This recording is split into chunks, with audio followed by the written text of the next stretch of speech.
would only go right, and that it would be such whatever caused it. You can't. I mean, I'm sorry. he You would go won't right and con- left on both maps. I mean, I don't believe so, but I mean, look at this. I illustrated for you. The black line is approximately his route. It is literally just a circle around North Pole. that's way too big of a curve. Magellan never did such a curve. They kept track You don't of this.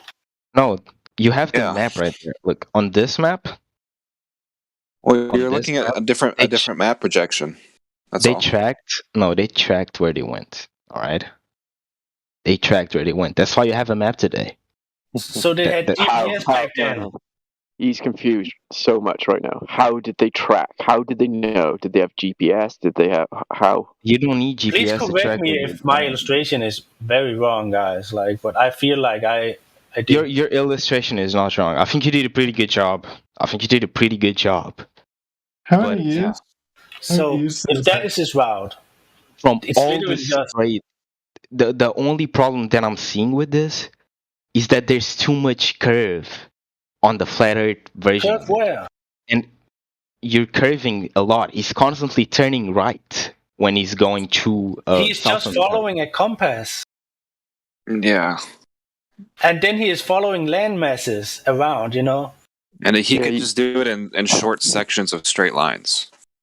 You don't know Instead how far of- you turn in water. Yeah. Left, So there's no road that curves. It's just a mass of water.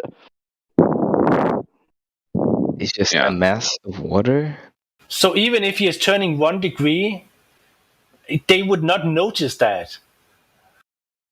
The problem is that the way you're showing it, it's not just 1 degree. There's a huge curvature on the map that you're showing me. They would surely notice that. Portuguese people and Spanish people, even the English, the British, right? Those were masters at navigation. Things Flat like Earth this. navigation, yes. No. I'm talking about, from what I learned, these were masters at globe navigation. Yeah, back in his time, it was flat Earth mathematics and skies and observations they were using. There was no established globe model back then. This was all based on the old ways of wouldn't work. traveling or navigating. Then it wouldn't work. Because the whole point of Ferdinand Magellan traveling the globe was to prove that the Earth was round. He wanted to see if it was possible to start from a point and end at the same exact point going one direction, and that's what he did. That's exactly what he did, and that's the result he got. Yes, going he one traveled direction. east or west at all Going- yeah. times, pretty much. Yeah, Going- it doesn't prove a globe. That's No, what he going- is proving. He's what proving that you happens- can travel from one point and travel west and guiding through land masses but stay true west and end up at the same point. That is what he was proving. It doesn't prove either, to be honest. Right. What can It, we not? it prove, works on Timo? both. It's kind of a They- weird hill to die on because it doesn't really prove anything. I mean, you're just kind of you're just going to believe this guy went on this path, and then you're looking at a map projection. It's not really proof of anything. Yeah, I think we should go back to the curve because that is the There's you can argue for hours about a lot of things, but if you don't realize that there is something up with the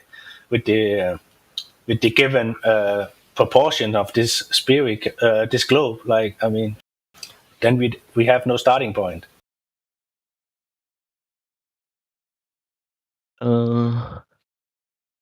There was Magellan's map. Okay, where is Portugal in this map?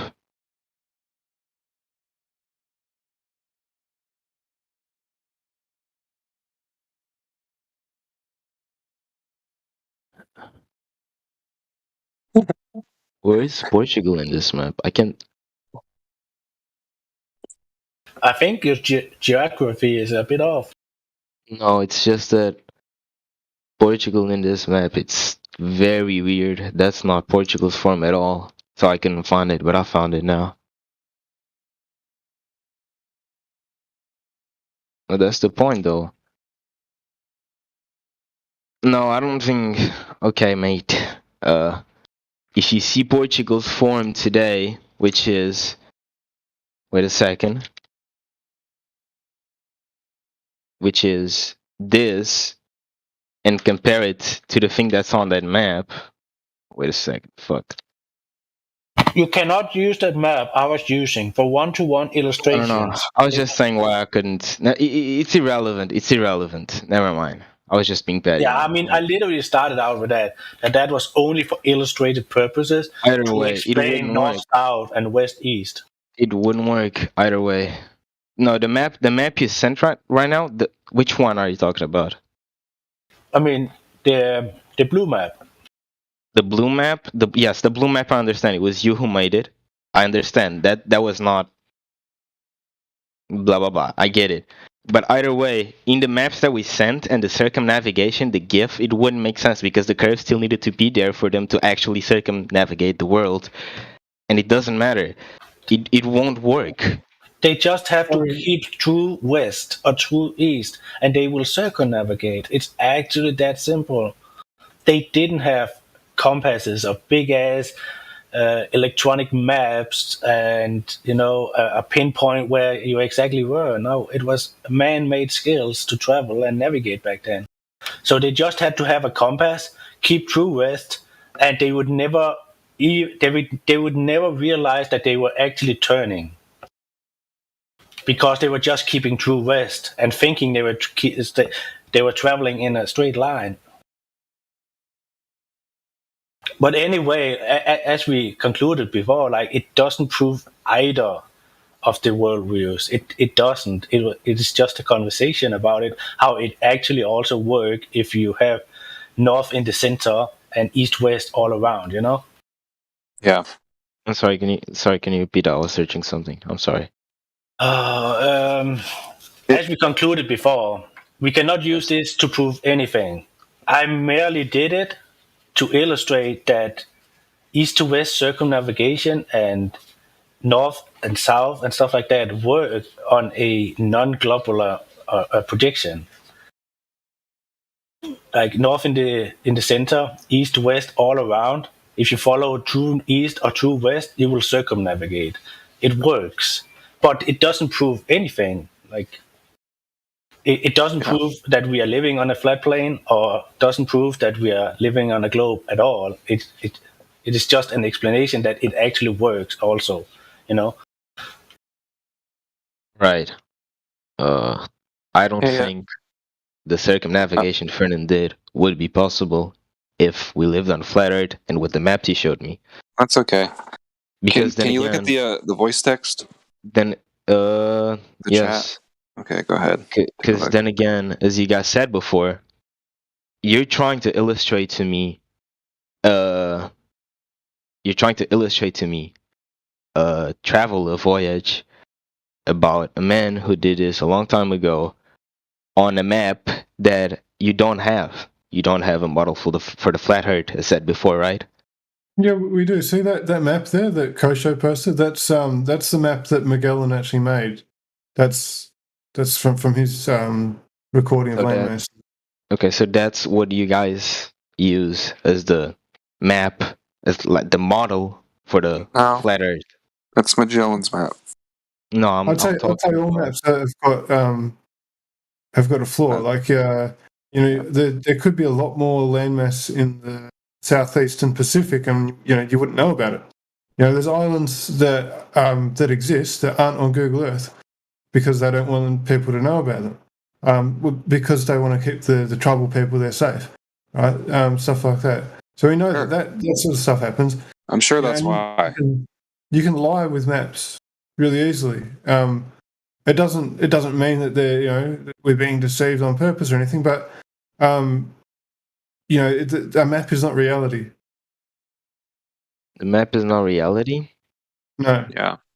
Which one of them? The one Magellan used? No, all maps. No map is reality. Okay. Understood. Hey, It's so a representation of that GIF and image I posted, have you seen that before? I have today. Okay. Like just now? No. Like a little bit early. A little bit early. Yeah. Let me see what Coach said. Yeah. So do you see how the horizon is behind the oil rigs in that image? The horizon. You said what? Like the horizon, it's behind the oil rigs. Right. Yeah. So those oil rigs, the furthest one is 9 miles away, and the horizon is behind both of them. And based on the globe Earth geometry, the horizon is going to be at 1 mile away at 1 foot observer height. So this is from 1 foot observer height, and he zooms in, and the horizon is 10 miles away, meaning where the curve should be at 1 mile away, but it's not. Oh, you So- mean like? Okay, yeah. So like if the Earth was a globe, the horizon would be at 1 mile away in front of both the oil rigs, and you would be able to see them, but they would be behind the horizon. Like the Earth curve would be in front of them. Do you understand? Yeah, I get what you're saying. Okay. So, yeah, that basically proves that the Earth It is doesn't- flat. It doesn't sound like it, bro, but you're actually really good at explaining this. Okay, Because cool. you're explaining it very simply. I appreciate that. Yeah. I don't actually have an explanation for that because, as stated before, I don't actually understand how that works. So I'll just leave it at that. Actually, Yeah. I mean, that basically just completely annihilates the whole globe. Like everything about it, pretty much. I just got a question. Yeah. How is it like that? How do they get like this? These What do you mean? numbers. The Oh, numbers. that's a good question. Yeah, so basically they say that a dude in 300 BC with sticks basically measured the Earth as a ball. I'm talking Eratosthenes. I'm Yeah. talking about the oil rig numbers. Oh, they just go on Google Maps and look at the distance. Okay. Yeah. Fair enough. So they're there to mark the distance, basically, All right. and you're just looking at the horizon. But yeah, this is basically falsifying like the claimed geometry that a dude with sticks supposedly measured when he actually didn't. If you look into it. But yeah.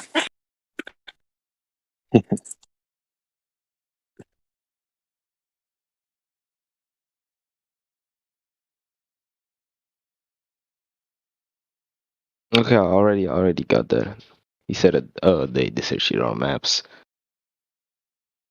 But then there's a problem, isn't it? Because I think your friend said it. Maps, not every map that on the world. He said it. Every map is not a reliable source.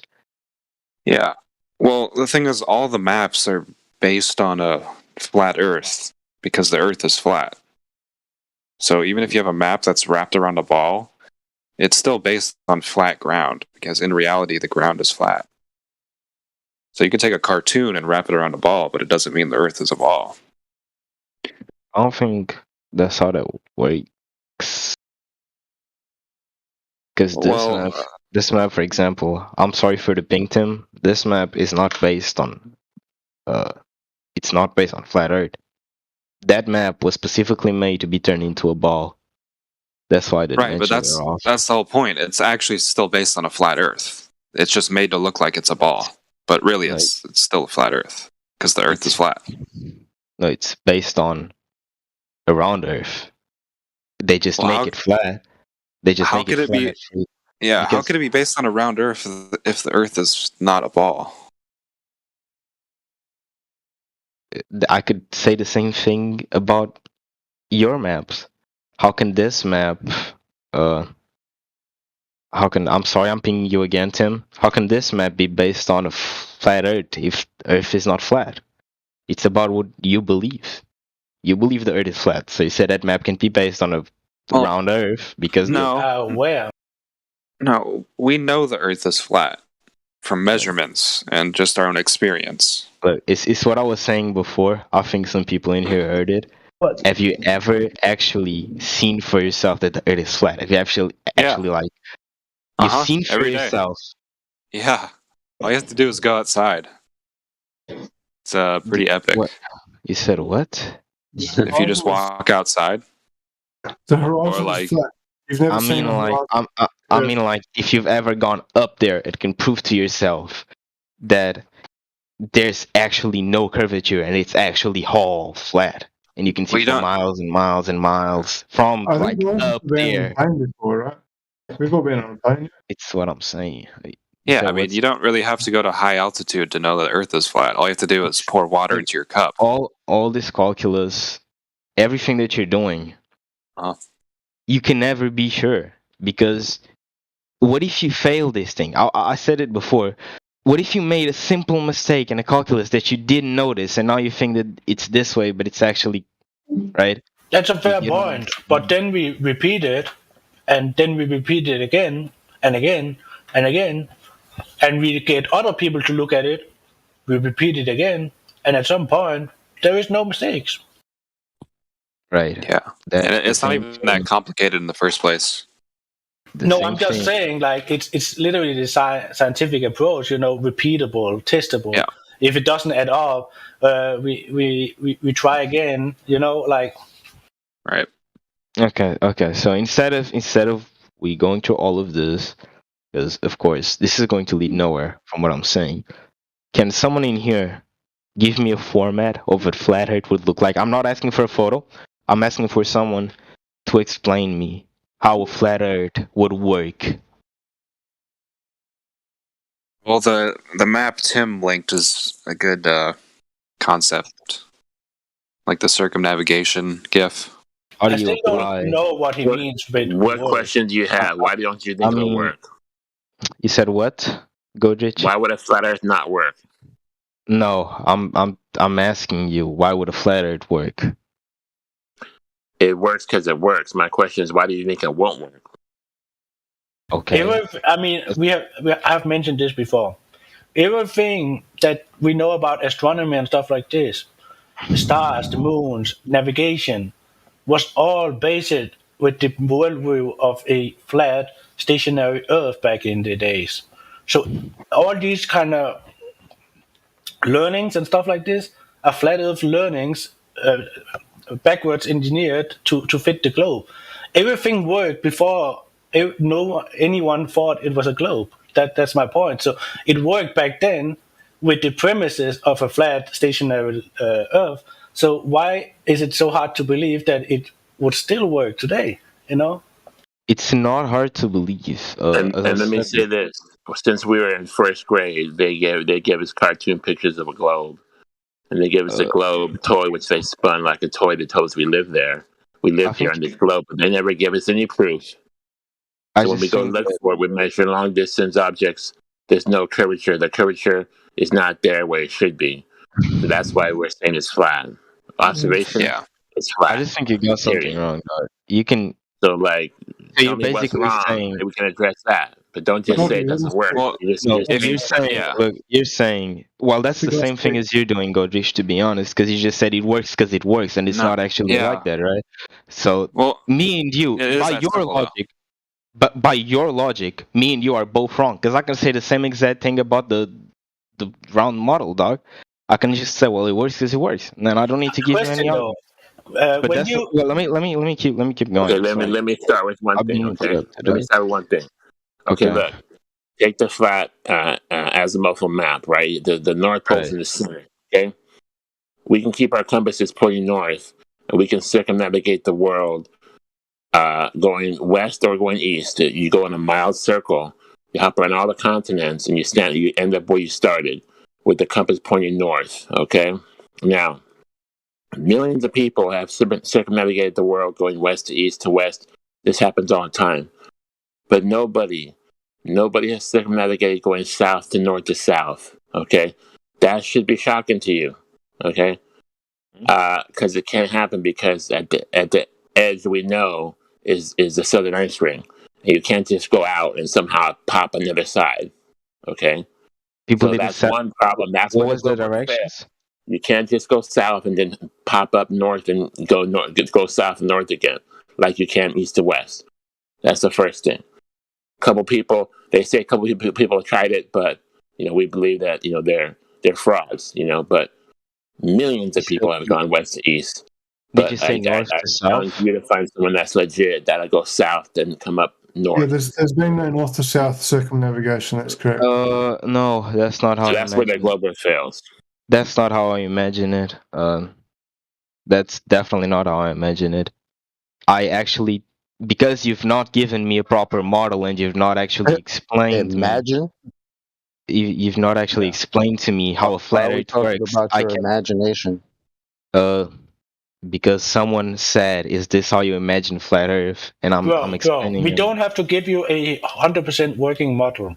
We have already explained to you and shown to you that the numbers they give us with curvature doesn't add up with what we can No, observe that's and measure. So that is the bottom line. but We look, don't have to give you the full system of the stars. so many things can justify you that not adding up.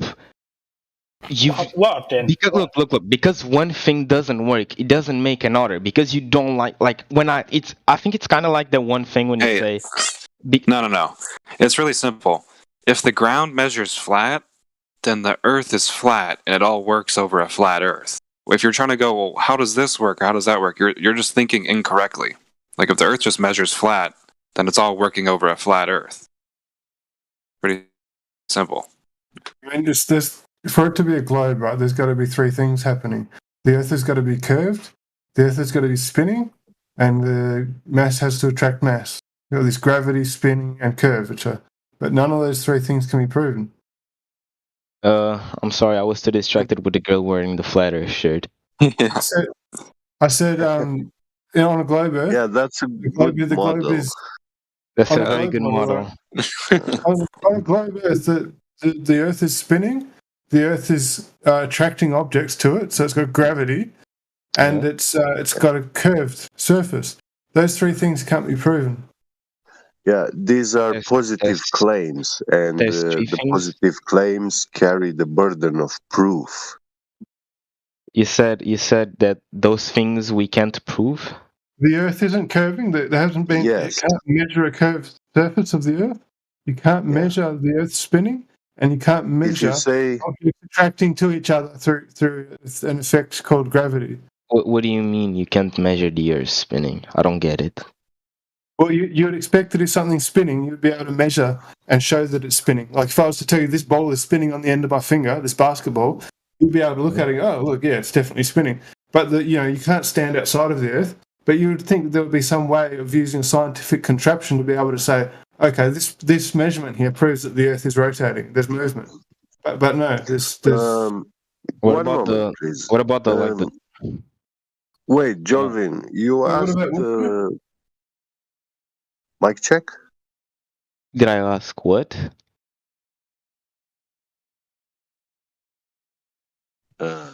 Your mic is working, Gabi. Go ahead. Yeah. Oh yeah.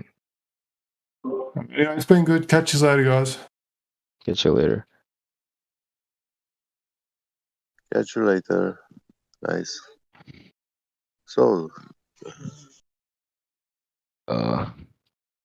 Hey, so Elvis. I don't know. yeah, He said Elvis, yes. do you have are you aware of any empirical method of measurement? Measurement of How what? you could, yeah, how could you measure the curvature of the Earth? Of any empirical method of measuring the Yes. curvature of the Earth? Yes. I've not gotten that deep yet. No. For example, you know that once you step up in your car, you have a device attached to the drive shaft, which is reading the RPM. Therefore, the car will tell you the speed you are traveling with, you are Right. moving with. But because we are talking about rotating reference system, yeah, because rotation is not like linear motion, it's not one and the same. Let's say, okay, we have Hall sensors. Do you know what a Hall sensor is? No. Yeah, these are sensors that are used to read the speed of a spinning drive shaft and also the precise position. Right. They are used in CNC machines. Yeah. And yeah, can you show me one of these sensors that you can attach it to the Earth and tell you how fast the Earth is rotating? Uh, that's an interesting point of view. I don't Yeah. think the device would work on the Earth simply because of the measurements of the device compared to the Earth.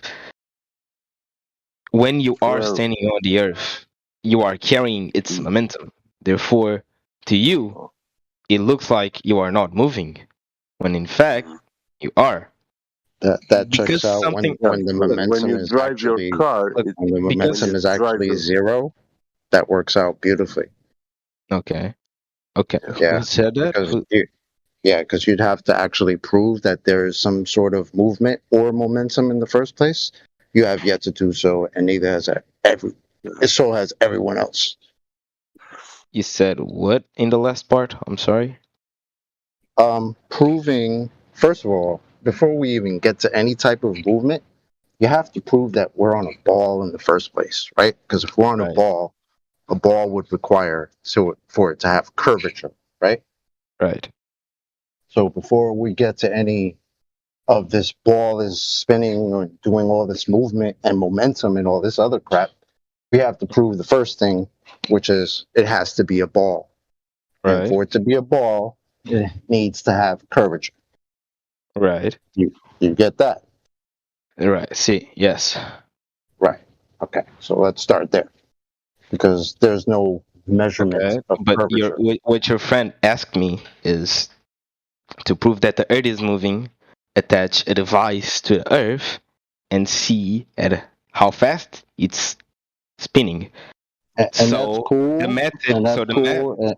And I don't want to so cut him off or you off, but the problem is you're going to go into stories about how we don't actually have any of this momentum, which is why you're saying, "Oh, we wouldn't notice it," right? Because we're not moving. I was I But was not before going to we say get that. to but before we get to whether it's moving or not, what is it that's supposed to be moving? A I, ball, right? I was going to what I was going to say is you might be right at some things, but what I was going to say is if to prove that the ball is moving and to prove that there is momentum, I need to prove that it's a ball first. And your friend wants me to prove that it's a ball by confirming that it's spinning, then it's a flawed method because I can't do it. no, no, no, no, no, no. Wait. There are steps, and we have to take them one at a time. I heard you talking about the Earth's rotation, Right. and I was asking you about empirical method to Yes. measure that rotation. But in the beginning, I asked you, how would you measure the curvature, the arc curvature of a ball? Right. You asked me empirical evidence of the Yeah. curvature of the. Do you know how the curvature of a sphere is measured? I probably did, but I forgot. Yeah. Well, I work in CNC machining, and I cut metal parts with concave, convex shapes. Yeah, or cone. Right. And yeah, you have to measure the diameter. Yeah. Mm-hmm. Once you have the radius and diameter, you can get all the information about that shape. Yes. Right. Go ahead. Yeah. So there is mathematical formulas of the sphere Right. and of curved objects. and those are applicable. But how do you apply those to the Earth? Yeah, Mm. because you're telling me I'm standing here in my city next to the ocean. I'm looking far in on the ocean on the horizon. Yeah, and I see a boat like 10 miles away, and it should be impossible on a ball with a radius of 3,959 miles, because the arc curvature bulge between my eyes and that ship uh, should have to be will have to be like a mountain in between us, yeah, Right. of what 66 feet or Sorry, in 10 miles. There should be a 66 feet hump, I've you I know? think I've heard that argument multiple times before. Just today, you guys keep going back to the argument that I already said that I have a lack of knowledge in, which is you're talking about that 6 feet Mm. horizon, something. Yeah. I forgot the name. You guys keep going back to that argument. The Black Swan picture. Yes, that is a very famous picture, which we took it as default, yeah, and we use it because we've been positively told that we live on a ball, and according to the math, yeah, of a sphere, it tells us that a man, when he's standing, when he's laying down on the beach, so the observer height is 1 foot from the sea level, you should not be able to see any further than 1.225 miles far away Right. because of the arc curvature drop, overall arc curvature drop of the ball. Mm. So at 1.225 miles, that's the point where things start to disappear from the bottom up because they are going behind the hump. The hump, okay. Yeah, Right. like the hill. And it doesn't. Well, obviously, Nope. when I go to the beach, uh, like in a holiday, I go every day to the beach. And in some days, I see very far away, and in some days, I see much less. And that visibility is given by the air refraction index. So the air dictates how far I can see, Mm-hmm. but not the curvature. Right. And in a day with a high refraction index, yeah, when your visibility is very low, well, if I take a binoculars or a telescope, I enhance my ability to see much further, because this is what these tools are doing. And something which with the naked eye, a sheep which disappears when you look it with your naked eye, when you use a telescope, you can bring it back into view. And you get the Yeah, same because results you do this you every see, day, or do you this do it thing, often? yeah, this thing can be done by any person. I'm asking specifically you. Do you do this often? Yeah, yeah. Does anyone else here do this I often? do I do such observations. Because okay, do you get the same results every day? You can see more than 1.225 miles every day. Well, I never encountered that day where I was able to see only 1.2 to 5 miles far away. I always saw like A little bit 5, less. 7, 8, 10 miles. Sometimes it's less than that. Yeah, What's it your point? varies between, but Joel's, what's yeah. your point with that question? I'm just asking. Mhm. I'm curious to see the studies that are being made to discover this this math behind all of this, basically. Mhm. Because for all I know, right? I'm not saying you guys are lying, but I'm saying for all I know, from my knowledge on this, the image that I'm seeing and the measures could be totally fake. It doesn't matter how famous the image is, right? There could be addition, That there could be image, lies, but in yeah. the image, Wait, there could be a lot of things. wait. I will explain you that image.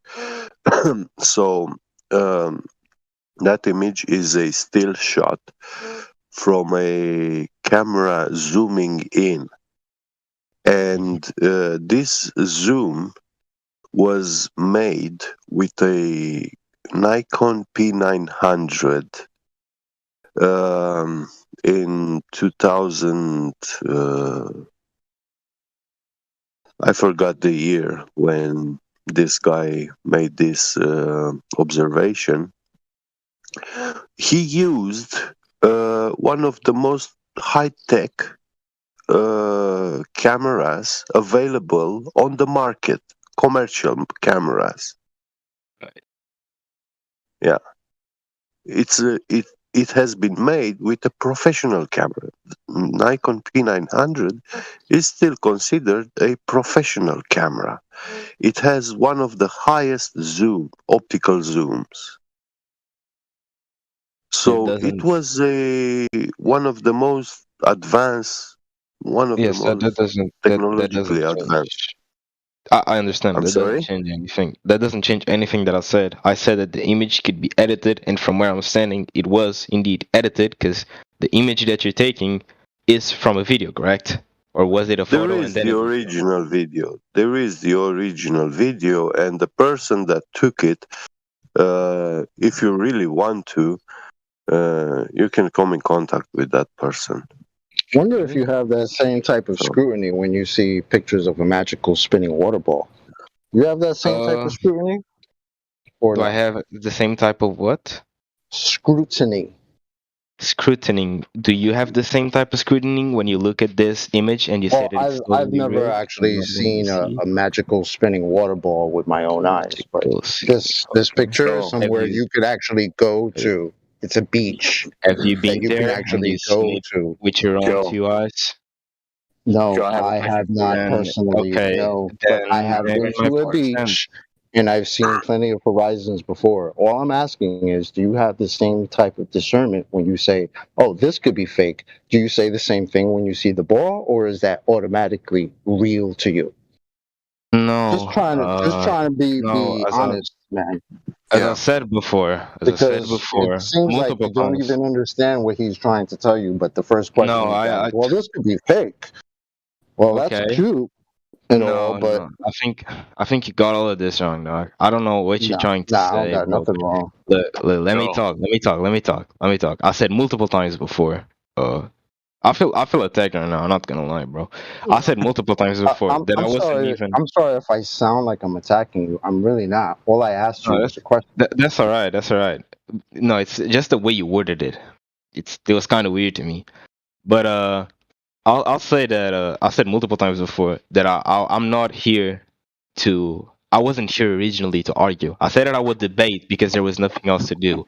With my little yeah, knowledge, okay, I Hmm. said that I would do it, but I was here to learn both of the points. So when you ask me, do you use that same type of scrutiny when you look at a magical spinning ball? Yes, I do. Yes, I look yes. at it. I look at it from outside the box. Okay, I Oh, don't take it as reality. is that what the problem was? Is that I called it a magical spitting ball? I've been doing Oh, that for about 7 years, and I'm not going to okay. ever stop because people have been convinced You that they live on a magical ball flying around with Yet water again, sticking to you it. misinterpreted what I said. I did not say that. The problem is not that you called it a No, magical I'm spinning saying ball. it. No, I'm saying you totally didn't understand what I said at all. I'll Okay, repeat it once Jonas. more. at Uh, this point, Joel, I don't really care. Listen, Okay, Joel. what my man is trying to explain to you is that I the understand. horizon. What is it that you understand? Please tell us. I understand what your man is telling me, okay? Your man is telling me that from the point and the distance that those things are, according to the math calculated to see how far the horizon is and where the curvature should be, those should not be possible to see, okay? That's what he's trying to say, good, correct? That's, good. that's right. Do you Correct. understand That's right. Okay, Joel. so, okay, okay, so do you so, understand what that means, right? okay, yes, I understand what you're trying to say. Do you think the I horizon is the understand curve of the what you're earth? trying to say. You think Yes, the I do. Oh, horizon I is have the a curve? question for you. I Let me do. ask you a question. Hold on. You do think the horizon is the curve I of the earth? Yes, for the third time, I do think the horizon is the curve of the Earth, be it for lack of Interesting. knowledge or pure So, ignorance. so if it's the curve of the earth, and according to your geometry and your math, according to you guys, your side, the curve of the earth at 1 foot observation height should start at 1.2 miles away. It does not.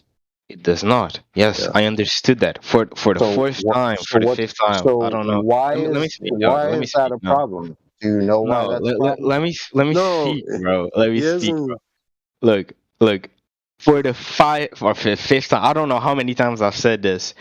You guys keep going back to the same argument since I've joined the voice call here, bro. Well, I wasn't I here when already, you joined. I don't I care about your already. Yeah, sob wait. story, bro. Let To me, be And honest. bro. let's Let me. take it back smoothly. Can I?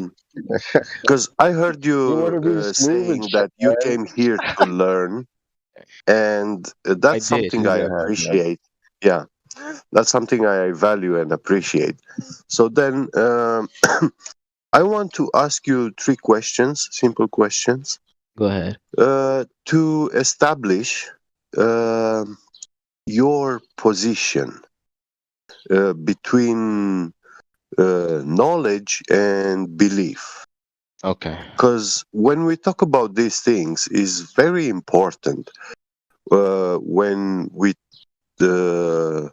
perform such discussions with people about mathematics and sciences and religions. It's important to distinguish between the 3.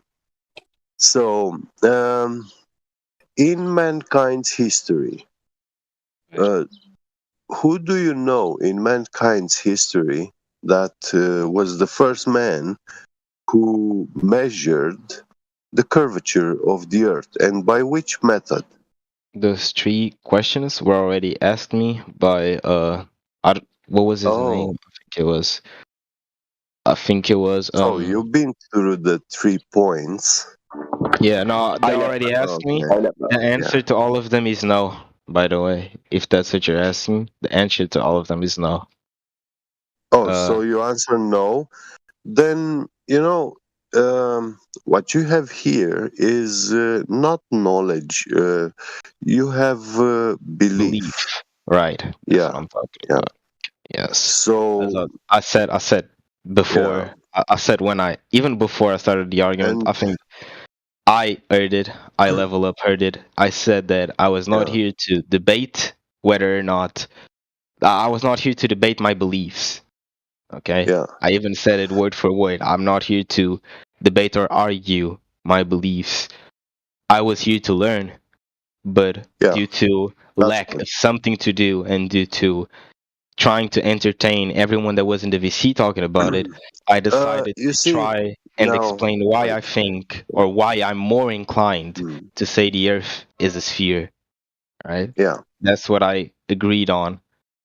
Yeah. So that's probably nothing why I got a bad. little. This is something which vast majority of people do by default when they come in here. So I know You it's don't a think we know reaction that that's because a it's a normal different. reaction? That's You don't probably It's think? a why different I got a little paradigm, you know. That's probably why I got a little agitated when Yeah. Chocolate saying talked the way he talked. Because I wasn't here to do this, right? And feeling attacked He when that wasn't was not. he wasn't Listen, attacking you, but he listen. was I attacking the claims, Hello. or you know. Hold on, get. Hold on. Go ahead. I'm right here, bro. Listen, I'm not trying to attack you, but sometimes this sort of topic requires people to have an opening in their mind that they usually don't have because they Yeah. usually have that same bias that you're showing. And it's understandable because they teach us this crap when we were kids. This is the exact reaction Yeah. they want us to have. Yeah. You understand that? but I don't So, think you got something. Let me just say this.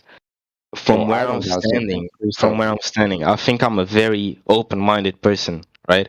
I've been on this call for like, look, it's 1 p.m. in my country right now. I've been on this call since it was 6 a.m. I left for like 30 minutes or 1 hour or whatever, but I've been on here for Quite a long many time, hours. and I've been Okay. listening to what everyone had said. Okay, Mm. now the point is, I've came here very open-minded. I even said that, uh, shit. What was I saying before? I even said that, I fuck.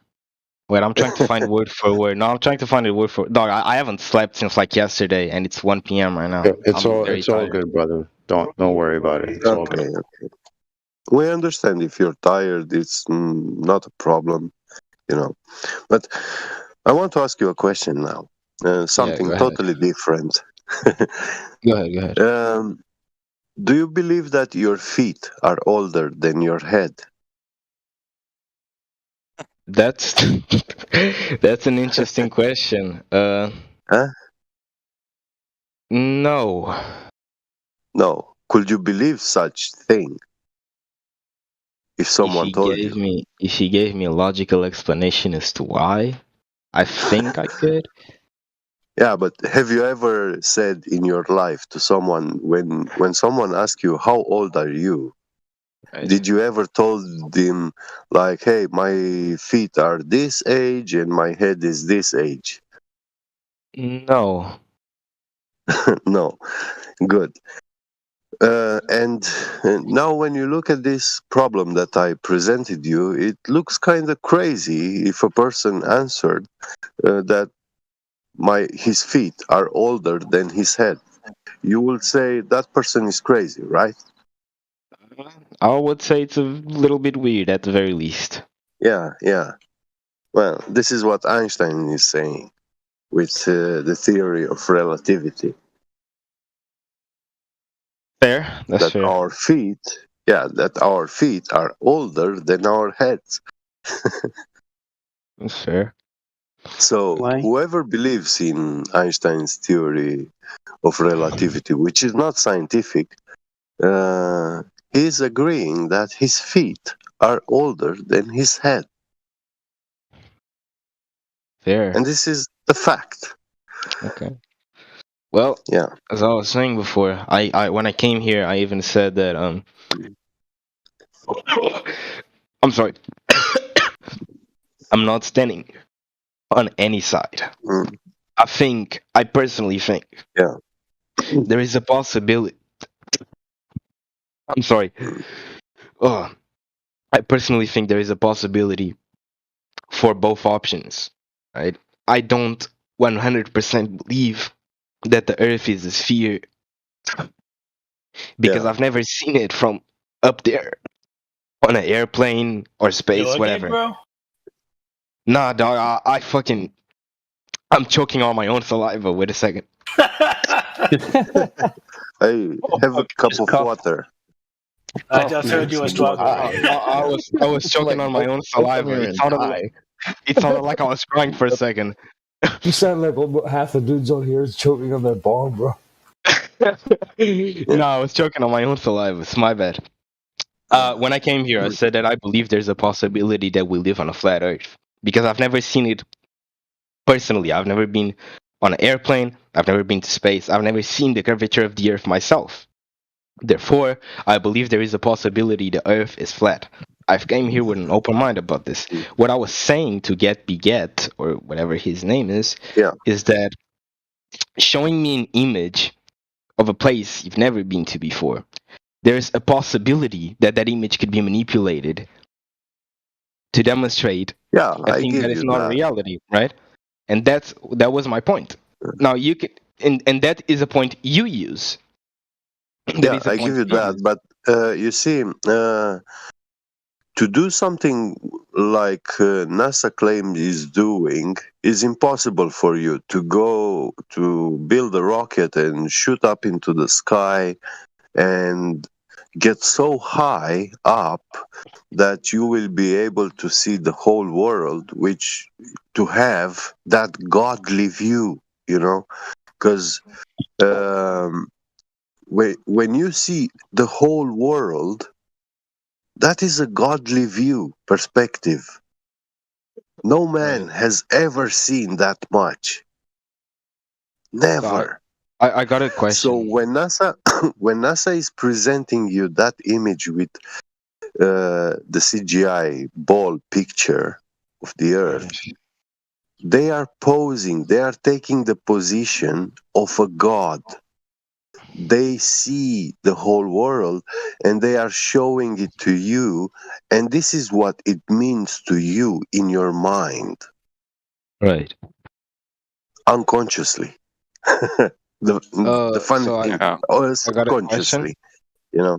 Without seeming confrontative Sure. or whatever, what do you guys have to say about the live stream that NASA is on constantly? I'm pretty sure it's Fake. 24/7 showing the Earth. It's fake. Yeah, it's a How? nice studio. It's a nice studio set. They are using giant Fake. curved Like screens, and they have special cranes and cameras setups in special angles. So that can be very easily done. Live streams from space. Personally, I don't think that. I don't think that is the way you're describing it. I don't think it's possible. It could be So, fake. Joe, Again, one second. I can Have show you a read? GIF which One, demonstrates that. can And somebody hear me? Yeah, I hear you. yeah, yes, we can Roger, hear you. I hear you. One second. Now, I Hello. just want to add something. Have you read the descriptions from that quote unquote live stream? They will admit it isn't live. It isn't. Okay. Let me see. Go and read the descriptions of that live stream. They will admit it isn't live. Okay. Yeah. Sometimes they say it's live. Sometimes they play reruns. So it's not 24/7 live. Okay. So This will that's a show. miss. There's something people believe. People believe there's 24/7 live feed from the ISS, which is not true. But go ahead. Yeah, My Roger. bad. Depending on the signal. To be more specific, those are a recording, and they are being broadcasted, live transmitted. So However, they're right now, transmitting supposedly, that over and over in that video in a loop, So they are broadcasting it, but it's not live. So you're saying that it's a pre-recorded video that's being looped. Yeah. Can you give me they any have a proof of this channel. loop? Listen, they have a channel, on YouTube, and they are capable of playing stuff on that channel, All right. And You're not all the time there is someone there to take over and speak about something, make a show or a live show or something, So then they put these recordings in a loop, they play it, and they call this a live transmission from their center, But have you seen? Okay, so now taking consideration. I wanna add something more, right? So I hate to go into imagination land, but we are talking about imagination land, so let's do it, right? So if I had a live stream of 24/7 of unicorns dancing in in a forest, right? And I showed Yeah. you, and I tapped a sticker on it, live stream, unicorns. So who has the burden of proof to show you that it is actually real? Right? So you come to us and then claim, well, you have to disprove this. Disprove that NASA is not showing, or this is fake, right? Disprove this to me. But that isn't how it works, right? So if I have a live stream of 24/7 dancing unicorns in a forest, then it is up to me to prove to you that there are really 24/7 unicorns dancing in a forest. It's not up to you to disprove it. You understand that? Technically, you're right, but technically you're Right. not because No, I'm right. no, Because look, you have no, Yeah. look. you cannot go there to validate that those images are truly from there, right? You have to believe. Correct me if I'm wrong. Correct me if I'm wrong. But the whole thing about flat Earth is that you guys don't believe in a globe, and you believe that we've been lied to, and we've been indoctrinated to believe that we live on a globe when in fact we live on a No, flat Earth. we don't believe we've been lied to. We know we have been lied to. Okay. Because That's we the point. went to the Yeah. scientific method and to the empirical measurements. But when you're We the one went making there. the accusation, you are the one who has to prove why you're right. Well, Well, NASA's been exposed. You can't. Like We everything proved- NASA's done. No, everything NASA has done has been fake. The whole How can you? like everything they've ever done has just been a lie. Like the moon rocks they brought back turned out to be Yeah. petrified rocks, or the moon rocks they brought back turned out to be petrified wood. It was faked. Can you source me that? Yeah, and there's clips. I don't know if you've seen it of them supposedly on the ISS astronauts where they're I've on never- wires. Okay. I've never heard of that before. Yeah, there's astronauts on wires, and then they like manipulate virtual objects to inside or like outside? Yes, in the ISS, they pretend they're floating around on wires, like they would do in a movie. Jules, can I ask you a All question? How yes. long have you been? How long have you been looking into this topic? I'm pretty new to it. I've watched a lot of videos before. I've been trying to get into it, but it's pretty hard when it's the internet, right? Because you never know what to believe in. It's just like Yeah, what that's another. Sorry, That's just like- another point.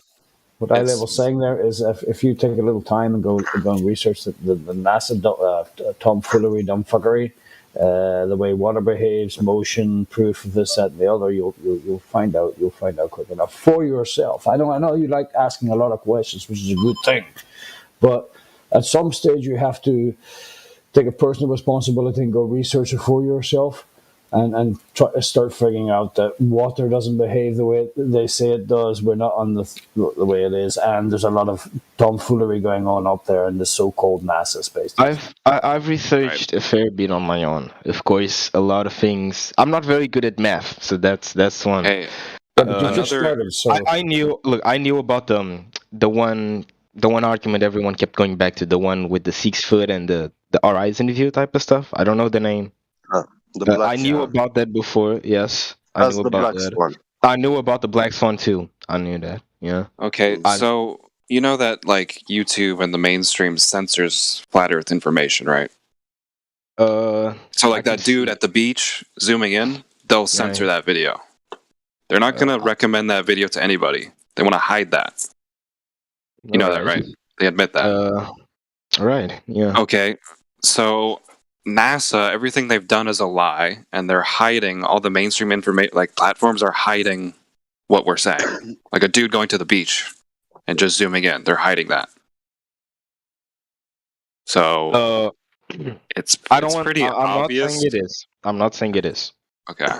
I'm not saying it is. Just to make that clear, I'm not saying it is. Yeah. But when you own a platform, and this might be indoctrination. This might be brainwashing, stuff like that, right? But you got to put yourself in the shoes of the big company that is known worldwide and that has to abide by certain. Well, that's the whole point. No, it has to abide by certain. How do you say it? How do you put this? Yeah, they can't By put out certain quote information. unquote, no, Right. certain quote unquote common knowledge. Oh yeah, totally. they have to abide by certain Here common is knowledge, you. quote unquote, right? So you could see why they would Yeah, be they have taken to down control. They because have to control the information, right? it That's the it whole would be point. deemed as false information, quote unquote, right? I'm not sure if it is, but it would be deemed as by YouTube. Right, and that's the whole point. What would be deemed as false information? Somebody going to the beach and zooming in?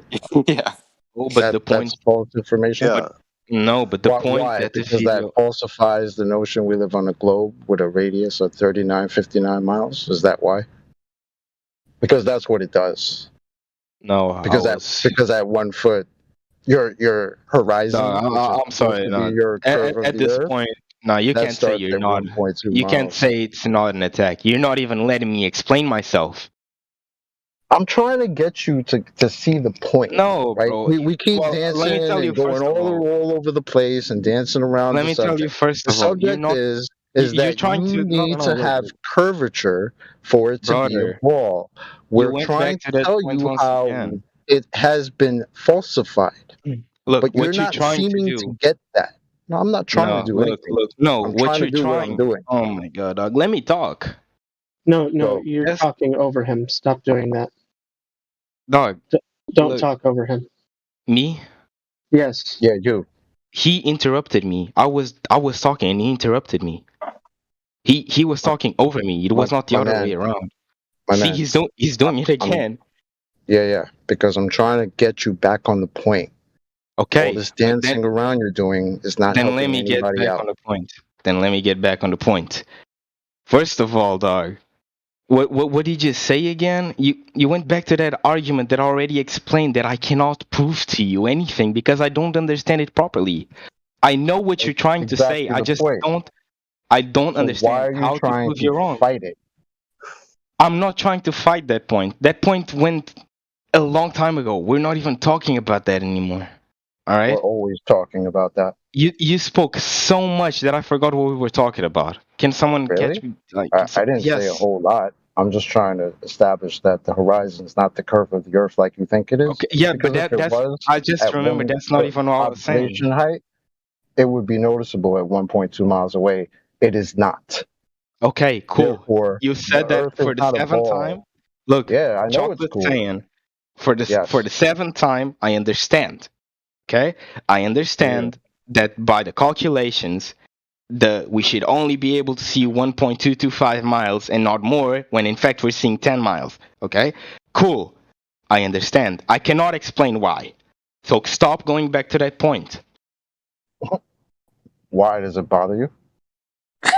Because we're trying to have a debate and it's something that's not going to lead us That's anywhere. the debate being done right there, bro. That's what you're not getting.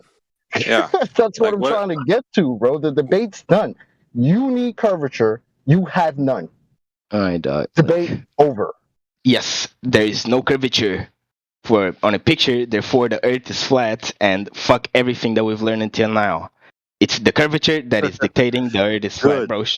Look. Fuck I everything enjoy. that's- fuck everything that's fake. I'm sorry Sure. for talking this way. I appreciate everyone else that's talking to me and actually trying to explain me stuff. This dude is not. Okay, well, hold on.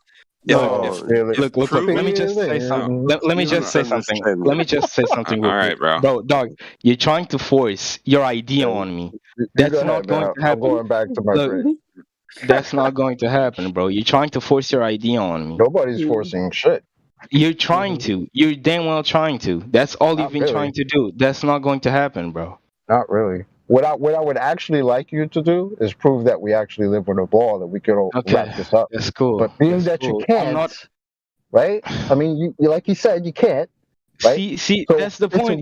It's a weird place that we're at, where it is. And most of the world thinks that we live on a ball, but nobody can prove that. Yeah, that's crazy. But I understand. I'm annoying. I understand you don't want to hear me anymore. But the problem is, it's your problem. The fact is that your side is making a positive claim that we live on a ball that has been debunked. So unless you can provide some sort of a measurement for curvature, establishing that your horizon is the physical leading edge of a sphere, then we're at a crux. Okay, you're right. You won the argument. Congratulations. Now let me go back to talking to the people I was talking to. Feelings. Okay. Joel, That's not fair. No, bro. I just look. Being completely honest, I just don't want to talk to you, dog. I was enjoying talking to the other people. I was finding it very. I was wait. learning. Yeah, Okay. I know. I'm sure you would enjoy people letting you talk all over the place and wander all over the place, talk about this, talk about that. But when it comes to the foundation of your argument, you guys don't want to talk about it much. It's very noticeable. You're not the first one to do it. You're not fucking anybody, right? Cool. Yeah. You're not anybody teaching us anything here. Right. So I'm sorry if I'm annoying. I'm sorry if you don't like me, but I'm just trying to establish the fact that you can't move the lip on the ball. I don't give a Nobody fuck. has. You are not important. I don't care. You don't Good. bother me, bro. I don't need to be important. Jules, That's cool, The bro. fact that listen. you're walking around every day on a flat stationary Earth is what's important. That's what's Okay. important. Yes. Thank you. Okay. I'll leave you alone now. I don't yes, want to stir up any more feelings. Chocolate Stain is a very pragmatic person, and he's a very good person to talk to. You get to learn something if you do so. So I recommend you. You know, he took you like you're defending the globe. Obviously, you told us before that you're not capable of doing so because you don't know much math. You're not an expert. Yeah. Then also about sciences. All right. And when we talk about observations, yeah, we talk about the physics of light, you know. And if you are not an expert, then it's very hard to even have an argument, you know, because it's one person coming with scientific arguments against a person who have blind beliefs. It's fanatic, you know. Science is not something of his interest. He just chooses to believe something, whether it's true or not, and you can't have an argument, you know, between the two sides. Right. My point It's is, impossible. Yeah. at this point, we were not having an argument even. You know what was happening is that I had questions. I asked those questions. You told me why it wasn't possible and why you think I'm wrong, right? Yeah. I am learning with your answers. Hey, Jules. That Jules. was what. Yes. How's it going, man? I'm all right. What about you? Good. So you believe in the globe model, right? I'm inclined to that option. That option. Yeah. All right, cool. So when I was in school, I built a globe model, and I built a solar system model. Right, started with the globe, and what we did is we blew up a balloon, and we put some paper mache around it, and we let that dry, and then we popped the balloon, and then we had our little ball, our little globe, right? And then we painted on all the continents, and then we created other little balls, same way, and we created a solar system model. So would you say step one of building the globe model was to first create the ball? So would I say that to build the globe model is to first create the ball? Right, just a simple thing exercise that I did when I was in grade school, right? So the first thing we had to do was create that heliocentric model, right? Yeah. I'd say that you should. I never did that, mainly because I'm not from the U.S. I think, but I'd say that if I had but to you build understand what we did, though. Yes, I just said that you'd start by the sun. I think because that's center, correct? But we were building a globe model. Okay, just the right? globe. Okay, yeah. Then Just you the start globe. by the ball, right? Right. So we start with the ball. Right. So really the whole argumentation, right?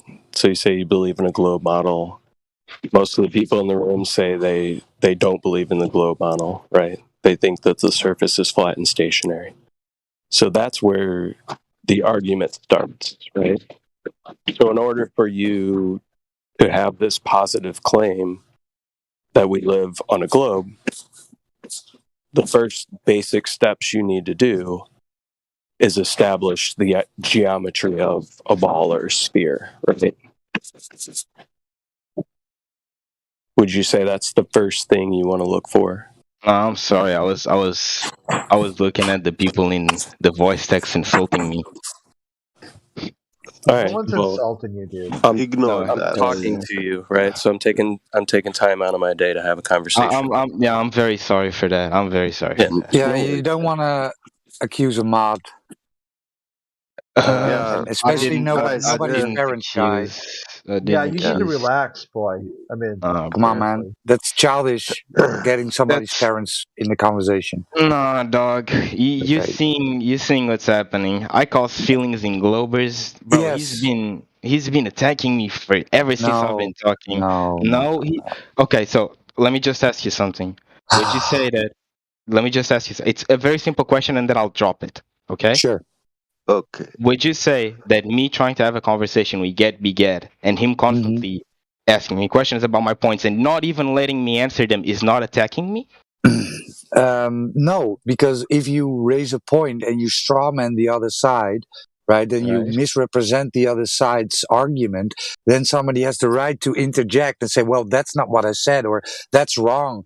You have the model wrong, or you have to be specific and correct when you're debating or arguing about something. It cannot be something shaken out of your wrist and then, well, yeah, maybe something like that. So if people interrupt you, that's Right. probably because either you're misrepresenting or you have the facts wrong within the globe model. I mean, it's not attacking you, right? No problem. It's attacking the argument. So You're right. You're right. okay, You're thank you. 100% And let's right. drop But the emotional thing. We are let me. talking about. Okay. Dropped. Great. But Awesome. the thing No. is, Bud I'm doesn't talking. drop it. Bud brings it back up again. No, I'm talking. I'm just going to say something because that's not what happened, dog. Dude, Let do you it know what go. do you know what tone policing is? What? Look in the chat.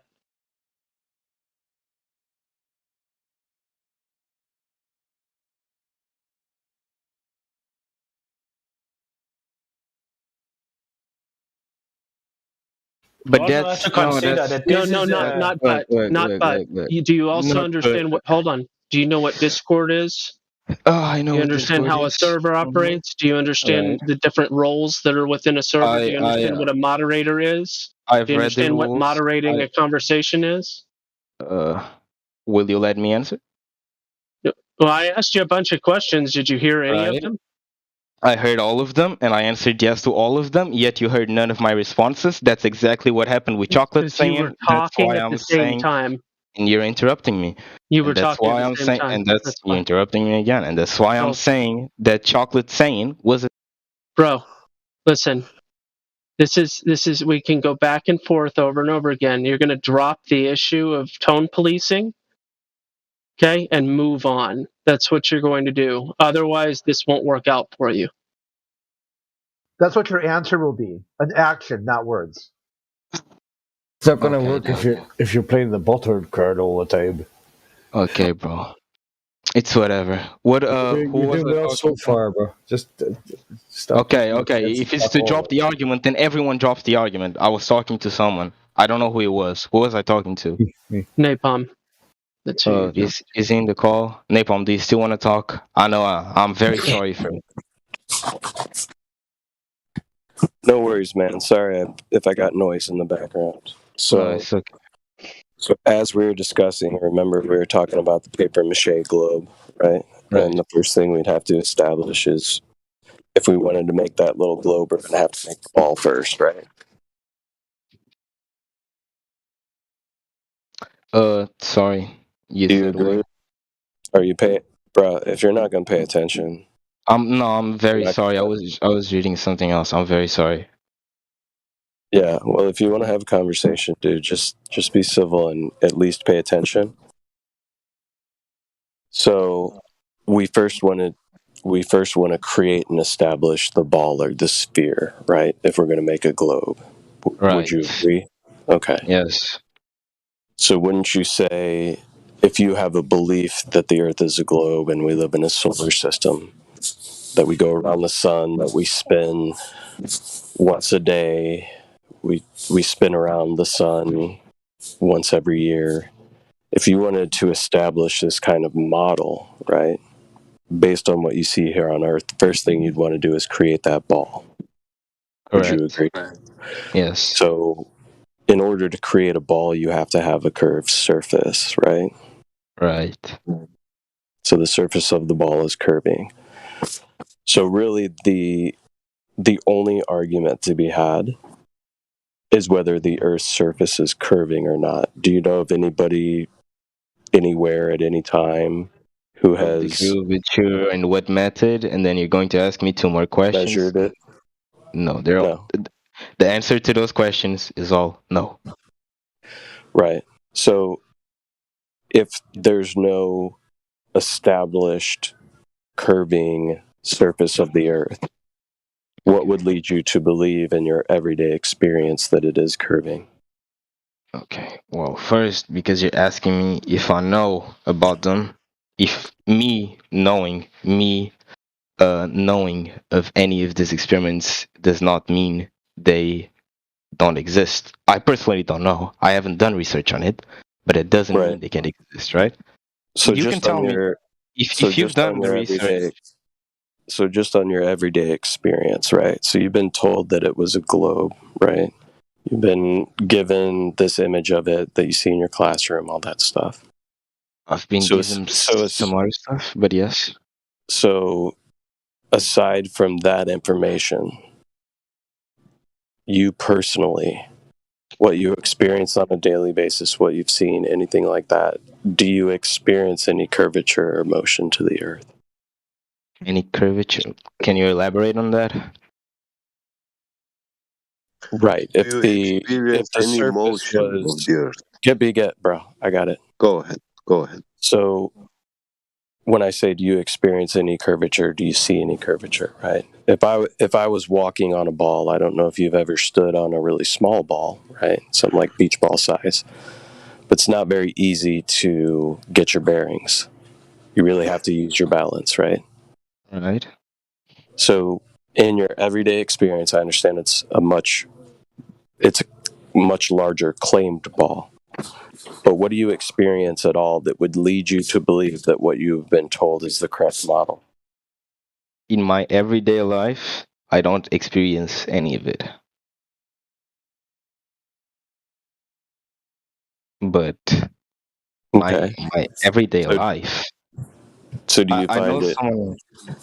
I know someone Go ahead. mentioned it earlier, and it was that your life, what you're living, does not dictate what the others are living, right? And that's why we're having these arguments, which Correct. is Yeah. For most right. people, like, perception is reality, right? Like, they can be told that they live on a globe Earth, right? And that the Earth is a ball, and then they can go up in an airplane, which doesn't even come close to high enough to see any type of curvature of the Earth.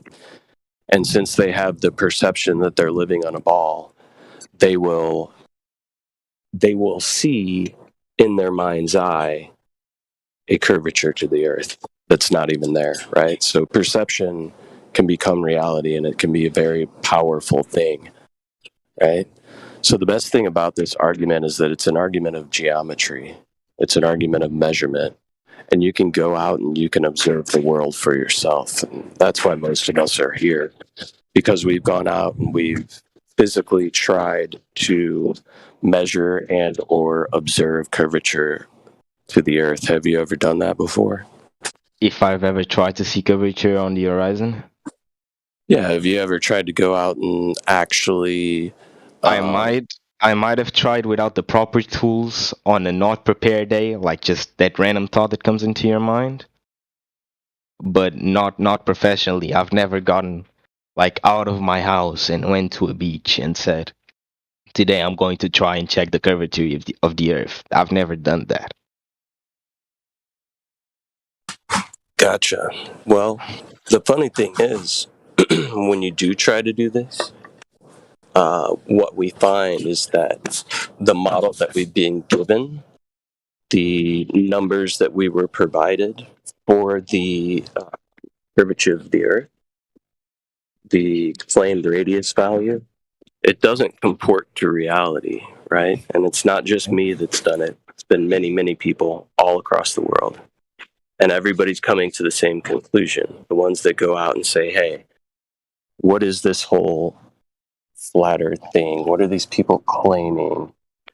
You know, is there anything to this? Let me just go out and do some observations to see if what these people are saying either comports to reality or not. When I say these people, that can refer to people who perpetuate the globe model, or it could be to the people who claim that the Earth is a flat stationary plane, right? So that would be a good place for you to start. If you're really honestly interested, is to go out and do some observations for yourself. So that, I know previously you had mentioned the word knowledge, saying you had knowledge of this or knowledge of that. I don't. Firsthand knowledge. You did refer to knowledge. It was quite a while ago.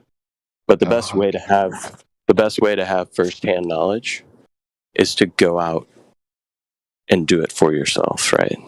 And that's the best thing about this argument, is that is easily obtainable for most everybody, is to go out and actually do some observations and see if what the globe Earth claims actually comports to reality.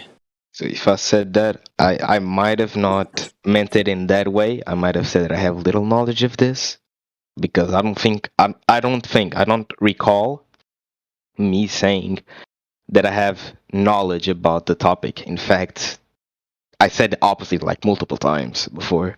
I think a lot of people here heard it. All right. Well, either way, man, you're just taking that one point. No, but and you're trying to roll with that. No. Did you hear what I said prior to? I heard what you said. I heard. I mean, I can rewind it back and find the spot where you said that based on my knowledge.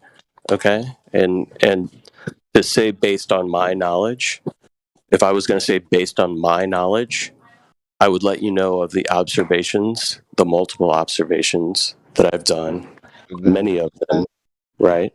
And I would say based on my knowledge, right? Because I've gone out and I've observed a bridge 17 miles away at a 3-foot observer height, that on some days I can see all the way down to the bottom of the pillars that hold up the bridge, which would not be possible, not even close to possible, if the Earth was a globe with a radius of 3,959 miles, right? So based on my knowledge, the Earth is a flat, stationary plane, right? Perfect. Right. That's fair. Based on your knowledge, based on your living experience, right? That's what I said. Based on my knowledge, be it little or much, based on my knowledge. No, wait. Right? You can't say that. You can't say that because you answer no to the 3 questions, and we already established that what you have is not knowledge, but it's personal belief. Right. Yes. Right. And that is not knowledge. Then I worded belief it wrong. Is not knowledge. Then I might have worded it very wrong on what I meant. Okay? Yeah. I do reckon I have very little, surface level, very, very little knowledge. I might know one thing here or one thing there that have not been used on this argument. Yeah. And probably won't be used because, as I said before, I've been awake for around the past 20 hours. Yeah, I give you that. You are tired. That's not the problem. So let me just give you a quick example for both of you guys, right?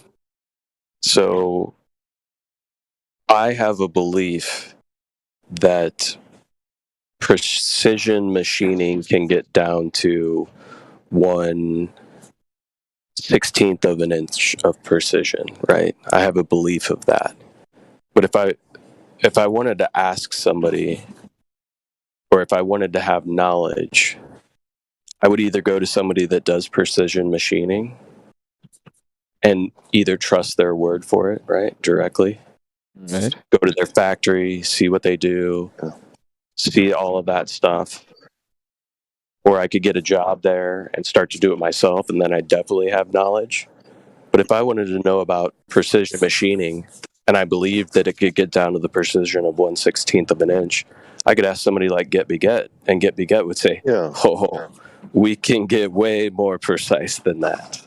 Yes. Right? And I will tell you, okay, Because he has knowledge. give me the technical drawing of the precision part you need to make, and I will make it for you. I will just cut it, you know, precisely to those dimensions, and we will measure it using measuring instrument, ultra precision measuring instruments, and we will also give you the exact measurements, yeah, which you will find that they will conform within those tolerances that you included, 16th of an inch. So yeah. So, which this all leads us back to me wording my words wrong. Is that it? No, it's not necessarily about wording your words wrong.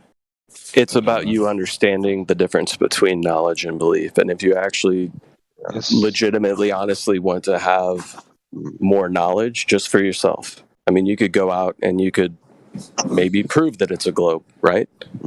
But you prove it to yourself, and then you have knowledge, right? That's knowledge. That's where you start to gain wisdom on something. And all we're asking is, if you're truthful and you're honest and you really want to look into this, there's certainly ways that you can physically go out in the world, the thing that we're talking about, and put the claims to the test. Put the flat earth claim to the test. Put the globe earth claim to the test. Go in there not giving a crap whether it's one way or the other, and just try to figure out for yourself what this place is. For example, when we speak about the heliocentric model, we are talking about a ball, actually a set of balls spinning around each other and floating in a vacuum. So we need a demonstration that you can have, like when you go somewhere and you see a lake, yeah, the lakes are filled with water. But let's say we make a lake filled with vacuum, nothing. And now you have to throw a ball inside there, and it should be floating into nothing. So we don't have this physical demonstration of something being able to float in nothing.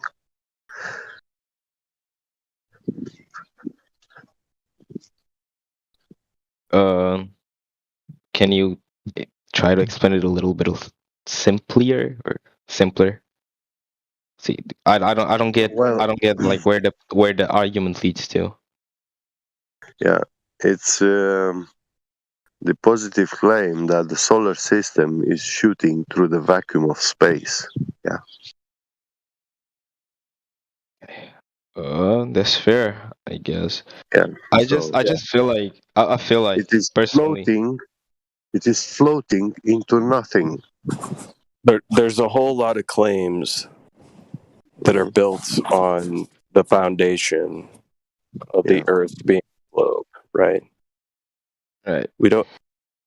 What we need to first establish is the foundation, because if the foundation is incorrect, then all of the other claims to what we see in the sky, the lights up there, all of those claims are then going to be false as well, right? If your foundation is completely incorrect.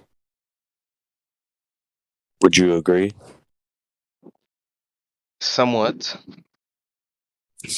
this is why, I heard you say earlier, how does the flat Earth work, right? How does this work? How does it work? Right. Well, in order for it to be a globe and the model to work, we first need to establish that it's a ball, that it's curving, that the surface is convex. You talked about foundation, but if you guys don't have a model even, there's also no foundation as to why the Earth would be flat, correct? No, We that's don't have a incorrect, right? model. Because All we have is reality.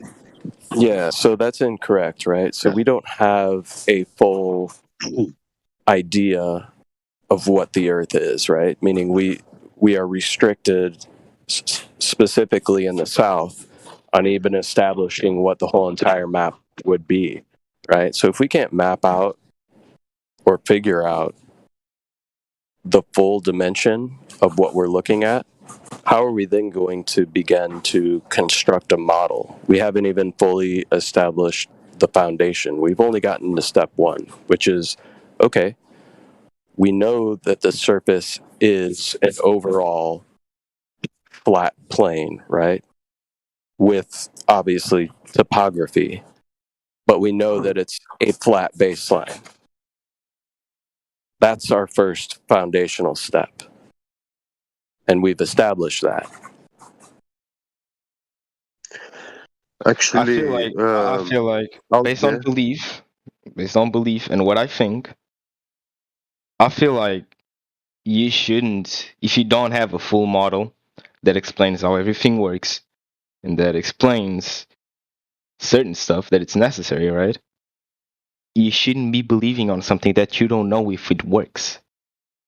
Don't you agree? well, you see, Here's the thing. we still don't have belief here, and in regards to the model, the heliocentric model explains that nothing exploded and everything came into existence, and that the world has no foundation. Yeah, so it's not fixed in one point in space. Yeah. It says that it's actually moving, shooting at mind-blowing speeds and velocities, yeah, and through space in some sort of a free state, yeah. Now the problem is we don't experience any of those motions, yeah. Then we also have the ancient religions, yeah, which tells us about all sort of creation versions, yeah, that the world was created and, for example, like laid down, yeah, and or you have some sort of explanations in some of these religions that there are the world is comprised by layers, yeah,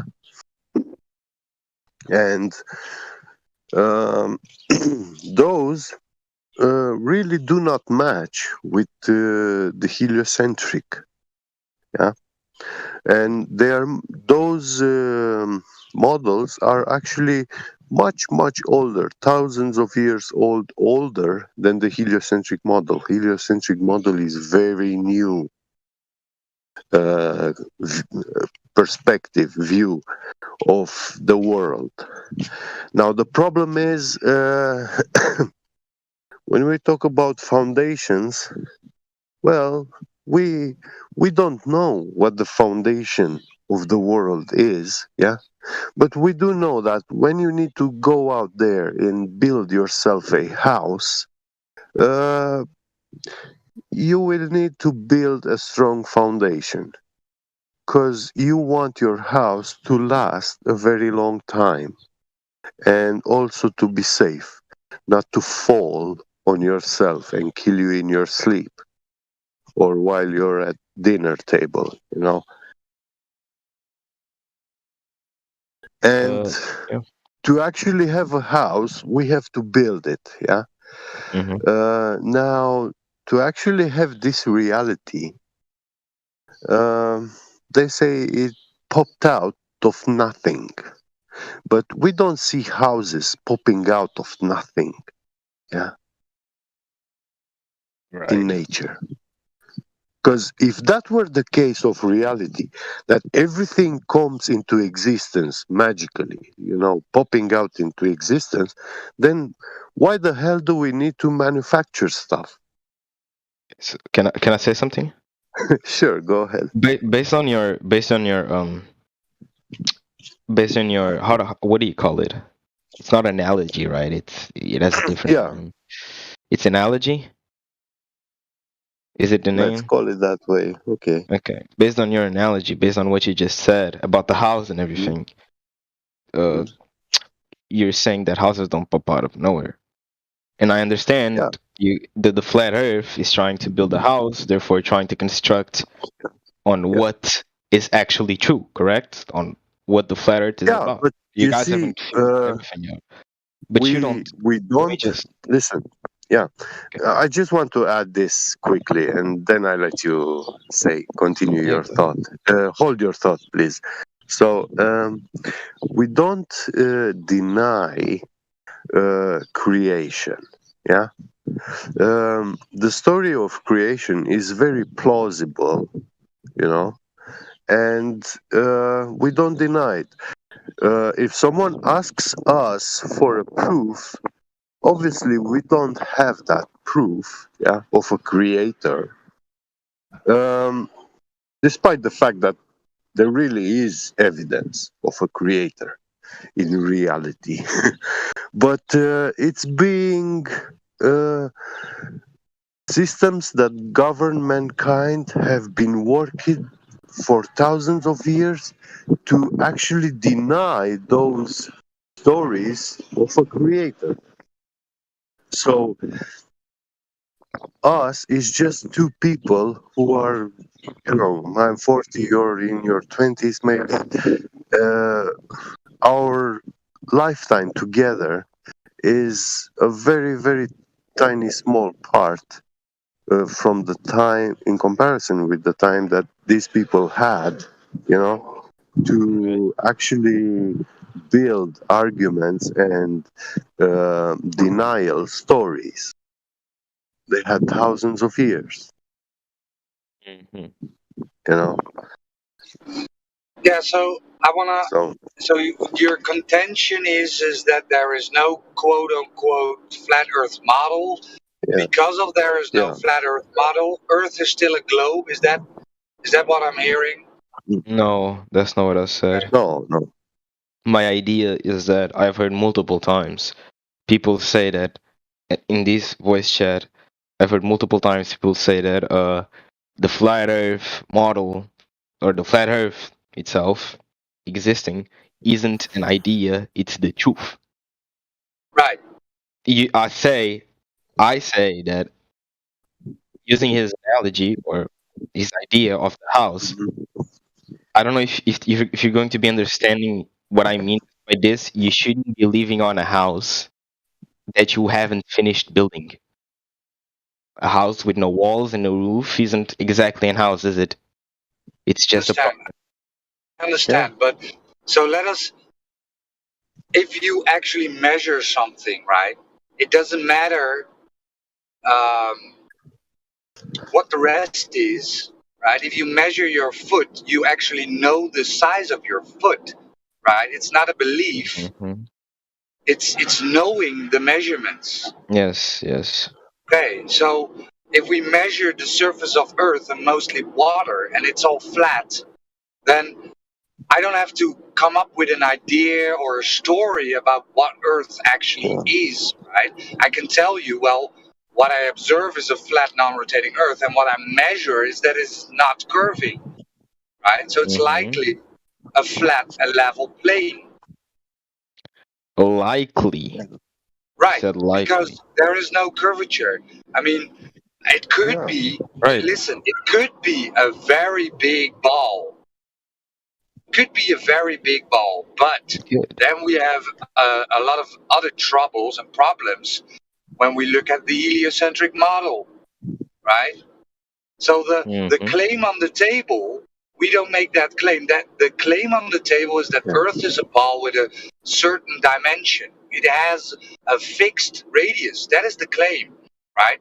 And you can then go outside and actually try and prove that claim, and then, well, maybe it is a ball, maybe it's not a ball. You can test this, right? We are saying that it's not a ball. Yeah, Roger, we do have the means to test if it is a ball. And, you know, the technological advancements that we have today in measuring stuff, we never had such precise measuring instruments as we have today.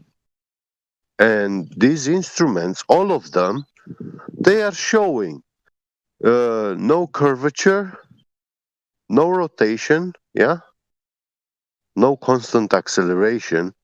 So when you are standing still on the ground, any velocity measuring instrument will show you that you are standing still, zero velocity.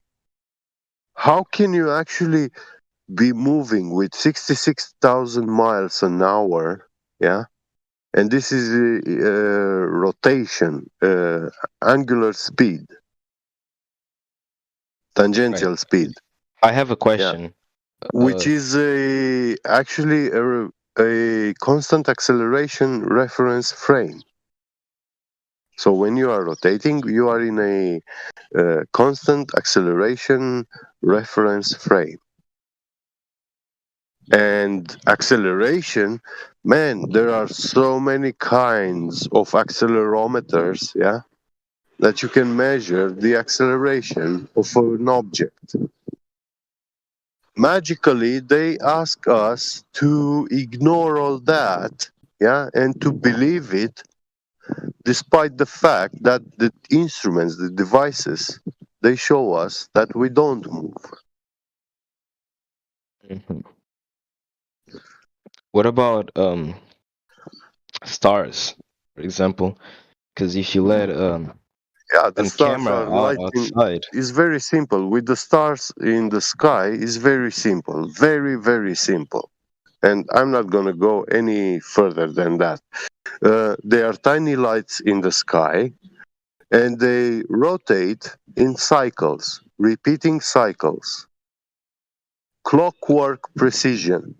Right, but where? And this is the foundation of the Saros cycles.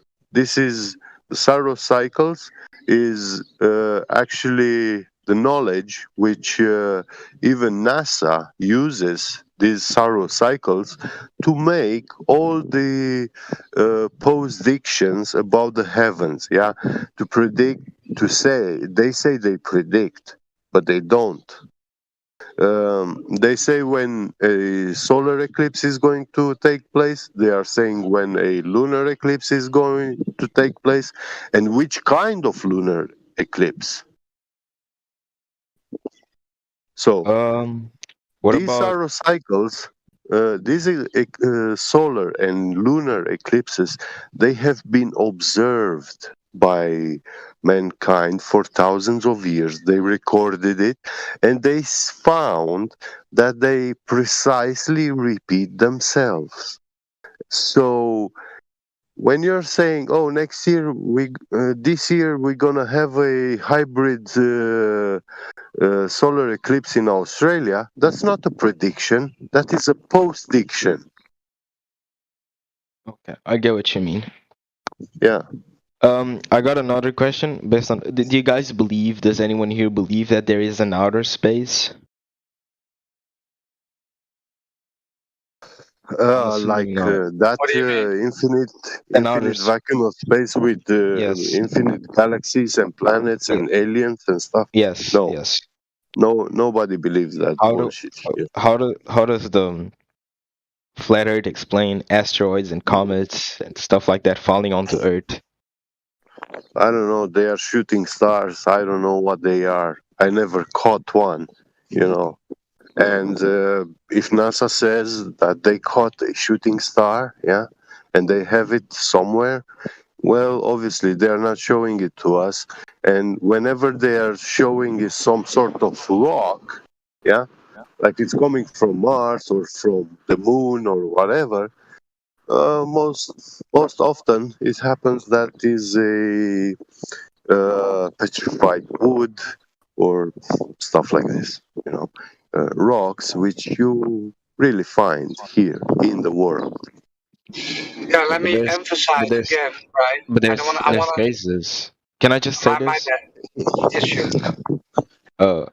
Based on this topic still, but there are cases of this objects that we don't know where they come from, destroying houses of civilians that apparently did nothing, right?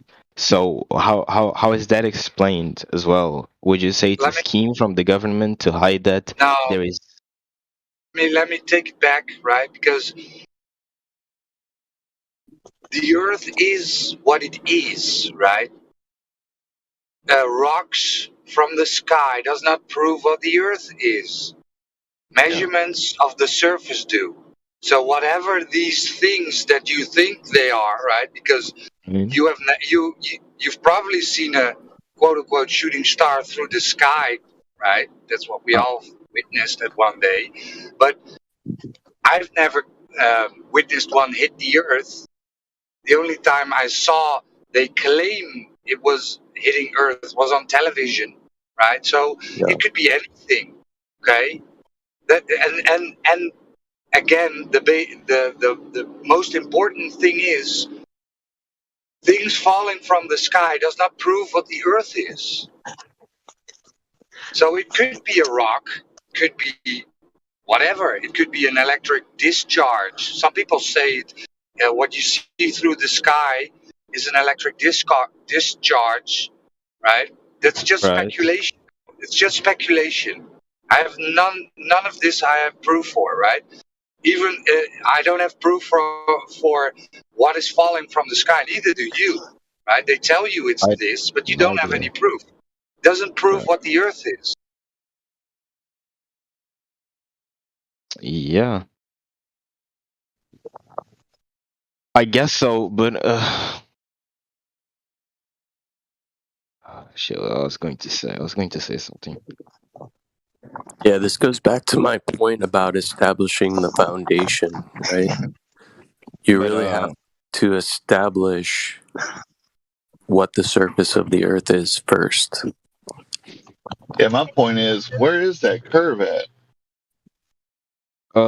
Yet again, I was going to say that, but the thing is that those things, they're not shooting stars. I assume, from what I know, I may be wrong. They're called asteroids, and they eat Earth. They hit Earth.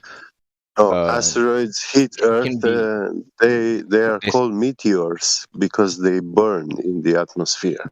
Right. Okay. Meteors. An asteroid would actually have a physical contact with the ground. Okay, I'm sorry. I used the wrong word. I didn't know. I was not educated in that term as well. So, but the fact is, there have been incidents of them eating Earth, be it by whatever it is. It has happened. That's a fact, right? We can all acknowledge that. No. Sorry. No. Okay. I showed you a video. I tell you what. Recorded I tell you something that you 100% do not know and never heard before. We have mythological stories, like in Greek mythology, where they say, people say in those stories that, for example, when volcanoes explode, erupt, yeah, they shoot out material up in the sky so high that they will never fall back down, those stones and rocks. Yeah. How can this be actually happening? I would say, yeah, we all see in laboratory, for example, quantum locking effect. Do you know what quantum locking is? No, I'd like for you Yeah, to explain it. when you take a superconductor, a semiconductor, you cool it down to extreme temperatures, and then when you place it on top of a magnet, it will float above that magnet, yeah, as long as this object is very cold. Okay. So, yeah, now once it warming, it's coming warm, yeah, it will lose that quantum locking effect and it will fall on the magnet. Right. Now, the world has a gigantic magnetic field. Yeah, that's why you can use a compass pretty much everywhere in the world, except some remote places where you have in the ground some sort of metals and mineral deposits which affect the magnetic field in that remote location. Right. Yeah. So I would say that those things that fall from the sky, it's material that has been shot from the ground up in the sky, and they've been there for thousands of years, quantum locked in the sky, and now they are losing that energy and stuff, and they fall back down to the ground after many, many thousands of years. And people have observed this and they wrote, and we have knowledge about this from ancient Greek literature. People said that there were gods before who threat some men that if they do something, this god is going to take them and throw them so high in the sky that they will never come back down. They will never fall back down to earth. So we had this concept from many thousands of years.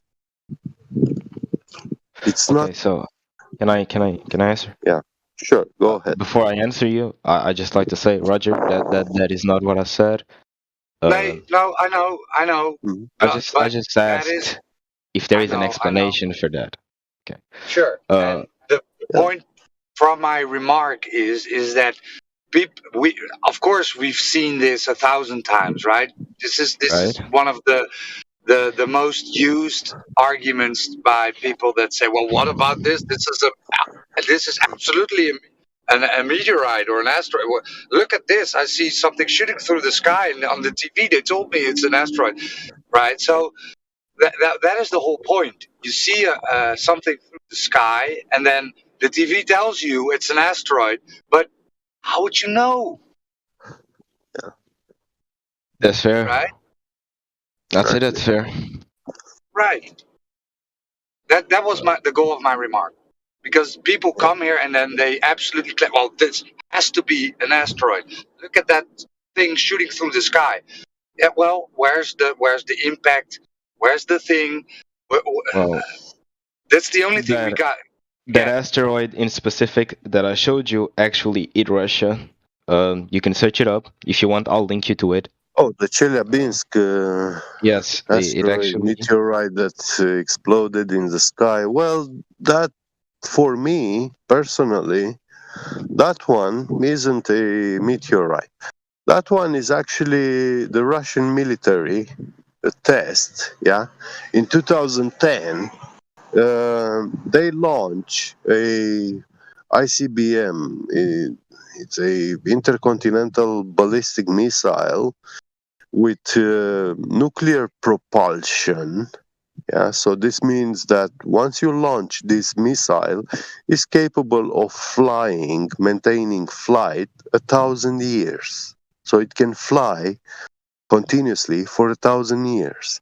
It was a hypersonic missile, and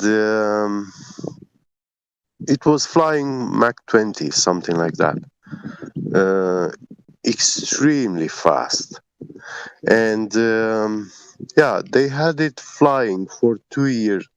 It had also stealth technology, which the Russians actually told the Americans that, yeah, you will see, we launch it, but then when we activate the stealth system, it's going to disappear from all radars. So no radar technology will be capable to detect this missile or to find its location, to know where it is, heading to, flying to, nothing. And that thing actually happened in 2010. And in that moment, the whole US army and NATO caught their asses in fire. Yeah. they went in the scare mode, in the fear mode instantly. Yeah. And now, because you have a missile which is hitting you, and you do not know who launched it, yeah, where it came from. But wouldn't you So say? that was, well, it has stealth technology. That's what the stealth technology is for, you know. So you don't know who's attacking you. you said hypersonic speed. Was that hypersonic speed? Is that what you said? But you Yes, can hypersonic. Wouldn't that be? Sorry? Wouldn't that be faster than what we see on the video? It is, you see, what you saw in the Chelyabinsk meteorite, yeah, exploding. They were actually doing the tests, explosions at hypersonic speeds. How do they behave? How explosions behave at hypersonic speeds? Because it's one thing to put a bomb in a car and detonate it. Yeah, that's one thing. And it's a whole different level when you have a bomb flying at hypersonic speed and exploding in hypersonic flight. The behavior of the explosion changes dramatically. Right. Okay. Yeah. So it was sped down, basically. And actually, this is my personal speculation that that wasn't a nuclear detonation or anything like that. It was the self-destruct mechanism activated in hypersonic flight. They tested a small explosion in hypersonic flight. And it showed that a tiny explosion actually devastated, yeah, a very big area, because you can see like a line across the sky, a line of fire in the sky, yeah. Yes. So imagine that shooting through a whole city, yeah. Yes. So it's gonna burn and vaporize everything in its path. But I don't know. I don't know. Now I'm going into an area that I don't know. You seem to know about this case. So I'll ask you, what was found on the ground? Nothing. Nothing? There was no impact with Earth whatsoever? They can claim anything, right? Yeah. They can claim anything was found on the ground. When we look at, for example, 9/11 Pennsylvania, right? Of Pittsburgh, what was it? Yeah. They can do anything they want. right? Claim there was found anything or nothing, or that the plane was swallowed up by the ground, whatever, right? It's Yeah. not Right. something you can really validate.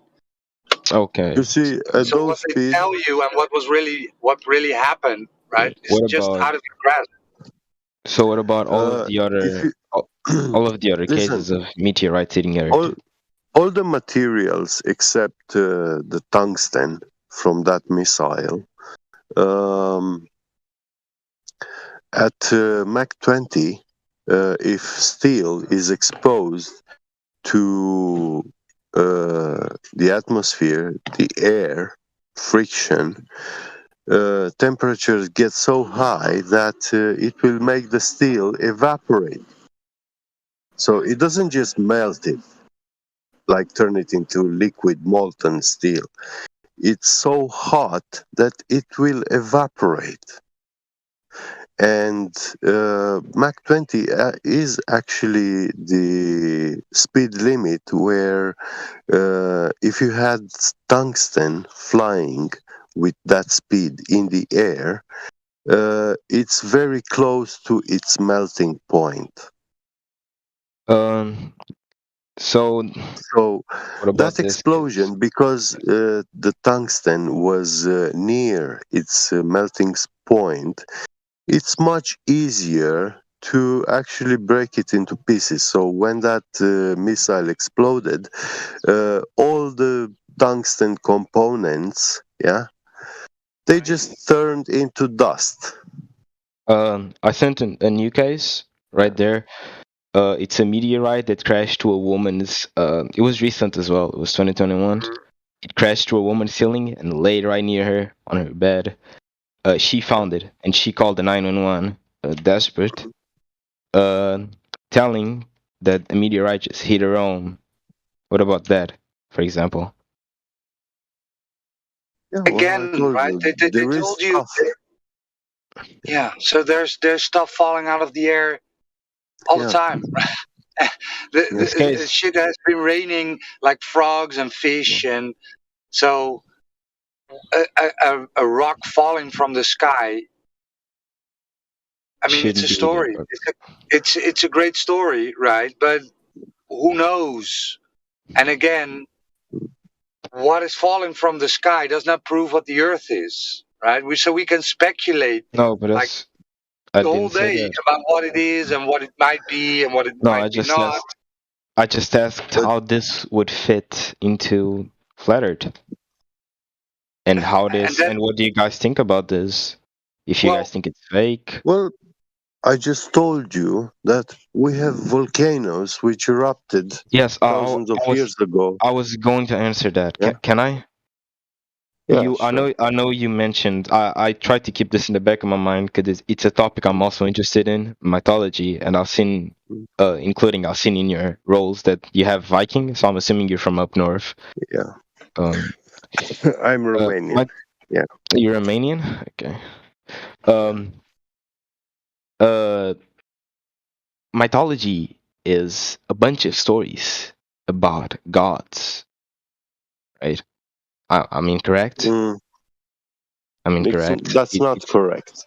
It's an idea that there are multiple gods, That's what they teach you in educational system. That's what they want you to believe about it. Yeah. What would you Greek say it is? mythology. Well, you see, the ancient Greek writers were very gifted people in the art of writing. Yeah. Right. So, and the way they were speaking in those times, and the meaning of the things that they were saying, has been altered.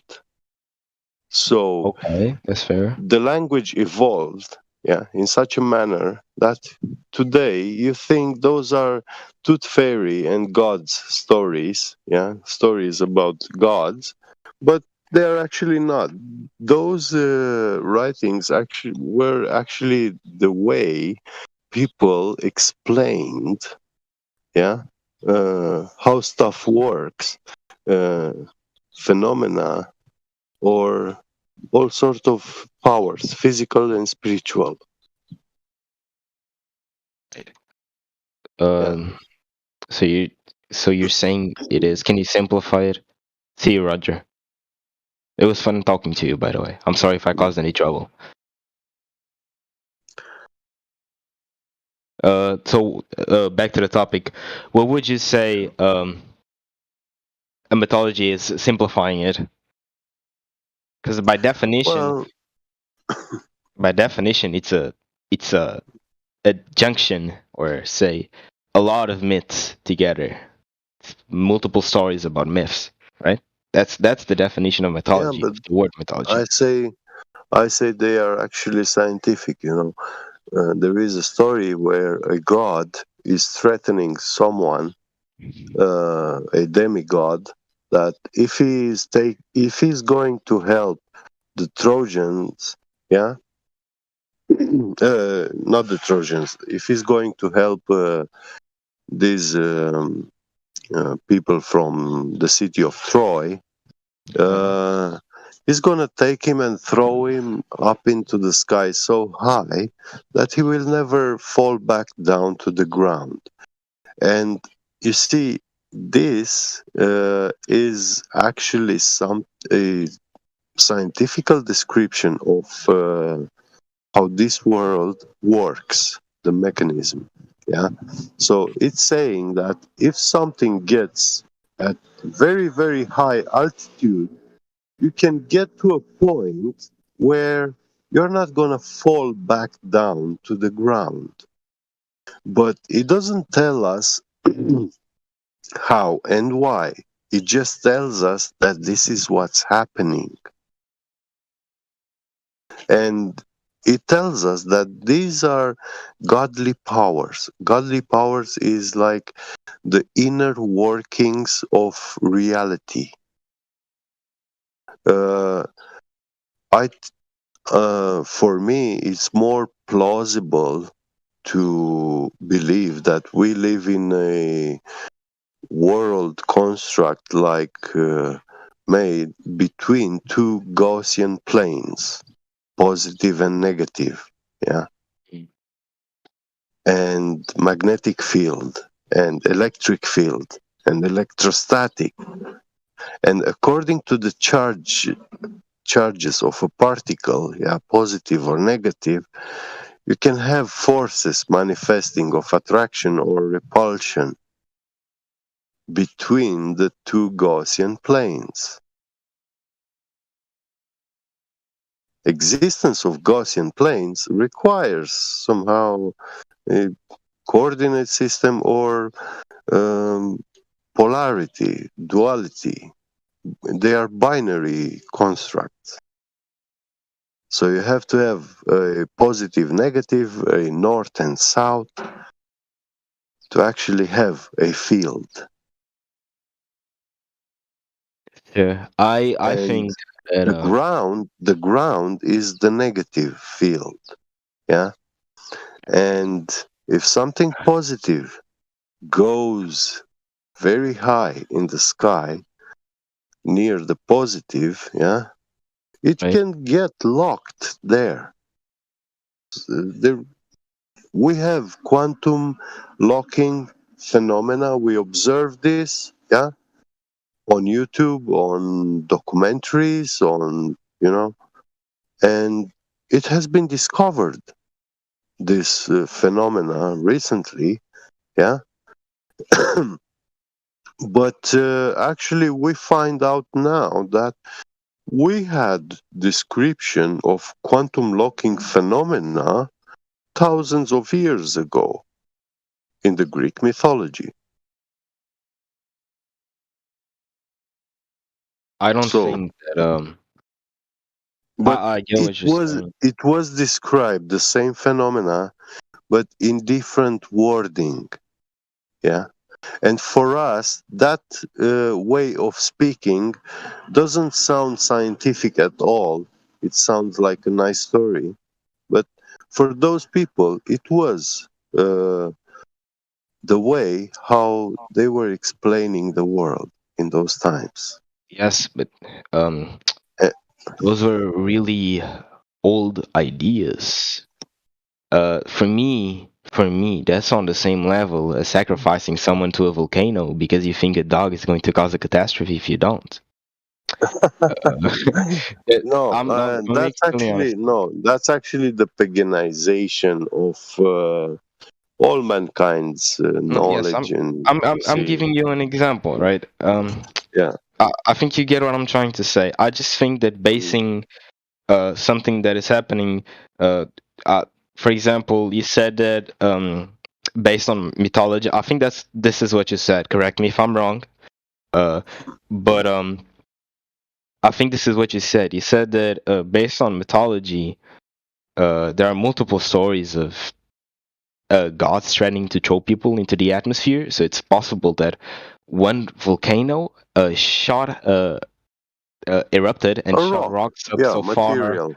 that they got what did you call it? Quantum In a quantum locking a quantum state. locking up there, and Yeah. then they just fell when it ended and caused what we know today is meteorites eating Earth. Yes. I just personally I can't see it happening because when we step onto that, it's something that we've done a lot, in fact, but we're going into the land of speculation.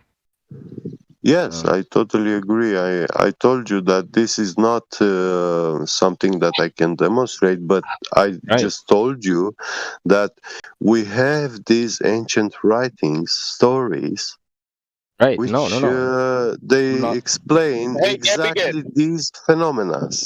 What is the original? Yeah. Hey, bro, what is your original question? You asking about meteors or something? I said that I asked what a meteor is according to people that believe in the flat Earth. How is it Well, explained? when we observe from the Earth, right? We observe the phenomena that is labeled as meteors. When they eat the So- Earth, by the way. What? When they eat. What was that? When they land on the Earth. When they land on the Earth. So you're talking about rocks falling from the sky. Yes. So the thing is that from the sky, what we observe from down here, we observe multiple phenomena, right? Right. And some people might think it's the same thing, but the rocks falling from the sky, that is something that happens. That is a phenomena that has been described. So let's call it that, right? Rock falling from the sky. Then we have something called shooting stars, right? Have you seen the light that crosses from one point of the sky to another point? It's like a really shiny. Something called what? The shooting star. Shooting. Oh yeah, I've never seen one, but yes, I acknowledge them. So yeah, that's a phenomena that everybody can observe, right? That's a phenomena that nobody here is gonna deny. We can look up on the sky during the night, or even It's happening during the night, Yeah. and it happens, right? Nobody's saying that doesn't happen, right? So the thing is, you gotta make a difference. There's other lights that you can see in the sky, and it's not the same. It's not the same as the shooting stars. There's multiple phenomena, and then there is this phenomena that you can see, some sort of object falling from the sky that could be a rock. And some people go to, let's say, ice, like frozen areas, and they find pieces of rock, like rocks on top of the ice. But that is possible. What Gabby said, that might be a possibility, but you cannot discard that in the layers above of the place that we're standing, in this place that we're in, there might be a phenomenon that rocks fall from the sky. That's not a big deal. But also, the phenomenon that people call sporadic meteors, that is has different names because they call them daily showers or there's different names for them because some of the meteors these meteor showers. Have you ever heard of that term, meteor showers? When multiple of them, yeah, I think. Yeah, many of them. Yeah, so this phenomena happens and it's pretty common, right?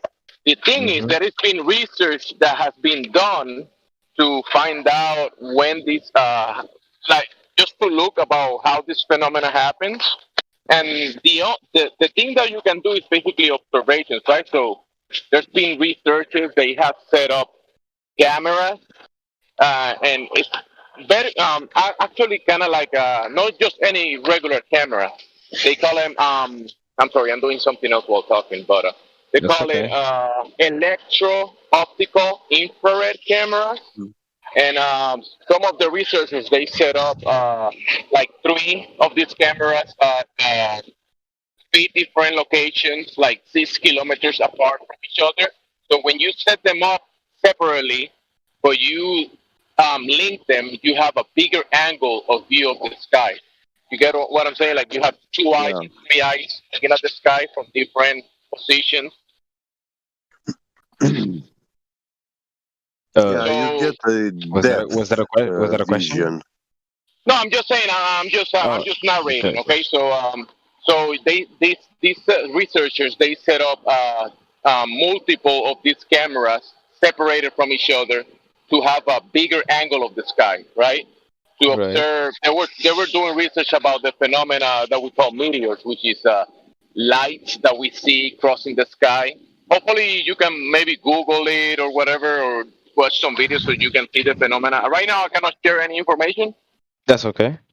because I'm doing something else with my hands. I'm busy, but I'm talking at the same time. But the thing is that they came to a conclusion that what we call sporadic meteors, even daily showers, meteor showers, um, and the phenomena when it's observed and they have this big angle of the sky and they're looking at it, they concluded that all the meteors come the phenomena are sourced from, they call it 6 radiant sources. And they name them, they call it helion, anti-helion, south apex, north apex, and there's other 2 names right now I cannot remember. But what we call the meteor phenomena, the sporadic meteors, they all come from 6 specific sources of the sky. They call them radiant sources. And it changes within the year because, as you can observe, the sky moves. You see the sky, right? The stars move, they rotate, Yes, and yes, there's yes. cycles of the stars. Also, the 6 radiant sources have cycles, and they move they kind of like move position, and it goes with the what we call the seasons of the year. So it's very interesting. It's kind of in-depth research, and they're not flat earthers or anything like that. They just have like a lot of information about observations of this. But they say that the sporadic meteors, they come from 6 radiant sources, and the only thing that I think their conclusion is a little flawed because they're pre-assuming that the ground they're standing on it's spinning, right, and it's curving. So their conclusion is kind of flawed because they have a presupposition that they are standing on a spinning ball. So I think their conclusion at the end is kind of flawed. But when you actually you take the observation into account, and you can actually set up devices like they did. You can set up cameras, electro-optical cameras that gives you like an electrical spectrum of what's happening above, right? It's not just a regular camera. This is special equipment. Yeah, And it's like there is a source where all these shooting stars and meteors are coming from, which is totally against the heliocentric model, because in the heliocentric model, the source is omnidirectional. I mean, it's coming from all the directions. yeah. You know, yeah. Yeah, it's right in But the heliocentric model. You're in a ball spinning through space, so yeah, these pieces of rock are falling from everywhere, right, randomly. yeah, But yeah. in reality, when you do the observation, these phenomena is happening at a very specific positions in Yeah, the sky, according to their and trajectories, you can see that they are all coming from a source. They pinpoint to, let's say, 6 sources. 6 You sources, know, yes. yeah. Yep, and and that's a very those sources, interesting yeah, phenomenon. yeah. Oh my God! I got a bumblebee inside my car. I don't want to bother him. I'm gonna try to take a picture. He's on my You have seat. a visitor. Is this based on the flat Earth model? No, this is actually research No. that was done by researchers. So this is based on. So that has nothing. Nobody was Astronomers. claiming. No, it's basing on people setting up equipment on the ground and looking at the sky. That's what it's based on. I appreciate the explanation. I don't think that was what I was expecting though. Of course, you never heard of this before because you haven't seen the research. There's paper research about this. Yeah, it's not a big deal. But what you're saying is that they come from outer space nonetheless, correct? No. The sky. You know when you look Sky? up and you see the sky. Yes. Okay. Yeah, Yes. the sky. So yeah, the sky. What we observe as the sun, the moon, the luminaries. Those are layers that are above us, right? Between the ground and the sky is you standing on the ground and your head is in the air, right? So the ground is positive, the sky, the ground is negative, the sky or whatever influx is coming from the sky towards the ground. So people call it positive and negative, right? The air is positive, the ground is negative, but there is in between those two. You are standing in this place, right? And then when you look up and you observe the phenomena that we call the luminaries, the cycles of the moon, the sun, the stars, the phenomena we call sporadic meteors, all that phenomena is happening in layers above your head, up above in the sky, right? And there's multiple layers to what's above our heads. We can see what we can see from down here, but until we go up there, I don't think we can do because I think your body won't be able to tolerate whatever is happening up there. You can only observe it with your eyes, and that's what we call phenomena. We observe the phenomena, and we can kind of demonstrate. You can kind of emulate a little bit what is happening up there, down here on Earth, at a smaller scale. But what's happening up in the heavens, it's another scale that I don't think we can replicate. Okay, so it might just be that I'm not understanding it properly, but there are two things that I didn't catch. I don't know. I didn't hear where the rocks or whatever it is, the meteorites, the phenomena is coming from, where it's starting, where it's generating, and I don't understand. No, I think it's only that. Honestly, I just don't think where it's. I didn't. The researchers, they labeled it. They labeled it 6 radiant sources. So when they look with the special equipment, the electro-optical equipment, they saw that all the meteors will come from these 6 specific points in the sky.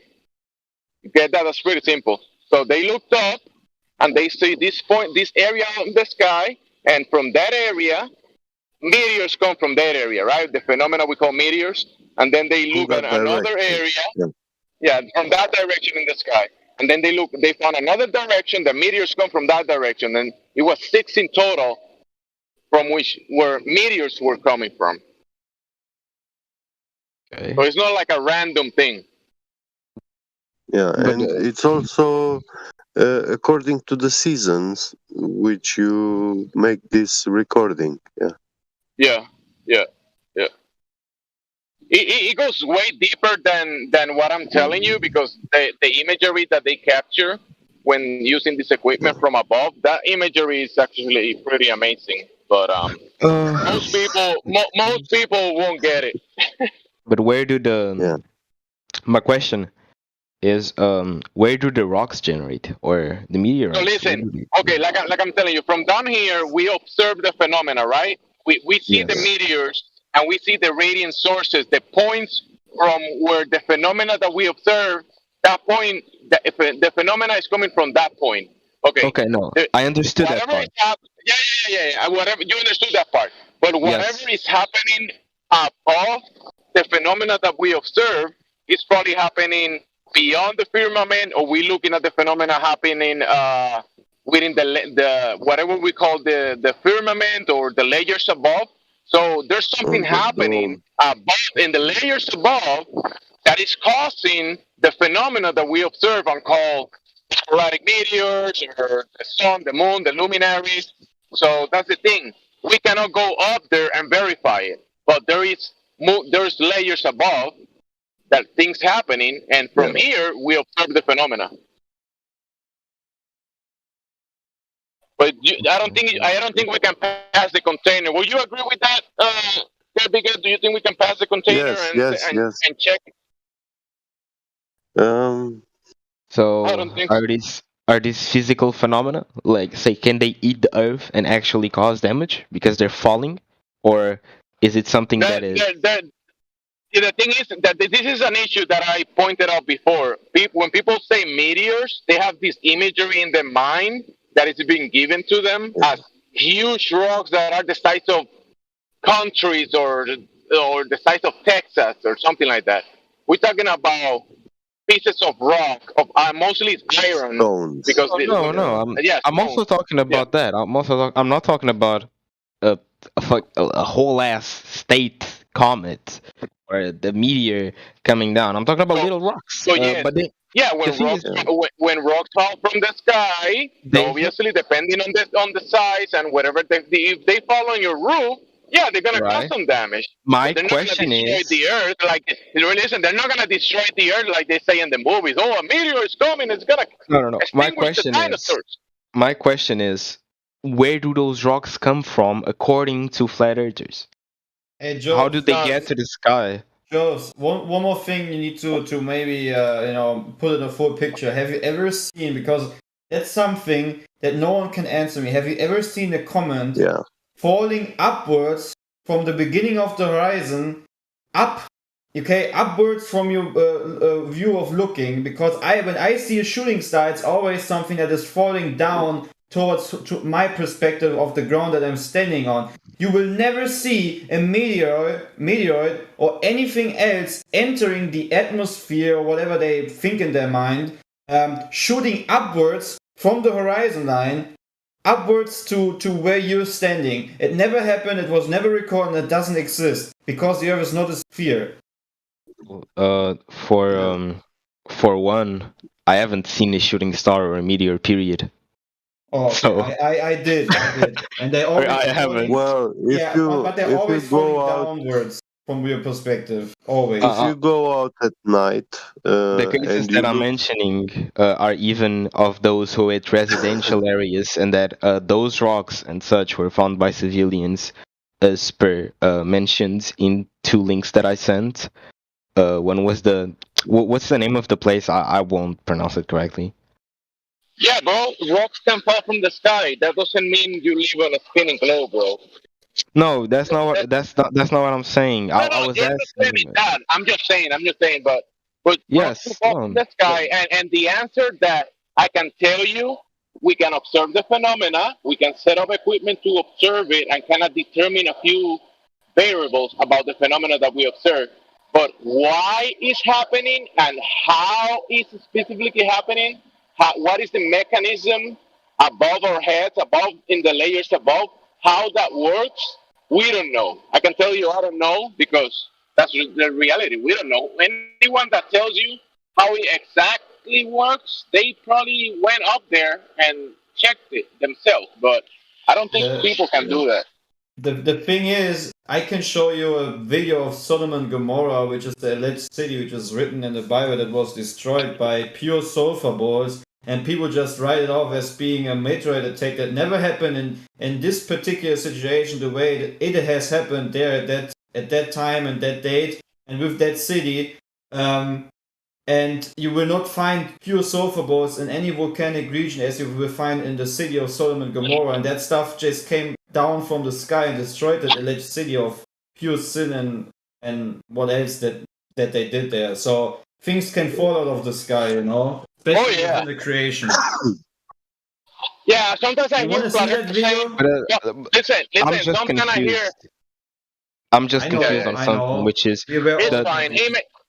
He made a comment for not just for you. He said that for he said it to you, but everybody, other people are listening. So if you're confused about it, it's not a big deal.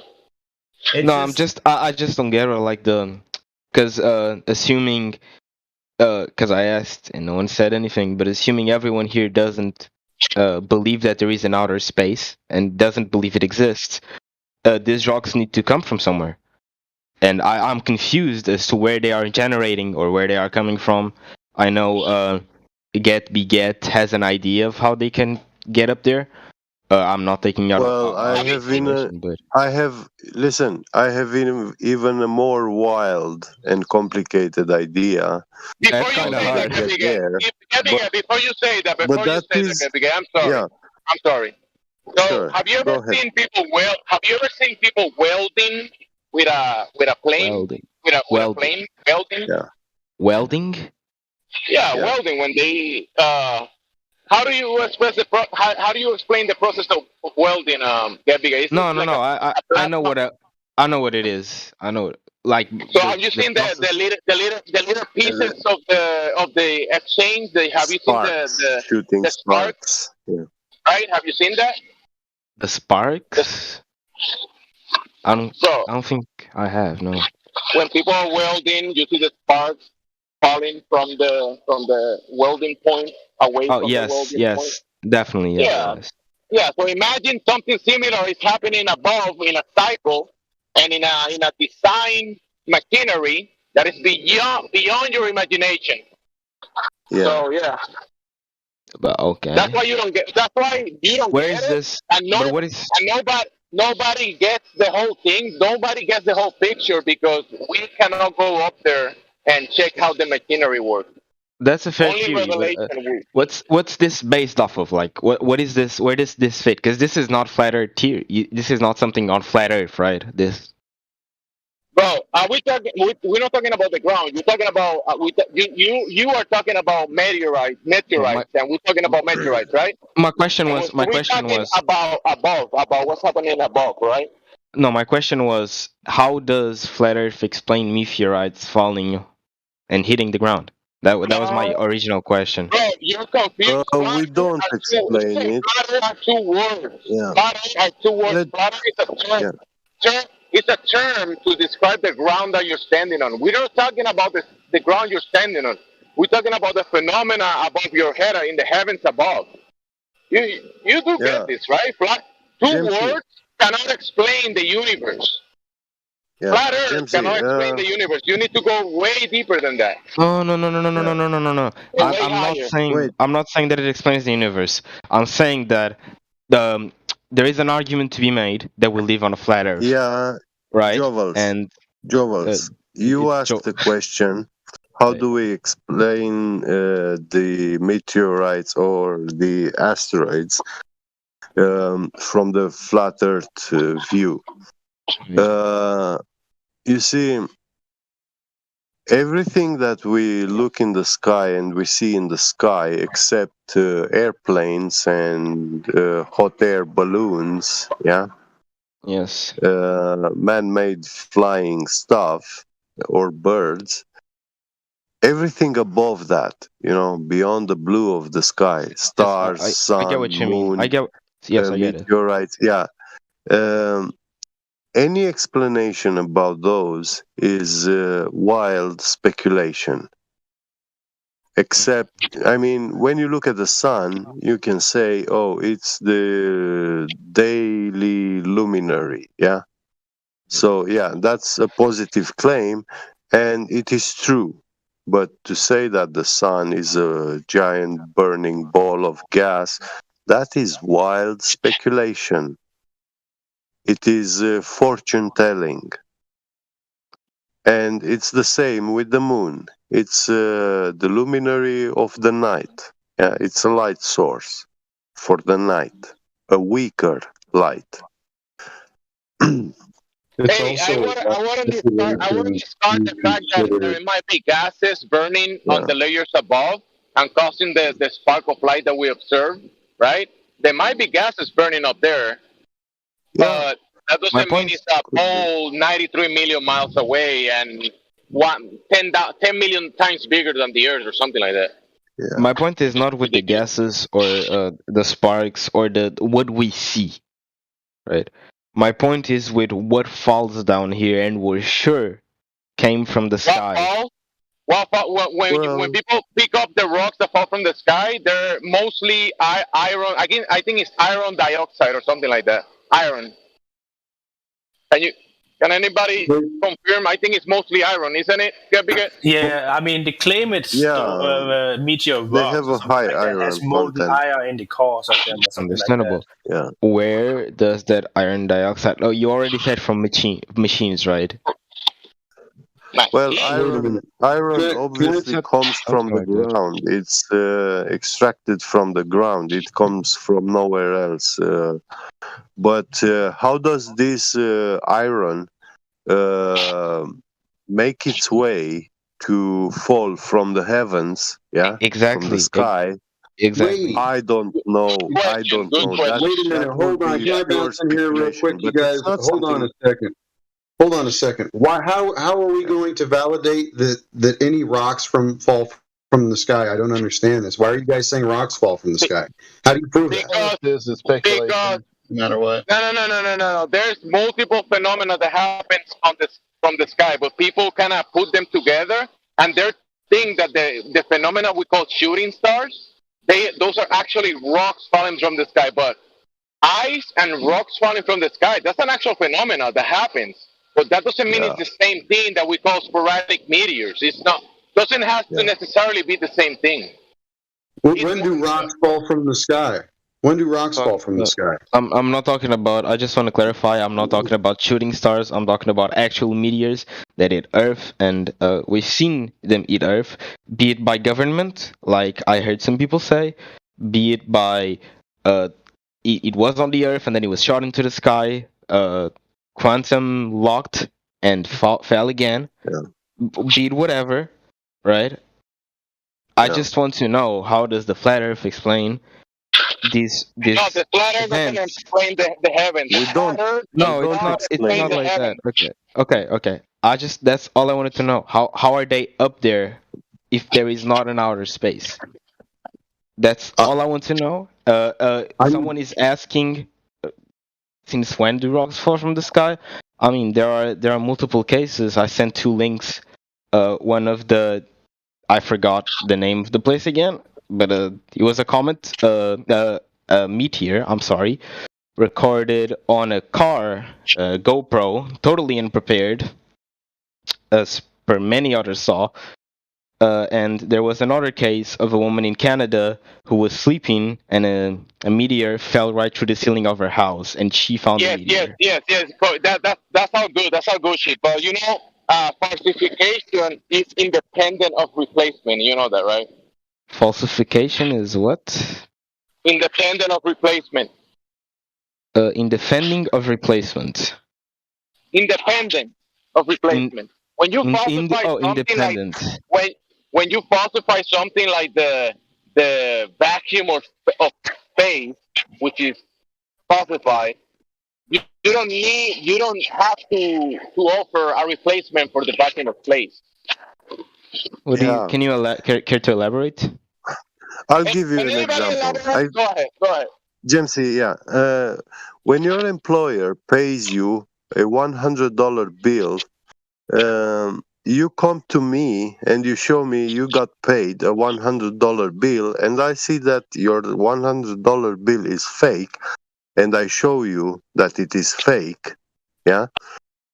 Now I'm not the person who have to replace that $100 bill. Fake. Okay. So basically, what Levelist said, he said, we don't need to give you a new story to replace a debunked story. Yeah. Exactly. Yeah. Okay. Very good explaining, by the way. I'd like to appreciate that from him. It's okay, because the thing is, you have to take into account that no man knows everything, right? But right. No. Exactly. You take that into account, and also know that there's things that nobody knows. What I'm not. I want to say also. I want also to say one thing. we like to speculate among ourselves, the flat earthers, but when we have visitors, guests here from the other side or the ordinary people side, which vast majority of them, they have been taught the heliocentric model, yeah, we don't like to speculate with them so that they can go out there and say about us that we are saying these things and that stuff, we know. Definitely not. I'm not like that. Yeah.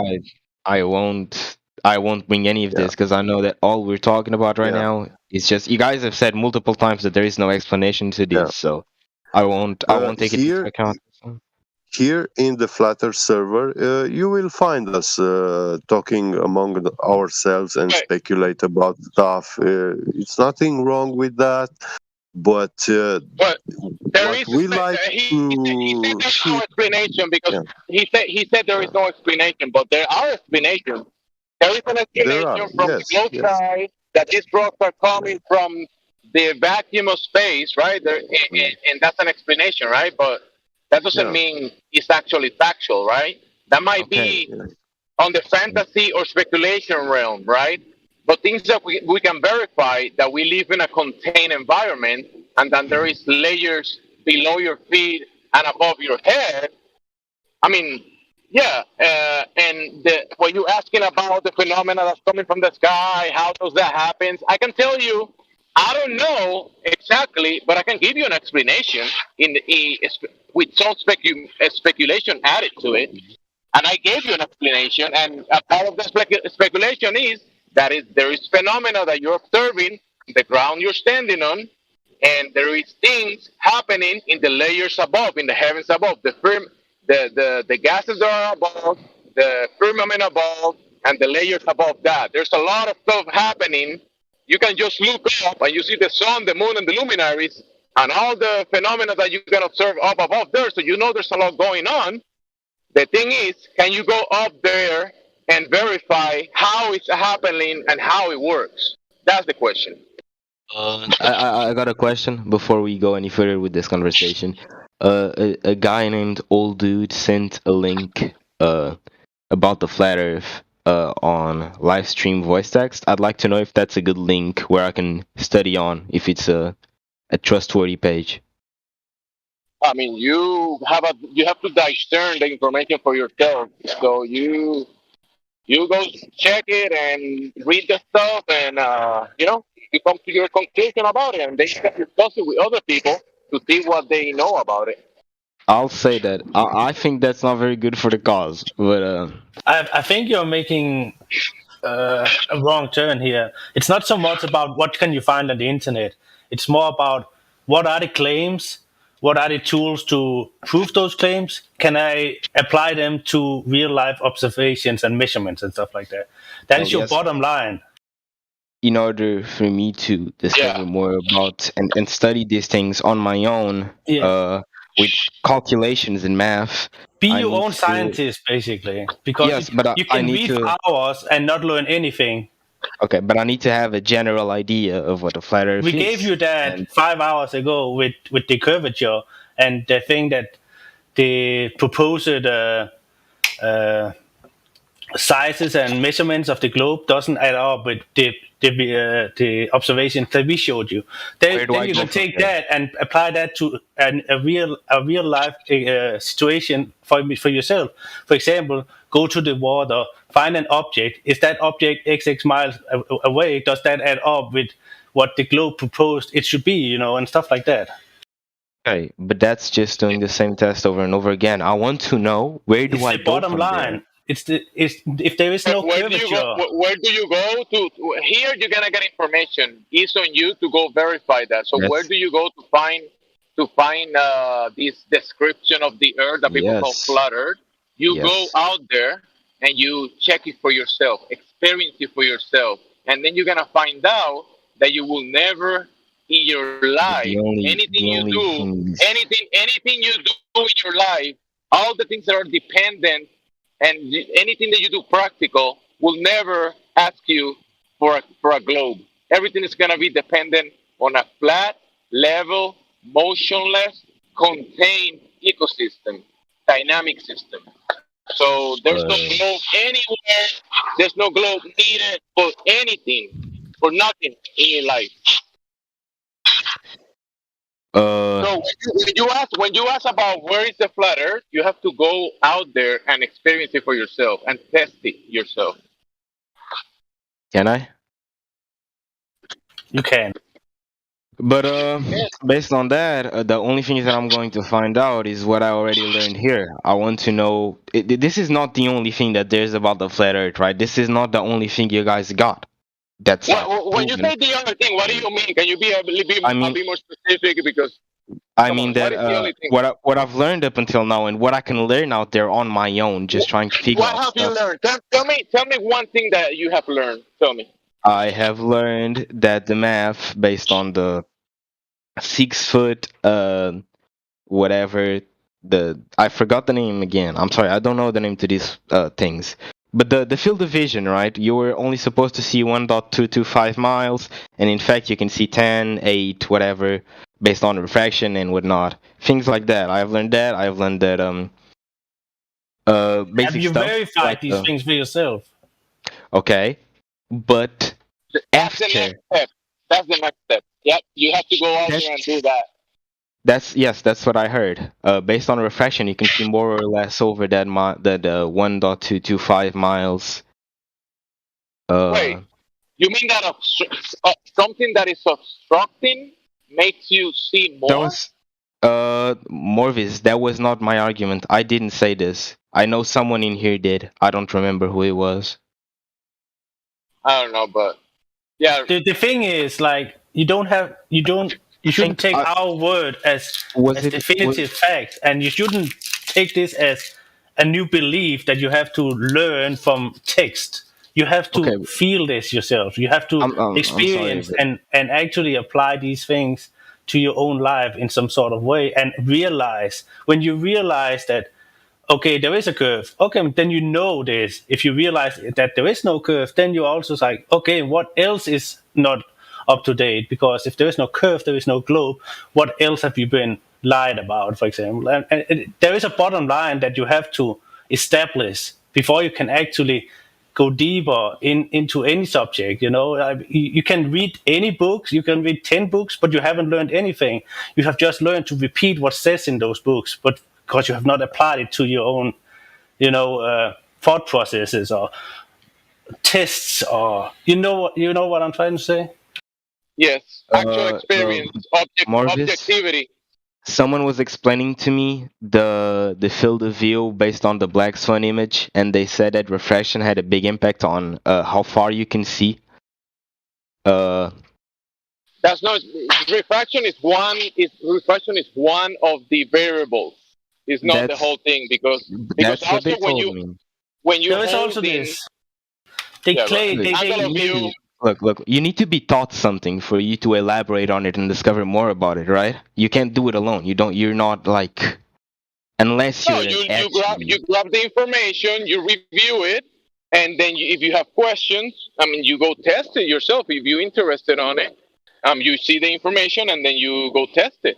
I need to learn something about it first, though, correct? Also, you mentioned someone told you about refraction. Have you looked up the definition and actually read what it is? Or did you just take his word on it, and now you have learned a new word that you can apply to a conversation about these things? No, without actually knowing what it means. Look, everything that I've just said that you guys are talking about now, I've heard here. People were telling me. That's my point. You're taking a word for it. You're taking a word for it. That's fine. That's fine. Yeah. That's what that. All right, but the way you used that word earlier, when it came to being able to see the horizon and being able to see further, was not due to refraction.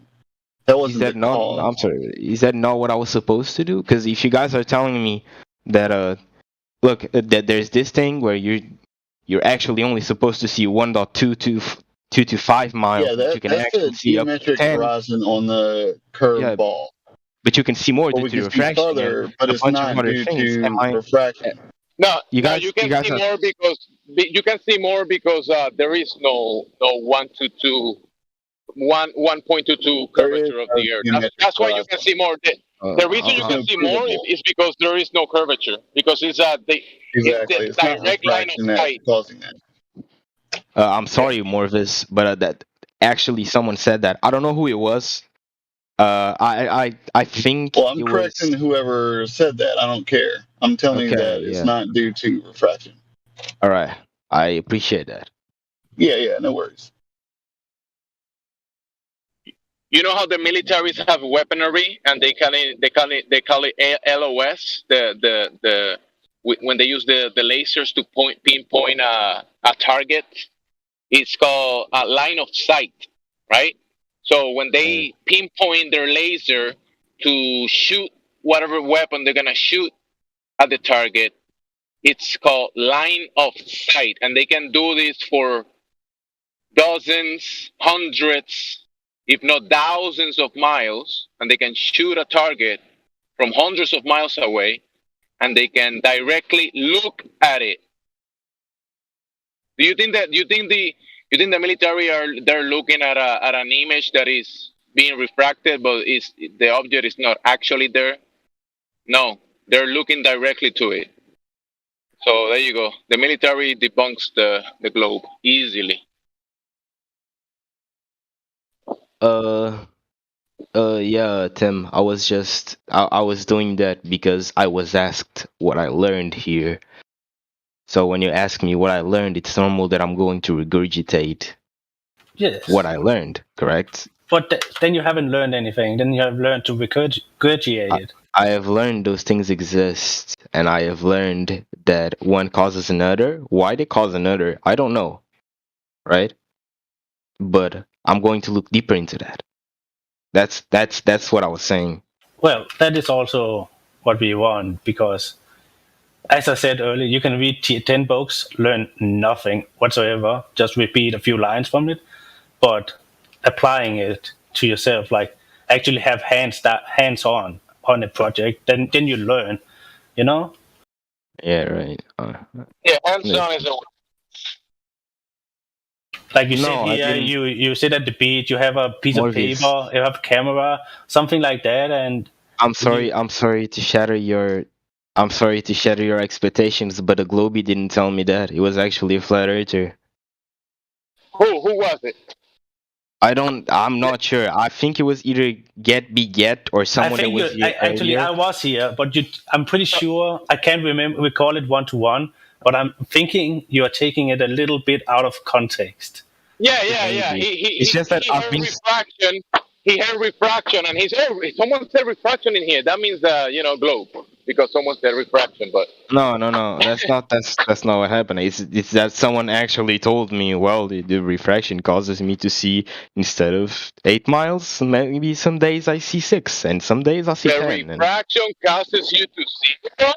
Someone told me that. I think Tim, did you hear that? Or did I? Yeah. He was talking about that you go out to the same sea every single day. One day you can see 4 miles.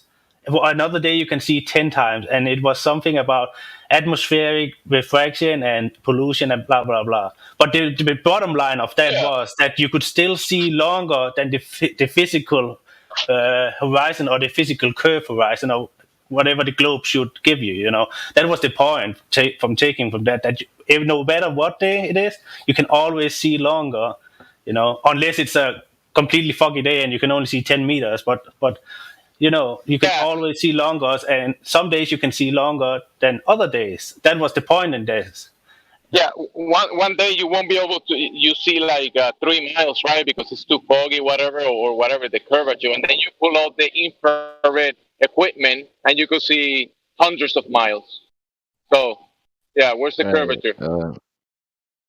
The thing is, you have been here for like 6 hours now. It's been a lot of talk. I don't expect you to remember it all, but that is also why we have to be careful about just keep talking, because I feel you are moving away from the bottom line, which is you have to test this curvature claim for yourself, and then you can move on from that, you know? Okay, so after I test the curvature, what do you recommend I do? Come back in and talk about your results. As you can see, we are really open to talk, you know, like, and discuss things and explain things, but 100%. But what comes after that? I come here, let's say my results was that I saw absolutely no curvature in the Earth.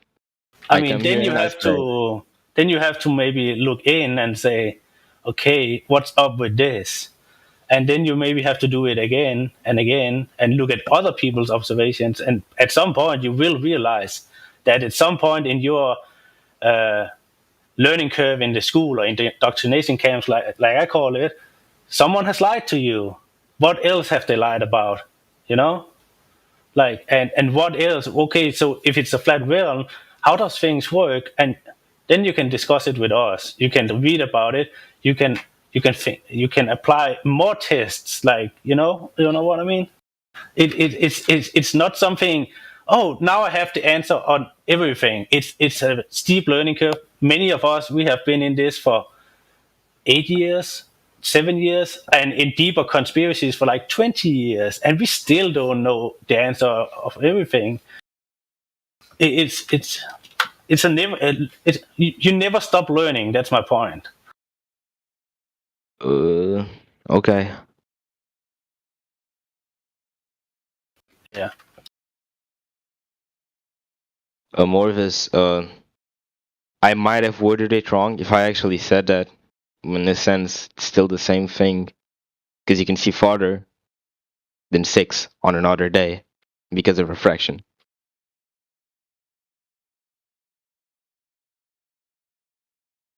And in fact, yes, it was a flat earther that told me that. So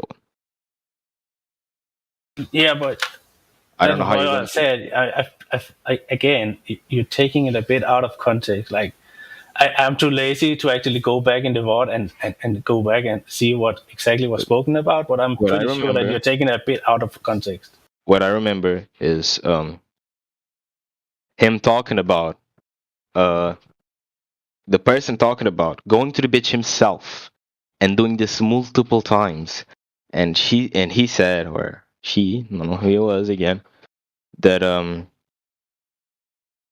some days when he goes, due to refraction and some other elements, probably, I don't actually remember if the part was in, but considering people told me, refraction is not an element. I didn't say that.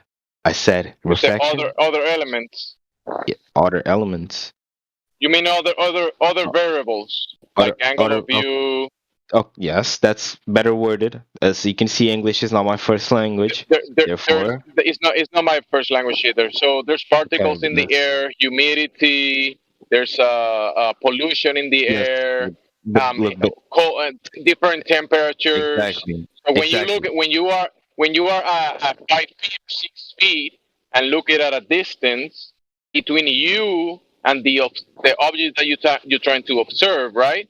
There is layers and layers of humidity, particles, and a lot of different things. So depending on the visibility of the day, have you ever heard the Weather Channel? And they give you like a percentage of visibility. You know, it's raining today, so you can only see 10 feet in front of you, or it's misty, you cannot see 3 feet in front of you, right? Because too much mist or that kind of stuff. Yes, I've heard it.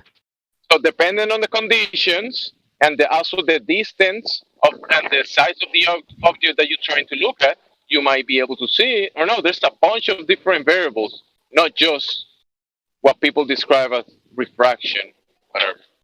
But also, you know, when you hold a brick on your hand, have you ever held a rock on your hand? Yes, I have. So you have it in your hand and you look at it, right? And then you put that rock on the floor and walk 10 kilometers. Can you see the rock? No. Exactly. Simple. Why can't you not see it? Why can't you see the rock anymore? That's very cool. I understand, but that was not my point. No globe. I don't know. But it's not about your point. It's about you listening to what people are telling you. It's not what you're trying to tell others. If you're here to learn, you have to listen. But I've and also processing. You have been listening, but you're trying to draw back into what the refraction that you don't even know what it actually means. Tell me, what is refraction? I don't know. I don't know what refraction is. So you're going back to something that you don't understand. So first, you will have to go check what it is, and before you can kind of argue about it, because you don't know what it is. But I'm not arguing about it. I've never argued about it. What I said, and I'll repeat this for like the 10th time because you guys are saying that. Yeah, we get it. Someone here told you that you cannot see any further because of refraction. Thank you. Okay. So what's the point? Well, I don't The point get is it. that the way you're doing it, you are parroting this word without knowing what it means. It's like a parrot that says refraction, refraction, and you're just parroting. So you're telling me, hey, listen to what people are telling you. But when I repeat what people are telling me, when you ask me what I learned, you're saying that I don't understand any of it. Therefore, it doesn't make any more sense. Exactly how you heard it in the first place. You see what I'm saying? You might have took some words out of it because now you're saying that we see past the geometric horizon only due to refraction, basically. Like that's the only explanation. And that is definitely not the case for any flat earther. So they could have said something in more detail, like atmospheric refraction or something like that. I worded and it yet wrong. all you're taking out of it is refraction. I worded it wrong. It's the same case that is happening right now. That I've been adding other variables, and he's ignoring that. He's just at the moment someone was explaining refraction. You just heard that word, and you just want to imagine things, but you have to listen to what people are saying, and you don't know exactly what the person was telling you. You don't know the point because you weren't listening. You just want to repeat the refraction word, and that's it. No, man, that's not. But don't worry about refraction. Don't worry about it. There's way other many things. If you guys let me talk, I'll gladly try to explain myself and what I actually meant, but it doesn't seem to be the case. You've been speaking all night, all day. Yes, and most of the time I have been just being drawn back because you guys tell me something. Look, you're telling me something, and then you're telling me to do the opposite. No, just say your point. I'm gonna say something. When I joined this call, I was told to look more into the cause, not cause. You guys get what I mean, right? Into flat Earth, into all of this math and all of this things is explained through the eyes of a flat earther. I was told to look more into this, right? And when I try to look more into this, and when I ask you guys you got responses. You got replies. When every question that you've been asking, you got a reply and you got something. Yes, I said. Okay, so I said. Have you not? How do I learn? How do I learn more? And then someone said, I think it was Tim. He said, well, you can start by doing the test of the curvature. Hey, I'll tell you, bro. Don't worry about that. I'll tell you. When you scroll down in this server, you're gonna find you see the server, right? You scroll down all to all the channels, and you're gonna see something called additional channels or additional information channels, right? And you can go by category, different titles and different topics, and you can do some study, and that's where you can go right now and learn from there. And look at laser tests, scientific method, water, long distance observations. Look at those for starters. And then if you have any questions or any comments about it, you can come back at us. No, Globe, do you want to say right now you don't know much about the topic. If you have questions, we can answer more questions. I'm trying to learn. Don't try to be making claims, okay? I didn't make any claims. You guys asked me what I learned, and I just said what I learned. Yeah, you did. You learned that the Earth is not a spinning globe because the claim radius doesn't add up when you do the observations in reality, right? And how is that a claim? How am I? No, that's not a claim. That's what you learned. Yes, but that's what you're saying. I'm making claims, but I've never made a claim. I just told you what I learned. No, you're not making claims. I'm telling you that I am making claims. But it was presented to sure. But now we're talking about what was presented to you, right? I think it was the black swan or the observation that goes beyond the claim radius, right, of the Earth, of the spinning globe. So when someone puts the radius to the test, it's been done hundreds, if not thousands of times, if not more. Every time that the radius is put to test, it fails. So there's no radius of the ball Earth. So there is no globe Earth. There is no ball Earth. Pretty simple. I know you get that. It wasn't that long. It was like 3 hours ago or 4 hours ago, something like that. That's a long time. But that's I don't know how I'm taking the word out of context. It's kind of confusing because It is a lot of information. You sat here for like 7 hours today, and you said you didn't sleep. So of course, it's a lot of information to take in. I give you the benefit of doubt there, 100%. it's not exactly been It's confusing to say the very least. I've heard a lot of different opinions, some explanations to questions I asked, even had different answers. So it's kind of hard to put a finger on that. But so I got one last question before I leave because this has been very tiring. Would you guys say that this is based on a personal? Many of these ideas and answers are based on a personal perspective. The whole experience is based on your personal perspective, bro. That's the only way you can experience it. That's the only way you experience anything personally, yourself. That's the only way. Other people can tell you their personal experience, but that's not the way you experience it. When you're making something like this, I'd say, well, when you're talking about the flat Earth, it's everyone's experience. Can I quickly say something? So to maybe clarify a little bit easier. So look at it this way, okay? No, I didn't. One second. Let me answer your question, okay? So you asked if it's somehow our personal view, right? So let me answer this way, okay? So we can do measurements, we can do things where we can debunk the so-called numbers which are given by the heliocentric model, right? So we have definite proof of them not aligning with reality, and that's something we can prove, right? So regarding the things which are in the sky and things that are in supposed space for the heliocentric thinkers, okay, just to also put them into the mixture, is always be based on assumptions. So either the heliocentric guy cannot say directly what the star is because he can't check it for himself, or what the supposed sun is because he can't check it for himself. He can only observe the same thing as a flat earther would observe it. In this case, both parties are based on an assumption. But what we can do is, when we want to prove something, an argument, for example, we can go out and measure the surface, and it shows that it's not lining up with the numbers and the model which they supposedly think is reality. Does that make sense? In a way, yes. I think I understand what you mean. Yeah. So everything else, it's just a cool thing to talk about, but we will always the only thing we can agree on is what we observe. And the things that we actually can test, which are within our abilities to test it.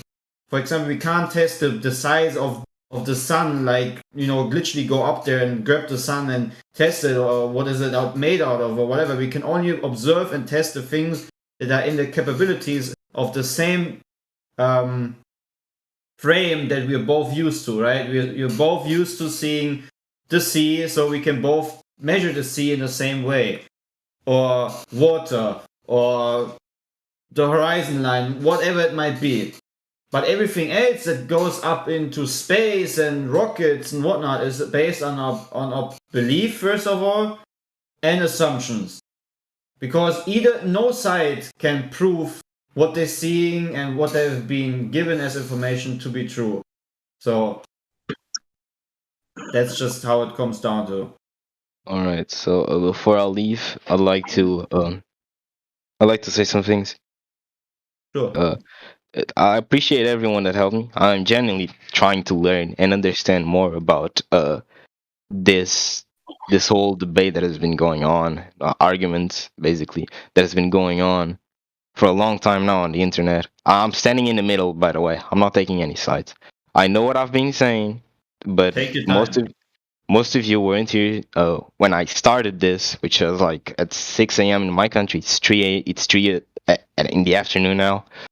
I said that I was going to try and debate why I'm slightly inclined for the Earth being round. I said, okay, that's what I said. I also like to apologize to some people. I like to apologize to Napalm because I was not paying attention to our conversation.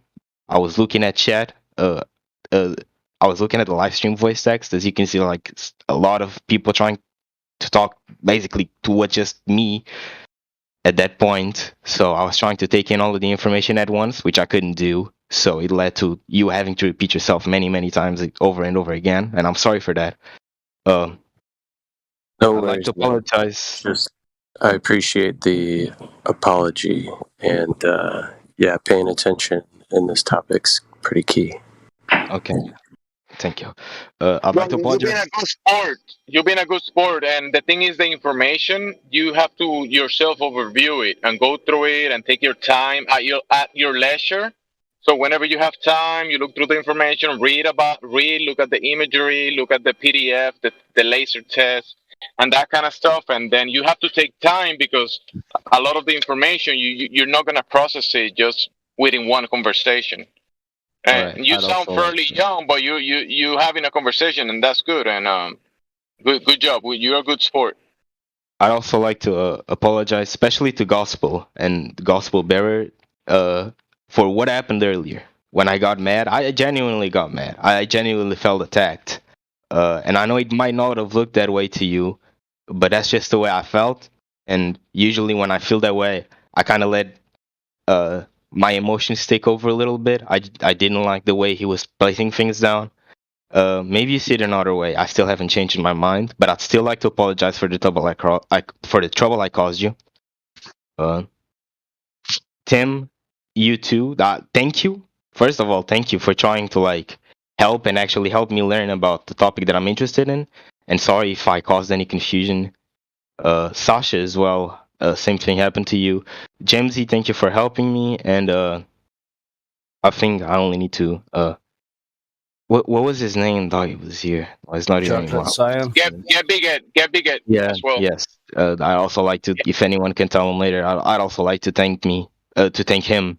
No, I'm sorry, to thank him for actually helping me understand. And he was a really calm guy explaining all of this to me, even though I was talking really confusing.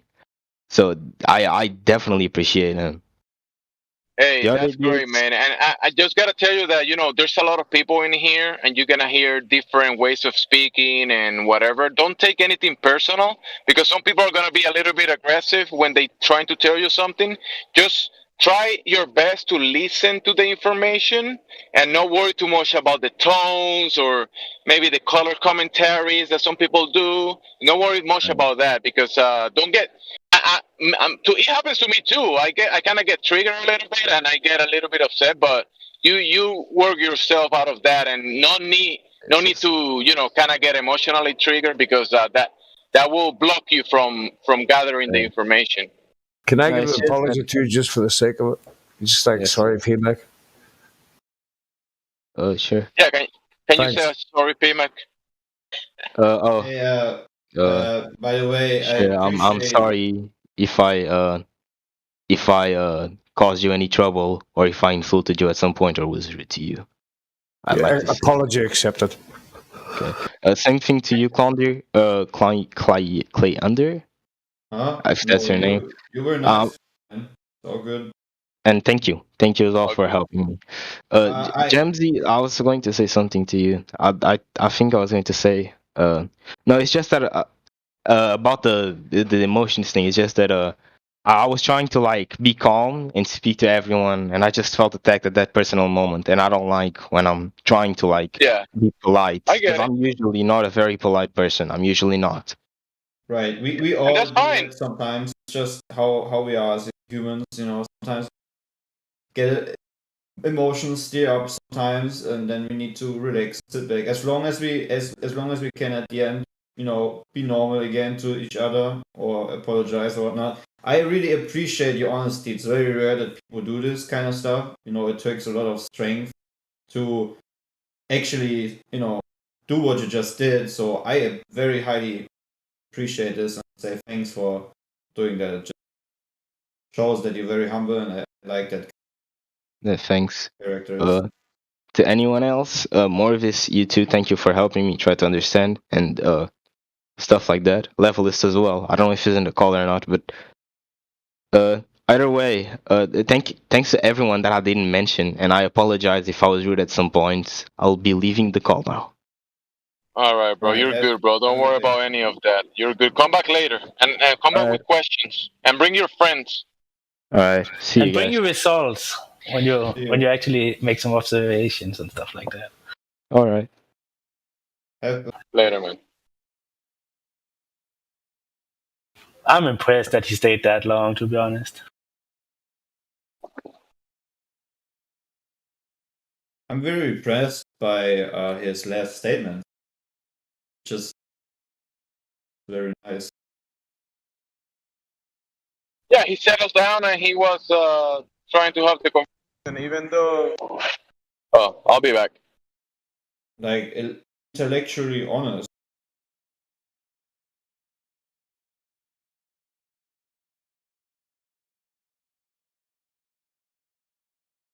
Yeah, if somebody ever says they never let the emotions get the better of them, they're liars like NASA.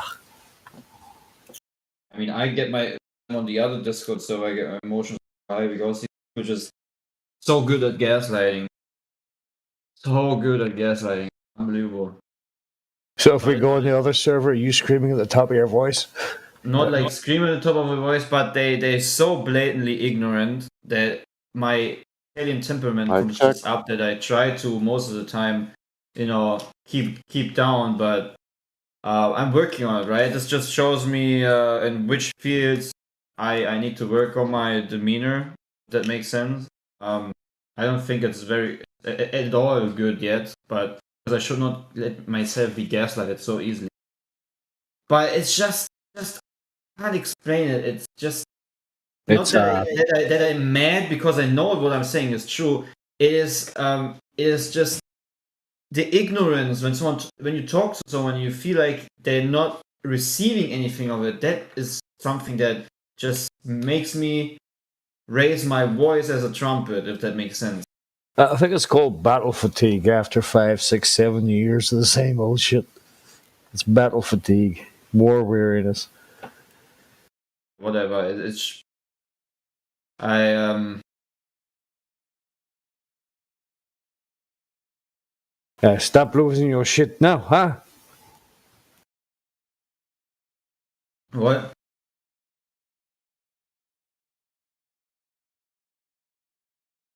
Hey, you stop losing your shit eventually. You just learn not to. Yeah, I know. I'm learning.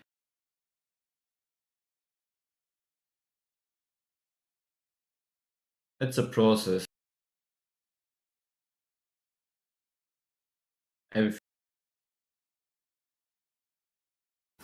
Now, you've sparked my curiosity. What is this other server? This other server is Debate Flat Earth and more. Trust me, man, you will not have fun. Oh, yeah, I know it. Yeah. Yeah, I know that. Yeah. It's a complete pain with these people. They're willingly ignorant. If I like to hurt myself, I would go there. Doesn't like maybe it hurts my brain somehow because I cannot comprehend how people can just completely disregard certain things. And also, what they always do is they tell you that they have proof of something, then you ask for proof and they don't send you anything. For example, I'm still waiting for the proof of a definite definition of level meaning curve. Like this Panda guy says, there's another definition within the word of level, which means that it can also be a curved surface. And I asked him multiple times, send me something in a sentence that says that level can also mean curved, and he's not doing that. And how can I take someone seriously that is not doing that?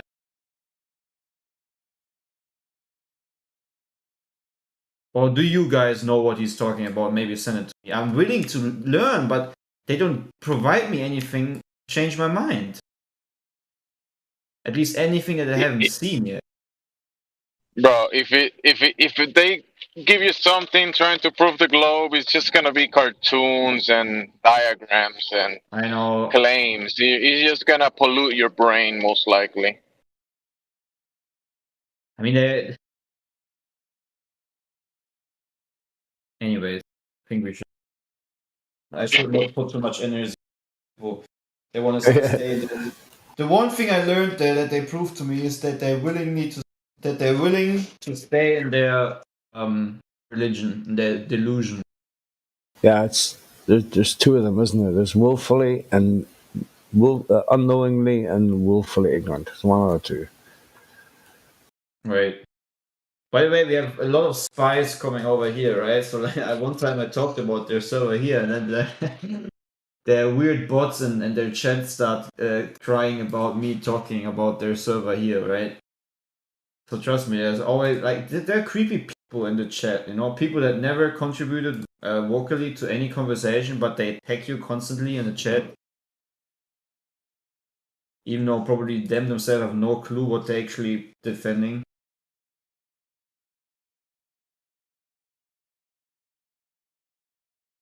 But then I also think there's a lot of people infiltrating the Flat Earth movement on that other server that just tend to be Flat Earthers and just want to quote stupid things all the time to further justify these other people that are on there. There's just some people talking so much weird things that I've never heard within the Flat Earth movement. Oh yeah. And we have a new guy, by the way, Neppy. Neppy, you want to talk about the heliocentric religion?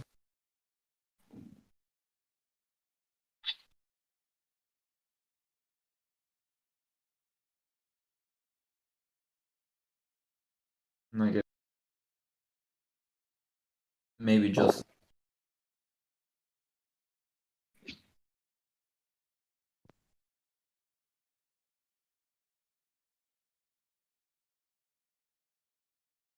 Have you guys ever talked? I like the way you put that heliocentric religion. That's basically what it is. What it is. And I talked. The last conversation I had today is I talked about the connections of the roots of the heliocentric religion. You know what the people that created this whole things did and so forth. And they just said it's not important to know what the background of the people is. It's important to know the evidence that we have for it being a sphere. While I self-admit that they have the only evidence that they have is to use refraction as an excuse, when I already pointed out that the refraction method of the Black Swan doesn't work because you have a perfectly straight horizon, and you also have the pillars, which is the ground base of the oil rigs, that is not being affected by refraction. So if you really have a picture of full refraction, the full picture will show you refraction the same way as you see refraction on a hot summer day on a road. If there's refraction, the whole thing that is the refraction in itself is going to be refracted. You can't have a refracted picture where you have a part of it being slightly refracted and the rest of it shows it perfectly fine. That's what these people don't want to admit. The only reason why these cranes have a little bit of reflection is because of heat waves going up, and you don't know how much heat is maybe being produced from the oil rig itself and so forth. You don't even know if the oil rig itself produces reflection because of the fumes that it's being producing, right? Who knows? That's maybe something we should look into. But the claim of using reflection as an excuse with a silly model, okay, it's a silly model, is just a hiding method. Like you hide behind a bush to not be confronted with the reality of we can see too far.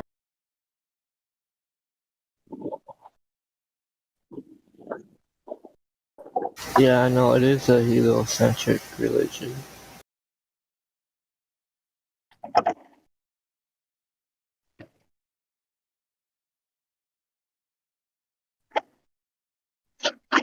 But yeah, it's a real waste of energy over there. Trust you. There's nothing you can do that these people are going to admit that would put their heliocentric religion onto, like, literally. I taught them about the book that was wrote by Mr. Werner von Braun, where he describes that Allen guy, I know that Musk guy, and they literally say it's coincidence. You know, it's an interesting coincidence, like everything else that happens within their weird organization. These little tiny coincidences.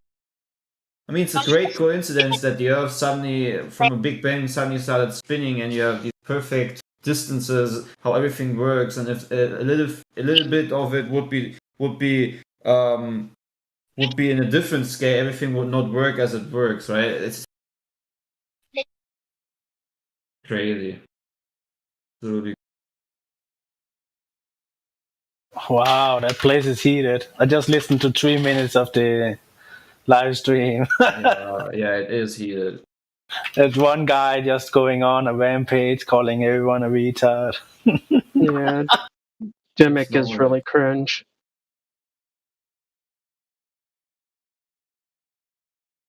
What do you call the server again? It's a link. Level is link. It's in the VC chat. Talking about Jim Panda's server, PMAC. You know it. Oh. Oh yeah, I do. Yeah. Cheers. Yeah. Yeah. No thanks. Was Jim Panda ever on this server? Yeah, he's been here before, but he usually winds up getting banned for direct lies. Just he's also aggressively vile. Pretty gross guy. He said some pretty disgusting things. No surprise, of course. Have you ever looked at their chat? Yeah. I think I'm in that server still. Let's see. I might have left it. Yeah, I did actually. I think last couple of months I've pared down all the servers I'm in to. What's the point? There's no point in being in that server. Yeah, there's absolutely no reason. I mean, speaking of cults, that's where Danny Faulkner should go. Is that server if he really wants to observe cult-like behavior? True. Who's Danny Faulkner? He's just a dude. I don't fuck him up too much. A Freemason that doesn't need any attention. Pretty much.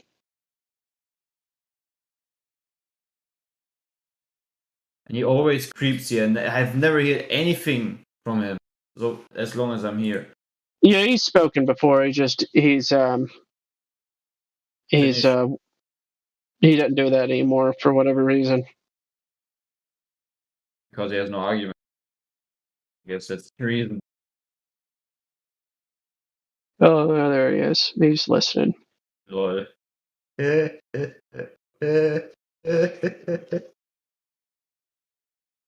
Imagine listening to Flat Earthers a whole day, but never contribute anything to prove your ridiculous belief. What a coincidence. Oh, there you go. Yeah, coincidence theory. Tell you what. Who said that? PMAC. Yeah.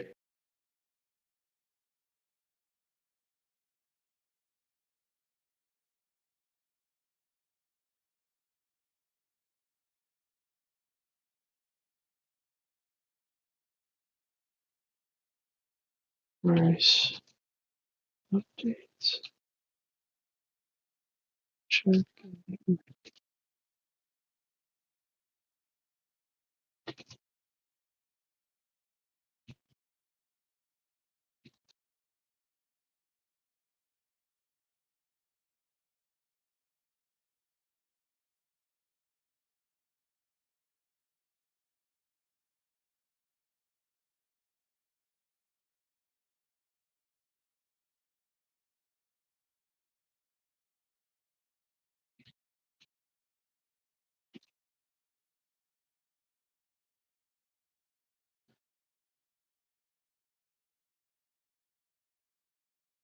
Danny, can you not just at least say one thing or have a little conversation?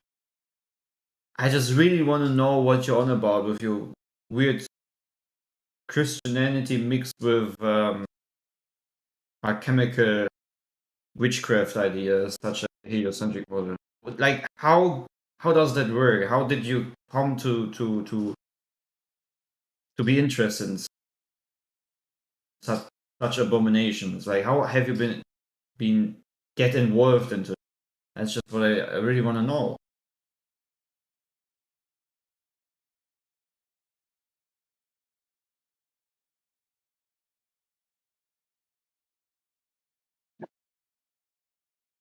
I mean, you can get out of it, right?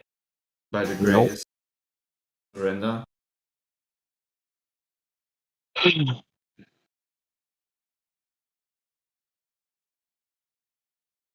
Everything is changeable.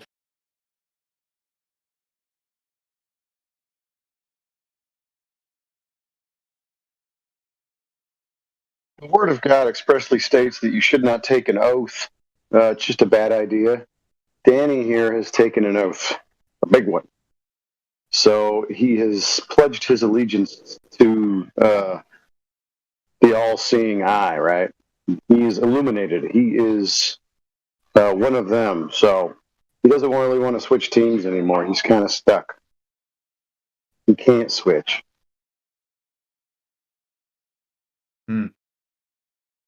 That's sad.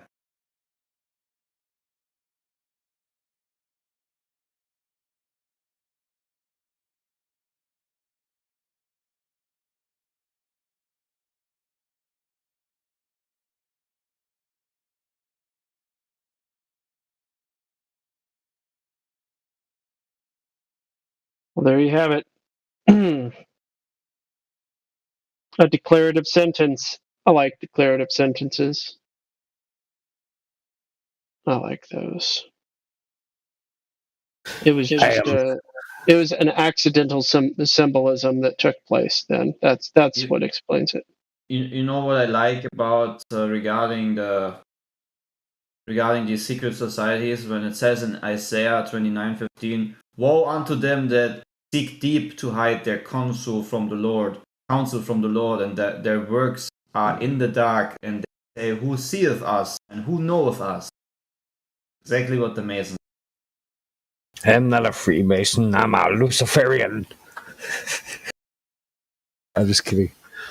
Yeah, but it's the Most High doesn't want anyone being a part of a society. I think we're definitely under some kind of negative influence all the time, man. I mean, Disney putting subliminal messaging and pictures and shit and all that there. It's just constant bombardment of negativity. Yeah,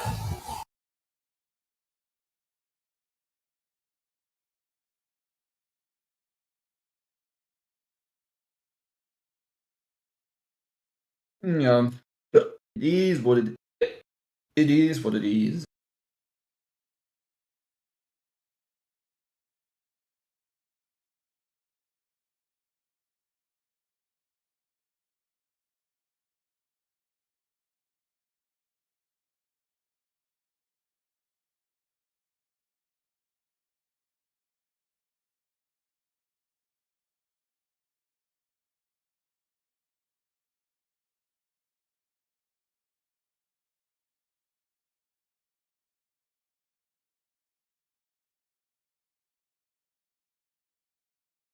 I mean, there's a reason why they're lying to us. No one family or secret society could dictate the course of human history through hundreds and hundreds of years and lead people to believe that they're living on a spinning ball and put all this negativity and shit in there. And obviously, there's a higher something going on here. You know, I don't know. Logically, you would come to that conclusion. Yeah, it's everything regarding the deception that we live in. Kingdom of deception is a war on the truth which came down into the earth, Jesus Christ. All the war on him who was crucified. Or let's say in Genesis, all the war on the Creator by people who try to hide him from others, try to put their wicked worldview upon them in order they subconsciously follow their ideas.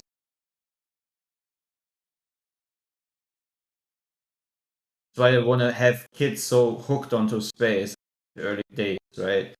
It's all about space. All about space. They're very young. Indoctrinate your weird, perverted religion. You know what's weird too? Speaking of coincidences, you started talking about Freemasonry and stuff, and Halio, which is apparently currently deafened, may be listening, to one of the live streams. Halio came into the VC as well with a profile picture of the pyramid with the all-seeing eye and all the other New Age mysticism symbolism. So I just, speaking of coincidences, that happened. They just joined shortly after those comments too. I don't know how many witches, warlocks are praying against me most of the time. Pretty sure that there's a few people. But they have no power. Just send everything back directly. Just increase the already misery that they created for themselves already. But yeah, I would agree, man. We are being constantly listened by the weird people, gatekeepers, Mr. Smiths of Satanic tricks. I mean, I need to know what's up, right? So I've got a spin on this that most people don't consider, right? So all this power that we, give to or attribute to secret societies, powerful families, whatever, isn't really power at all. All they ever really do is tempt and give offers for us to engage in destructive behavior, right? Anything to do with something that's against God. So it's actually us that hold all the power. We follow the temptation. We actually create the darkness because we obey the darkness, if that makes sense. In a certain way, the first thing I would agree that many people think, I think it's a problem if we think these people actually have power.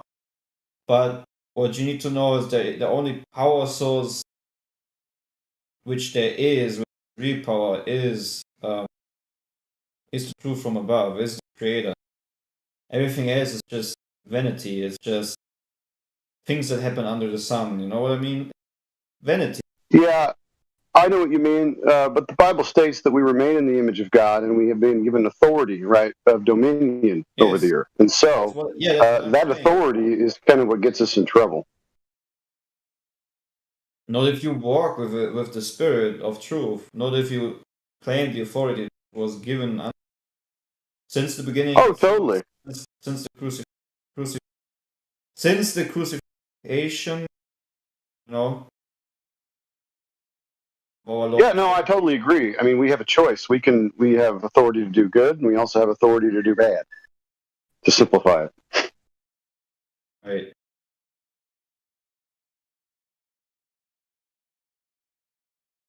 I'm speaking in a collective we, as in mankind overall.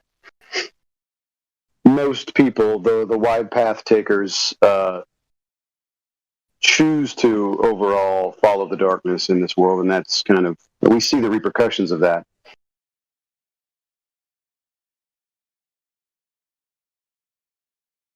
Like Danny, he chooses to believe the lie, right? And that's very destructive. So he doesn't only believe the lie, he parrots the lie and brings others into darkness.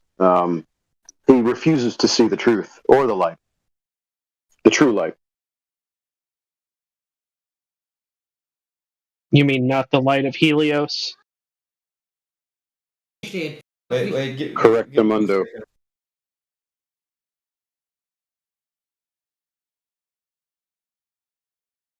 Shouldn't the public know what is happening? What's really going on, you know? If there was any actual evidence of curvature, you know, please present it to the public, you know, type of stuff.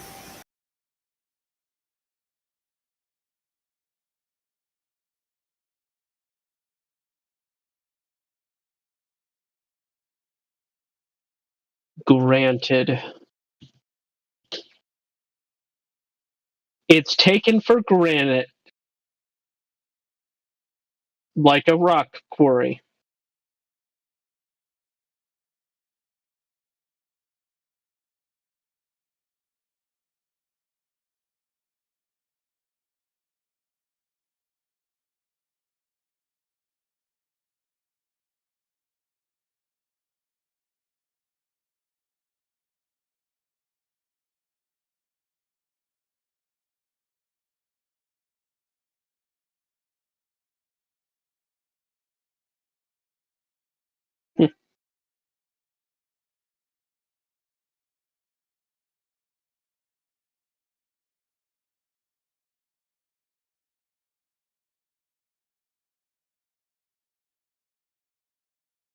There's just some people that are curious about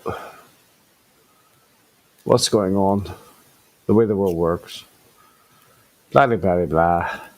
Why they're lying. And then there's some people just aren't. They just don't give a shit.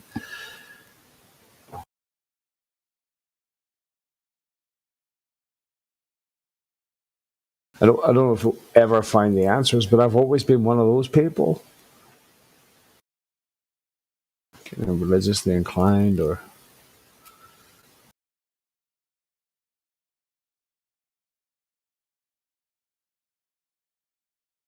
Eventually they'll all get exposed, because they're getting exposed every day.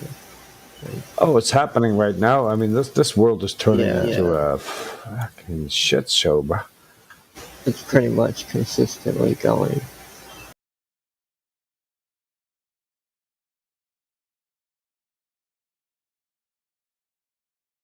Yeah, it's crazy.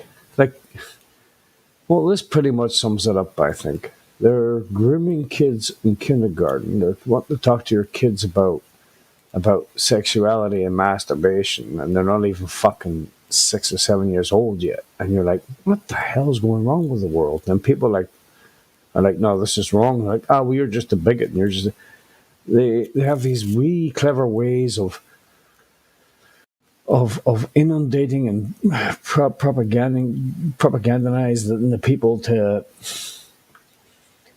think and to, well, you know, obviously we're brainwashed from, but right is wrong, wrong is right, black is white, up is down. It's just fucking war is good. Yeah, 1984. It's just getting worse and worse.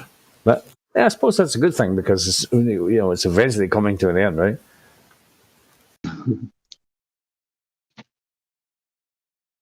I mean, how much more of this fucking insanity can you take?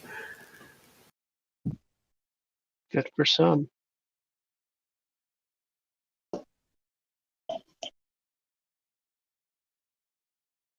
What's up, guys? How are you? Hello.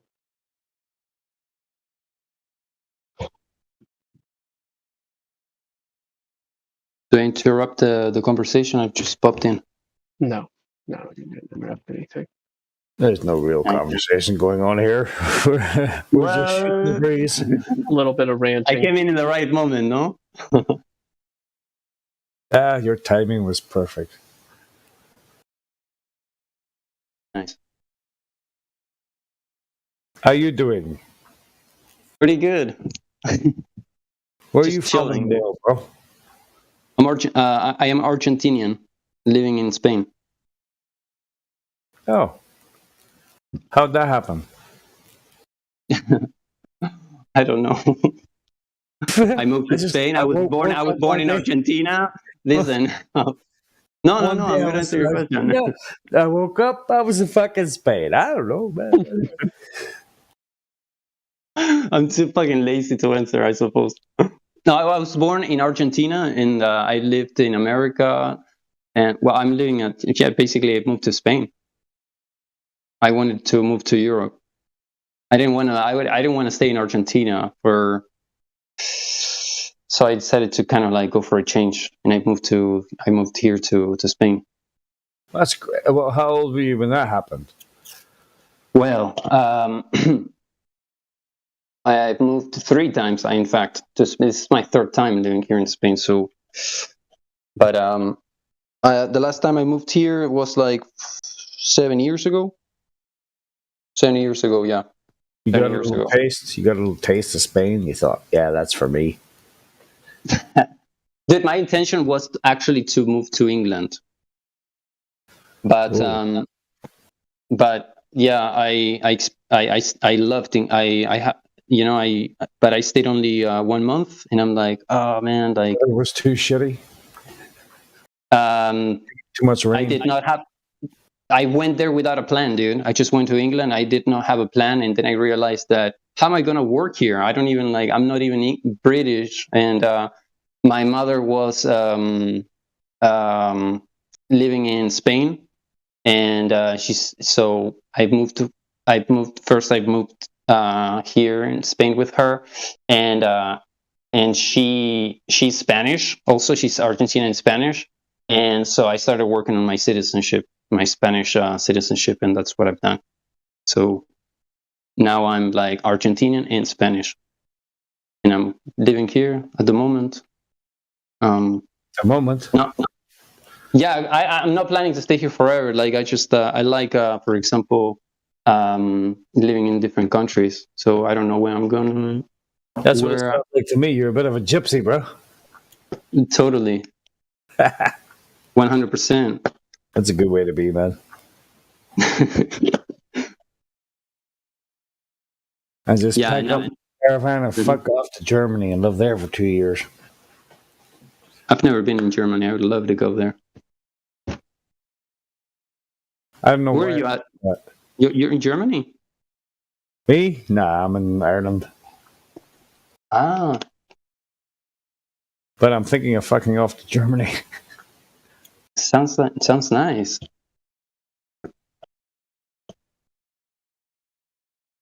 And I like the idea of not being tied down to one place. You just get up and go and, move from country to country. I think that'd be great. Mm-hmm. It's too monotonous. It's too fucking mundane living in the same place, paying for the same postage stamp of a mortgage for a fucking house for the rest of your life. Nah, not for me, bro. I would swap places with you, just for the sake of change. Just for the sake of change. Yeah, I'll DM you my email. We'll fucking swap places, bro. Fuck yeah. I love change. I'll take your name, you take mine. Do we look alike? There's plastic surgery and all kinds of shit they could do. Can you fake my accent? It wouldn't be too hard to do, I know that sounded terrible. We can try. Argentina. Yeah, Yeah, we got really good football players. Yeah, you do. The meat is very good there too, I believe. The beef.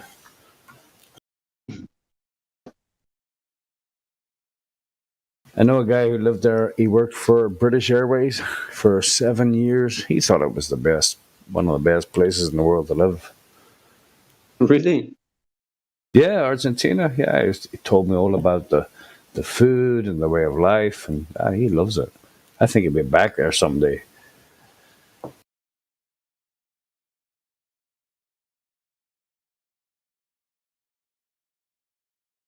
You have an English territory in Argentina called the Falkland Islands, I believe.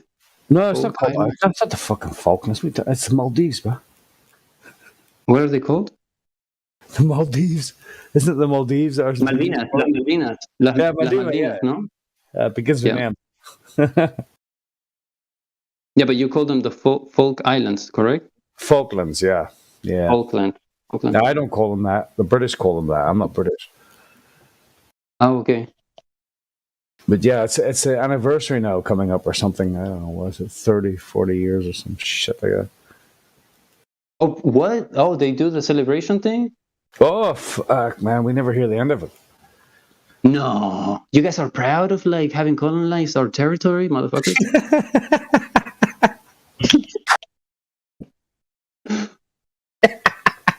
Do you know what? You go to Argentina, dude. Listen to this. Like, you go to Argentina, and we are proud of the folk. Like we, it's kind of like we're so caught up in the past. Like, we are like, they're still ours.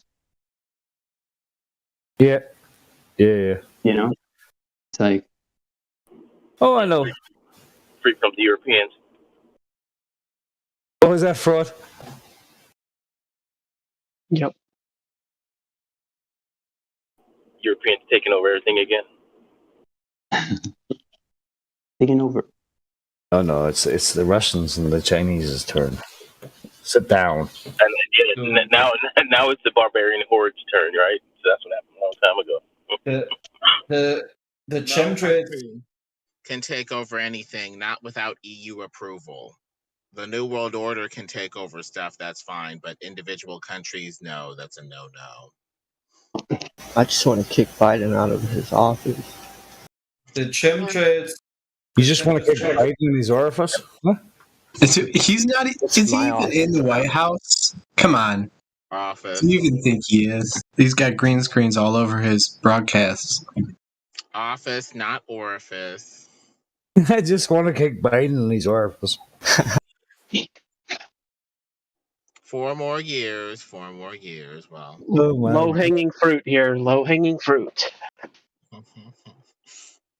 Well, after the whole Biden laptop thing, you got to cut the guy some slack. It must be hard seeing his son doing all that crack and all of those prostitutes. He's doing it with them, probably.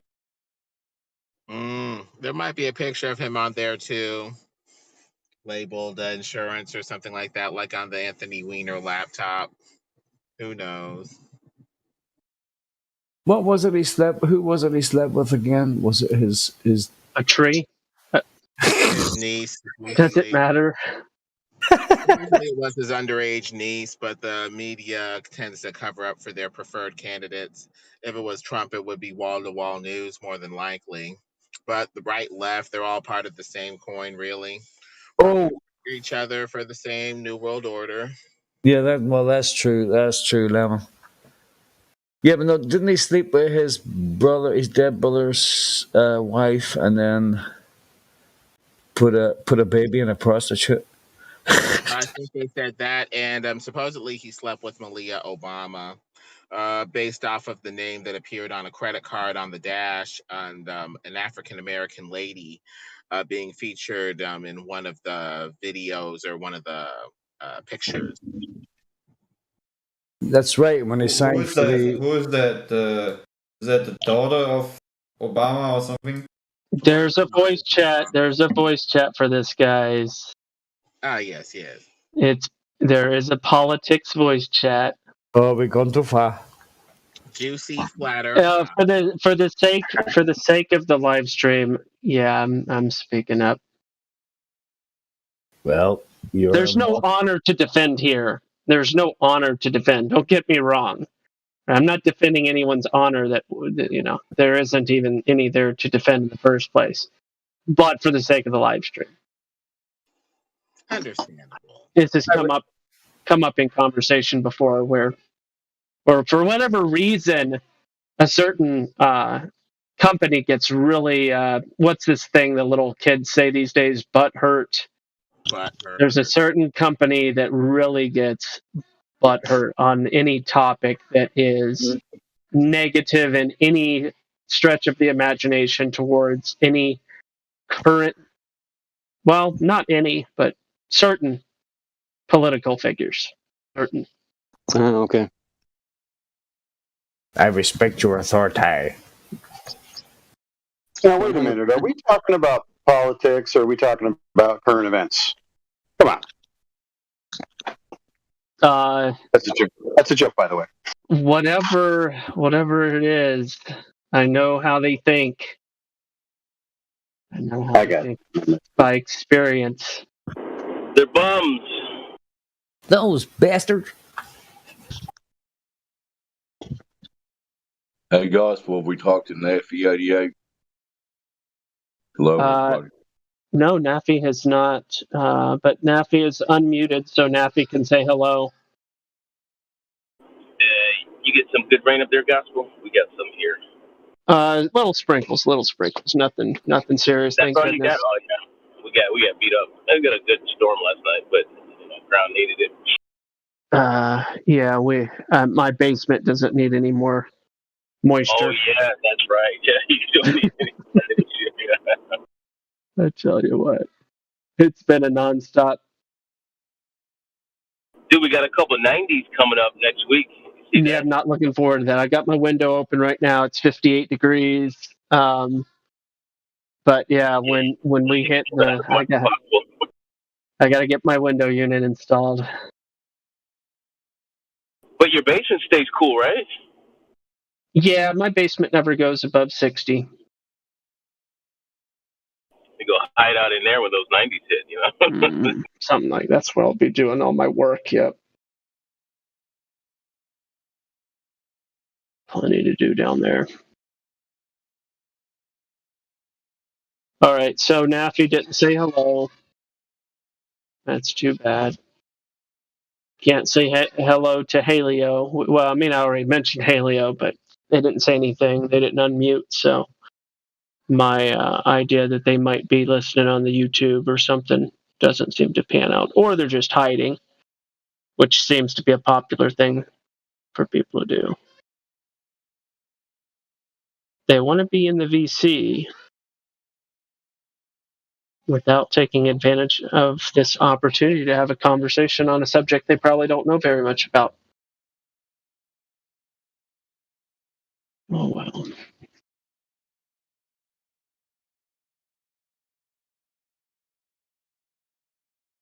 So back to the sun, moon, and stars.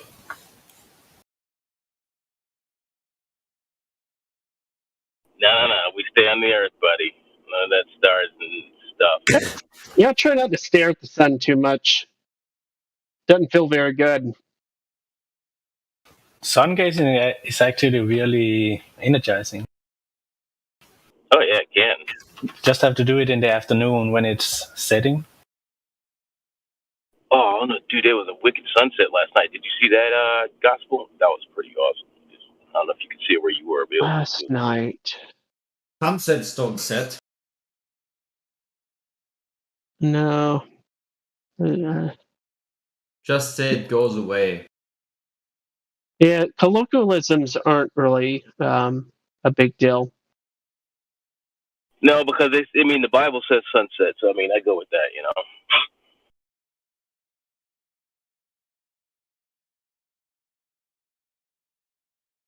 Fraud, what are you sounding? You're talking from a 1960s. What do they call them things that truckers used to use? Coffee can, CB radio. Oh, CB radio. That's funny. It's a little CB radio-ish, just a tad. Well, it was in my car. That's what. Well, there you go. There's your answer, PMAC. And now I'm on my phone. So how does this sound? Similar, but deeper. The similar tinniness, but deeper in tone. Yeah, it's all good. We can still hear you, but I think you should change your name to Tenny Fraud. Wow. No, I think that is the primary reason, though, Fraud, that you get people going, oh, he's yelling, the people doing the tone police thing to you. I think it does have a lot to do with your mic. But it's funny, you and Baba Yaga, Jose, he's gotten new mics more than once, like new phones, new mics. Always sounds the same. Doesn't matter what he's doing, he always sounds the same. You've always sounded the same over Discord, and then I mean, there's more. There's other people that I've been using the same device for the last 3 years, so I probably always sound the same. I've had the same phone for almost 3 years, but I've went through like 10 mics and I still sound like shit. So anyway. You come in pretty clear as long as you have signal. Pretty clean.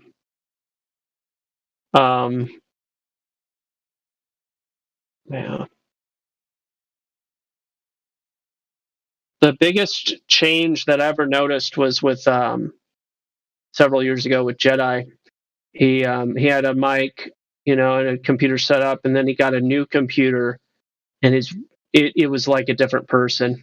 The way his mic changed, the sound of his voice, it was really interesting.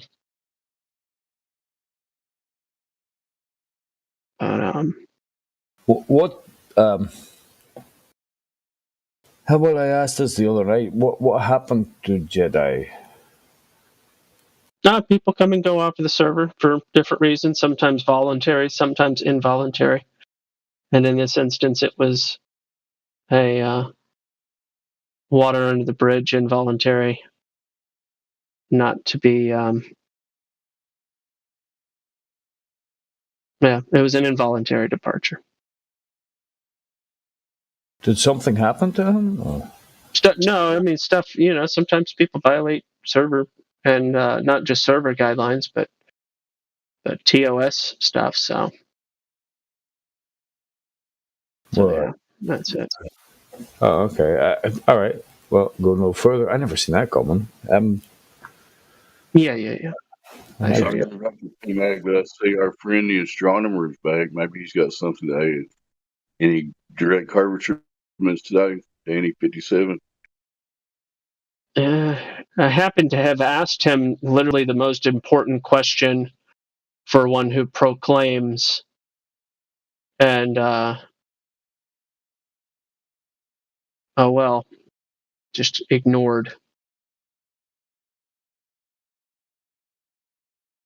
Shouldn't be an incriminating question that I asked. It should be a simple, been 0 days, it's been 1 day, it's been 17 days, it's been sometime in the last year, it's been sometime in the last decade. Like, it shouldn't, or it's been never. There's an answer to the question. It's not an unanswerable question. Go ahead and repeat your question. I missed it, Gus. We'll ask you one more time. I'll say it out loud, even though it'd probably ruffle a little bit of feathers. But I put it in the text chat, and I said, how many days since you shared the good news of the free gift of salvation through Jesus with someone, versus promoting a narrative of fairy tales regarding helio sun worship as centrism? It's a simple question, so literally everybody could answer that. Because some people would say, I never did that, right? So I think everybody would have an answer for that. It really shouldn't be that hard of a question.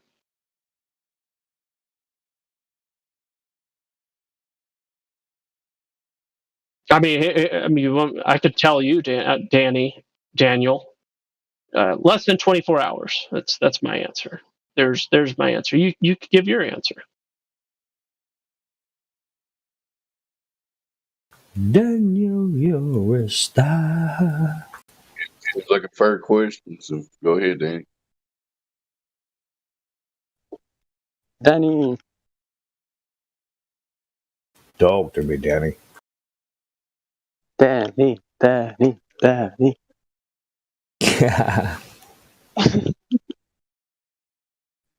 Okay, moving on. He has a chance there. What else is going on, guys? Any new people?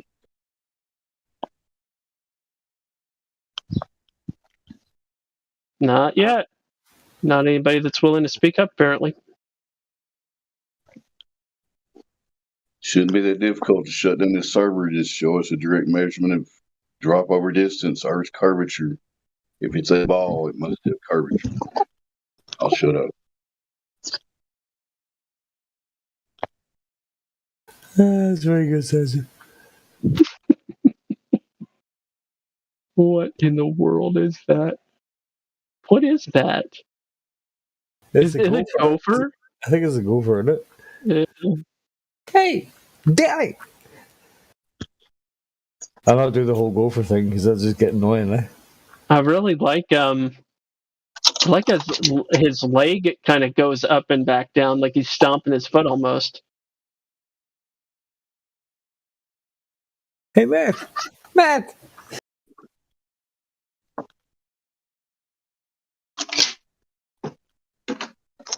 Go show! As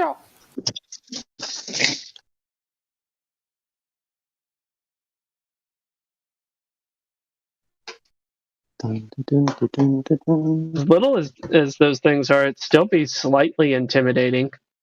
You're like, whoa, little fella. Calm down. Calm down. It's going to be okay, little guy.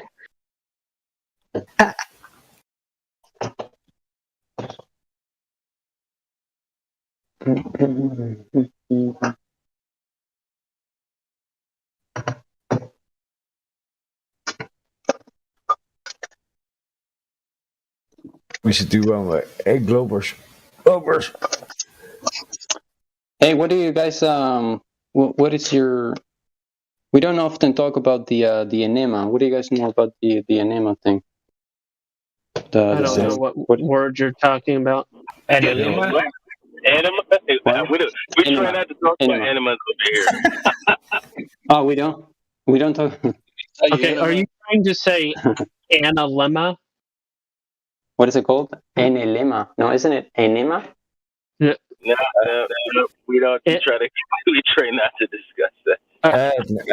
Anima because that's a topic, no? Okay, buddy, just spell it out in writing. Spell it out. That's gonna be hard for me. Yeah, well, look it up so that you know that you're talking about the right thing. Oh, I might say something. Wait. Yeah, you are. Yeah, dude. Holy shit. Yeah, very appropriate. Literally, holy shit. I don't even know how to spell. it. Also known as suppositories. Let's talk about the enema. Let's do it. Enema. Let's see if I spell it correctly. Double N? No. ENEMA. 5 letters. Enema. No, you can't be talking about that, bro. No? Oh shit. No. ENN. EMA. Is that right? The anemones? Are you talking about the anemones? No. What's the reference?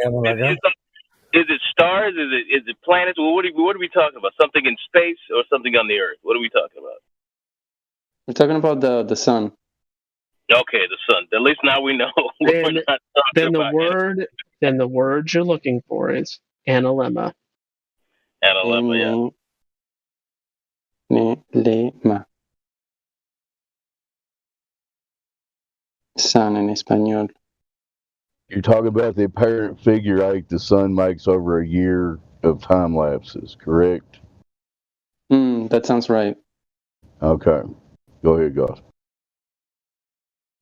Yeah. Okay. So what's your question? No, not a specific one actually. I just wanted to how can we relate it to how can we relate it to reality? Like what information, what data can we take from that? I'm not saying that anything in the sky proves anything, but one thing you can apparently infer: the bigger part of the figure eight would occur, would match up with covering more distance over time. Am I right about that, Gospel, or anybody? I think it's location dependent. All I know is the position of the sun is directly correlated to the seasons and serves the purpose of length of daylight. Depending on where you're at, it will be more extreme depending on where you're at.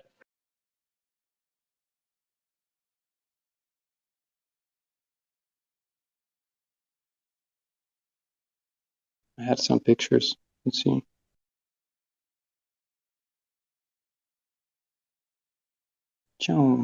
That's a We're weird discussing picture. the sun's enema. That's hilarious. You want to go ahead?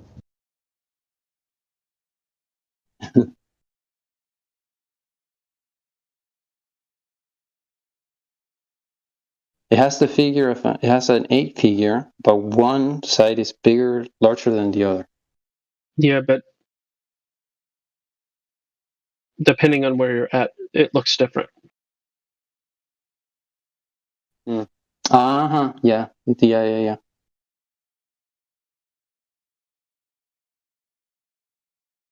So it has to do with perspective. You say? Like what he's saying, like depending on what part of the plane you're in, that's going to appear different to you. It's not. We don't have a consistent thing that happens everywhere, right? But nevertheless, is it ever like a perfect 8? Just a curiosity. Theoretically, yes. In actuality, I've never seen it demonstrated. But yes, theoretically on the equator, it's supposed to be.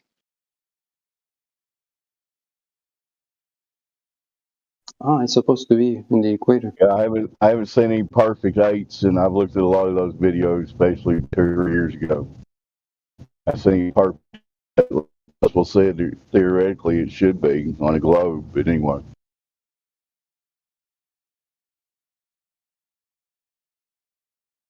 I was looking at some pictures today on Pinterest of like sun clocks, and I just find them so fascinating, kind of interesting. About sundials? Is that what they're called? Sundials? If you're talking about like the circle with the triangle that cast a shadow? Yes or no? Like those solar suns, solar clocks that they work with the shadow from the sun, and they point to. In English, we call that a sundial. Sundial. Yeah, what do you call that? What do you call that in Spanish or Portuguese? In Spanish, maybe reloj de sol, but I'm not exactly sure. It would be like, and it's fascinating how many different types and how weird they are. Like there's so many different types of. You can even like create like a clock actually that tells you the time. Yeah. There is one like kind of like in a city next to like an hour away from where I live. There's a city that it's so peculiar. There is like there are plenty of these types of all over the city. Sundials, different types. Find it so fascinating. It's almost like the city is so like obsessed with sundials.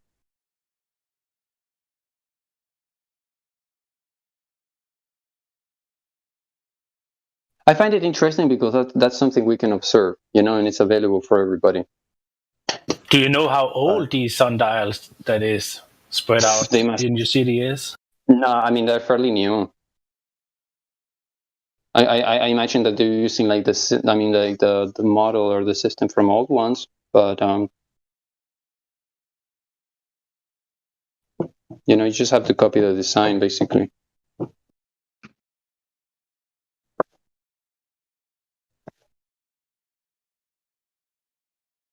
Hmm.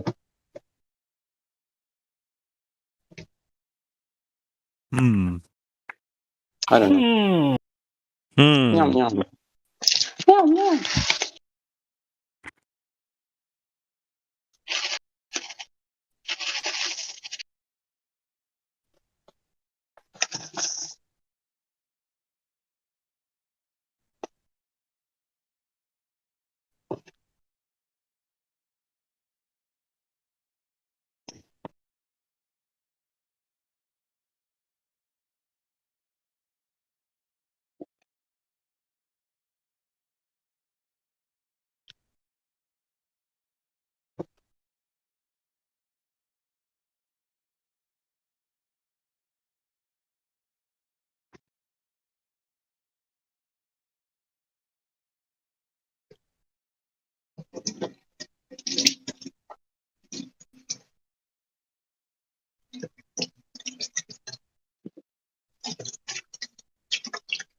So let's just say that Danny 57 is not a Freemason. Probably no problem with that, right? The problem is that if we speculate or tell stories about Danny being a Freemason, we can all just assume that it's true because we don't have any evidence to the contrary. Kind of the same with the globe, right? You can say things about it and make up stories and assume that it's a globe with no evidence to say otherwise, except that there is evidence to prove otherwise. If Danny wanted to prove to us that he wasn't a Freemason, then I suppose he'd have to kind of help us understand why he'd be associated with any secret societies or their hand signals or their logos or anything like that. So if you got any of that, Danny, let us know. Let us know why you find yourself in situations where you're, in the frame or doing something that is, occultish, I guess. Danny's a Freemason? From all accounts that I can tell, yeah. I mean, I heard stories about it. You got this wrong. We are the cult, and he is exposing us. I thought you had to be rich to be a Freemason. No. Not necessarily, no? Or yes? I mean, Freemason is not that simple. It's a big, big club, and there is degrees of what's it called? Street web? I don't know how to say it else. So why 223 through 25 and not 28 through 11? Denny. Where's Danny typing? Vinny. Oh, Vinny.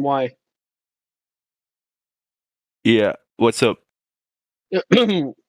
What do you have to say about 8 through 11 versus your 223 through 25? Oh, Two Kings? That one? It's just my favorite verses. Yeah, what do you have to say about 8 through 11? I don't know any of the verses. I just know these two. Well, when you find out, let me know. All right. Wait, which ones? I'll give them a Google. Yeah, 8 through 11. Same book.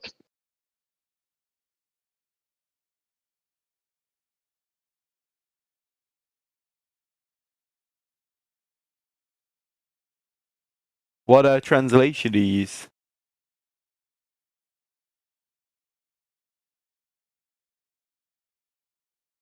This is called pedantic. Don't be pedantic. Which translation do you use? Don't be pedantic. What does that mean? Look it up. It's a good word. You use some massive words, bro. I just wondered what translation It's you only read. 3 syllables. It's not a really hard word. Just if you don't know a word, just look it up. I'll give you the definition. I do that all the time. Thank you, bro. I appreciate it.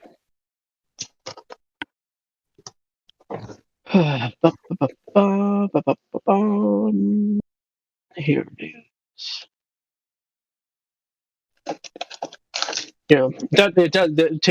Me saying don't be pedantic is another way of saying it doesn't matter. Choose your own. It doesn't matter? No, it's not really that significant for the example. Oh no, I was just talking about in general, not just for the example.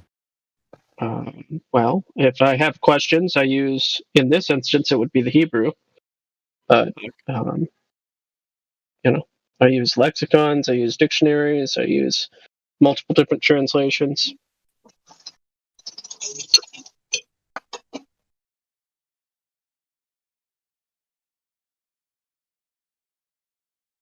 So why that verse? Vinny, are you bald? No, I just like it. It's just a funny verse. Hey, Baldy. Hey, yeah, Baldy. Alrighty. Hey, 40 and 2 children. Holy shit, bro. Yeah.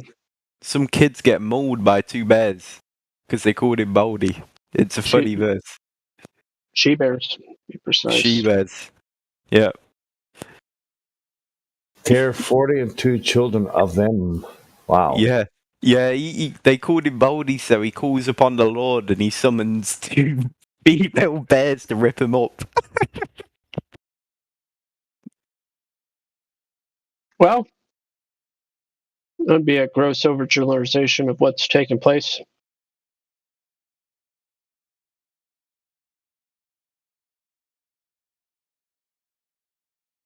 But people can do their own research, as I like to say.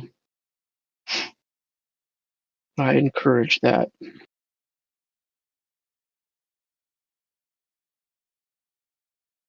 But anyway, Vinny, did you know the sun is the thing that moves and not the earth?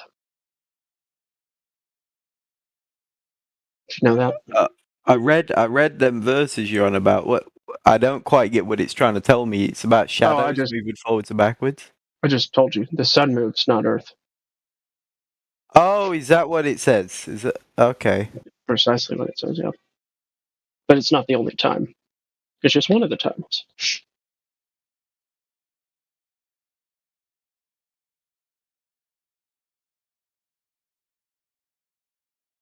Let me guess. Vinny, are you a Gem Panda fanboy? Am I what? Do you know Gem Panda? Gem Panda? Yeah. Never heard of him. Right. Debate flat earth and more. Gem Panda. Let me give this a Google. No. It's a Discord thing. Oh, it's a Discord thing? Yeah, I don't know who Gem Panda is. Are you in a server called Debate Flat Earth and More? No. That's the only one I was. Wasn't there a big split, like probably a year or 2 ago now? Something happened. Someone seized ownership or something. PMAC got the answer to his question.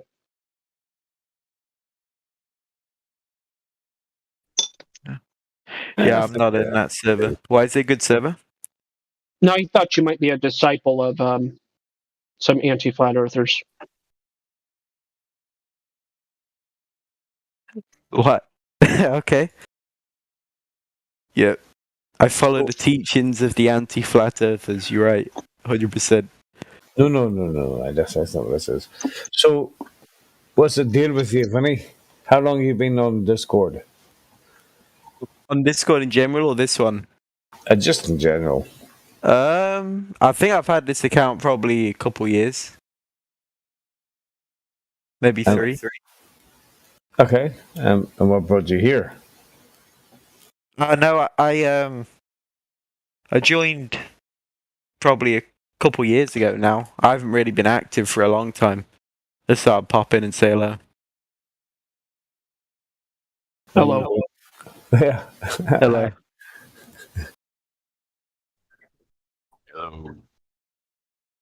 Are you curious about things? Are you trying to figure out things, or are you just having a laugh?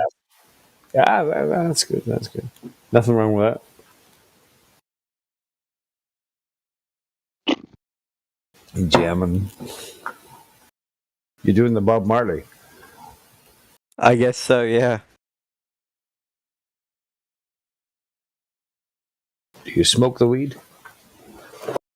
Occasionally, it's not really my thing. I hit a bong a few weeks ago and my whole head was vibrating. I hated it. I was scared.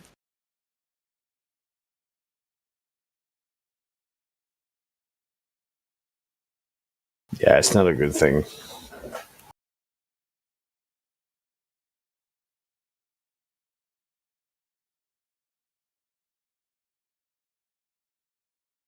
You know, even with that explanation of pedantic, I still don't quite get what it means. Okay. It basically means focusing on the tiny details instead of focusing on the big picture or the relevant argument or whatever the case. I thought it says that pretending to know something you don't know or something. Vainly displaying or making a show of knowledge. I don't know. It is what it is. Yeah. Them dictionaries are shit, bro.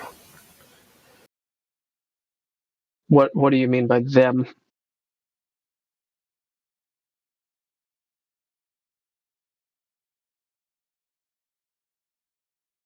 The Webster's, because it uses other big words to define the word.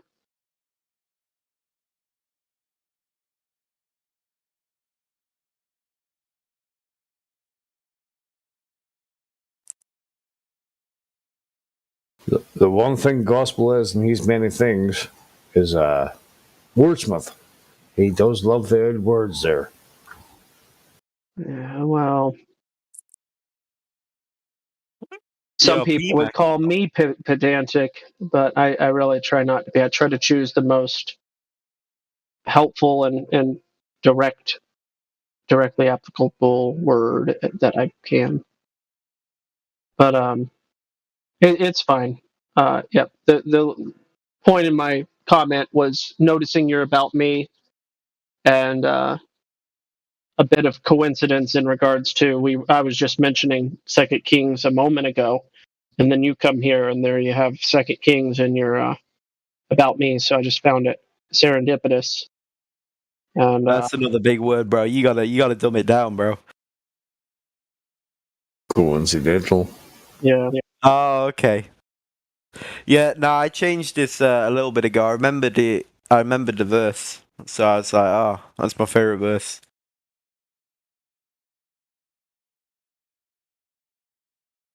Ask you a question, Vinny. I had some questions. Yeah, go ahead. What makes you think you're living on a ball? I don't know. I guess we got pictures of it from space. What in your senses tells you you're living on a ball? Well, nothing, I guess. Okay, that should bother you a little bit. Anyway, thanks for your answer.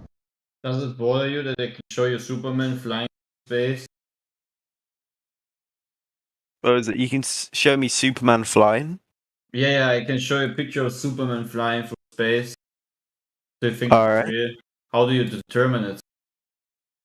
Well, that's a cartoon, isn't it? Or a superhero film. I can also replace Superman with the ISS. Does it make that real then? Because the other thing just looks more technical. If it's from NASA, then I'd believe it. Oh. Well, that's Yeah.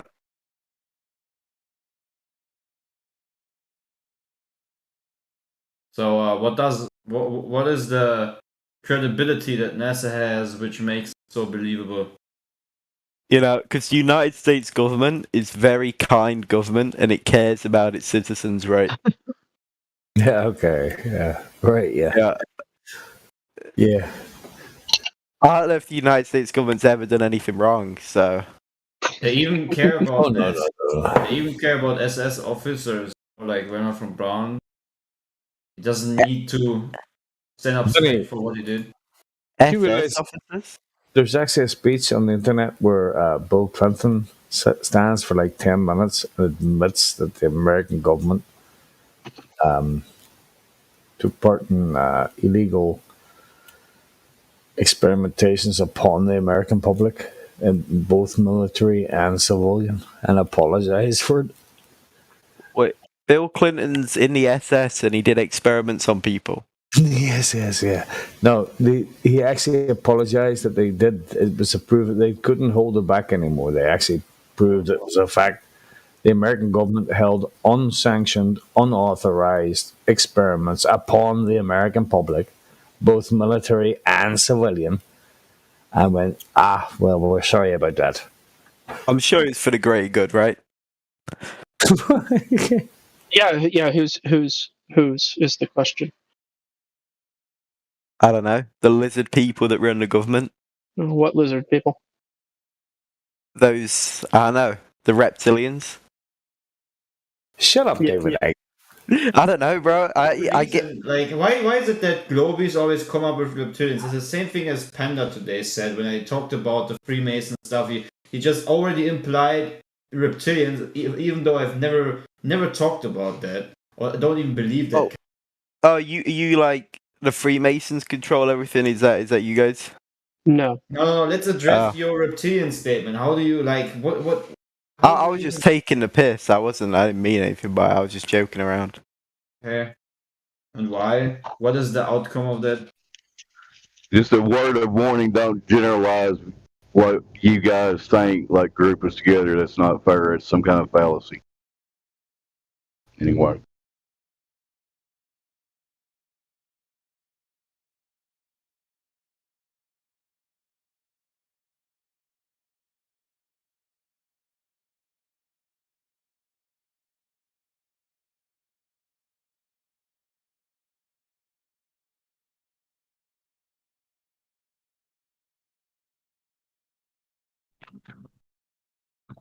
Got any other questions, Vinny? I don't think I asked any. I thought it was you asking me questions. Maybe. Okay. Do you know of any time anybody directly measuring the curvature of the Earth, drop over distance? Have we ever directly measured it? I don't know, to be honest. I'd have to Google it. That's an honest answer. As far as we know, that it's never been properly accomplished. So if you've got any evidence of that, please share it with us, okay? All right.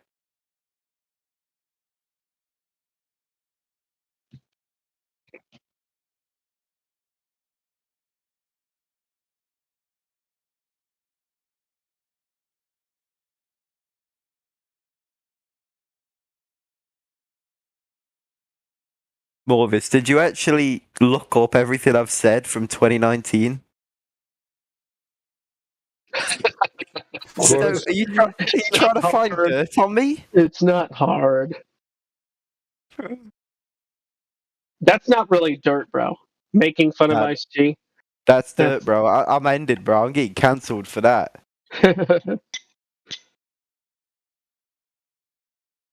I wonder what I have said. I know. Now I'm scared.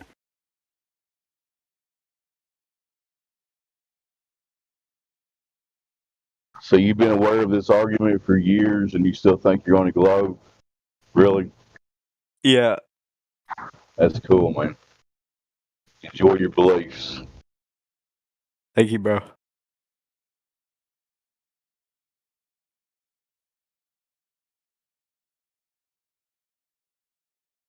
Oh, MK Ultra. Yeah. I heard of that. Yeah, that what did they use? They used acid and stuff, didn't they, to control minds? Yep. It's not the only substance, but it's one of them. Did he do it on prisoners? Nope. Oh. What, just kidnap people off the street? No. No, they took volunteers. They actually performed this in several different locations, one of which was Canada. Yes, the American government was doing experiments on Canadians. But no, they took people, volunteers, oftentimes under the guise that they were going to aid them in the process of curing long-standing mental illness or something along those lines, whether it be anxiety or depression. And that wasn't the intended goal. The intended goal was just to explore the possibilities of what the different substances they were trying out on people, to explore the manipulation of the mind. You know, look up all sorts of testimonies. Were lied to about they volunteered for something they were under the impression that one thing was going to happen, although another thing happened. So yes, it was. I see. Not coercion per se, but manipulation. But that's not the only mind control that the MK Ultra, by no means, it's just the most well-known one. You got Operation Monarch, of course, and then there's Mannequin, Marionette. You can look these up. These are just the keywords that you can use to look up. Stargate. Will I be on a watch list if I Google it? Yes. If you're worried about that, then you probably shouldn't.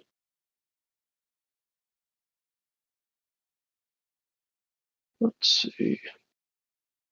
MK Ultra had 149 sub projects. MK Ultra was kind of like a category. Okay. There was 149 sub projects underneath just MK Ultra, of which some of the other ones I was mentioning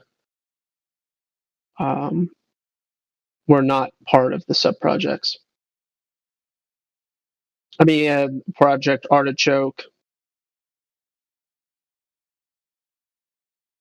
Did they have success with the experiments, or was it a failure? Of course they had some success. These are the sorts of things that wind up getting used in places like, Guantanamo Bay or whatever. But, so the degree of our knowledge about what's going on is limited because the Freedom of Information Act has all sorts of caveats. And according to the National Archives of the United States of America, they say that only 3% of the totality of relevant documentation that's considered valuable. So think about all of these conditions, right? Only 3% of valuable material actually gets documented. Now, there are millions and millions of pages of government documents about all sorts of different things that have taken place over the past 100 years or so. But in general, the National Archives told me that only 3% of the relevant and valuable information, which means that there's other categories of information that's either a threat to national security or not valuable history or whatever, that they do not record whatsoever. But then even the 97% of the valuable information that has historical relevance, 97% of it isn't even ever submitted for record. So that the little we do know. Israel. What? That sounds like Israel, to be honest. No, I'm referring to the United States of America. Oh, okay. The you sure National Israel didn't have something to do with it? So I know you're trying to be funny, but when you try to be funny about something like this, it just comes off as a little ostrich-like. I don't quite know what you mean by ostrich-like. Like what do they do? What do ostriches do? They jam. Means you have long legs and big feathers. Here. I'll post it in the chat. When they get scared, they hide by digging their head down into the ground. Oh, okay. I see what you're saying. Here we go. You ever heard of putting your head in the sand? That's what ostriches do, right? I gotta go eat some jacket potatoes. I'll be back. Oh, yeah, of course. So you want to hear a funny... Oh, go ahead. Sorry. Well, I just wanted to follow up that. Anybody that was curious about what I was saying there, the reference, I'm speaking not metaphorically. I literally got an email from the National Archives. Here's his credentials right here. So this is where he told me, we estimate that approximately 3% of what is created is considered permanent and transferred to our custody.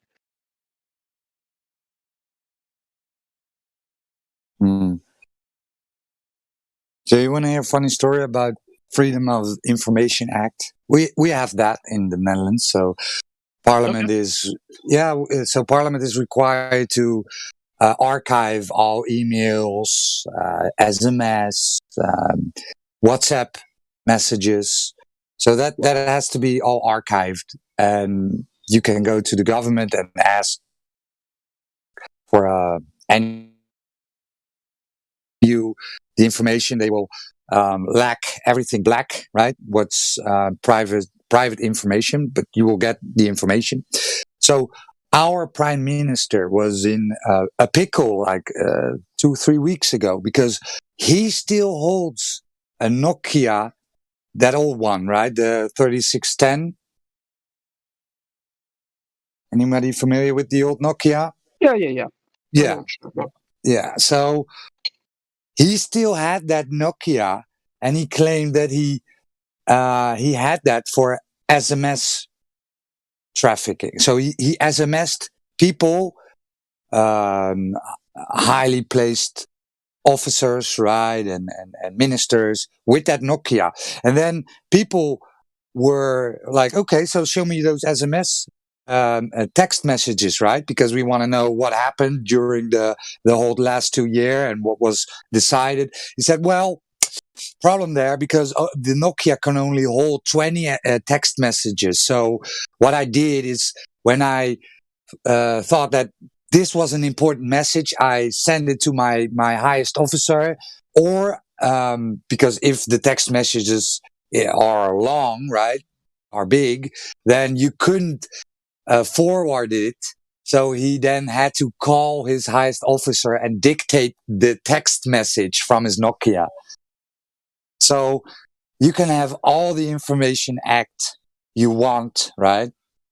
But these MFers will just use the Nokia and then claim, well, yeah, the text messages, there's only 20 on it, and I decide when it's important enough. And yeah, I obeyed the law because I send it, right? I send it to my highest officer. Yeah. So it's a clown show. It's truly because he had the Nokia and he had a smartphone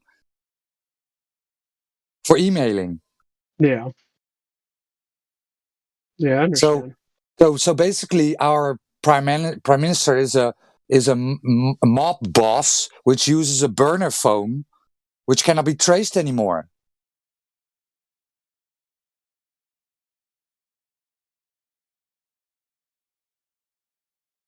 Par for the course. Of course. Well, I was going to say, sounds legit. You got a good guy there, Roger. It is. Yeah. It's a clown show, man. Can you imagine these days a prime minister having a Nokia, that old crappy thing, and then claiming, yeah, those smartphones are really awkward to use. I'm always getting tangled up with my thumbs. That's it. That was his excuse. I liked SMSing, texting with the Nokia. Running a country. You kind of have a similar story here in Denmark because in the early stages of the show that they wanted to kill off all our is mink the right word? Minks, yeah. They killed off the entire mink population. Exactly, in Denmark. And the people called for an investigation and blah, blah, blah. And suddenly all the text messages and stuff was lost. And they did it, though. Oh, yeah, they are all gone. Yeah. I know. They did it, Sorry. Also in the Netherlands, by the way. But go on. I'm excited about this topic because I have a friend here in North Dakota that's where his family is from, and like many of his relatives owned minks. Like they were destroyed by this. Just like their livelihood, generational knowledge, everything just completely not. That's not a rug pull. That's more like burning a house down. Yeah, he was telling me all about it. I was just like, yeah, and this just happened during a very famous time in the last couple of years. Yeah, like 2 years ago. I mean, when you but also if you look at like the health packs and stuff like that, like what's it called, reimbursements that they have gotten, like most of these mink owners, farmers, or something like that, they were all indebted, like up to their ears, but they have gotten a really good purse of money from that, or bag of money. So, but again, that doesn't justify to kill a complete, a full profession and ship it to China. But those who got affected by it, they also got paid. But that doesn't mean that all the workers that was on the payroll, their lives is destroyed completely. If you know what I mean. Yeah. Oh yeah. There's nuances, but they definitely got paid well, but that doesn't justify any of what happened. Yeah, what's the value of a multi-generational business that you expect to keep on passing on for generations? Like, how do you put a number on that exactly? Exactly. You know what I mean? So, like, it's not only that; it's also like you said, multi-generational, to get the breeds of mink to provide the best pelts that they can. Because it's not just take some minks from the nature and then you have a good stock. No, this is like just like a rancher with his cows. It takes generations to get the right amount, the best breed out of them. Yep.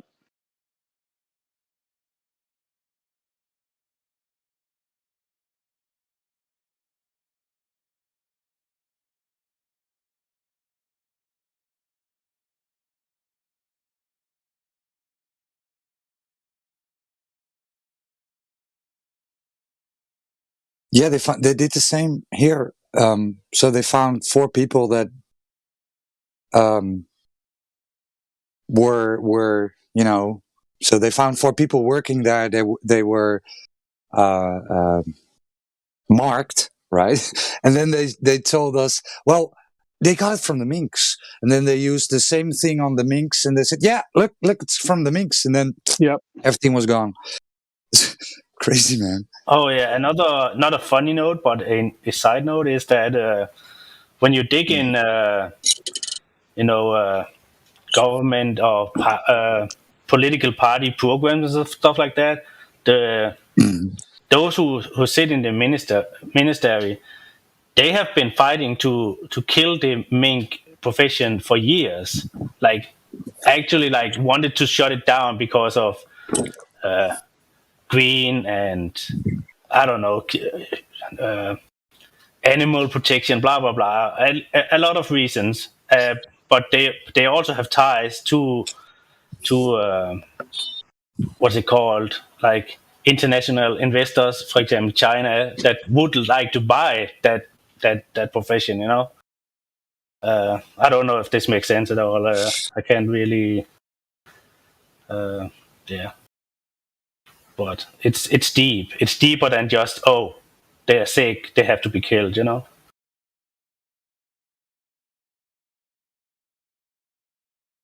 Good day, my friends. Hello, how are you? Hey, what's up?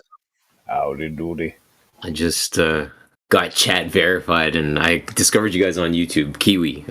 Just jumping in to say hello. You guys are doing an amazing job. I appreciate the fact that I'm a supporter of what you're doing, in fact, and very much a proponent of it. And just being able to present ideas for consideration versus try to beat somebody over the head with an idea is a very good thing.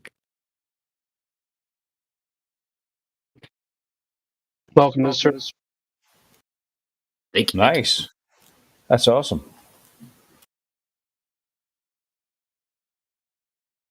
What made you look into it, Kiwi? I was raised Catholic. And I'm not here for religion, boys. Let me state that right off the hop. Scripture, strictly scripture. So I was raised Catholic and understanding scripture and what the good Lord made on day 2 being the firmament. And I've pretty much just operated from the basis of the firmament and just kind of plotted ideas off that basis. One day I was standing on my balcony and I was looking up in the sky and I saw a plane fly by me. And I know the cruising speed, I think the cruising speed of a 747, commercial 747, is something like 650 kilometers an hour. And I thought to myself, wait a minute, if that plane's moving at that speed, and then of course 42, so I quickly remembered, I don't know if you guys remember that short guy from back in the day, the plane boss, the plane! But I quickly realized that if the Earth is spinning at a certain rate, I can't quote the number because I forget what it is. I went to school for architecture, so I don't do the science aspect. And then the plane's moving at 650 kilometers an hour. How is that relationship maintained? And then somebody quickly countered with an explanation, something about plane. What is it? Plane of reference or something like that. And I couldn't wrap my head around that idea of plane of reference when I'm standing on the ground watching a plane fly by me, and it seems perfectly still. Like there's not 2 moving objects in that. I can't observe 2 moving objects. I'm just observing 1 moving object.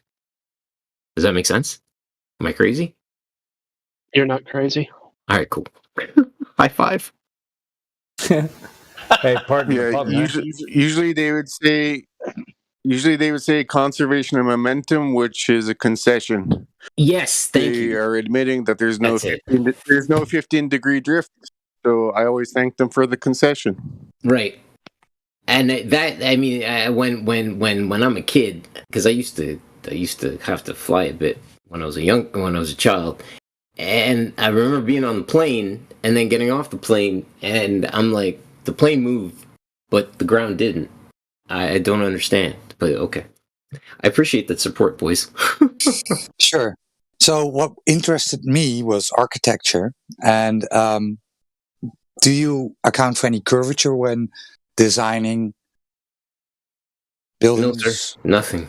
There's everything. In fact, AutoCAD, which is the #1 program I've been using AutoCAD since 1995. Everything in AutoCAD is drawn straight. And if it's even remotely off an angle, you see it on your screen. If it's off on an angle, there's absolutely everything's drawn straight lines. Everything. And can you get an angle measurement of a curved surface? It would be ridiculous to try to pull that. And I countered that idea, and I appreciate you asking me that, my friend, because I quickly countered that with and again, I'm not bringing this up for any kind of discussion. I'm just bringing up the idea, the Twin Towers.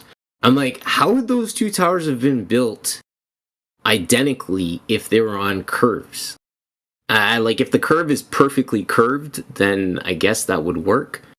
But the relationship between the 2 buildings, either they would be built on an angle, which would be splayed outwards at an angle, kind of like a more than, less than sign, if you guys kind of get that visual, versus two straight lines going straight up, like the 2 buildings. And that, again, I appreciate that question. It as my grandfather would say, it befuddles me.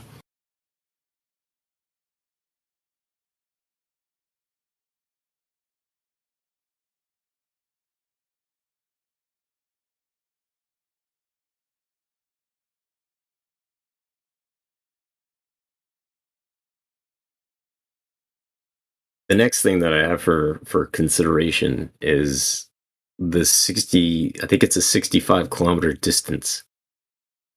Have you guys been able to come up, or has anyone been able to provide you guys with, like, based on a 65-kilometer distance or even a 100-kilometer distance, what the depression should actually be? Because you should be at a negative point at 100 kilometers out, or that land 100 kilometers out should be at a negative, right? A depression, shouldn't it?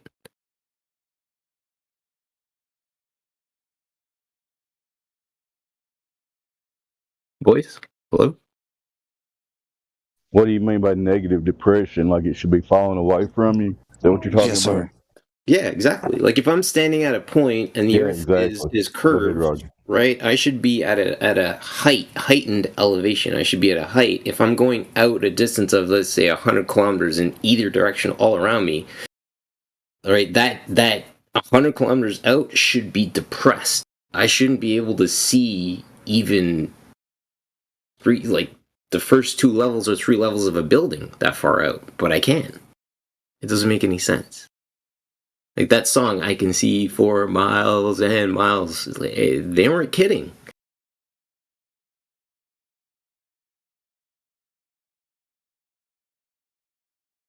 I don't know, things that make you go. So I've posted the globe geometric calculator limitations, right? So with a radius of 3959 miles or 6,371 kilometers, 100 kilometers would be 783 meters of depression. Which is ridiculous. That's like, you said how much, sorry? How many meters?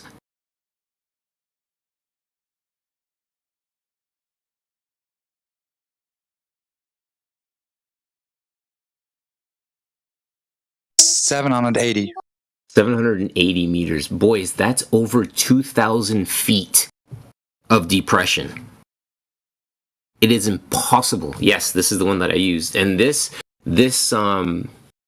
drawing that you're using was AutoCAD 2016. This is the program that I used to draw my stuff. This is 100% bang on. This program doesn't mess around. You can see to the decimal points how accurate it is. How accurate it is. It's crazy. So here's the thing, gentlemen. Oh, sorry. The problem is Globers lie and say you can see around corners. So they're clearly delusional. See around what corners? Globers claim that we can see around corners. That's why we see Chicago skyline from 56 miles, because it's being lifted around the corner. Didn't they? I thought they said the as I said, it's clearly delusional. It's a mirage, right? Yeah, they said it's a mirage. You can see the lights in a mirage. I don't know if you guys know that or not, but you can see lights in a mirage. I mean, people were out testing it with boats where they were gradually sailing away from the city, and at no point was it miraging. Exactly. It doesn't flip at any point. It does not flip at any point. Like, how do you... I mean, they expect that no one do any testing, and those who does testing in mainstream will be called nut jobs, tinfoil hat users, conspiracy theorists, because they know they can claim anything on the news and no one will actually verify. You know, they love their authorities. Yeah, or they're yeah.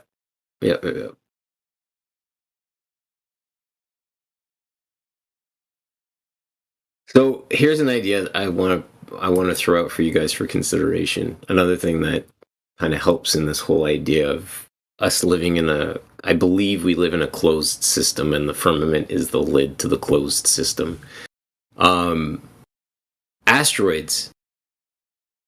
Wouldn't you just say that these things are just ignited gases? What do you think about that? We actually had a lengthy discussion about this earlier today. Oh yeah. The thing is, I think the bottom line is that whatever happens in the sky is just... I mean, we can observe them, but we cannot definitively say A or B, you know? Okay. But you can still say it with what you think, which is why I want to hear what you have to say. What do you think? Right. So some speculate those are electrical discharges going across the firmament. That's what some people say, right? It's all speculation. Electrical discharges, okay. Yeah. Like a stripe of white light, which could be, right? It's all speculation. I'm not making any claims or what. For sure. Well, that's what we're doing.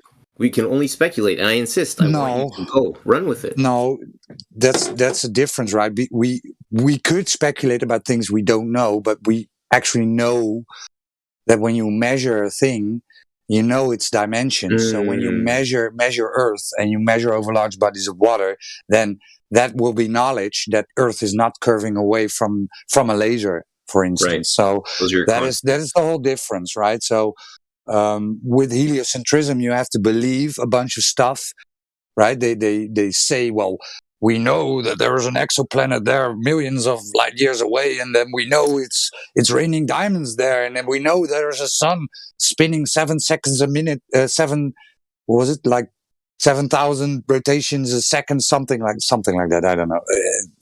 I need to get the article back, but we know this, right? But that's never valid. How could you validate that? What we like to do is we want to distinguish where you can speculate about. We always preface, well, this would be speculation, and what is actually knowledge, right? So of course we can speculate what is the thing you see up in the sky, but yeah, will you be any wiser at the end? I don't think so, but sure. Well, I think here's the thing, and I got into a discussion last night with my aunt, and she's like, why does it matter?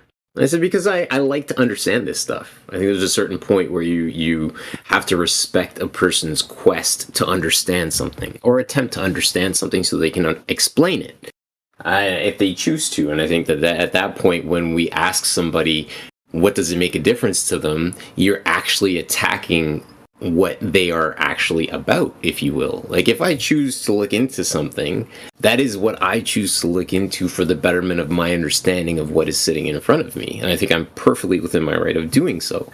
Am I not? Sure. And I love the question, why does it matter? Because it kind of, the other side kind of concedes that their arguments are hollow, right? They don't have anything left. So why does it matter, right? Blowing smoke. Why do you care so much? Exactly. Why do you care so much? Yeah. Well, the next answer could be, well, I care for the truth, right? And it doesn't matter where it leads you. I care for the truth. And I love the question. Why do you care so much? Okay, so let's explore that a little bit further. Right? And I'll say to you, again, boys, I'm not here for the religious talk. I'm not. Strictly here for scripture, okay? I realize that the Bible, just like the pictures that we see from NASA, are all, quote-unquote, man's creation. That's what we understand it to be. However, this book of scripture has presented a lot of things for my consideration, which I would rather take as truth and gospel to me versus the pictures that I see from space. So when I look at the idea of the firmament, and he gave instruction that he created the firmament, and then he talks about in Genesis 6:14, build thee an ark, and we found this ark in Ararat, Turkey, which is 515 feet in length, 300 cubits as described in the exact same book. Why would I not validify the firmament and the idea of the firmament? This is where I start to look at people who say they're religious, and I'm like, okay, let's talk about your religion and see how far we can get with it. Because as soon as you present that blue marble idea, people jump off the wagon quicker than you can say 2 by 2.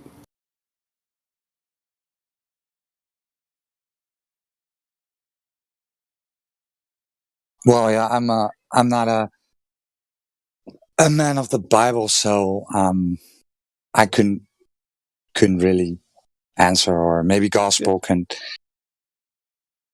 No, and again, it's these are just things that are rumorating in my headspace in terms of, right. I'm not here to try to smash anything forward, but it's the idea that we take these things and we attack them, and people start to run for the hills, right? Copernicus being an astronomer, and he's also a Freemason. That's just to give you a quick heads up, Kiwi, that you haven't done anything wrong. I'm just saying this live stream where we're talking particularly, we try to stay on topic. Any kind of religion discussions, we have other rooms and stuff for that. I apologize, my friend. Thank you for clarifying.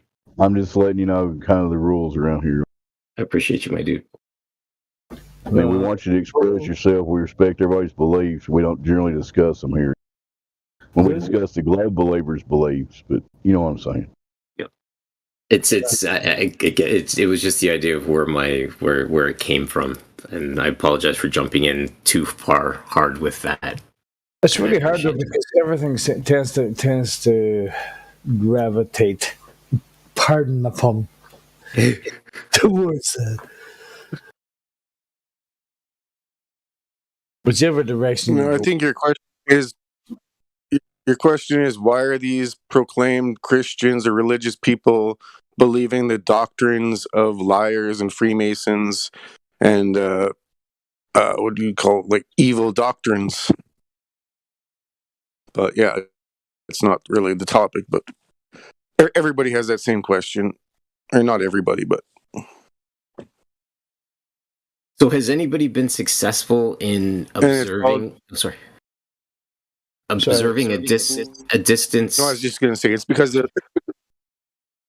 was just going to say it's all because of the Stockholm Syndrome. They steal you when you're 6 years old, force you to go to school, teach you all the lies, give you the smartphone, the tablet, program you with the music and Hollywood, and set you off on your way. Make you a good little slave.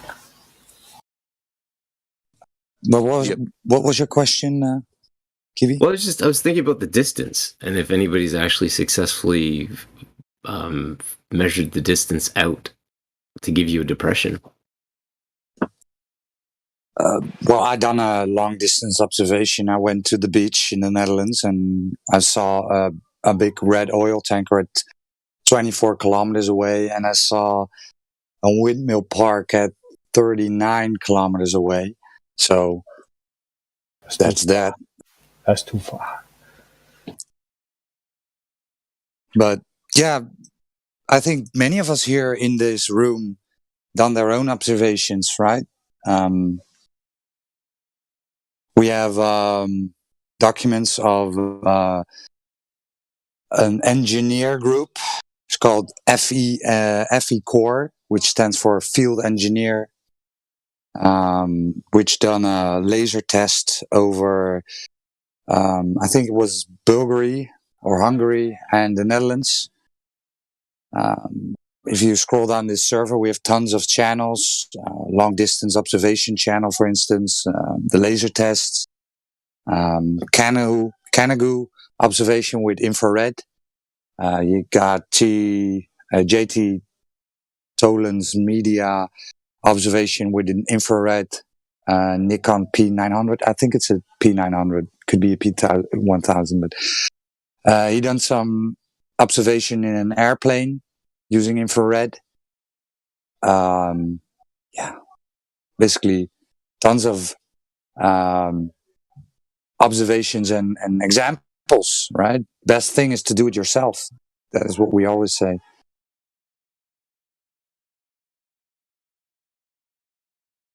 By your accent, you live in Canada, Kiwi? Is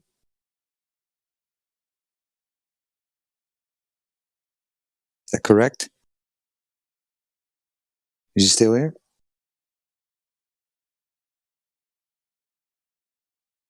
Is who here? Hello? Sorry? I think he took off. No, he's here. Kiwi, you still there, bud? Did I cut out or? No, you're good. We heard you. Okay. No, we heard you. Okay. I don't know. I thought my Wi-Fi was. He's probably pushed the mute button or some silly shit like that.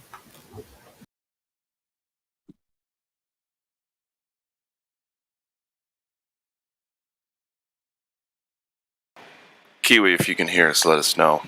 So the government admits in countless documents that they propagate electromagnetic fields over a flat Earth. They don't ever mention. In fact, I'd like to see any government document that says it accounts for a globe Earth. Because I haven't seen one, right? We've seen all the ones talking about flat Earth. They're countless. There's too many to count. But where's the globe Earth ones? I haven't seen them.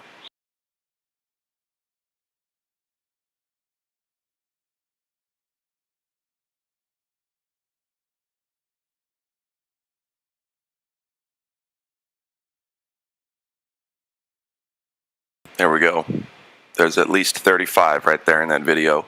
Sasha posted at 54 after the hour. Anybody watching wants to check those out, check the live stream voice text. 35 government documents admit flat Earth. And that's just the 35 that they found for this video. If you can find 35, I'll bet you can find 35 more at least, right? I mean, that's just... It's crazy. That mistake is in pronouncing. Because they wanted to say globe, but they said flat. So glad you're trying to say that when it gets down to brass tacks and lives matter, that they have to assume a flat, non-rotating Earth to make anything work. Is that what you're saying? Correct. Okay. Everything is built so that it works on the flat and stationary Earth upon which we live. That is 100% correct. Sorry, boys, I had a phone call come in. Oh, no problem, no problem. Kiwi, That is 100% bang on. There's no correction for movement.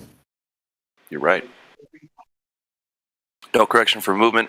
Coriolis happens. It's an effect that doesn't happen with the spin of the Earth, but it does happen with stuff. Right? Little nuance. Tall buildings have corrections for movement when there is an earthquake. But that's right. The seismic, that is correct, my friend. It's called the sway factor, and it's built into every single building that is above, I believe it's 20. Well, here in Ontario, we do it a little bit differently because our seismic factor is not the same as other places, but you're 100% correct. We only count for sway for buildings that need to be counted for during an earthquake. Be a lot of sway if it were spinning, boy. Be swaying like a Saturday night, let me tell you. I don't think they'd be able to build it. What do you think? No, there's steel doesn't sway. We saw what happened on right. Oh, that day physics turned off. We'll just say massively. The physics definitely turned off. I think physics actually jumped realities. Actually. Yeah, it took coffee break. I literally just picked up my cup of coffee right now as you said that. Yeah, very well. And then somebody mentioned earlier the synchronicities. I call those universal synchronicities, Christ consciousness. But sorry. Sorry, boys. Sorry about the religion quote. Good. But that's the idea, right? When you're in that flow, right? That's why people meditate to jump into the river, right? You get into that flow, and then the universe starts speaking back to you and blessing you with these alignments and stuff starts happening, man. It's a beautiful thing. When you catch onto the truth, you start getting blessings left, right, and center, man. It's an amazing place to be. Cool. Yeah. Roger that. The Alchemist. Did you guys read The Alchemist, Paulo Coelho? No. Short read. It's like 110 pages. Yeah, it's the idea that when you make a life-altering decision, right, or a life-changing decision, like you leave a marriage or you whatever it is, and the universe blesses you, right? You may show you some alignments or whatever, you win something or whatever, but the universe will respond back to you and speak back to you with fulfillment. I hope that makes sense. Somebody out there's probably cussing me right now, I'm sure. To be honest, bro, it kind of sounds to me like you're on acid. Does it? That's and I'll be honest with you, they weren't wrong in the 70s. They just blew their fuses, right? But I think the universe does do that on a person by person daily basis. I believe in that. There you go. Appreciate the witness on that, my guy. Thank you. So, The Alchemist is from Paulo Coelho, right? Coelho, yeah. C-O-E. Well, you know how to spell it. Yeah, Paulo Coelho. It's like 110 pages. You get it off Amazon or whatever. Shameless plug. Sorry. I think I read a book of him. So, yeah. When I first took Paulo Coelho.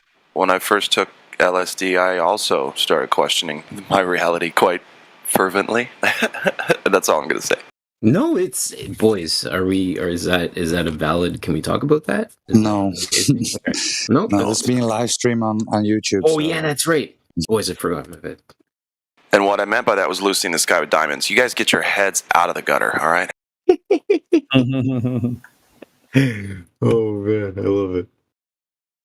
Yeah, the problem I have with this alchemist thingy is that it kind of goes to New Age, right? Definitely. Yeah. There's a fine line there. Or Hermes Trismegistus, you know? Is he friend or foe? Where everybody is God and everybody can create, and I don't like that. And that's the thing. And that is such an interesting point that you bring up, because it really brings the idea forward of how conscious we are of our egos. And the idea of like, are you willing to push that envelope versus anyways, I'm getting off topic. Sorry. I stopped talking. You like kiwis? It's actually my first and last name combined. Nothing to do with me being from New Zealand or anything like that. Oh, okay. No, it's just my first name and last name combined. And when I shaved my head in high school, everybody's like, "Hey, you look like a Kiwi." I'm like, "Hey, I'll take it." Especially when chicks walk up to you and want to rub your head. Nothing wrong with that. Hey, so you're a flat earther then, Mr. Kiwi? Sure, I am. What? Sorry, what was it? I said, "Sir, I am." Yes, I am. Cool. Is this your first time to the server? Yes, it is. And what brought you in? Literally, I was on YouTube, searched Flat Earth, saw you guys pop up, and I'm like, hey, a 24/7 stream on just chatting about Flat Earth. Sounds interesting. So I hopped in, got verified, and here I am.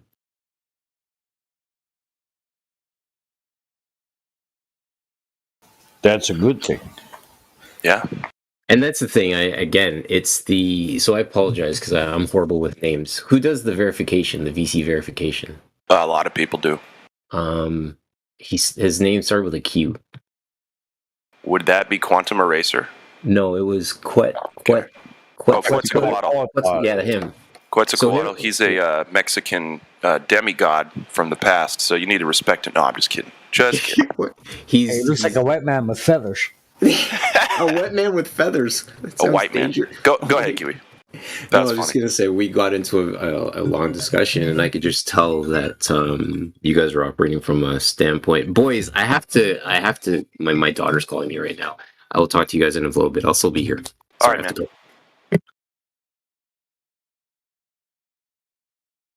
We're here 24/7.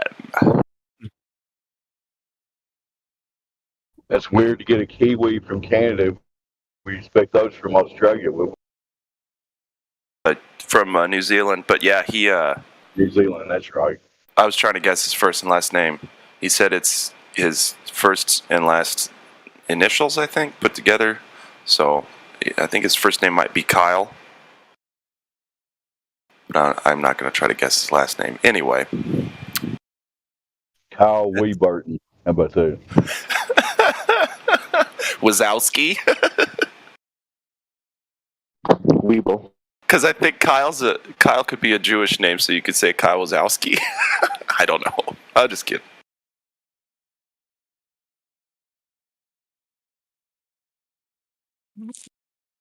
So is this another day of not asking the Globers for measurements? You want to ask them to get off their ass and go measure the Earth? I agree with you, Globe. Yeah.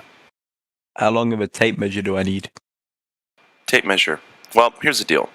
You don't need a tape measure because it'd be too big, right? You wouldn't be able to handle that.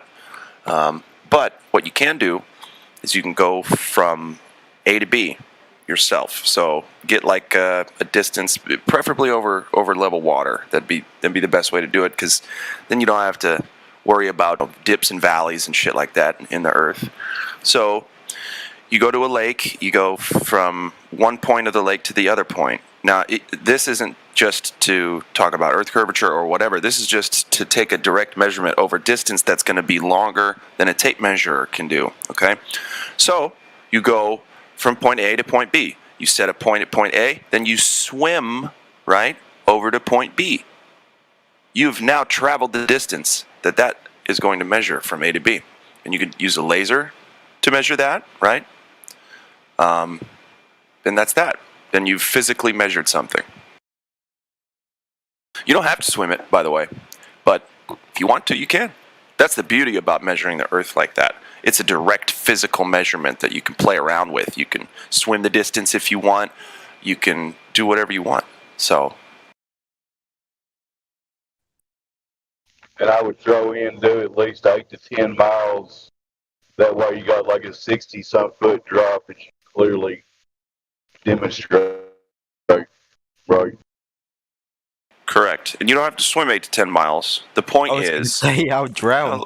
Well, listen, the point is, you can if you want, because it's physical reality right there in between point A and point B. You don't have to assume anything because you've measured one shadow and then you're going to say something's 93 million fucking miles away, okay? You don't have to take those leaps. And then what do I do once I've measured it? Well, compare it against the globe math and see how much drop you should be experiencing or witnessing. Drop over distance, i.e. curvature. And then notice that shit ain't there. You can see way too far. You can travel way too far and see, I'm going to go to point B 8 miles away. I can still see point A.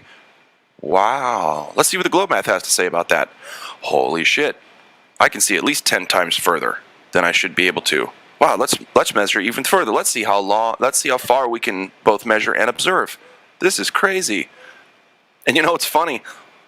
There's the only guy that I know of that's doing infrared photography and videography is Jay Tolan Media. They were posting earlier some stuff from him, and we can keep going on that. But anyway, he can see for hundreds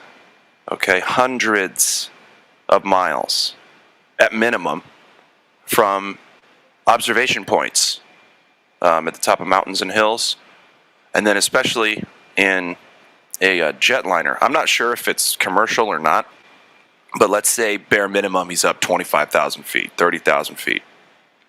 He can see for over 1,000 miles with infrared.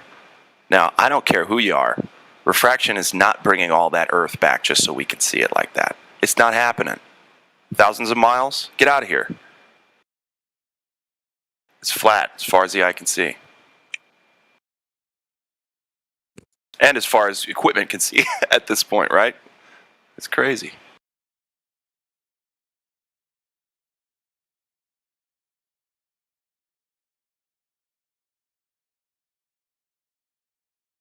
Fair enough. Huh? I said fair enough. Okay. But don't take my word for it. That's the worst thing you can do is take someone's word for this stuff, in my opinion. It has to be that you go out and you test it yourself. If you don't get a measurement yourself, at least once over a flat water, right? Frozen water works great too. Then you haven't really, then you're just taking someone's word for it. If you say, I believe the Earth is flat. Well, yeah, but do you know it? Did you test it? Did you find out? Did you measure it? Well, no. Well, then you don't know. Then you're not a flat earther. You're still a glober. Go and check it out. I know without testing. Yeah. Well, then I'm afraid you're not a flat earther. I'm just kidding. I'm probably not going to test it, to be honest. You're talking to Vinny. He said his tag says he's a globe earther. Just letting you know, Claude. Vinny, why won't you go out and test it even just once? I don't really like going outside. Okay. Well, that's honesty, I guess. Yeah, he's being honest. Well, is that true, or are you just messing around? No, I pretty much never go outside. But from inside, it's a little bit difficult. Yeah, pretty hard to do. What about my living room? Yeah. What are you doing? Could I swim Why, if you watch, across my living room? if you watch, Yeah. Listen, watch if you want to television, take it seriously, we'll talk to you. No, I'm probably not going to do any experiments, to be honest. All right.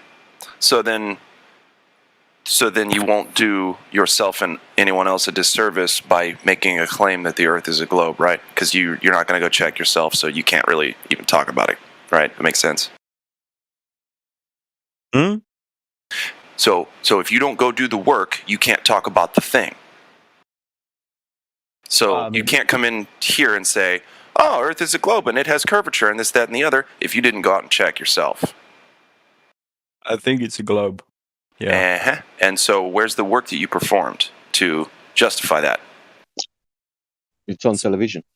So Yeah, it's on no TV. so no work Images. then. Yeah, And so no I mean, no if work. I had to verify absolutely everything that I was going to believe, I'd be here all day. I'd have to fly to every single country, visit every single tribe, No, you wouldn't. count every single animal. Well, here's the thing. Belief is the enemy of knowing. So take that and run with it. I mean, I don't think I need to verify everything that I believe in. That's fine. course. No one's asking you to. We're just talking about the flat Earth. You don't need to verify, but everything what you believe, what was not verified, it's only belief.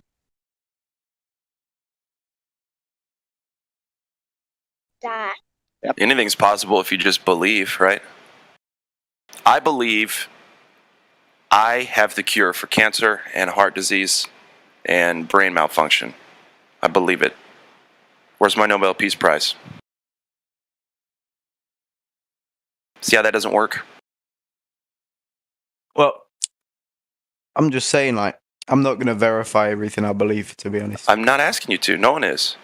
If you're going to defend the globe in front of a bunch of flat earthers, the least you could do is have performed one experiment, measurement, or test so that you can back up your claims. I haven't defended anything. Oh, okay. So is the Earth a globe? I just said what I believe, personally, you know? Is the Earth a globe? Yes. Yeah. See? So are you defending the globe model? No, I don't care if you believe it or not. That's a yes or no question. Do you defend the globe model? I want to believe. I don't even know the globe model, so. Well, that's honest. That's I want good. to believe. I know he I wants want to believe too. that- I know, Sasha. He wants to believe too. But we're going to try to cure that. Globe. You believe, Sean? You believe that it's flat Earth. I want to believe that it's globe. Well, here's the deal. I can prove that it measures flat against the globe math. You can't prove. Yeah, but that because it's a you're a globe. flat Earther, I want to believe that it's globe. Okay. You'd have to ask the scientist if you want to believe it's a globe. I don't have the answers. Scientist has nothing to do with geometry. Yeah, science is not geometry. That's correct. You don't need to be a scientist. You don't need to be a scientist. In fact, sorry, Sean.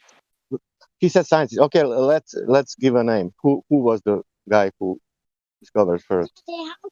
Actually, I don't know. Christopher Columbus. He was not scientist. Yeah, no, I have no idea. I looked into this stuff for a long time. By the way, Christopher Columbus not discover anything. Just there were already people living, you know. So He discovered a great way to make money. That's true. Right. Yeah. Guys, can I just quickly say sorry if that's maybe out of context, but this just thought about it when I was making myself something to eat. This debate flat Earth server just reinforced, like extremely reinforced, why I'm a flat earther. Like whatever I thought about globies just being perfectly what is it called? Perfectly reinforced area. It's very simple. One example, model, experiment, anything you ever seen with a spinning ball with water adhering to the exterior of the shape. Just one. Very, very simple. Yeah, we need water to stick to the exterior of a shape. Any shape. Square, triangle, ball, doesn't matter. While it's spinning at incredible speeds. Right, while it's spinning around. I guess, I would say gravity, but I don't want to go down that rabbit hole. I've been bullied too many times about that, so... Okay, so... Well, this isn't your first rodeo. That's No, it's actually not. good. That's good. So what's your opinion on the concept of gravity? I mean, you can't really prove that mass attracts mass. I don't think there's an experiment that can prove it, but kind of makes sense to me. It makes sense, but you can't prove it? Yeah. I mean, you can't, can you? You just can't. Cause There's no way to do it. So how does it make sense? Well, just because you can't prove it doesn't mean it's not true. Well, that's crazy speak, man. If you can't prove something... I don't think that's how it works. It's crazy speak. There's a lot of stuff you can't definitively prove with science, though, that people believe. But Well, that's then it what doesn't science exist. is about. Yeah. Science is proving something.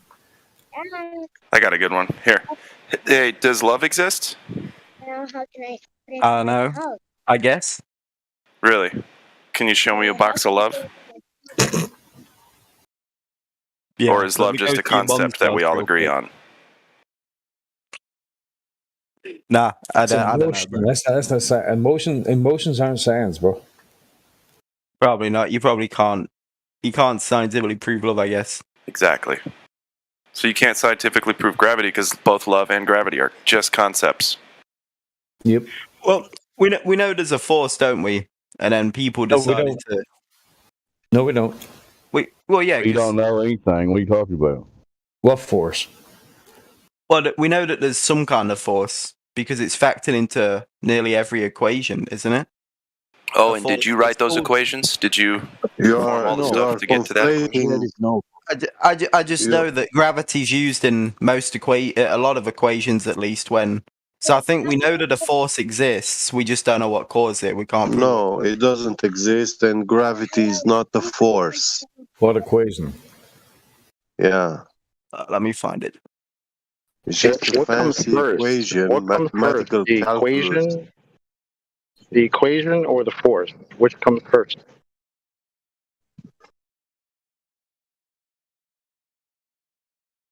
Hello?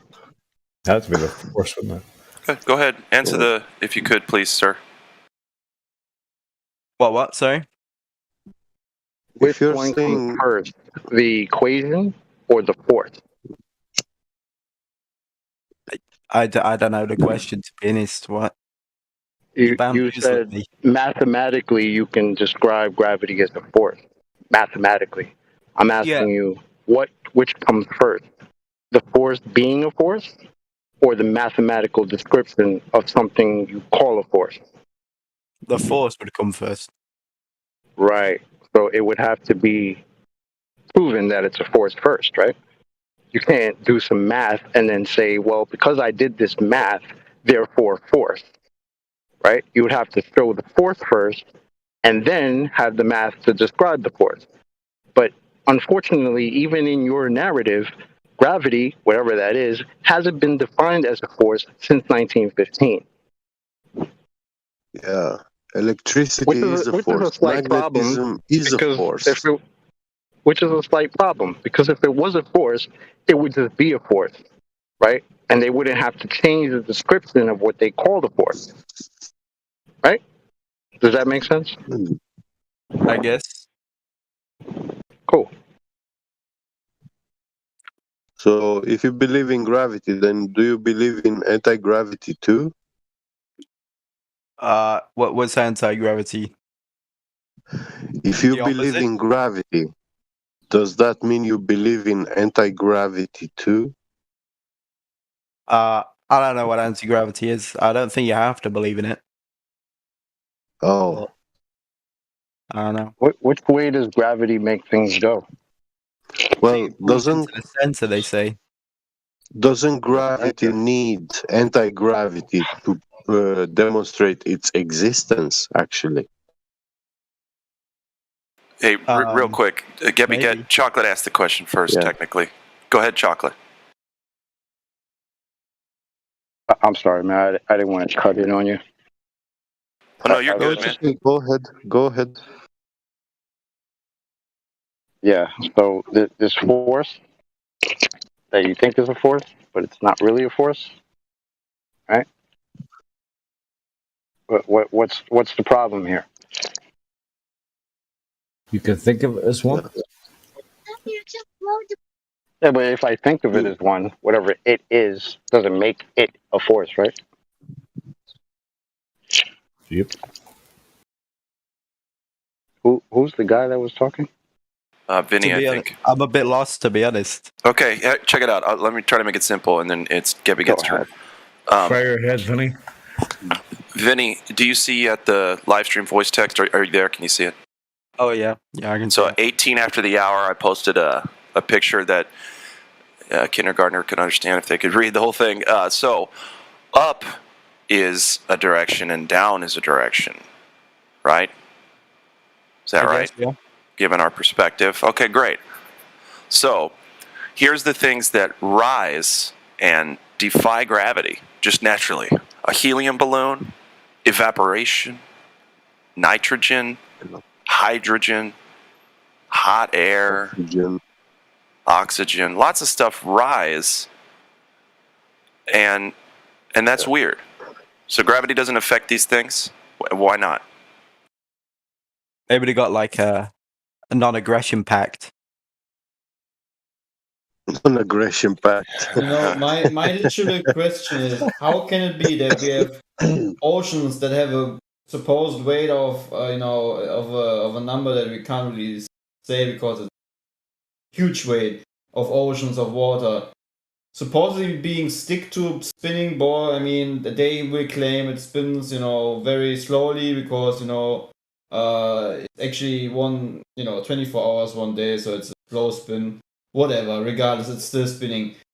How can it be that I can sit on a bench and then just get up straight without any huge, at least when I'm not old, I will have no struggle to sit on a bench and just get up again. How can it be that we have then tons of oceans, an amount of ocean weight that we cannot really measure precisely, sticking to the outside of a ball? Like, how does that make sense in the brain of someone who believes in gravity?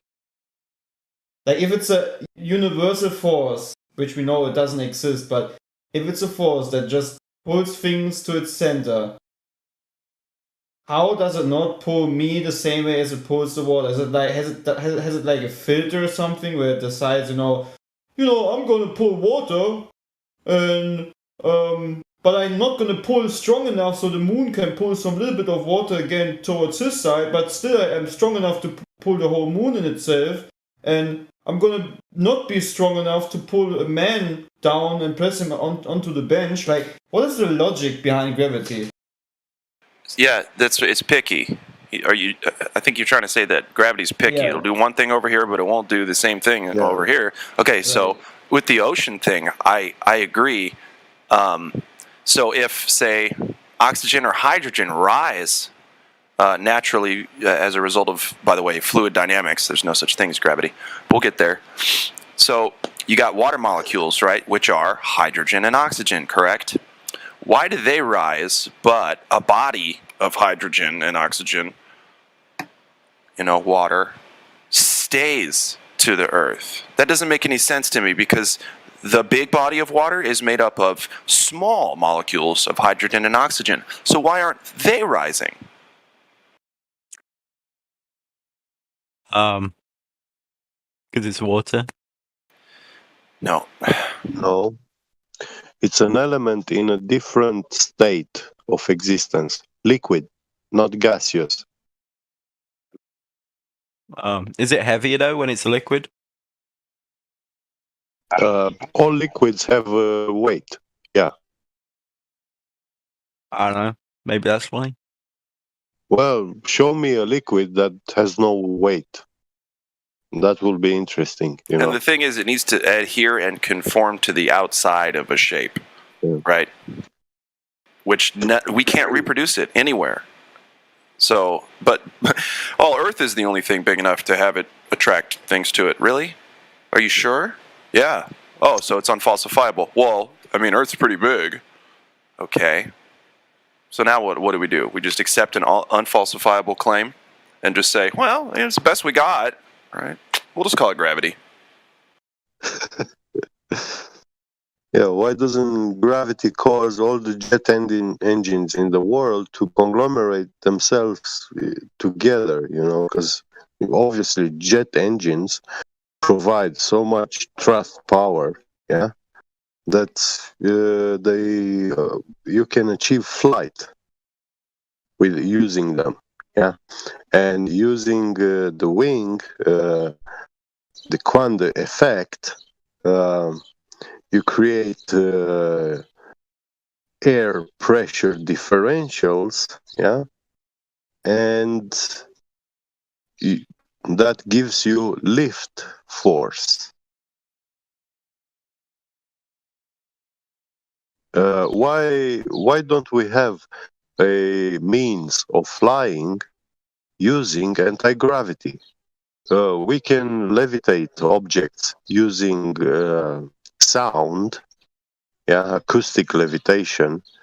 We can achieve levitation using electromagnetic forces, powerful electromagnets can levitate any material that exists. But we don't have any sort of anti-gravity levitation. Here's the thing, and it makes it so ridiculous when you think about it. One of the first things that I came across in my own mind when I was going discovering flat Earth is that there's hundreds of thousands of pound tankers floating upside down and seagulls floating about. So there's forces holding this massive fucking ship to the underside of the Earth, and seagulls are flying around like it doesn't affect them. So there's now a gravity specific thing that's going on here. Yeah. And you're like, it just sounds so fucking ridiculous. And you're like, how the fuck did I even believe this in the first fucking place? It's ridiculous. And how can you even call it a force when all you have is attraction? When you talk about gravity, you talk about attraction between an imaginary attraction between two bodies. And there is no such thing in nature, a unidirectional force. Magnetism has two poles, north-south. So according to which pole you approach to the other, you have either a repulsion or attraction. North to south is attracted, north to north is repelled. It's the same in electricity. Electricity is a force. So you have a positive charge and negative. Positive attracts negative and vice versa. Negative will repel negative charge. And positive charge also will repel a positive charge.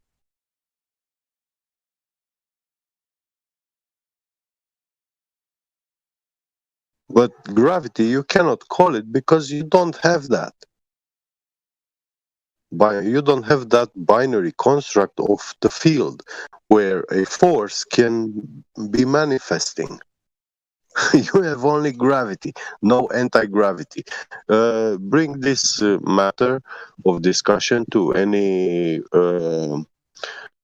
legitimate scientist or physicist, an expert, and start talking with him about anti-gravity. Ask him to explain to you why does anti-gravity doesn't exist, which actually is the number one requirement for gravity to be demonstrated to exist. So they first need to demonstrate anti-gravity.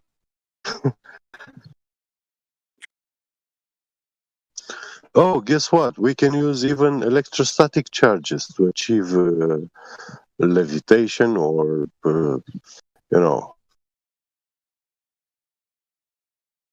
I would kind of disagree. In order to have an anti something, you would need to have the something first. Yeah. Right.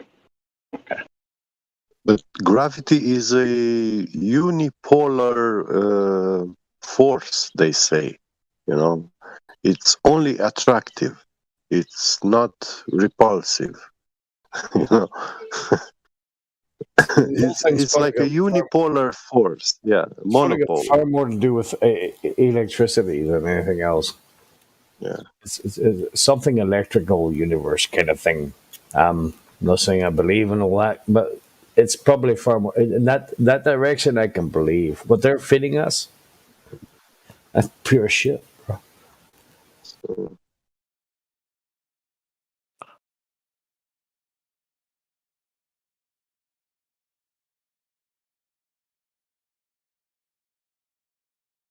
All you have to do is spend 10 minutes to think about it, and you soon realize it's a pile of shit. well, if you spin yourself, you're gonna get dizzy. So it's gonna be hard to think about anything.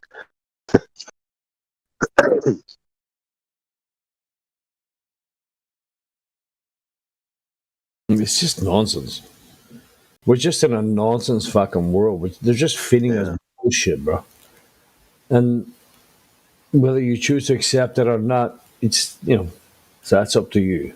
That's up to the individual.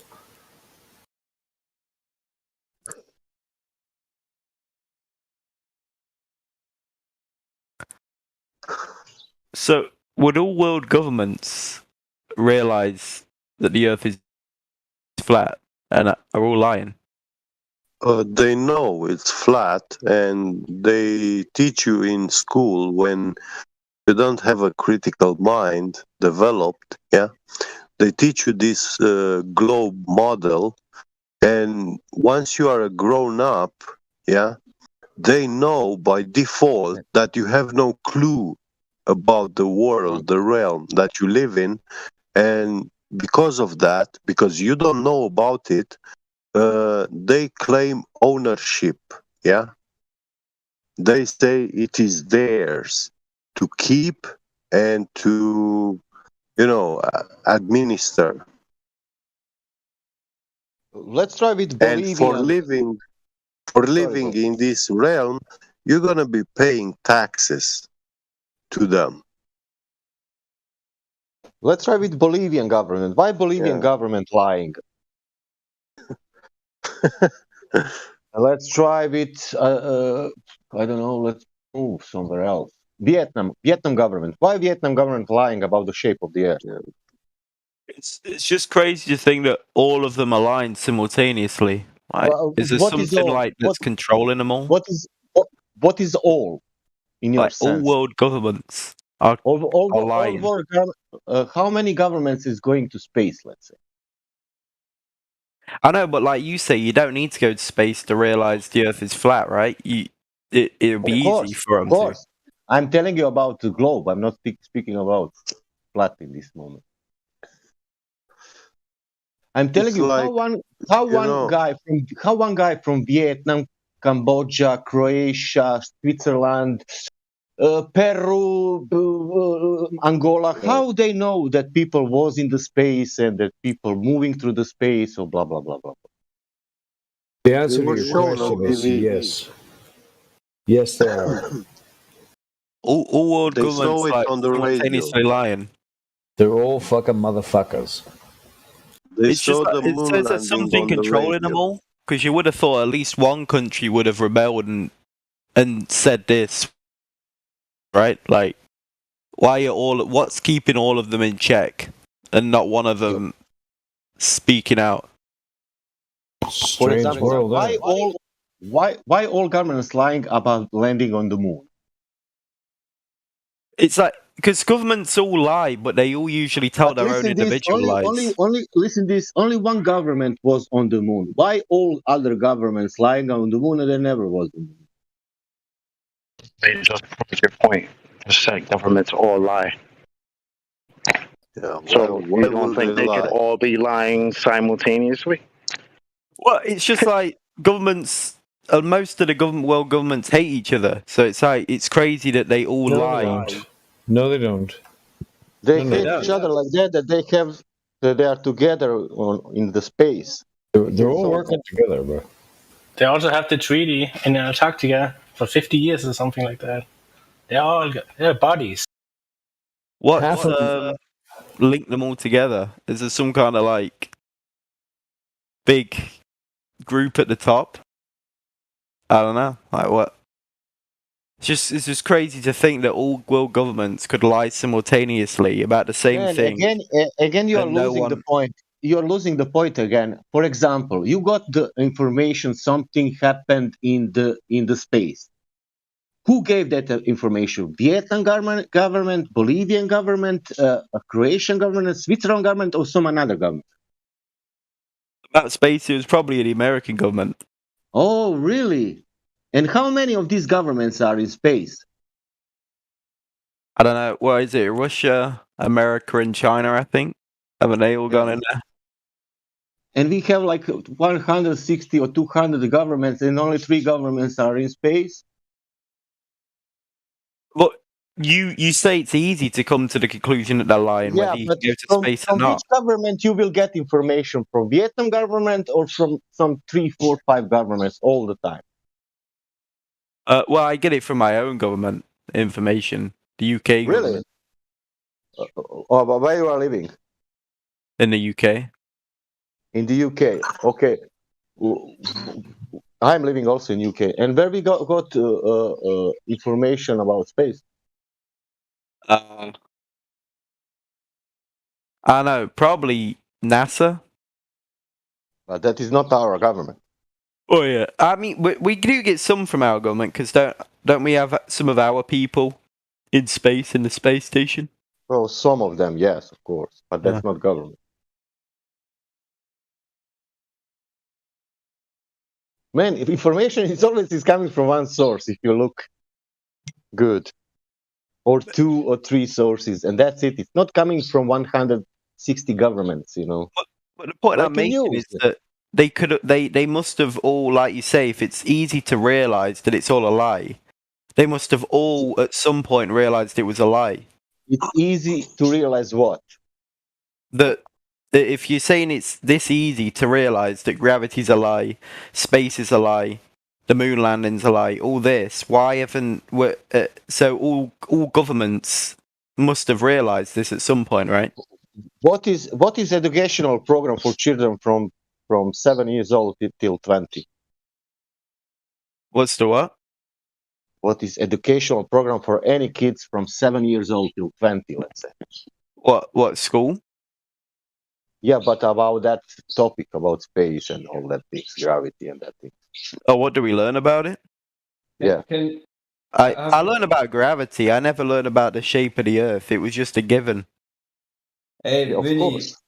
Vinny. And how some people, what they are learning, the same, like a government. That guy who is in government, let's say president, he was in the same school where I was, you know, and he learned that the Earth is a sphere, and he never questioned that, and he never, why he need to know that there is a lie in the first place if he didn't look into that? So are you saying that governments don't realize that it's a lie? Like, does Vietnam, for example, know it's a lie?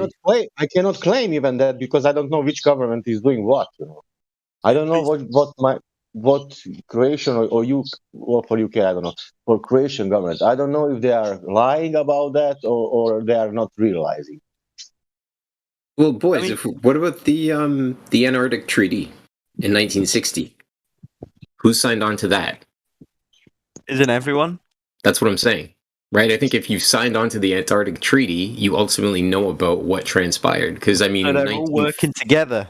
Yeah, 1958 to 1960 was like the race to space. They started launching nukes, Operation Fishbowl, all that stuff. Right? So who's doing it? Hey, I have a quick question. Is it the Jews? That's a very. You can't make a statement like that, my guy, publicly. That's very. That could cause a lot of trouble. I'm just saying, like, what is it then? Like, that is focused. Listen, you were talking also about space, like who owns it and stuff. And the man who owns all the planets in the solar system and all the moons in the solar system, the heliocentric model, is Mr. Dennis Hope. Yeah. So Tell us the more, ownership please. of Mars, NASA is actually, or SpaceX, they are trespassing private property when they are showing you on television that they are sending lunar rovers to Mars. Yeah.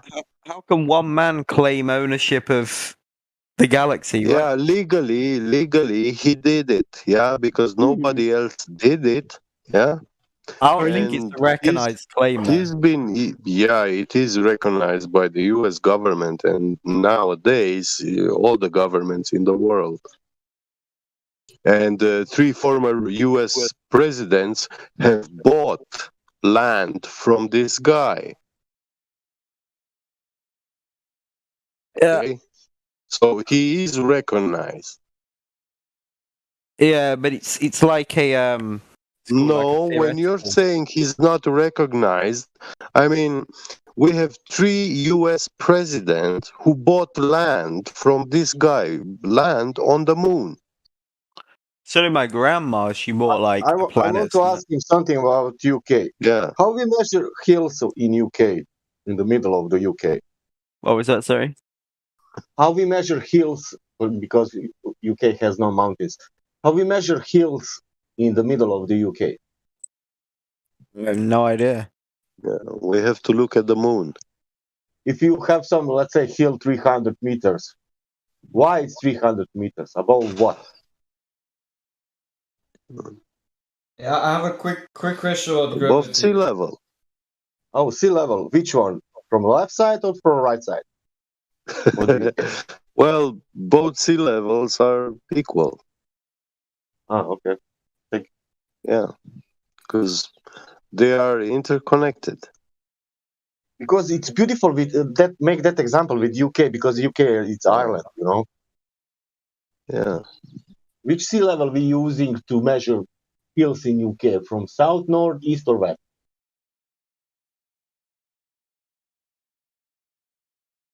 Somebody was saying something about land or buying property in space.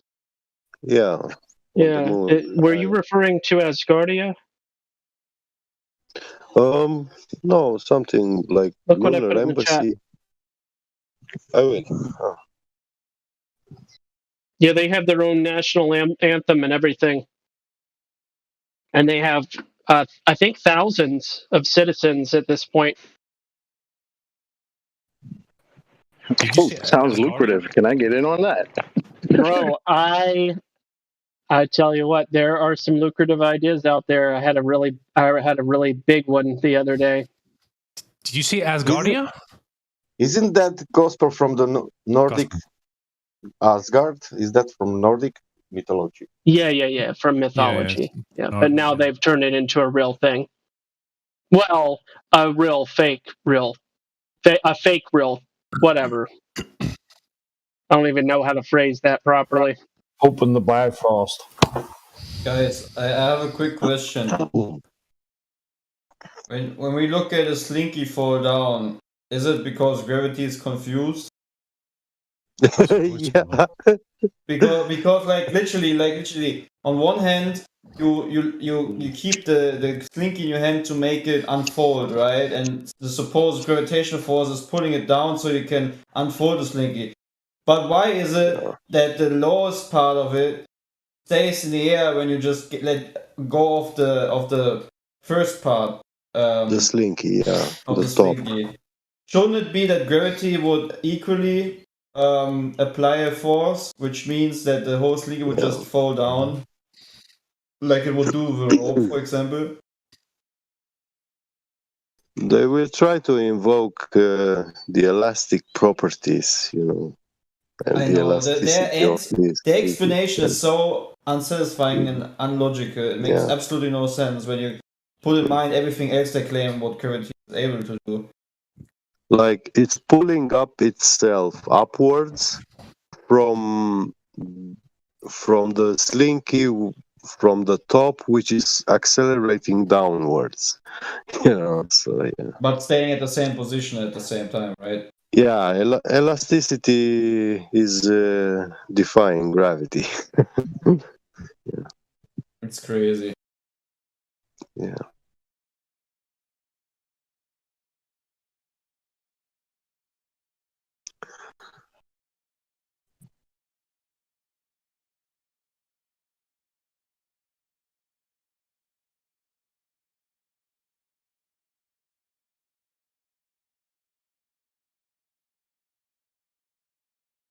Oh, heaven's gate. Let's put a couple of purple blankets on top of each other, take a couple of fucking tablets, and catch the next spaceship tomorrow. They might have been onto something. You think?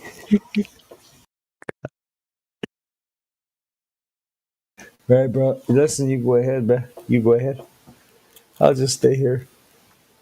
I have to get them nice swanky Nikes that they were wearing. They're all wearing like the same Nike shoes. Oh, that's right. I remember that now. I gotta get a pair of them first. The swanky Nikes. Swanky Nike. Swanky Nike.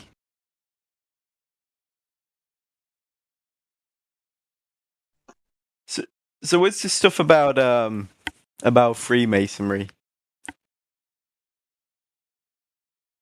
It was a secret society organization, yeah, wicked one. Yeah. And now it's not secret anymore.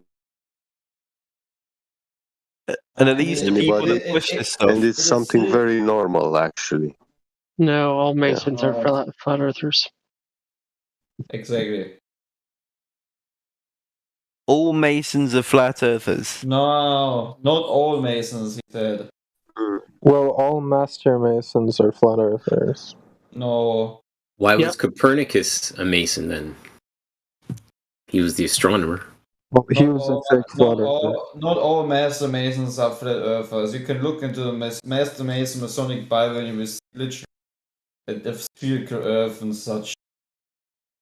Yeah, just because somebody promotes the heliocentric model doesn't mean that they don't fully recognize or know that Earth is flat. They're doing it for other reasons. Well, how would you know that they know the Earth is flat? You're right. I'm sorry. Then I would refuse. By association. But I wouldn't say that all Master Masons know that the Earth is flat. If they're pushing, if you're not taking them on their word, you need a reason to not be taking them on their word. You need a reason to. Well, it would be their word that I'd be referring to.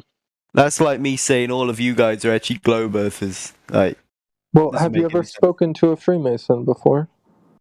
No, I haven't. Okay, but here, let me present this for you. And I'm a flat earther. Let me present this for you as. Did you just say you're a Freemason? I'm globe earther. I'm a level 3 Mason. And you're allowed in here? There are many Masons in this chat. Yes. Go ahead, Kiwi. Okay, so why was Buzz Aldrin, all of the Apollo astronauts, why were they all Freemasons? 33rd degree at that. Because the government Copernicus a Freemason. Because the government is not being founded by a Masonic leader, first of all, and your government is very neutral and it would allow everyone to go onto their fake space trips. That's why I needed a Mason, because coincidence.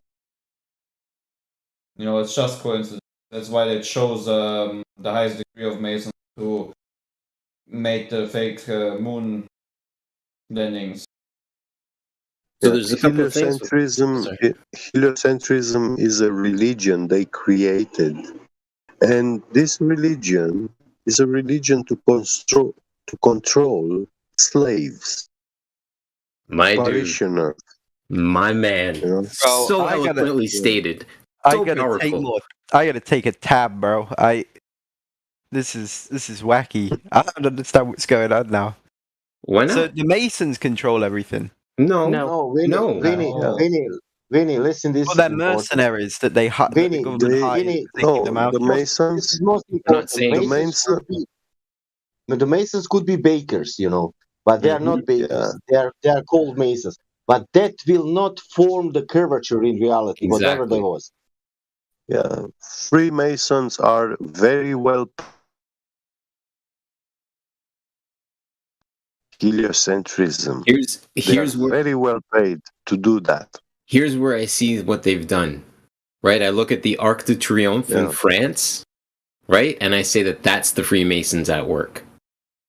Right, I don't know what they traded or bartered, right, for the system that they created, because the Freemasons were just part of a system. They were tradesmiths, and they bartered their services for something. I just don't know to what degree. You have looked at the Arc of Triomphe in Paris, but have you looked at the overall architecture of the whole city and buildings assembly? And you will find that there is a certain electricity grid. It's an electricity grid, like a circuit way board. they built it.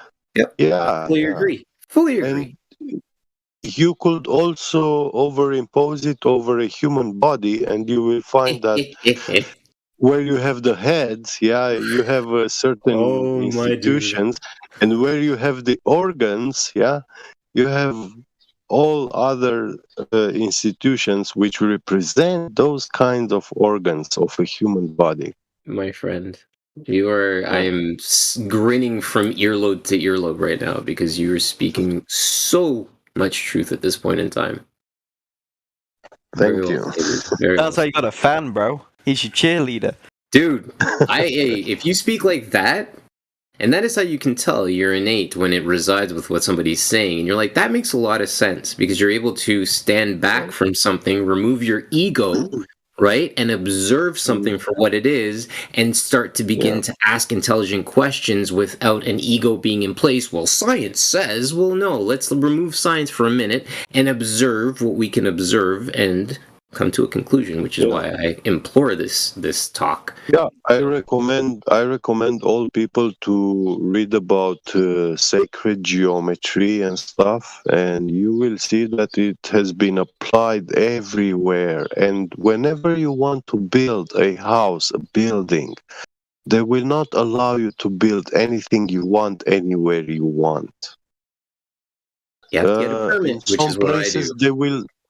They will not allow you to build a different kind of architecture, or above a certain height, because you might get into, You mess up the flow. Yeah, might not be they safe. will say they have some sort of energetic grid, you are messing the symmetry. Well stated. Yeah. And mathematics, right? When you talk about symmetry, right? It's the idea of mathematics and honoring what's in front of you versus putting a blockage in front of an energy flow. You see, for example, when you look at ice crystal formings, they form in very symmetric shape. I mean, those snowflakes are the most beautiful, the ones which are symmetric, right? Which make hexagonal shapes and stuff like this. But now, if you add a tiny dust particle somewhere, and you are actually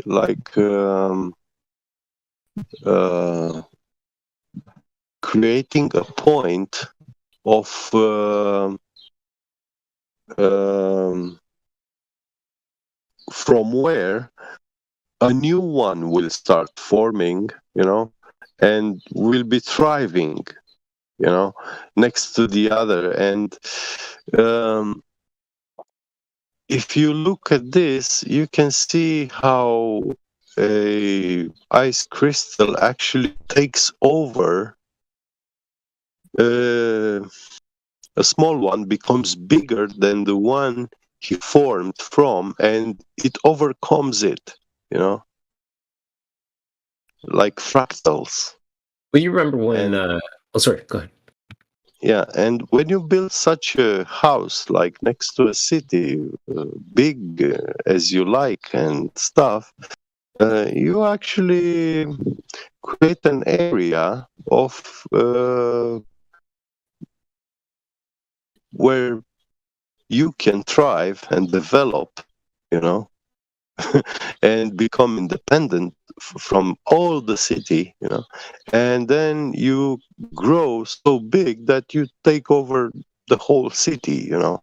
Based on that build. Yeah. Yeah. Base that build, Jude. Yeah, but they see it from all aspects, like economic, infrastructure, you know. Good infrastructure helps you thrive, you know.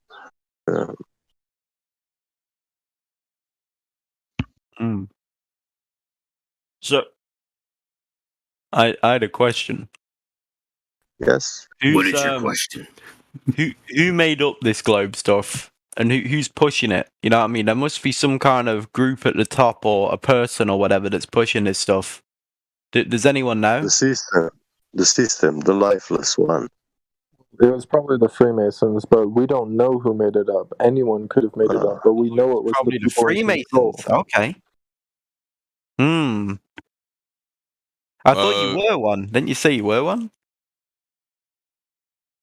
Vinny, you don't really know, mate. It's like who made up Bitcoin, you know? I can give you a premise. I can give you a premise, a new starting point from which you could observe, and it will help you see it a little bit different. And this premise is, let's say, the name Satan was changed, yeah, with a new word. And this new word was the word system. So, whatever you understand when you hear the word system, yeah, is what meant for people back in the days when they heard the word Satan. It's the devil. Yeah. It's an entity, but it's not alive. It doesn't have a body, yeah, but it governs over people. It rules them.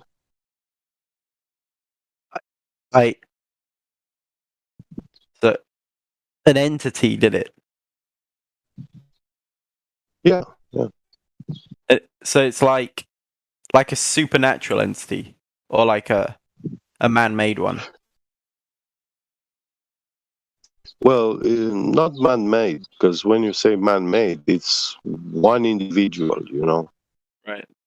But you see, a group of people is not one man, and that is actually a different kind of mind. It's a group mind, you know.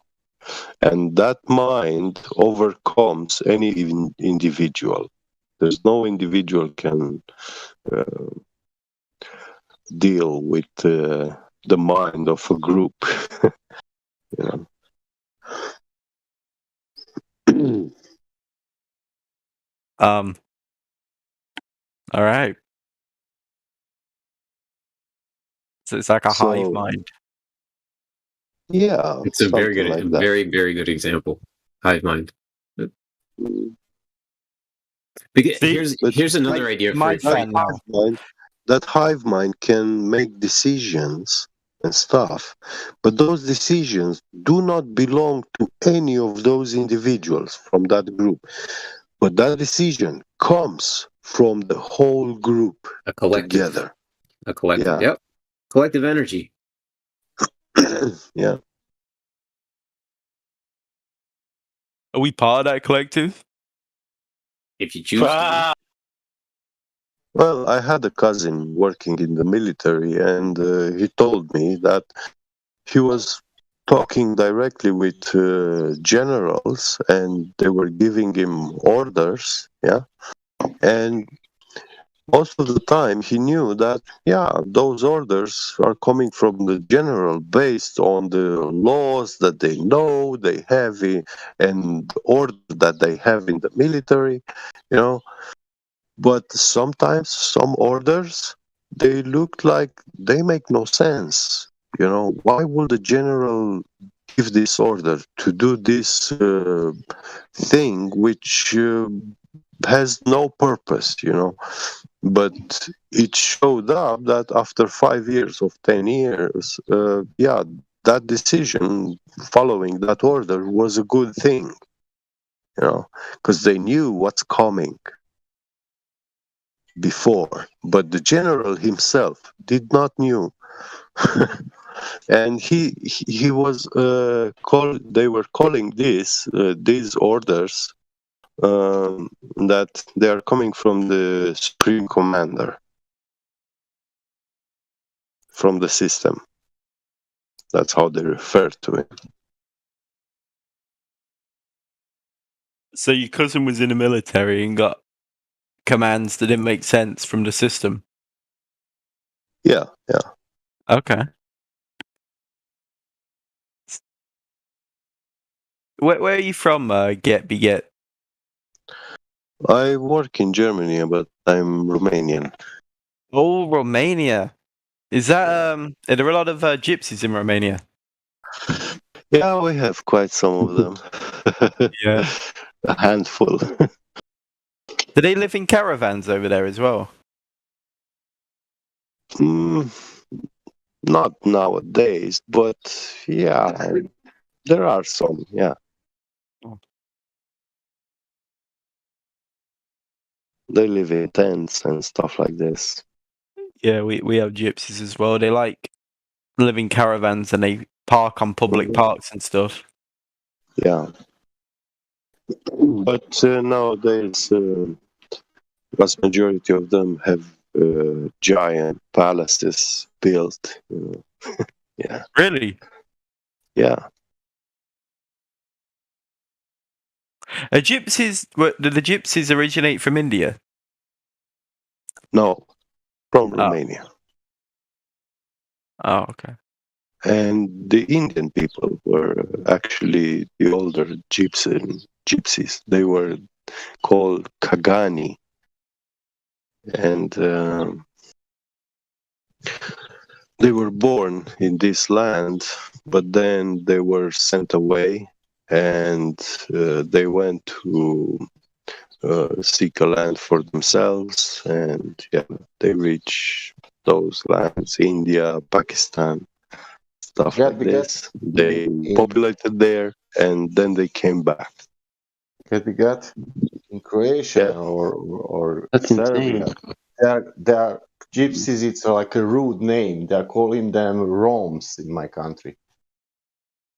Wow. Yeah. And they have their language. They're calling Rom language. But if you call them gypsy, it's like rude. Yeah, rude way to say for them. Yeah. In the UK, you can call them gypsies. It's just a normal word here. Yeah. In Latin languages, we call them Tzigani. Tzigani? And this is Tzigani. Tzigani. Yeah. Tzigani. Yeah, and this is derived from the older word, which predates Greek mythology, ancient Greece, and it was Cagany, Kagani. Yeah, but in those times, the letter C was spelled like C sound.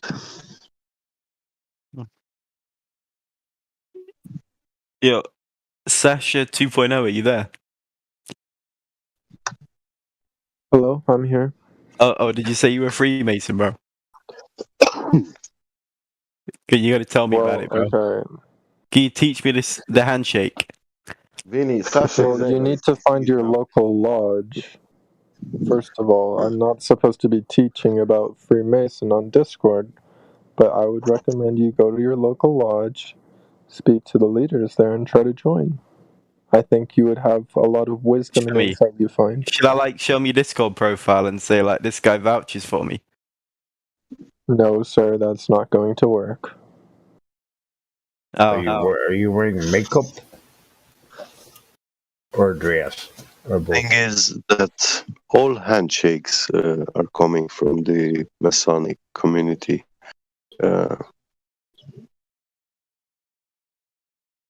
When you do it as a gesture, so any handshake is actually Masonic. Yeah. I have a question for our local Freemason. So do you believe that the Earth is flat or round? Our Freemason, or level 3, you said? Sasha? One more level and he's going to evolve. Like, dude, don't leave me hanging. I'm asking you, bro. Is it round or is it flat? Is this a flat earther or a globe earther asking me? No, I'm an ignorant man asking you a question. What do you believe in, my friend? Is this an intelligent question I'm asking another human being? Well, sometimes I think it's flat, and sometimes I think it's a globe. It depends on the day. And that's a perfectly awesome answer, and I appreciate your honesty, and I thank you for that. There's nothing more than a question like that. An awesome answer. That's cringe. Next time, It's actually a respectable. No, but it's a respectable answer, right? Because you cannot. Here's the thing, gentlemen, and I entertain this idea a lot because I try to engage with the public as much as I can. I cannot fault a man for being ignorant, right? But I can. Sorry. I can fault a man for being ignorant. I cannot fault a man for being lost. That's that's kind of how I've been able to formulate this stance and be able just to try to teach a man to fish, if you will, versus give a man fish, if that makes sense. Yeah, but if you already have the fish and he's asking you for a fish, why would you teach him to fish? Because he didn't ask you to teach him to fish. He asks you for one fish which you already have. Maybe he knows how to fish, but it's his bad luck day. And whenever how much he wants to try to fish, he's not gonna catch. Yeah. You know how to fish, Sasha? Mason? Metaphorically speaking, yes. Okay. That's the dumbest answer I heard to anything, Sasha. No, that's a good answer, man. Are you fishing? Come on. No, I'm talking about Sasha 2.0. Sometimes it's flat, sometimes it's round. Yeah, he's a bit of a sausage, bro. He's a funny guy, though. Well, the only thing I know is that I know nothing. I'm at least a truth seeker. You guys just blindly believe it's flat. Well, sometimes if I see globe evidence, I think it's a globe. Sometimes if I see flat evidence, I think it's flat, okay? You guys don't know, you just believe. It's a belief. Are you... What degree of Mason are you? Sasha, how I can be like you? Degree and I'm trying to move up. Your third degree? Okay. Sasha, how I can get that degrees to be so unique? Well, lodge, like I said. Like you said, can I try to go to mirror and speak with myself and try to see if is my ego stronger than me? Let me guess. Your ego is never stronger than you. Yeah, but you always your ego speaking, man. When you will stop with that, I don't know. I told you like 10 times, How am I speaking with my ego? I just said the only thing I know is that I'm telling you that your ego is speaking, not you, because if you want, because it's good because people saying Sasha, but I like to speak when people saying Sasha, even if you are 2.0. But I told you, when you express your ego, everybody can do like you guys. Like you guys, It's what he's and what I think what he's attempting to express is that it expresses condemnation, right? And as soon as you condemn somebody for something that they think, you express ignorance on your part. I hope that I wrap that up, if that makes sense. I just have to stop. Yeah. So, Sonny, Sasha, where are you from? Sasha 2.0. From the United States. Okay. Do you wake up some mornings and wonder if you're a man or a woman and just decide? Okay, I moved past that stage of my life. Like, I used to take estrogen, but I don't take that anymore. Oh my god. Estrogen, oh my god. You stole Really? package. For real? Oh man. The transgender Mason. Oh man. How the hell? Why do we play the part? Why can't we just not even bring that? We don't have to even go there, boys. Oh my gosh. It's obvious, bro. Sasha, you just render some stuff, man. I like sometimes past experiences do not have to dictate who you are now, right? They can just be your things for you to be like, this is who I am today. You don't have to render your past so openly to people, my friend. Because that pigeonholes you. Myself when I was taking estrogen, I saw what I was becoming and I didn't like it. That's why I stopped. Right. Hey, Kiwi, bro, you sound like your third eye's been opened. Bro, I've been walking with the. So I thank. I get on my knees every night, and I'm thankful for an open pineal gland and an idea of understanding and a removal of ego, so I can chat with my fellow man, just to try to get understanding. That's all I look for. You get on your knees every night and chat to your fellow men. No, I get on my knees every night and I chat to my father upstairs, right? The good Lord. Your father? Yes. Wait. You're Mason, right? Me? Yeah. No, my friend. I was raised Catholic. I was raised Catholic. Well, Sasha, right? Sasha is the Yeah, Sasha's the Freemason. Yeah, no, not me. I run away from Masonry. Copernicus was a Freemason, and he's the one that first purported the blue marble idea. I was raised by wolves, but anyway, hey Sasha, stop using these. Did he cut out? Sonny, you're cutting out. Yeah, Sonny, you cut out. Stop using this what? I know. I think he's trying to say, yo, Sasha, stop trolling.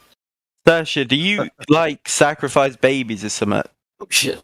No, that's not what Freemasons do, don't dude. go there. That's a misconception.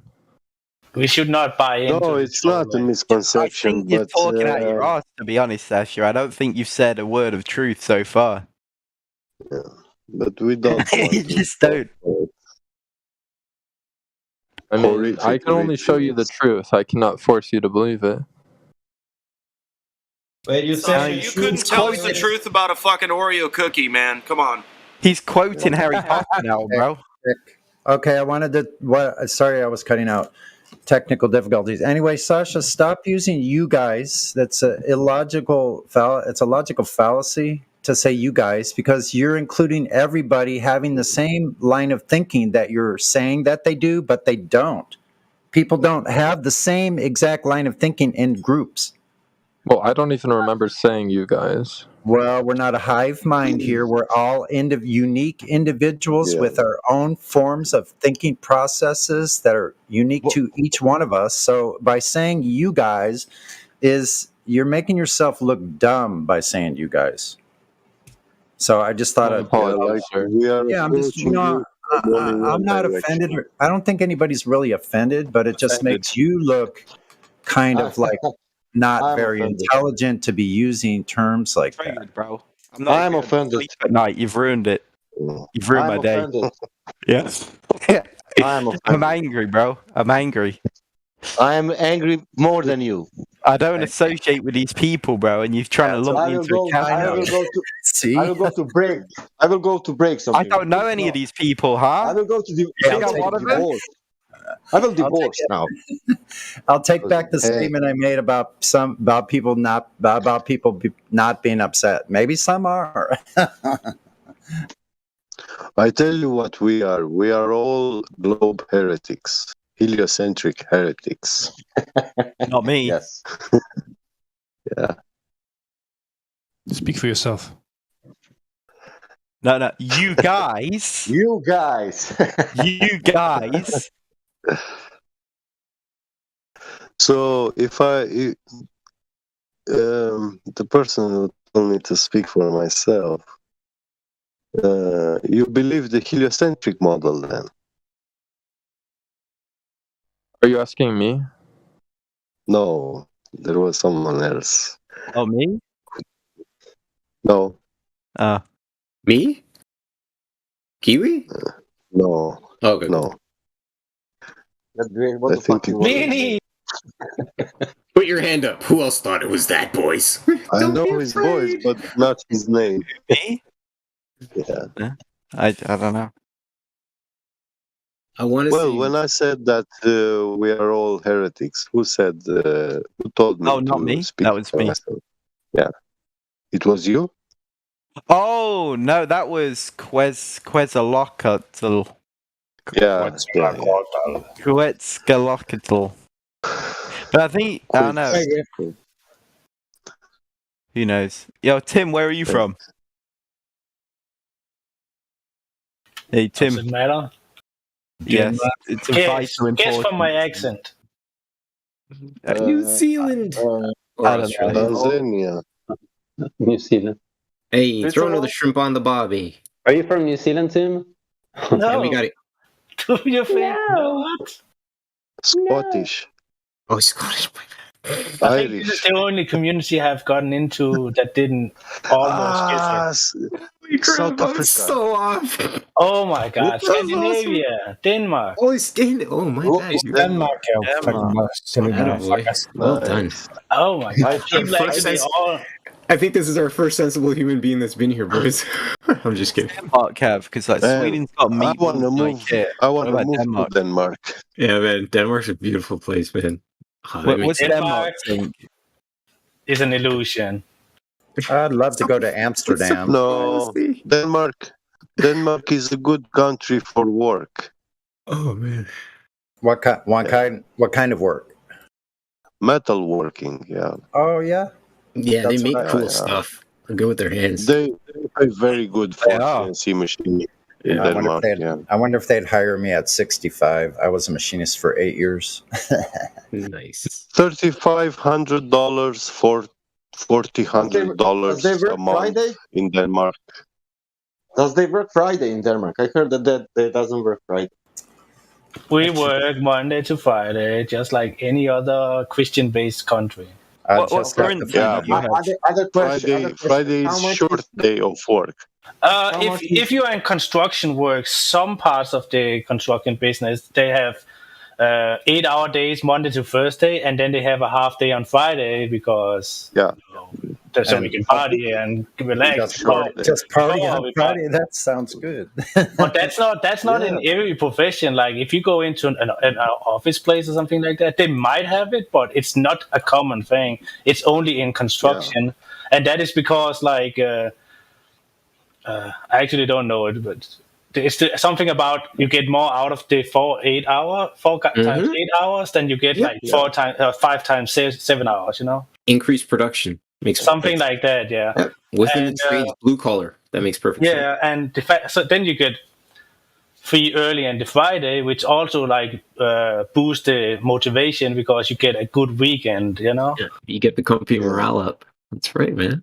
I think Virgin Mobile. I remember hearing that that's what they do. They base their work week on assignments. So you'll have, these are your assignments for the week, and however long it takes you to get done, you get the rest of the week off. So if you crush out your stuff and have it done in like 3-4 days, then you get a 3-day weekend. Just rush it. Yes, I mean, it's all wrong. I mean, that's also about productivity. A lot of construction work is also like that, and they just work their asses off, so they get free. Like then they can make a 3-week project into 2 weeks and get paid for 3 weeks. You know.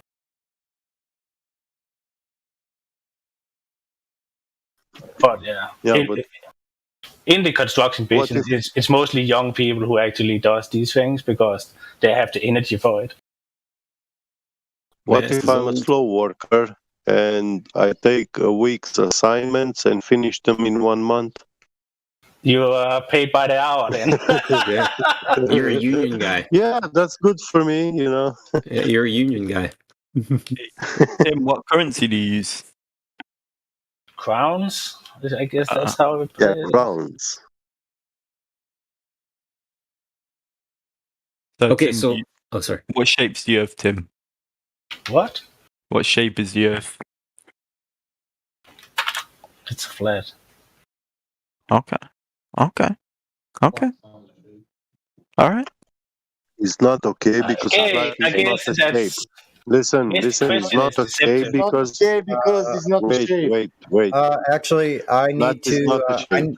I need to object. Yeah. Earth Yeah, is it's not a shape, Tim. That is exactly what I wanted to Hold say. on, let me finish what I was saying. Hold on 1 second. So yeah, I object to the initial premise that Earth is a shape at all. Earth is not a shape. It doesn't fit the requirements of something that has a shape.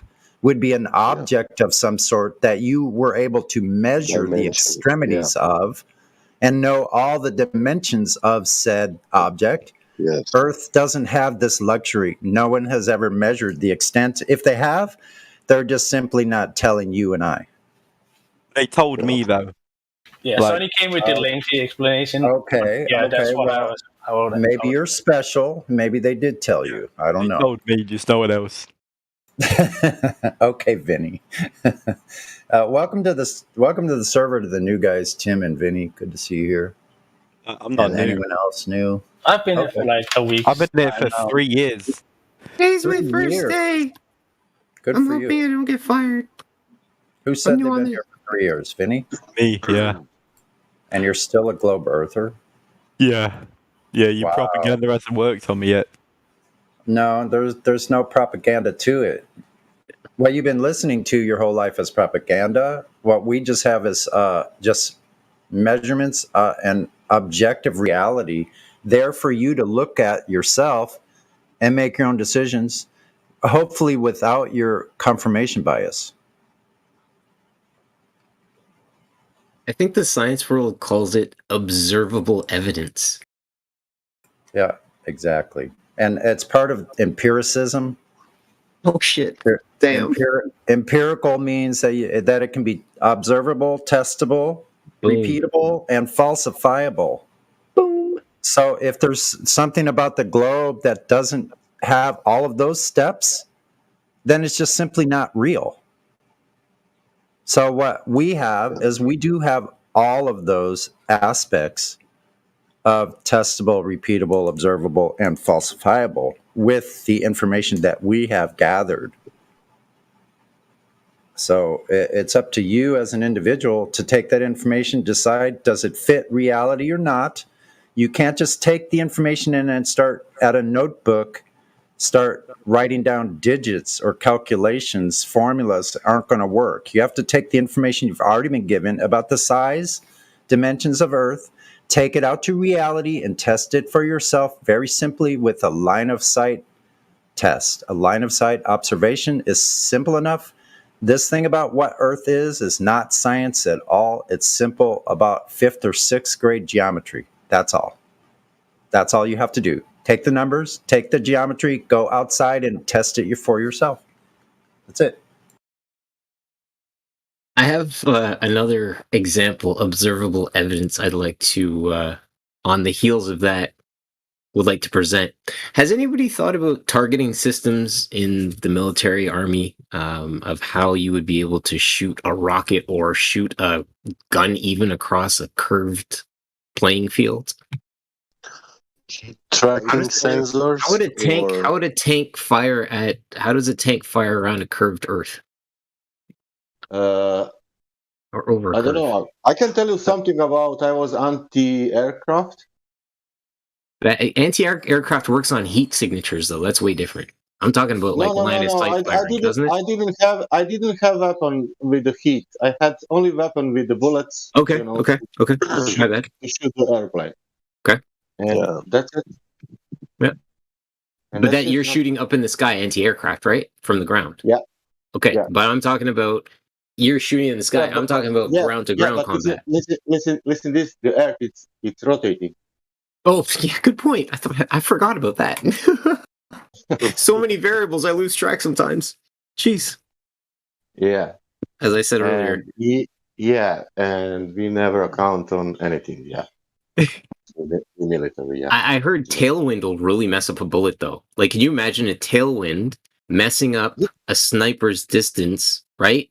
And now you're going to tell me that sniper is on a spinning globe, too. Man, What? I'm telling you, the military, that was 30 years ago. You're not studying anything about gravity, you're not studying anything about rotation, you're not studying anything about shape of the earth. You're shooting the target, and that's it. They pulled out their little notebook with their pen and they sat there and they made their calculations and then they adjusted their scope. And if the target was moving, they would shoot ahead of it. And if the target wasn't moving, they would shoot at it. That's it. Just like a periscope on a submarine. When a periscope in a submarine has the crosshairs from left to right, there's no curve, there's no fall off of the horizon from left to right. It's straight. You're shooting like 2, 3, 4, 5, 6 times of the angular size of the target if the target moving. It depends on the speed, of course. Then you're adjusting. If you miss it, you put three angular size of that target in front because it's moving. That was for airplanes, for example. You're shooting in front of aeroplane somewhere. Yep. Not a lot. Maybe one. I don't remember very well. Maybe one that size of angular size in the sky, and then you will reach the target. But that is because of speed, nothing else. Exactly. Ain't nothing moving. So here's something else. I learned this the other day. I was like, wow, that's an interesting point. Do we all agree that we have collagen in our skin? No. We don't have collagen in our skin? No, I don't know what it is. Okay, so collagen, does anyone know what collagen is? Do I want it to be my skin? No, collagen is something that is present in your skin, and it's also present in bones. Okay. Okay, so tell us what it is. What is it? Collagen is a tissue. It's present in your skin, or it's a part of your makeup of your tissue in your skin, and it also is present in bones, right? Collagen has a shelf life of 10,000 years maximum, apparently. So my thing is, if you're bringing a dinosaur bone to me now and telling me that it's millions of years old, why is it showing no form of decay? That's a question. Another observable question that I have, if you will. Hey, can you please give me a mathematical equation? Otherwise, it's not good. No, that was just an observable. I apologize if there was no mathematics associated with that. Sorry. Do you guys not believe in evolution either? No, evolution is a cool story, bro. Why would one need to believe in anything if it was proven to be true? Evolution, it's got a decent amount of science to it, right? Okay, what is science? Tell us what science is. Decent amount of science. Nice. What's science? What is science? Like, in a lab with the beakers and stuff. Okay, those are just the little auxiliary things that you're using to perform science, but what is science? I guess it's like the art of learning about our natural world. I don't know. Okay, you're close. It's not an art, though. Listen, science is knowledge, period. Now, the scientific method is only to perform a scientific experiment to test a hypothesis to figure out a cause and effect relationship between a phenomenon and the manipulated variables. The manipulated variable, right? That's what that's what the scientific method is. When dealing with the natural world, we look at a natural phenomenon and we say, I think this phenomenon is being caused by this other thing that I'm guessing is related to it. So I'm going to adjust or manipulate this phenomenon because that's what is the independent control. You're going to have to manipulate that to show that a different effect happens by manipulating this one thing. I'll give you an example. If you have a glass of water and you have an egg, the water will sink in the medium because it's more dense than the surrounding medium, the water. Now, if you put salt into the medium, you're changing the medium. You're manipulating the medium. The egg will start to float depending on how much saline content is in the water. Eventually that egg will just float right on the top, whereas when you put it in regular water, it sinks to the bottom. That is actually science. That was so good. Holy shit. That's what performing a scientific experiment is. I think if I put salt in the water, it's going to make the egg float where it's previously sinking to the bottom. Iwi, bro, you sound like you're about to know. Dude, that was the most amazing, and again, I use the word eloquently a lot, but that was the most eloquent explanation of science and how science can be observed and changed. That is literally the exemplification of science. Thank you so much. I appreciate that. If I look up some dictionary definitions, can you make those noises when I read them out as well? No. You only get that. You only get that when you're speaking from the heart, buddy. Sorry, man. Yeah. So here's one more, and then reading words of man's creation doesn't get me excited like that. Sorry, buddy. Yeah, I don't want to take up too much bandwidth, but I think it's important. One more example. You could take plant life, right? They're out in the sun. You could say, what if I give this plant 8 ounces of water a day, and I give the other plant 1 ounce of water every day. So I've manipulated the amount of water, and I can look at the result. Or you could shade one plant, pretty close, the same type of plant, and growing in the same exact conditions. You cover the sun over one and see how it does. By manipulating how much light that plant gets, the plant will probably die because it's not getting enough light. But that doesn't yield instant results like your explanation of the egg. That's why I was so excited about that explanation. Yeah, instant results. Those are instant results. Cool. Instant results, right? Instant results. It satisfies your ego. It's like, wow, that works. Right? Yes, it's an instant gratification. Yes, plus with plants, you have many more variables because they're each individual plants, right? So yeah, the egg thing is pretty stark as far as what we're doing.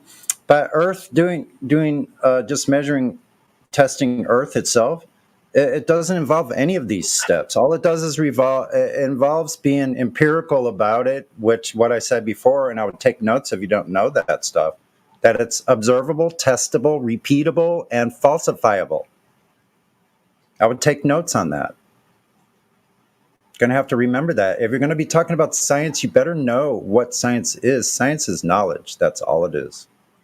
Now, what is true knowledge? Then you have to go into that. You have to start identifying what is knowledge and what is not knowledge. Because some things we think are knowledge are not knowledge.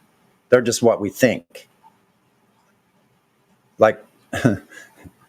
And now you got to stop sounding philosophical. Very, very important thing. Kiwi. Do you know what is totally different, opposite from that called science? What Sunny explained it to you. What you need to experiment, you need to verify it, and then you get results. Do you know what is opposite of that? Probably a lie, because he said it was knowledge. It's your right brain. It's your right brain. It's not lie. It's called pseudoscience. Well, the opposite of that, it would be your right brain, wouldn't it? It's called pseudoscience. Yeah, I think what Sasha's trying to say is that would be like presupposing the result or reifying the result or the effect before you've even started doing any testing. You're just going to assume that this thing is a ball or whatever you're talking about. That's a good example. Was that placebo? Wait, hold on. I'm almost done. Just 10 seconds. So that would be like presupposing something like that the light rays coming from the sun are parallel. Let's say, just in case somebody had ever done that. That would be pseudoscience because you're presupposing the very thing that is causing the result or the effect. Can't do that. But the observable evidence. Are you done? Sorry, I cut. I'm sorry, I've cut you both off. I want to ask Vinny a question. I'm done. Oh no, leave Vinny alone. No, it's a. But I have a question directly. What do you think about flat earthers? Are they science deniers or science supporters? What do I think of who? Flat earthers? Are science deniers or science supporters? I don't know. I mean, you guys are pretty sciencey. Really? Yeah. I mean, and you say big words, so I guess you're science supporters. Yeah, but okay. Look at this on the world. Mainstream world saying this: gravity, gravity. You believe in gravity because science, science, science. And then we flatter the science. Okay, great. Let's see how science proved that that gravity exists, because it must be some experiment there, and there is no experiment. So you are the true scientists. No, I'm telling you, there is no experiment what is proving the gravity. How then we can say science for the gravity when scientists never prove the gravity? With the scientific method, because to be science, you need to use that scientific method what they was used, for example, for water. You can drop into water, how much ever ice you want, but water will not boil, In 1915, when Einstein published his new paper, proposing relativistic gravity, there was no scientific experiment contained in that work. So the theory of gravity is not a scientific theory. To be a scientific theory, it requires to have an experiment. And is evolution a scientific theory? Listen, this gravity, it's a theory. Like evolution also is not. Go ahead, Sasha. Yeah, I want to say gravity is a theory, and nobody wants to accept that. Theory, like all other theories, like whatever. If you know some theory about whatever, and you never proven that it's theory, and that is gravity theory, nothing what is existing. It's only a theory,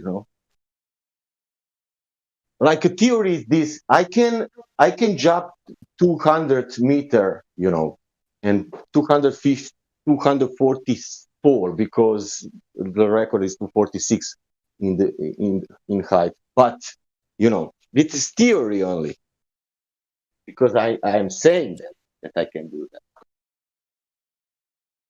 Yeah, but there is no demonstration.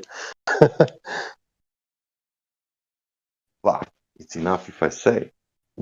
Yeah, you never jumped 4 meters And high. if I say that many scientists, like, it's enough to say science, man, and you believe, like I believe, because many scientists prove it. Okay, let's look into that. Who proved it? What is the name? What was the year? What was the method?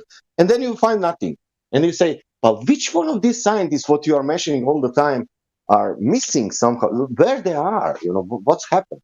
And then you will get maybe some saying Cavendish or shit, but that. Yeah, I was just about to say, who's this Cavendish guy? Yeah, man. And he was so, and listen, he was so reliable. He had to build a second staircase because he was afraid people were going to find or run into people when they were delivering him stuff or something like that. But he was literally scared of his own shadow. I will tell you who is Cavendish. Yeah. Cavendish is one of the most important people in the world because he proved the gravity, But we never ever will put that in some kind of like a basic education, because that's not important. He proved gravity. Okay, it's proven. It's proven fact. Yeah, but listen, he's not for learning for kids and immediately from basics. Like a Copernicus, like a Galileo, like he is Cavendish. He only proved gravity, nothing else, or whatever. But even if it was not him, even I think it was another names. He wanted to wake the Earth, and he found out himself proving gravity. By mistake. You can make today that experiment with 2 balls, metal balls. You cannot use wood balls because that is not mass. You cannot use plastic balls. You cannot use any kind of material, other material. You cannot use paper balls. They advise the first metal which they recommend is lead, and the second is iron. And what people, ordinary people, do not know about the lead is that lead is a metal which has funny It has funny magnetic properties. The lead atom is diamagnetic, and the metal itself is paramagnetic. So, because of these two distinct magnetic properties, the lead metal is always attracted to itself. So, when you have tiny pieces of lead on a vibrating table, they will come close together in a blob. Like attracts like. Sorry? Like attracts like. Makes sense. Because they're the like materials, right? They'll be attracted to one another. It is slightly attracted to itself, yes. So it conglomerates. And when there's that hive mentality again, actually, right? And now you can do this test. You can test this by taking a scale. You hang a weight of lead on the scale. Yeah. You have I recommend a precision scale. And now when you bring underneath that hanging weight, you bring another big chunk of lead, you will see that the weight which is hanging on the scale is now being attracted also to the lead weight from beneath it, and it will show you like it's heavier. The scale will show you that it's heavier. And this is how you demonstrate that lead is actually attracted to itself. Yeah. You need to be patient sometimes. Sorry, I thought my Yeah, and this is the magic which people did not knew about Cavendish experiments. Yeah, but Gabriel, listen to this. You have now Cavendish experiment. You look at the balls. You measure something, and then you make a conclusion. Look, that means centrifugal force it's arranged. The pressure, gas pressure, it's arranged, and curvature is arranged. And it's a globe.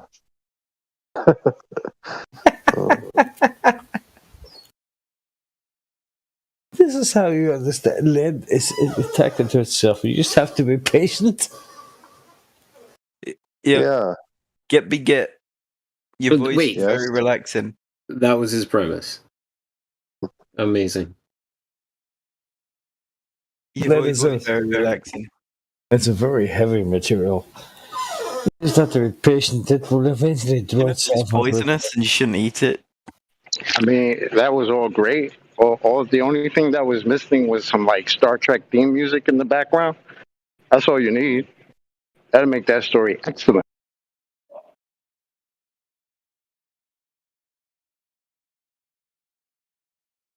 Did you know lead's poisonous? No. Just thought I'd clear that up. Jesus, thanks. Not poisonous. It's toxic. Oh, same thing. No, it's not the same thing. Japanese emperors used to fucking swallow mercury, thinking it would give them long life. That means that Earth is 99% lead, made from lead. But we are comparing the experiment Earth with the mass attracts mass. No, Sasha. Most of the Earth is made of molten iron nickel. You don't know anything about Earth. Maybe because I never was there. That's friendly fire. Yeah, friendly fire. pew, pew, pew. Your voice don't get me get. I'm gonna have to join when I'm about to go to bed and just mute my mic and just listen to your voice. It'll put me straight to sleep. Easy now. Well, I'm not gonna be long because I have to Teddy. go to work soon. So yeah, but tomorrow I'm having a day off, so we'll be here for a longer time. Yeah.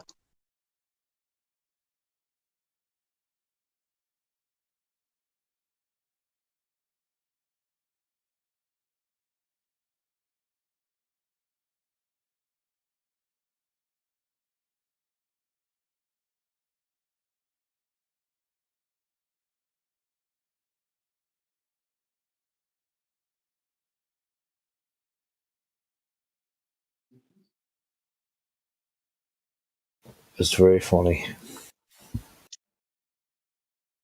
What is gravity?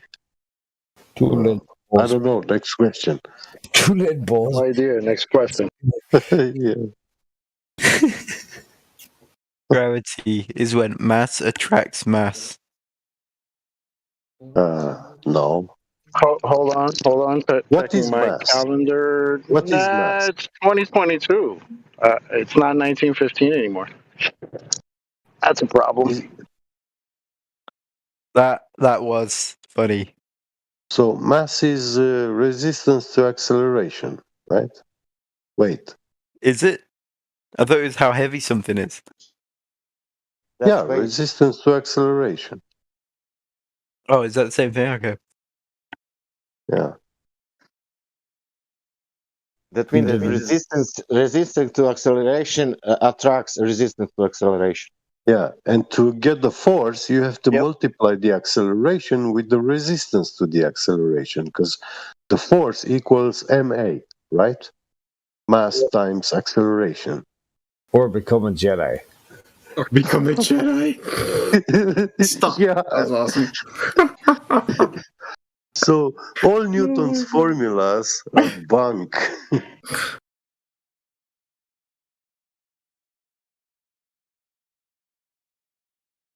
Great.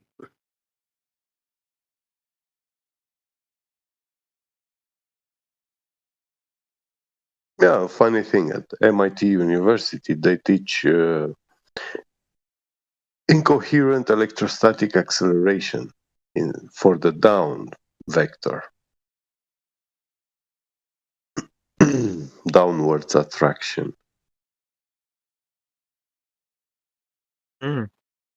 Interesting. Do they also teach how the downwards attraction makes things go up too?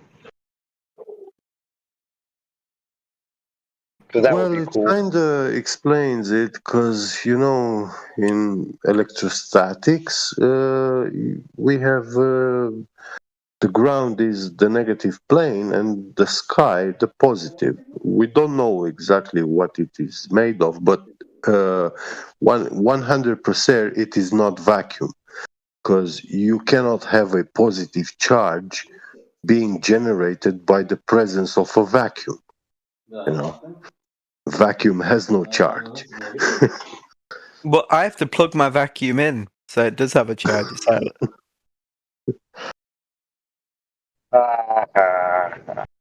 Yeah. Watch out for the flying tomato. You have to do the main storyline for all 3 zones.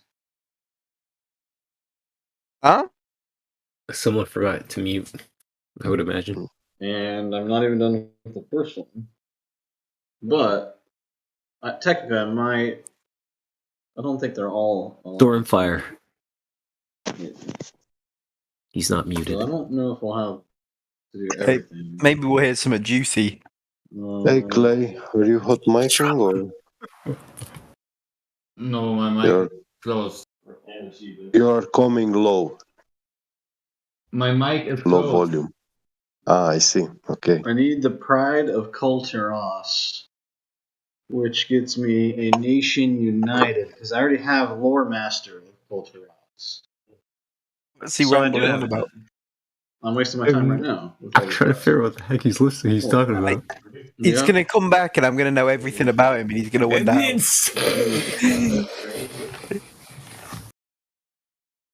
didn't know. I meant to So, Stonefire, you're 36 years old, living in Ohio, married with 3 kids. Of Kulturas storyline. He's not even paying attention. Obviously.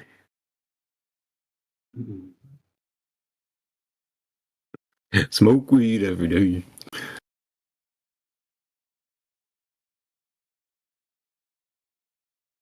No, I don't think you should smoke weed. It's actually really bad for your health. Oh, I'm sure it is. Doesn't change my mind about smoking weed. Sasha, you want to do some rituals with me?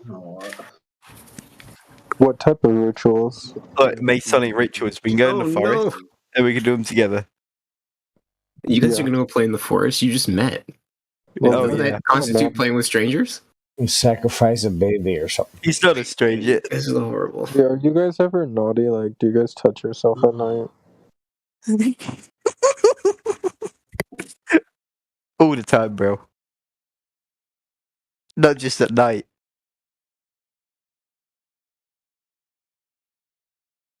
I'm touching myself right now. Yeah, exactly. Holy moly, it's a lot of class. But how do you even get them? It's the harem that breaks out after a comment like that. Gaming. They run for the hills. By Proudmoore Keep. I think he's playing an RPG, obviously. Something like that, right? Or Dungeons and Dragons. Yeah, no, there's definitely some role playing happening for sure. So the wizard waves his staff. If I hear anything about whips and chains, I'm gonna get really concerned though. Where I draw the line with the role playing. I ain't about that right now. I'm good. If I'm gonna talk about whips and chains, the chick I'm with needs to happen. That's too much. Anyways, so about that roundy, flatty type of thingy that we're hanging out on. What do you guys think about that? Yeah, it's crazy, bro. Like, it's absolutely blown my mind, the roundy, flatty thing, right? Yeah, the roundy, flatty thing is kind of weird. What if it's like just a... Oh, I think the best explanation I heard yet was, what's his face? Dude that tried to tell us it's fatter at the equator. It's like a pear shape. What's that guy's? Tyson DeGrasse. Well, like it's like a pear shape. It's like a pear shape. Because I won't be able to even get the... It's fat at the equator. Did you guys hear him say that? You ever catch the interview? To the next stuff. No. So on an interview, he was being interviewed, and Neil deGrasse and Tyson, whatever his name is, said something like, because the Earth spins and water is at the equator, the Earth is slightly fatter at the equator. It's more like a pear shape, he says. Oh. Yeah, and he's a Freemason too, by the way. Oh, of course he is. You know, it's always the Freemasons, bro. Listen, Copernicus was. Yeah. I hate to go back to it, but the one that all the science, well, the one that he's the astronomer that all the scientists refer to, right? They say Copernicus, blah blah blah. Correct me if I'm wrong, please. And that's how he likes it, bro. Because he's a Freemason. He likes that. It helps his ego.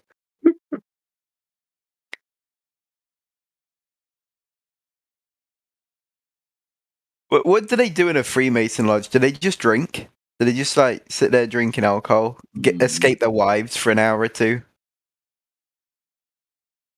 I would imagine it started off as some form of an OBC, an old boys club. And, get away from their wife for a bit. Wife's nagging me. Off and go into the Freemason club. I guess I have to have an alliance character, at least to the BFA. Let's see. Is it Giovanni the Death Knight? Giovanni the Death Knight. I think we. I'm just when he gets back, I'm gonna quiz him on all this and be I like, don't even know the level cap though. What was the level cap for BFA? "Hey, Stormfire, what's the level cap for Giovanni the Death Knight, my guy?" That's 45. That's actually an intelligent question right there. Yeah. When I ask it, you're gonna get excited, Kiwi. Oh, I'll start squealing like a pig. You watch the squeals will come, buddy. Kiwi the squealer. Holla. 120. So if Giovanni's 45. Right. So if Giovanni's 45, then the Earth's flat. We're into some business now. We got points. You know how we feel about mathematics. Love the mathematics. If Giovanni's 45, that means Dave from down the road must be 60.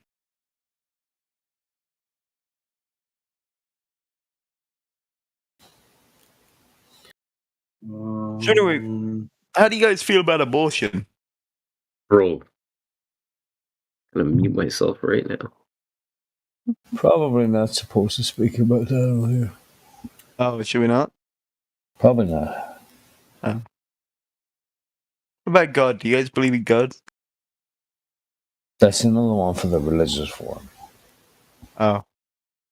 Its live stream is reserved for the topic of the globe doesn't exist and things related to that. Got anything about I that? believe in the God. You believe in the God? Which I one? think God is true. I'm a truth seeker, and I think He's true. Which God you repping? I have my own version of God that takes a little bit from each religion. Okay. Like a pick a Listen, mix. hold on. Dave just said we're not going there, boys. We have another section for that. Right, Dave? Correct me if I'm wrong, man. We're gonna start banging on that. That one Yeah, looks a that's correct. tattletale, Kiwi. This live stream is reserved for the topic of the globe. Does the globe exist and flat Earth and stuff related to that, not religion. Unless you're talking about the globe religion, that's allowable. You can use the biblical verses to prove the flat Earth. Yeah, let's talk about the biblical verses related to flat Earth, Sasha. Do you subscribe to the Bible? I think the Bible is meant to be interpreted metaphorically. Okay. The Bible is the Bible is a flat book. Actually, it's kind of like a rectangle, isn't it? It's kind of like a 3D rectangle. I know you have a flat Bible. Like it's a chunky book, bro. It's a chunky book. Okay, guys, we gotta be careful. We gotta be careful. Again, Genesis, on the second day, he created the firmament, boys. And again, I just say that is the lid to the closed system that we are in. You experience zero gravity at the very top of that firmament because there's no gravity at the very top of that dome. But everything else, the pressure, or the ether, the gases are all filled within that closed system. Right, like you put a glass of rubbing alcohol, as an example, out on the sidewalk under the sun, it evaporates, right? All those gases get collected in the atmosphere, and at some point, I believe they combust, and that's what you get what appears to be an asteroid. That's what I think. Looks like a firework. So, asteroids and rubbing alcohol, people have left out on the sidewalk. Collected gases. Right, you got to think about okay. gases evaporate and they get collected in the atmosphere. At some point, they ignite. Right, gases always ignite, always. Don't we have bits of asteroid on Earth though? Like little bits of meteorite and stuff, and impact craters and stuff. Impact craters, okay, but I haven't seen the rocks. Have you seen the flying rocks anywhere? Pictures of sizzling flying rocks? I haven't seen any. Shooting stars, isn't it? Aren't they like? You say That's in the gases sky, dude. always ignite? Are the gases you're breathing right now, are they igniting? No, they're not, because the gases that I'm consuming don't have an ignitable. They're not being ignited at that point. You're not getting it right. Asteroids so then gases aren't always igniting, right? I'm just listen. I get y'all are kind of just running all over the place. I get it, but when you say certain things, you gotta establish what you're saying. You say gases always ignite, but yet you're breathing with no ignition. No, he's saying they sometimes combust in the sky, and that's what an asteroid is. They collect and they combust. That's what I'm saying. That's what I'm getting at. Okay. Yeah, right. We know that oxygen doesn't combust. We know that. No, you made a valid point, and I'm answering your point, right? Think about oxygen, no doubt. Oxygen does not combust. 100%. I fully agree with you because I'm not on fire. If you want to go into how that forms into asteroids and shit, I mean, be my guest. That'd be a cool story. I'll go grab a Coke and shit.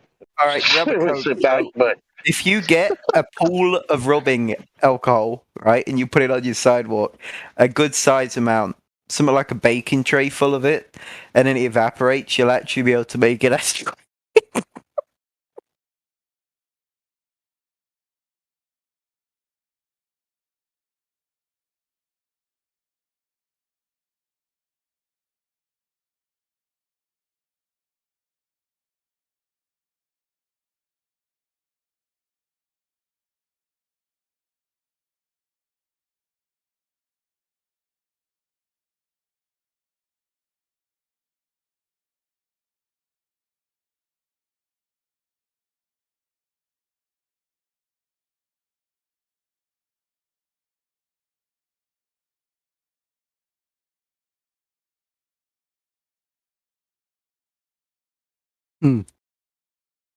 Oh.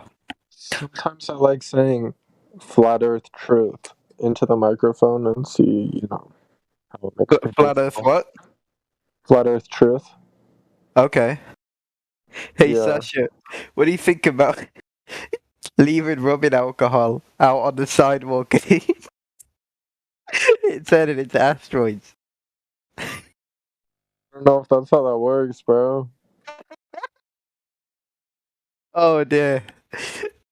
That's the best. That's made my day. That's the craziest saying. I live on a magical spinning water ball flying around in a vacuum. That's just as fucking crazy. Look at that.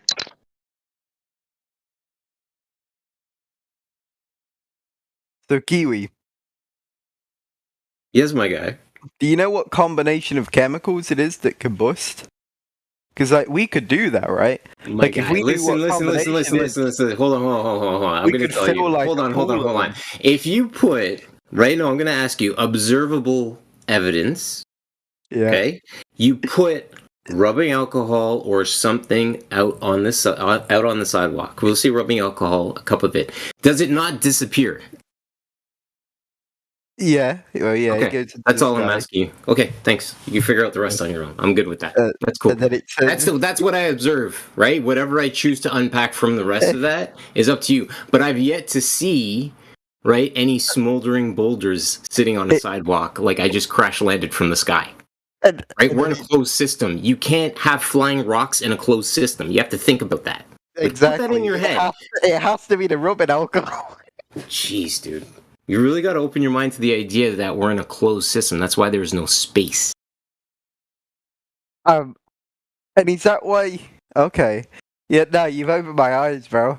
No, I haven't opened my eyes because you're still laughing with hilarity.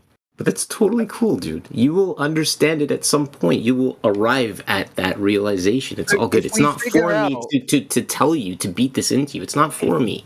If we figure out the combination of chemicals that cause it to combust and turn into an asteroid, They launch rockets into space, don't they? And that's an ignited gas, isn't it? So we could fill a pool with the gases that can ignite, and then we can make asteroids. If you can move the actual weight of the pool up into the sky, I'm sure that you could get some kind of waiting for it to combustion going. evaporate. Or unless you lit it on fire, sure. Yeah. I think what you were saying. I'm sorry. Like, you and I can sit here and laugh with hilarity all day. No, I'm only all taking about it. I knew what you were saying. I was just taking the piss. You're taking the piss. I know, dude. I totally understand. Believe me, buddy. I deal with this shit every day. It's all good. You think I walk into anywhere and I don't talk about this stuff with people? Buddy, meeting people like you is what I do every day. Trust me. Do you do it in real life as well? Dude, I talk about this in real life. I have no shame at all. The cash register's just like, okay, so yeah, I'll turn to people like, hey, I'll be like, hey, you're like, this rubbing alcohol creates asteroids. No, people aren't ready for that kind of stuff, man. I only brought this to you here because I actually thought that you had some form of rational understanding that you could actually take an idea and unpack it under its own merit. But obviously, there's some point where you experience cognitive dissonance and blow fuse. That's cool, dude. It's okay. Totally. Blow up just like the gas. Kiwi, sorry, Vinny. Kiwi, don't tell me that you are telling people that water keeps level in reality. Pardon me? Are you telling people that water it's keeping level in reality? I'm telling people that water is keeping level in reality. How? Yeah, six level always. Yeah. Do you think water seeks its level? You think gases? He's asking you if every time when I say people that water seeks level, they're starting to laugh like crazy. Like, what are you fucking? No, where I go is, why is it that I stand on a stable plateau and I look up and I see a plane flying above me and I can't ascertain why I'm moving, or sorry, the plane's moving and I'm not? I can't figure out that relationship. That's the question I ask the general public. Earth, right? Flat Earth. Why can't you figure that out? Why? Yes, you can figure it out. Hold on. What's telling you that you can't? Your vestibular system in your head, you have 2 gyroscopes, one in each ear. Those are telling you if you're in motion or not. in any little minute little motion of your head, you know the angle difference. You know all of that information from your vestibular system. So I'm asked. So the question that I ask the general population when I'm talking to people at the cash register, as an example, is why is it that I'm standing and I'm looking at a plane and the plane is moving and I'm supposed to be moving, yet I don't feel that I'm moving when I look at the plane that's moving. It's using jet engines. You ain't got no fucking jet engines. But. Huey, do your like cash registers? Do they fear you? Do they all like try and hide? No, hold on a second. Listen. Don't concern yourself with a conversation between myself and who was it? Sunjoy? Is it? Yeah, Sunjoy or Sun and Joy. Because Sunny. Sorry, he had asked the question, right? That's what I'm having a problem identifying with, is that if I'm on a moving blue ball and this airplane is moving as well, I can't make that connection. And you told us the cash register.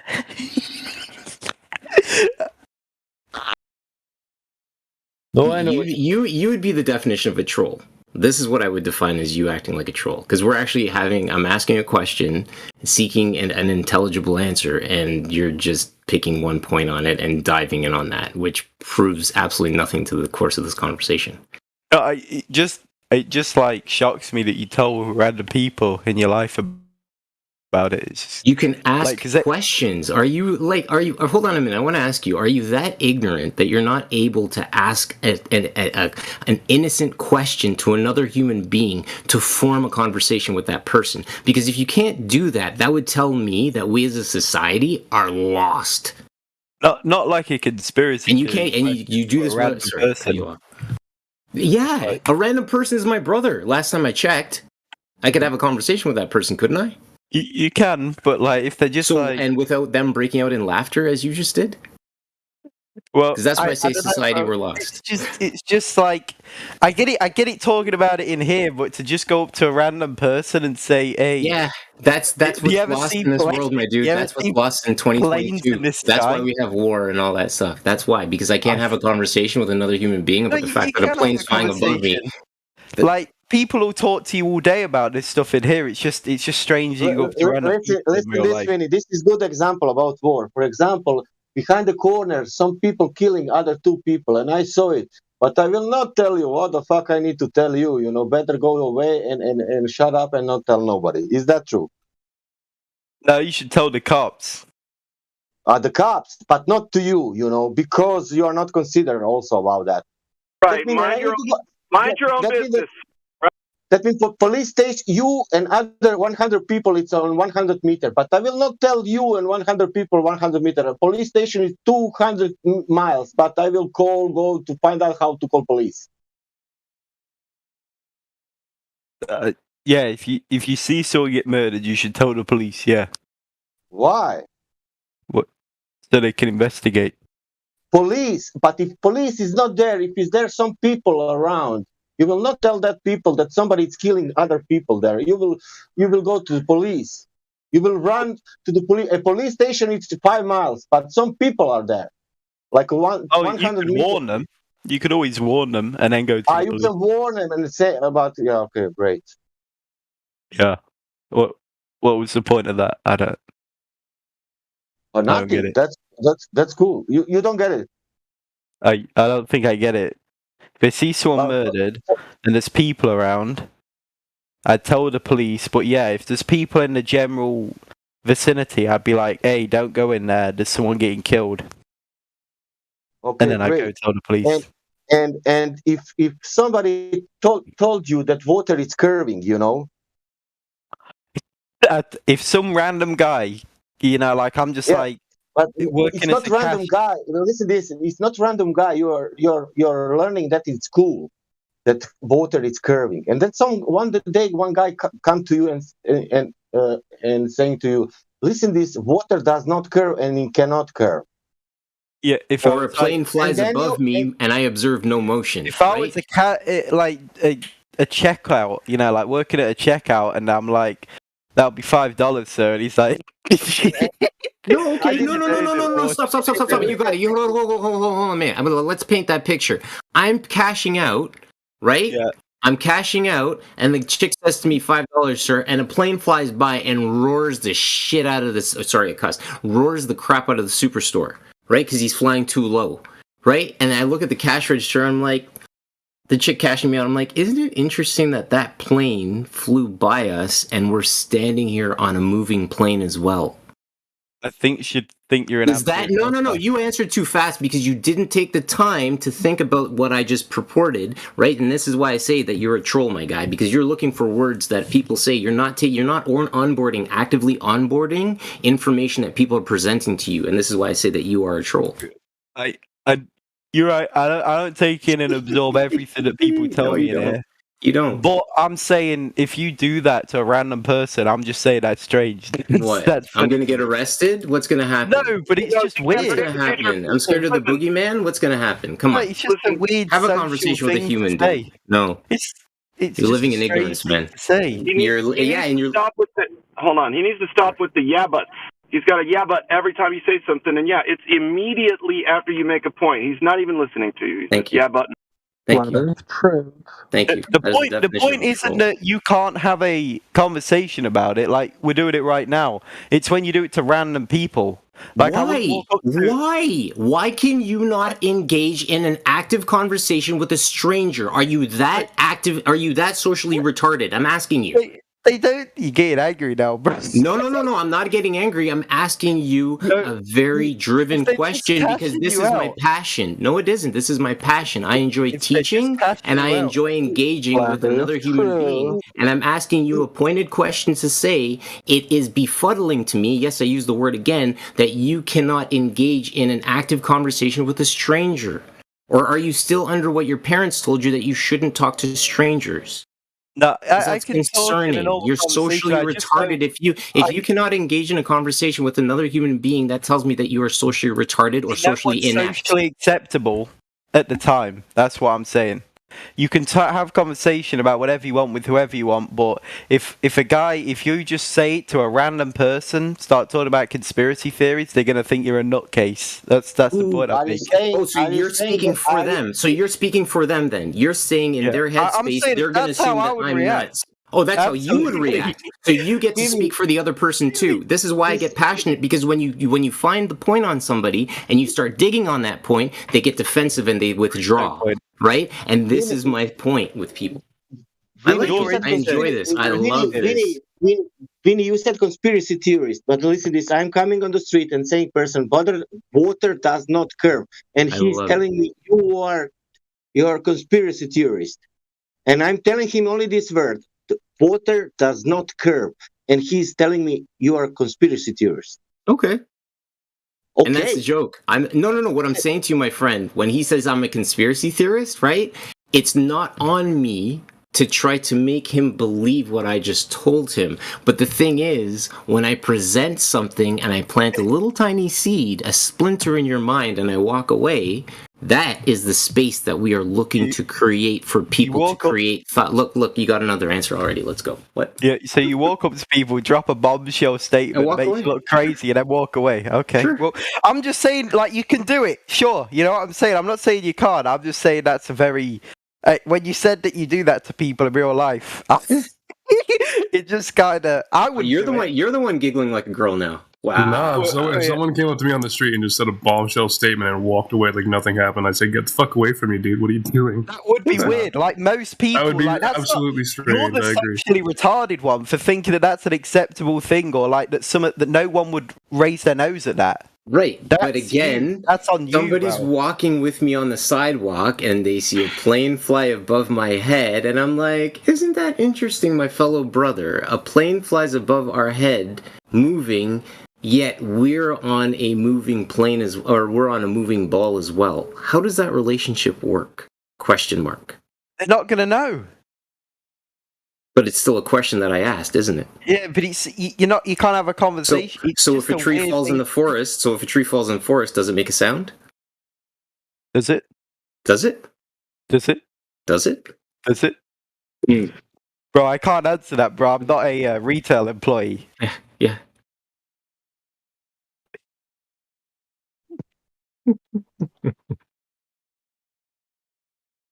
And Vinny, why we are here? What is our aim? Why we are doing this? Why we open this server?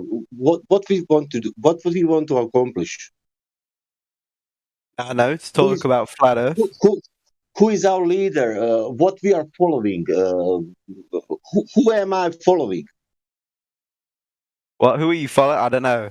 Who's the owner? Because on the other side, I see following people. They're following the heliocentric religious, and I can see society in the last 100 years. I cannot see beautiful harmony and peace and love. I see corruption, control, and wars and blah blah blah.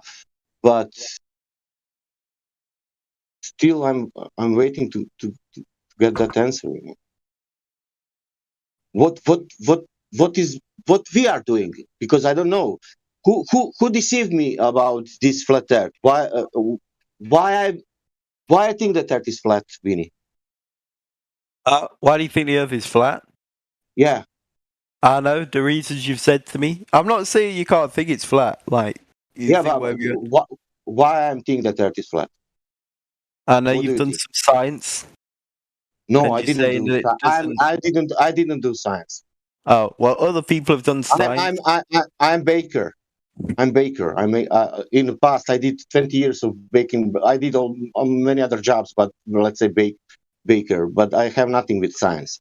Okay. Okay. Well, that means okay. I'm not because of that. Let's try to figure out why I'm here. Can you try to guess second thing? I think you're here because you're a truth seeker. No, I'm not here because of that, Sasha.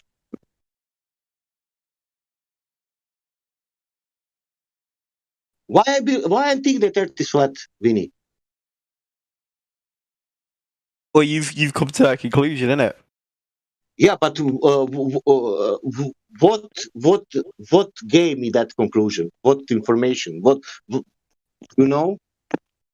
I know the science that other people have done.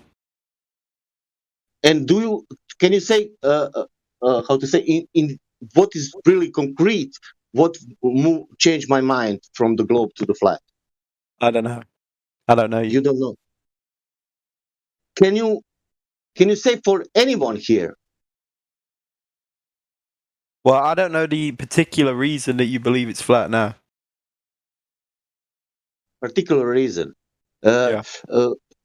What would be the reason that you don't believe in globe? I do believe it's a globe. Yeah, but what would be reason that you don't believe in globe? Let's say it's globe now, but what would be reason that it's not a globe? I don't know. What Vinny is saying is he doesn't know the flat Earth, and he doesn't know the globe model either. For example, if for example, Vinny, if fear it's not curving, it's not. What shall I think then?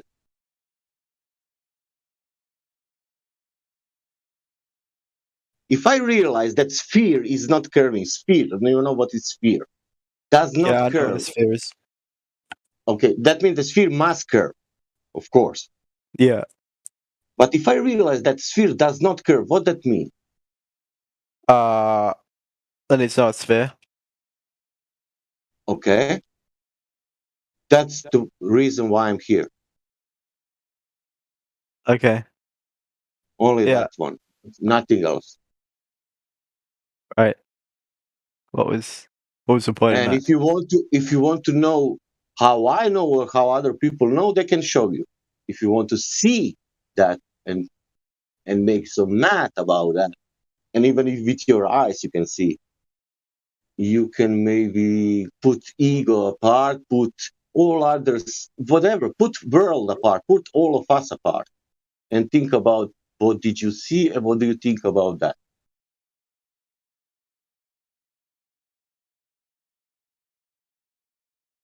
What do you say? Yeah, I know. Yeah, you showed me at some point. I'm just jamming at the minute though. But at some point, they are saying that Earth has dimensions. It's 24,000 miles or 40,000 kilometers around. and for that you have the math, and then on some distance from A to B it must curve. But when we go in reality, there is no curving anywhere, and that's the whole point. And if you're on a sphere, it must curve everywhere, and not curve everywhere. That's the point.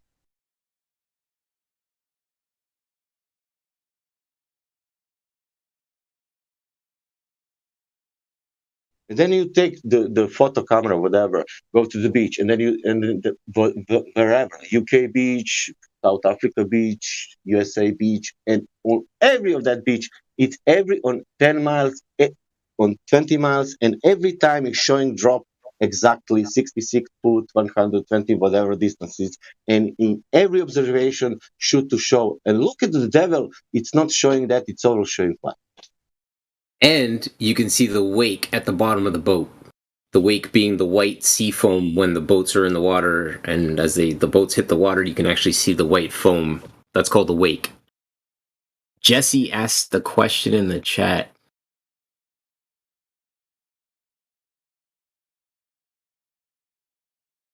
Jesse, is it possible, brother, for you to Jesse hop Gordon. in the live stream? Yeah. Awesome. Can you ask your question to the room, please? But hold on. One at a time for the answers, please. Thank you. Was that the question about? No. Sorry. Will you please ask your question that you asked in the live stream here in the the live stream, so that everybody can hear and field it? However, it would be great to hear one at a time on the answer. I've asked several questions, but I think you mean the one about water curving or being flat? I don't know. Somebody just mentioned over the live stream. See, I can't pay attention to the live stream right now. So for the audience that's listening, and there's a great many more than you think, if you could ask that question to the room, that'd be lovely. Okay, it must have been the one to Kiwi, and I asked... You mentioned that water does not curve. How do I process that? There are several things that do cause water to bend, like the Moses effect and a spinning fish tank. So how do I determine whether water is actually perfectly flat or if it curves 8 inches per mile squared? I believe that's yeah. Exactly, thank you. No problem. Jesse, do you think water at rest is analogous to a spinning fish tank or the Moses effect? Oh God, I want to answer this so bad. Shut up. No, of course not. A spinning fish tank. No. Is and one at a time? Who's going first? That was my only question. Go ahead. Okay. A spinning fish tank, you said, Jesse, right? Yes. Okay, so a spinning fish tank, what's causing the fish tank to spin? A motor. Pardon me? A motor. A motor, right? Yeah. So you are imposing a force on the fish tank, on the enclosure system that houses the water that is within, correct? Yes. So therefore, that example is null and void because you've introduced a motor into that Well, I'm not saying that the oceans must be concave because the fish tank was concave. I'm just saying there are things that do cause water to curve while still measuring level at every point on the water if you were to place a small bubble level at the surface on that water. And so I don't see how we can just unilaterally say water cannot curve. Yeah, you're wrong at the point because you're applying a force, Kiwi, to the water. Earth is not analogous, just like Banker was saying. It's not analogous to Earth itself at all. Right, that's true. To that point, how can you demonstrate what's the experiment you perform at the horizon to prove that every horizon is Earth curvature refracted? I'm sorry, Glad. I thought you were central banker. my forgive me. No, I got a lot of different voices. Seems like it. It's ridiculous. But anyway, so it was me at first, but yeah, go ahead, Glad. Oh, okay. Okay. Good. Thanks for There we go. yeah. Okay, so do you understand my question, Jesse? I can repeat it. Go for it. All day. Okay, so are you saying that, because I have to ask a question that I have to, so are you saying that Earth curvature is happening at the horizon, but the reason we keep observing it flat is because of refraction? I wasn't saying anything about that. I'm just asking, how can we know in the specific case of water at rest whether it's flat, or a slight non-flatness? What do you mean by slight non-flatness? Either Earth curve or a local non-flatness, like a small wave? No, a non-flatness to the tune of, say, 8 inches per mile squared. Wow, that would be incredible. We'd see that eventually, don't you think? Well, but I mean, like, do we have a way to measure surface in a small area? Because, you know, if you look in a cup, it looks flat, other than the meniscus, but... Why are you doing that? You don't have to go to a cup. Because, listen, a cup doesn't prove one thing either way. Globe, flat, triangle, that doesn't say anything. I think that's a non sequitur or a red herring. Either way, it doesn't matter to the conversation. Does it? It's just a cup. What does a cup have to do with a pond or a lake, measuring that? The cup has nothing to do with that. It's a very small, localized thing. And I think Globers sorry if I get worked up, Globers have a problem thinking that, we're just too small to see any curves. And that is such a bad excuse at this point. How many years later? A solid 7 years after this all started coming out. That's still one of the most pathetic excuses for an argument I've ever heard. We're just too small to see the curvature. So how did you find the curvature in the first place? It's too small to see it. And okay, I'm done. Hold on a second. He made a very, very valid point, right? And that is why I get so passionate about this, is because we have been brought to our knees and I'm speaking really heavy right now, but we have been brought to our knees by being told that we are not the center of the universe, when in actual fact, man is the center of the universe. It all does, in fact, revolve around us. Surprise, Mother Chucka. We're a lot bigger than they allow us to be, folks. That's the issue. The point is this: he's saying about 8 inch per mile square, and then use the cup. And I'm telling him from the beginning about 8 inch per mile square, and he cannot proceed about curbing water. And if you want to understand, that means, that 8 inch per mile square are not in reality measurable. That means not in the. We can unpack that, as I said earlier, over a distance of 65. Let's take again 65 kilometers. Right, over a 65-kilometer distance, and this goes out to, I think it was Jesse, right? You should observe a depression of at least 800 feet over a distance of 65 kilometers. Does that make sense to you, Jesse? Hold on, Jesse, does that make sense to you? I haven't checked the math, but yeah, I understand. If we were on a sphere, then there would be what they call horizon dip, right? Is that what you're saying? I would constantly be on an angle of superiority, higher, right, to all the plane around, or not the plane, but all of the land around me. Constantly, but I'm not. That's what I observe. Observable evidence. Okay, I'm done with that point.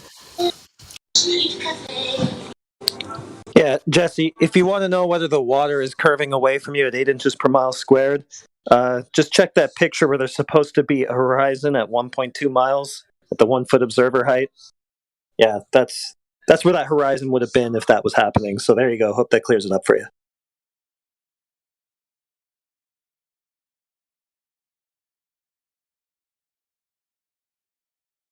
Coming down to the wire there, Jesse. Got a lot of evidence against the globe math. I do wonder what you're going to do about that. Kiwi, or however your name is being said. Kiwi, yeah. For how long have you researched Flat Earth now? 2.5 years. Oh, 2.5 years. And when did you come to a conclusion to say, like, what was actually the reason why you said at that point, no longer someone believes that heliocentric lie, I know the Earth is flat and stationary? What was my catalyst? Yeah, my catalyst was that God created the firmament on day 2. Honestly. Wow, that's nice, man. Highly respect that. Thanks, man. So you're also a Bible believer? Well, we're not unpacking that, my friend. I'm being respectful of the rules, but I can present enough stuff to say that Scripture is very real. Oh, okay. That's just what I wanted to know. If you want to just report, if you want to check that in terms of Scripture, right? The one thing I'll say to you guys is look into Noah's Ark in Ararat, Turkey. It's 515 feet in length, right? And when you calculate it, Noah had 150,000 square feet of floating space to house those animals, or to house those animals 2 by 2. And this is why I say we need to start looking at the mathematics behind things to realize that it's actually really simple and it actually did happen. Hey man, I'm 100% on your side of everything regarding the Bible. There's nothing I do not believe. Like I can't have a double mind about it. I believe everything which is in it to be true. Thank you, my friend.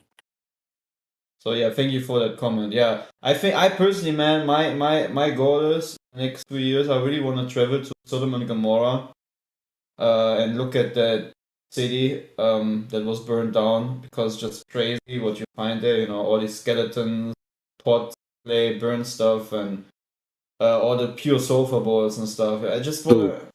Sodom and Gomorrah, yep, and a good resource for you to latch on to if you're not familiar with their work.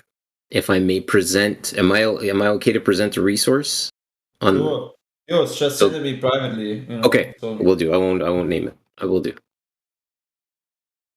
Yeah, the all of the sites are being found, right? And the thing that I present to people is, if you believe in Jerusalem, which is a place that exists, right, then you know of King David.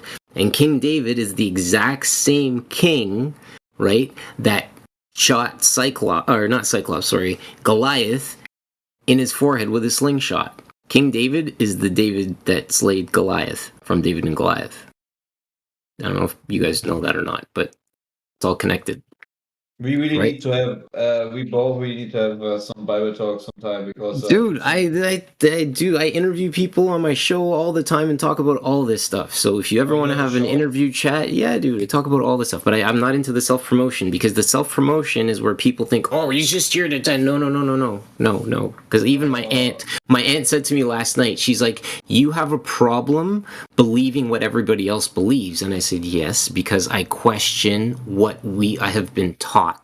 What we have been told. We have been told we are on a spinning marble, right? Wait. Don't you hear? Sorry, go ahead. I just like his... sorry, there's a lag. Go ahead, Clay. I just like his enthusiasm and stuff, like how I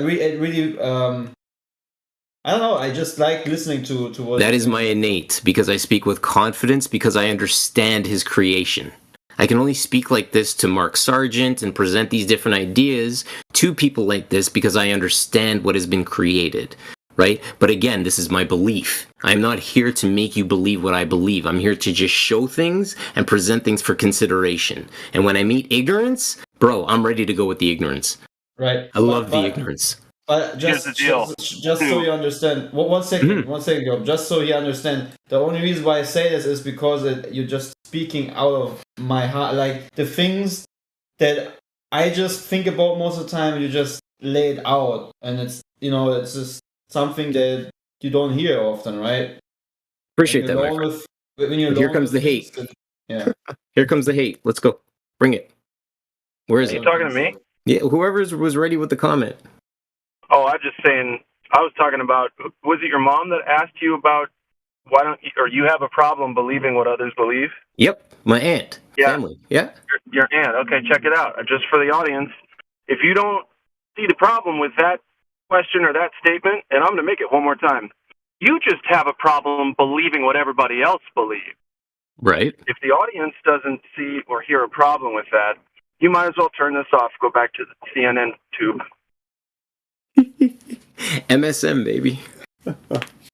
turn into the TV and let it tell you a vision and further program you. Exactly. Yeah, man, it's all love. I don't have any hate for you. Although your channel sounds cool, and people who want to talk about all the other stuff should go there, probably, right? Post the link in the live stream voice. No, I don't. I'm not about the self-promotion, my friend. I earn my keep out of my own keep. I just enjoy the forum and being able to sit down and have a rational conversation with other human beings of like minds. Roger that. Cool, man. What is your channel? I'll message you. It's all good, man. Oh, okay. But it's I have a. So do you guys who here has seen the movie Book of Eli with Denzel Washington? I didn't. Oh wait, no, I saw it. Yeah. I saw that. So he wanders across like Mad Max style, right, with like a gun on his back, blind guy. Right? Shades on, right, and he busts everybody's ass, and at the end of the movie, he lays down, takes off his glasses. You realize, and sorry, I'm going to ruin it for people, but you should watch the movie because it's a good movie. He takes off glasses. You realize he's blind, and then he starts telling the Bible to the person. They start transcribing the Bible, and you find out when he flips the cover that it's the King James version of the Bible, right? That's what I did. I started my hashtag. It's the mute version with no letters. It's the Braille version. Exactly, the Braille version. So I did the same thing. I started a hashtag Book of Kilian, Kilian. So hashtag, you just search it, YouTube or whatever, and I'm sure you'll bump up on me at that point. Yeah, but you think it's just fictional, right? It's just a cool way of telling the story, right? It's not like you think that how time or something like that repeated or something, you know? What, Book of Eli? No, Book of Eli was completely fictional. No, it's just a movie. Okay. It's just a movie. Right. It was an amazing story of I just want to make sure, right? Because there are people that tend to use movies and stuff as to paint the reality. Yeah. No, I think we've stepped into insanity. If you allow a movie to paint your reality, that's the point where you've checked into insanity. I'll see you on the other side. All right. Yeah, you're gonna have fun on another Discord. There's a Discord which is Debate Flat Earth, and man, these people it's just fun to be. You and I will talk more offline, I'm sure. But I enjoy engaging with people who haven't opened their minds yet. Right, because you can tell when somebody is not grasping an idea. When you present something, right, and it's like you that drip that goes into the lake, right? You watch the drip come down, it hits the water, the waves go out, and you wait for the reverberations. You wait for that energy to come back. And you look and you're like, did you get it? Did you understand what I just said to you? No, you're still taking it on. And that's why when some people are quick to answer your questions, right, that tells me that they're not actively onboarding what you're presenting to them. And at that point, forget it. It's the theory of insanity, doing the same thing over and over again, expecting different results. Right. Yeah, I need to still learn a bit regarding not hopping on the train of insanity. Some people. So really, I'm glad that I joined this other server because now I understood what I really need to learn to not jump, get too gaslighted by certain people, right? There are just people that love to be deceived, and they will not change regardless of what information you present to them, right? Like, there are literally people, like, if a NASA official would say on TV that everything they do is fake, they would still use a excuse of why it's not, these kind of people.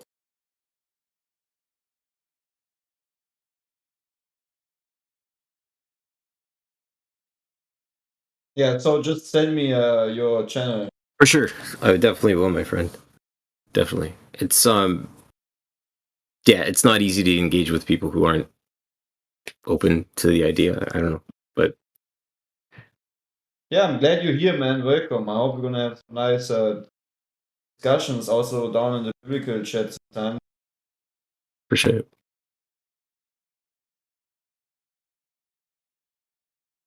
But that's actually the main reason for why I love Flat Earth.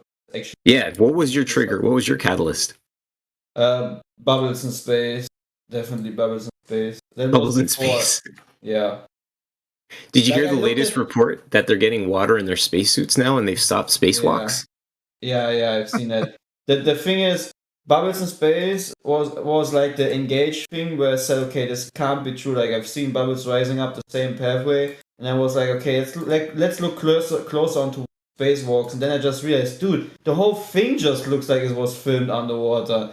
And then I see like these little details where, for example, he moves his hand, and then he has these thingies floating in front of him, and he moves his hand, and by moving he moves the water too, right? And things that he doesn't touch just get automatically Disturbed. into the direction disturbed. Yeah. The disturbance. Yeah. Yeah. It's Either insane. that, or either that, or astronauts are low key Jedi's, and they didn't tell us that they possess the Force. Exactly. Maybe that's what Freemasonry taught them: the powers of the Force, the way of the Jedi.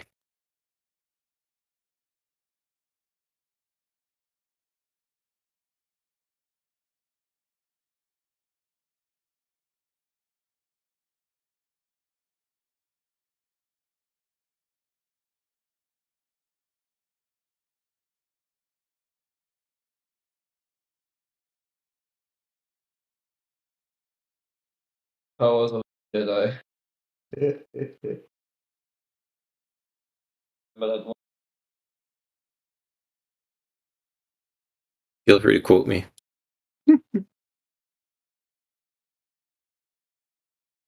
Yeah, it is what it is, man. Oh, here's another one I thought of the other day. Hot air balloons. Uh-huh. They go straight up in the air and the ground underneath them doesn't move. Like, hot air balloons are like a bad example of jumping up in the air and waiting for the ground underneath to rotate so you don't have to travel anywhere. Because the Right. ground is moving, apparently. You know what Coriolis by definition is? Tell me. Pseudo force. Per definition, pseudo fictitious force. Mhm. Still, they chant this as being for the imaginary space for.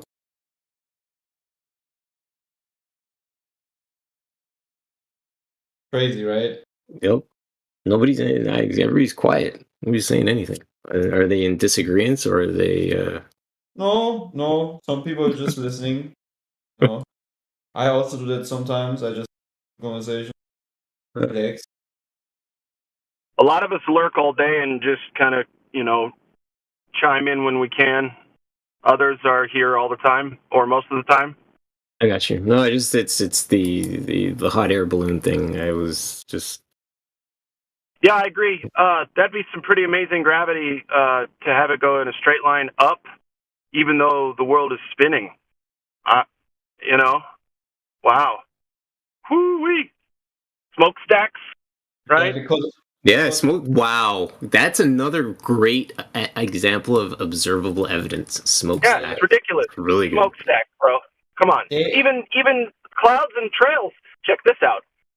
What I read recently was some kind of meme said that clouds weigh millions of pounds, right, of water. They're full of water.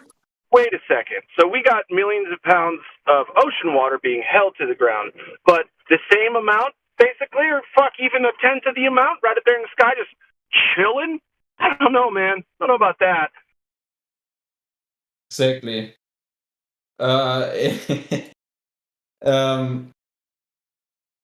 They just gonna, when you ask them this, they just gonna apply. Gonna say it's because everything moves with the earth, so that it just looks as if it's being still, the smoke and such, because it just moves with the air and everything else. Here's the deal. Yeah, you're right. What's the threshold? When does gravity turn on? Gravity go active. Oh, shoot. You know what I mean? How big does something have to be before gravity takes effect? It's so stupid. Goodness.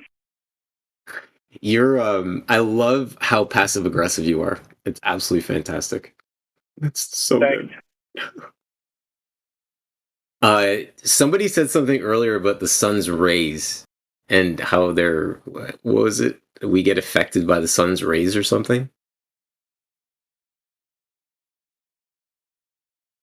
Because the sun. I mean, this is a news. This may be a news flash, but the sun and the moon aren't actual objects. Is that too much of an idea for people to grasp, or are we blowing a fuse or experiencing cognitive dissonance For now? me, it just sucks because it's sky stuff, and I just want to talk about how Earth observes and measures flat. Fair. Nothing against you, right? But Okay, but what I observe is the moon has translucency. Why is the moon sometimes translucent? it looks like that. Yeah, but dude, here's the thing. Sure, it looks from our vantage translucent. Is it? We don't know what that thing is, man. No one's been there. Yeah, did you just make the claim that the sun and moon are objects? No, I said they're not. Oh, you said they're not. Okay, so do you have any evidence for that? Okay, here's a long shot of an evidence. I'm gonna try this one out. I'm gonna try. You guys tell me. No. We don't care about long shots of evidence. Just evidence, please. Okay, I can read a book in the shade of sunlight. And that tells me that rays are the sun's light is not a projection. Because if it were a projection, then there should be no offshoot of light. How does that tell you whether or not it's a solid object or not?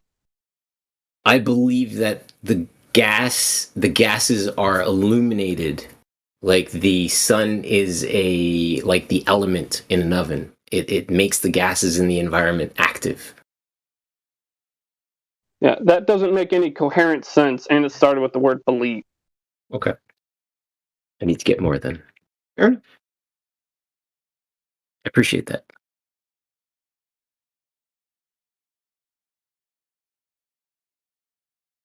Yeah, I believe it's something that we flat earthers don't like to use. Yeah, I know.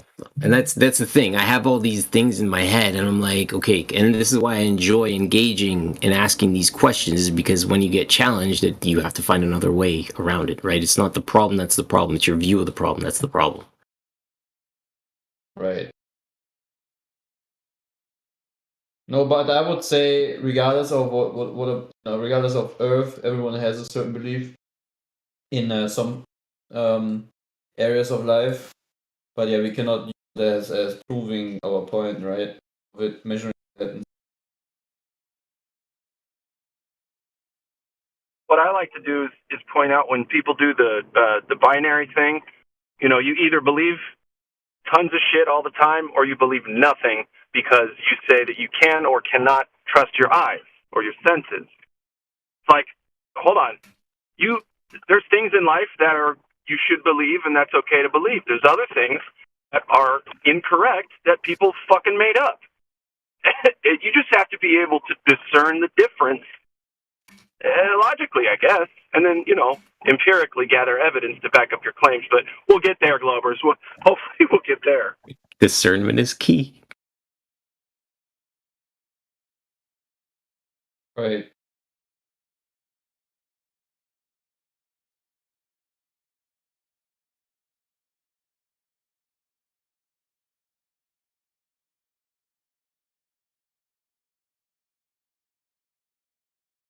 Yep. Yep. Ooh, that was a good point in the chat. Toby Dog. I'm just reading the chat now. Reflections in water would look different if it was curved. That is such a valid observation. I applaud that. Yeah, I trust me, if you show that to Globers, they will not address it. They will not even understand it. It's crazy.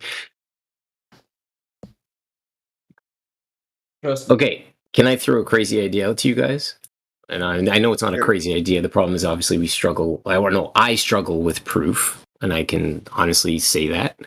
The idea that we can see Australia in the moon, is that too far out there?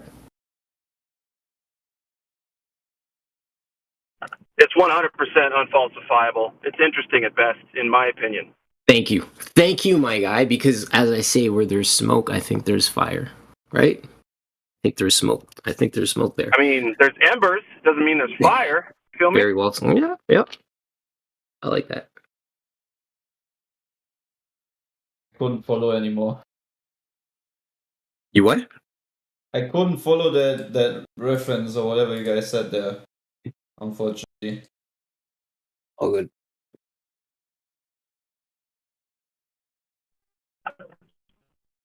Sorry, I got to shut up anyway. I got some work to do. Love talking to you guys. Pleasure chatting with you, man. Have fun, man.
Is the person here that was talking about the sun? User? I didn't see who said something about the sun earlier, but I heard it. Yeah, it was me. What's up? Oh, me and I guess I should say I and a fellow on the other end of the United States did an interesting observation. I'm in the west end of the country, and he's in like New York or something. And we coordinated with our P1000s, and we took pictures with sun filters so we could see the sunspots of the sun at the same time. And then we compared the sunspots to see if we were looking at this, getting the same view of whatever it was. And it was the same view. We were both seeing the same pattern of sunspots. Duh. Have you traced the pattern of the sun in the sky? Or have you pulled up, because people have covered it left, right, and center about the pattern of the sun in the sky. It forms like almost like a figure eight, like a fish. Yeah, I'm fully familiar with the equatorial mount too. What were you trying to prove?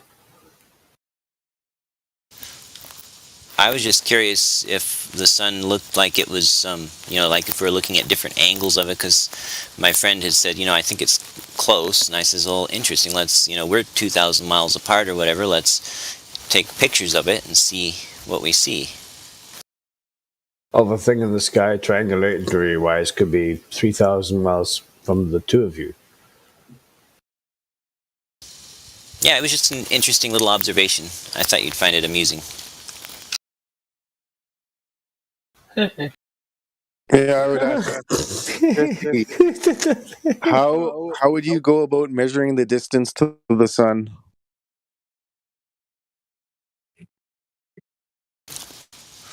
Well, I don't have any way, unless I build a big radar transponder thingy, until I, actually, I do have this idea. Can I tell you all about it and you can critique it maybe? I haven't done it yet. Absolutely. No, the main thing, I just wanted a concession or an admittance that you cannot measure the distance to the sun. How you can guess. Everyone here can take a guess. Well, I guess at the end of the day, all measurements of non-integer values have some margin of possible error. So, technically... Hold on a second and catch this one if you can.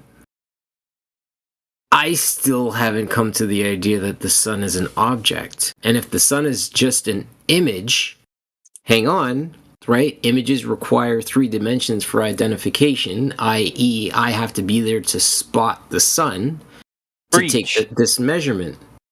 So how is it possible that you each can experience something, right, when you're each seeing it from different spots? Yes, allowed. So, Jesse, you're aware that the distance to the sun has changed multiple times in the globe model? Wouldn't surprise me any. Yeah, there's a meme where it shows it changed like 10 times. It's gotten bigger, bigger, bigger, smaller, the distances. So, to triangulate the size of Mount Everest, they concede it's an approximation, but you can actually go to Mount Everest, you can climb it. So they're within 10 feet, 20 feet. It's changed multiple times. But with the sun, it's an apparent distance. It's an apparent whatever. We don't know what the sun is. So we can't measure the distance to the sun. To measure something, you have to actually pretty much measure it. Yeah, but I mean, there are claims that they bounce the radar signal off the sun. Yeah, but I can make claims about anything I want to, so... I claim I have a 12-inch... never mind, sorry. So that's all I was saying is there's a conceivable way that I might be able to measure the sun if that works, and I built a radio transmitter and bounced a, but otherwise, other than that, triangulation is kind of difficult since we don't know the shape of the Earth's surface. But I did have an idea that I would really like to tell you guys about. One other point I want to make is, are you familiar with the moon illusion? Oh boy. Which one's that? A lot. The moon illusion is a phenomena in reality, and in the globe model, there's videos about it of how the moon appears to be bigger at the horizon than it is at the top of the sky. Oh yeah, I'm an amateur photographer. I used to frame people's kids with the moon behind them. Yeah, it was really neat. So that kind of demolishes like some angular size claim that it's one size. If it appears to look a different size at different places, then that's going to change all your angular measurements, all your calculations. So for the globe model to be locked on one thing, it's over.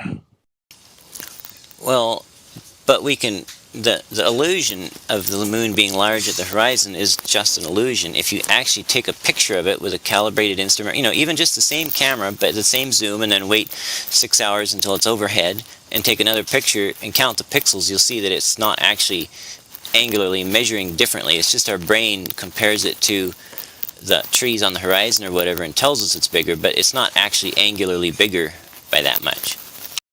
So it just appears to get bigger from your vantage, right? It's a mental. It looks mentally bigger. It's optical.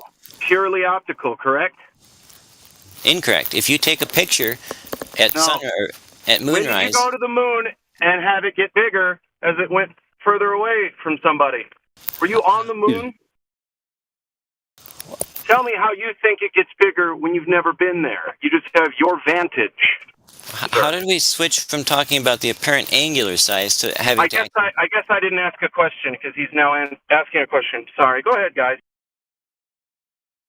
But no, if you just get a zoom camera, make sure you're at the same zoom at sun or moonrise, and then when the high moon... How is the camera direct measurement from the Earth to the moon?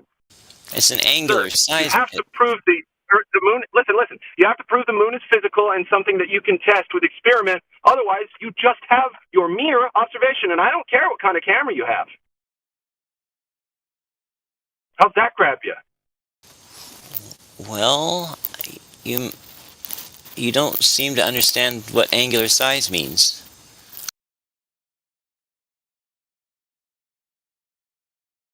I know what assumptions are, sir. I can smell bullshit when I hear it. That's what you're doing. You're just assuming. You don't know the distance to the sun, and the moon, and you don't know how it's behaving in reality. All you know is that it gets bigger and smaller depending on where the fuck it is. If you think that's proof of a spinning ball, water ball, in a vacuum or next to one, I don't know how to help you in life, man. Someone keeps saying it, and I'm going to keep saying it. You can't fix stupid. You could have all the book smarts in the world, my friend, but you can't calculate a direct measurement. That's not even what we were talking about, but okay. That's the topic at hand, my friend. Yeah, because Do y'all want to take it into the weeds? It's not what we were talking about. No, it's not what you were trying to talk about. And I'm going to leave it here. It's sky stuff, dude. Earth measures and observes flat. Why the fuck are you talking about the moon? Thanks. Glad, because fog, the fog, sometimes it's near to the earth and sometimes it's floating. Fog, and it's white all the time. Yeah, anything's possible in the globe model, for sure. Whatever. And for example, if we measure distant shadow to the Venus from the Jupiter, then I think it must curve somewhere near to Santa Barbara.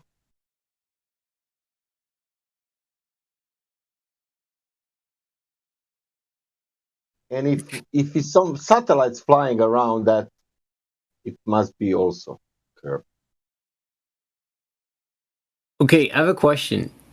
Jesse Gordon, you posted an awesome picture of a periscope and the water, the horizon of the water, right? It's through a theodolite, and I don't know that it's awesome, but it's what I had. But you have crosshairs, right?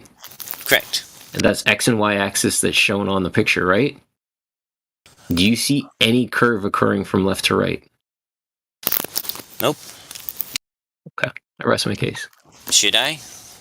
If the Earth was curved, you should. Well, I don't see... Because water sticks to a globe, buddy. I don't see bacteria on my hands unless I get a microscope. I don't know that... His point is, if you're claiming... Don't attempt... No. Here's the thing. Because here's the thing, gentlemen. Okay, the distance of that periscope or that crosshairs or whatever to the distance of that horizon, we don't know what that is. Okay? Bottom line is, we should see, and the very extremity of the left and right of that picture, we should see a gap. If there was any kind of evidence or evident, no, that's not a word. But if there was a curve there would be a dip between the y-axis moving from left to right across the horizon. And there's not. And this is why I say people who work on a submarine need to use their periscope more. Well, I mean, I guess for me, the question is, like, how wide is that island that he's looking at? Like, what's the distance from that left edge to the right edge? Is it a big enough sample size? Do the math that they give you for the globe model. Like, yeah, you're right. Like, as long as what you're seeing left to right is enough distance, I think you're seeing a lot farther in this picture than you are seeing left and right. You're arguing sample size, right? That's what you're saying. You're saying that the sample size that's shown within the picture is not a great enough sample to show a curve. How big is that island? Yes, 100%. I fully agree with you, my friend. And what I'm saying is that I cannot find another picture, right, that shows a line being drawn across the horizon from left to right that even gives a remote inkling that there is in fact a drop off on the extremities of that y-axis from left to right. That is my point. Hey man, imagine this. Imagine building a submarine, and you have this little, what is it called, the thing that just stick out? Periscope to look over the curved water. The horizon. Yeah, imagine they needed to look over curved water. How many ships do you think would have been killed by any military in the Second World War, for example? Would it have been even profitable to build these things if you literally can't look further than, I don't know? No, they didn't even fight because of refraction. They didn't right. start to fight. Imagine the refraction that they needed to calculate in. Yeah, you had something on 1.2 miles, and they were saying shoot, and they were saying, what the fuck, that maybe it's 10 miles. Do not shoot, Yeah, right. So here's another. Oh, sorry. Sorry, it was like 2, 3, 4 times. They didn't know it is not like a shoot 10 meters. It was like you will miss for halfway, man. So here's another example for you with a submarine. Can anyone explain to me how sonar works? Can anyone explain to me how sonar works? Thanks for the beeping noises, bro. Add No it to the problem, man. immersion. Hey, I needed to bring it, make sure that you weren't experiencing cognitive dissonance, not knowing what the radar sounded like, what the sonar sounded like. I need to pull you back, remind you. So I'm asking you, you guys know how it works? So for radio frequency, it sends out a pulse into the water, right? And whatever comes back tells them that there's an object in front of them. Okay? How does sonar work if the sea bottom was curved?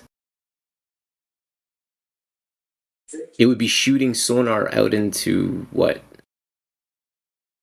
Right? Because sonar goes forward. Does it not? Depends where the thing is aimed at.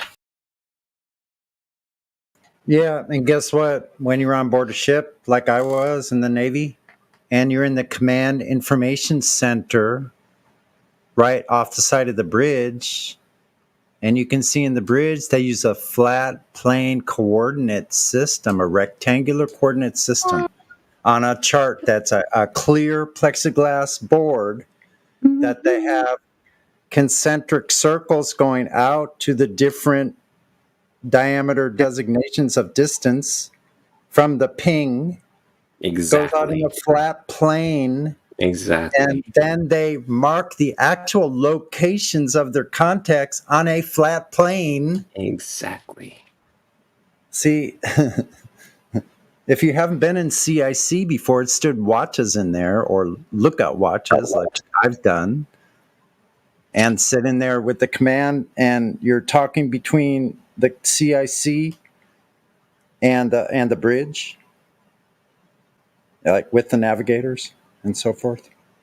So there's this whole coordinations that's going on, but the main point is that the navigation that they're doing and any of the radar and sonar that they're doing is all tracked on flat boards. What? A horizontal. There's a difference between a sunburn and sweaty. I love it. You guys are awesome. Oh, absolutely fantastic. Well done, guys. Absolutely awesome, guys. Yep. That's right.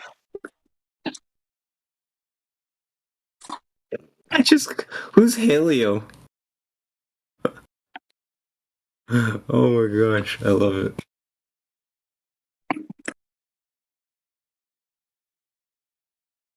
Hey guys. Yo, it's good, bro. Hello, how you man. doing? Hey, good. How you all doing? Good, brother. So the periscope picture, as you call it, I wish it was because I always wanted a periscope. But anyway, I just checked. That's a 600-foot wide. In other words, the length of the apparent horizon thing there is 600 feet long, right to left, and it's 5 miles out. And there's how much of a change from left to right? 600 feet. So the distance from left to right is 600 feet. Correct. And is there any varying drop from left to right to the middle? It's hard to tell in the picture, but I can calculate what it should be on a globe if you like. Sure. So it's basically 600 feet or 300 feet worth of drop from the center out one way and then from the center out the other way. So give me a second. So you're saying that it drops from the center line of the periscope off left and right by 300 feet? You can't. No. The distance is the 300 distance feet. away from the horizon is 300 feet. Right, so let me put 300 feet into the Earth curve calculator. Okay. Well done.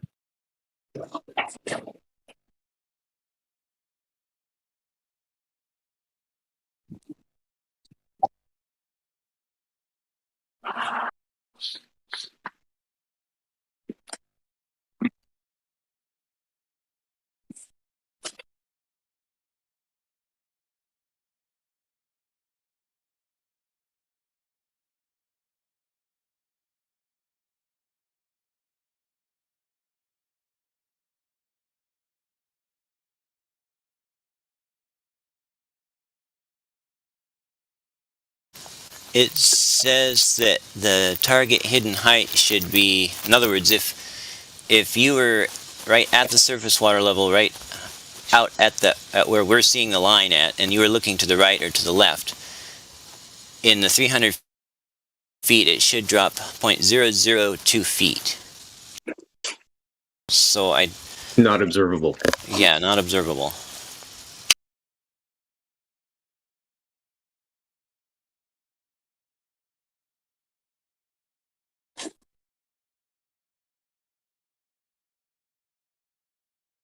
Guys, sorry, what did I miss? Talked about submarines and then my noodles were finished. My noodles were ready. My noodles. Yeah, my spaghetti, pasta, tomato. Hey, attaboy. Some good eats. But any sauce for that pasta? Yum, yum, yum. Good old pasta. Book of Kilian.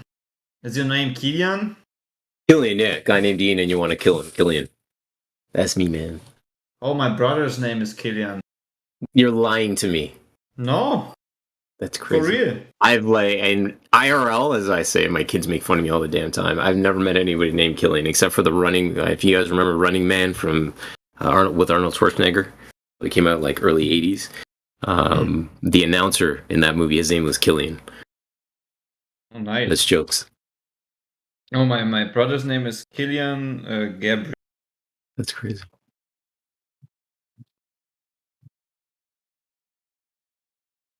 But now I've never seen an American.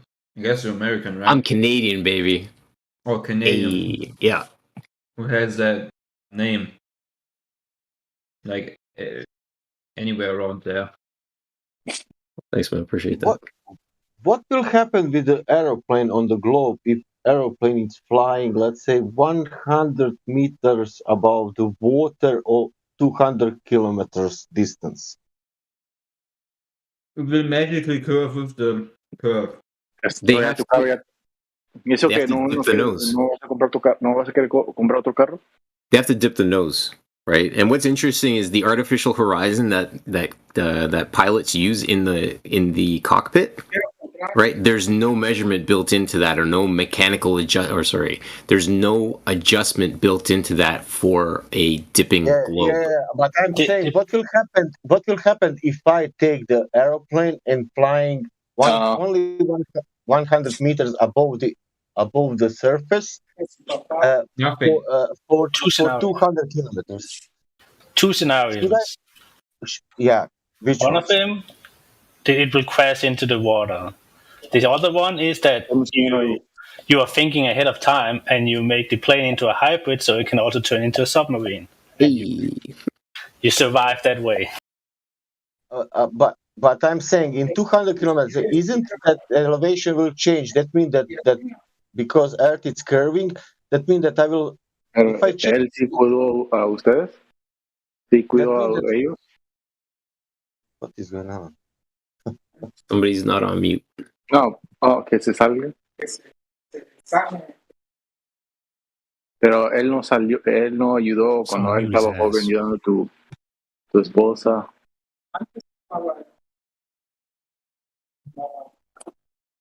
Y ya ustedes lo están pagando.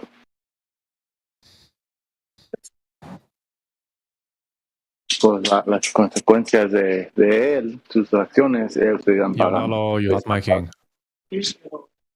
Yo, guys, I'm gonna bounce out. It was a pleasure throwing the ball around with you guys. I definitely enjoyed the chat. I'll definitely be back in a little bit for sure. See you, man. See you, man. Take care, guys.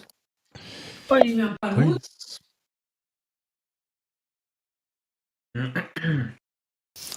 I didn't see who said that about the artificial horizon instrument not compensating for Earth curve or whatever, but they actually have things called pendulous vanes. I didn't make it up. Anyway, that actually do slowly level it to whatever the down direction is. So if there was a curve and the plane was flying, they would be compensating for that just as you flew. They would have to actually be physically compensated for it, and they're not. Wait. Hold on. No. Wait. What are these veins you just mentioned? Well, I'm sorry. What? They're called pendulous veins, and you can Google it. It's all over. It's just what everyone that learns in aircraft mechanics. No. Okay, don't belittle it. Just answer it though. But what do they do? What is their function? I'm asking you specifically. Their function is to slowly level out the gyroscope cage, the gimbal. Okay, so have you seen a gyroscope work before? Oh goodness, yeah, I work on those things. I take them apart and stuff.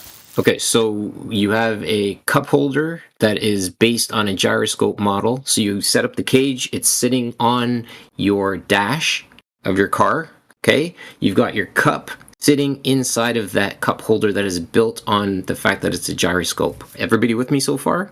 Right? It has a weight on the bottom, and it is sitting in a cage that is free floating, right? That's the gyroscope. You're driving, you take a corner, right? That weight counteracts the action on the car, so to speak. You're turning left, so it swings to the right. Okay, where are these magic veins that you're speaking of? Because the artificial horizon is built on the principle of a gyroscope. Where are these veins? Right. Well, they're. Jesse, I'm ignorant. I want to learn. Can you post me now this? I want to read this sentence. What did you say? How did you say this last veins? How they call veins? Yeah, they're magic veins. Yeah. Pendulous, as in pendulum. Veins, yes. Pendulum veins. Okay, can you? I want to read this sentence. The pendulum veins in the aeroplane are counting on the Earth curvature.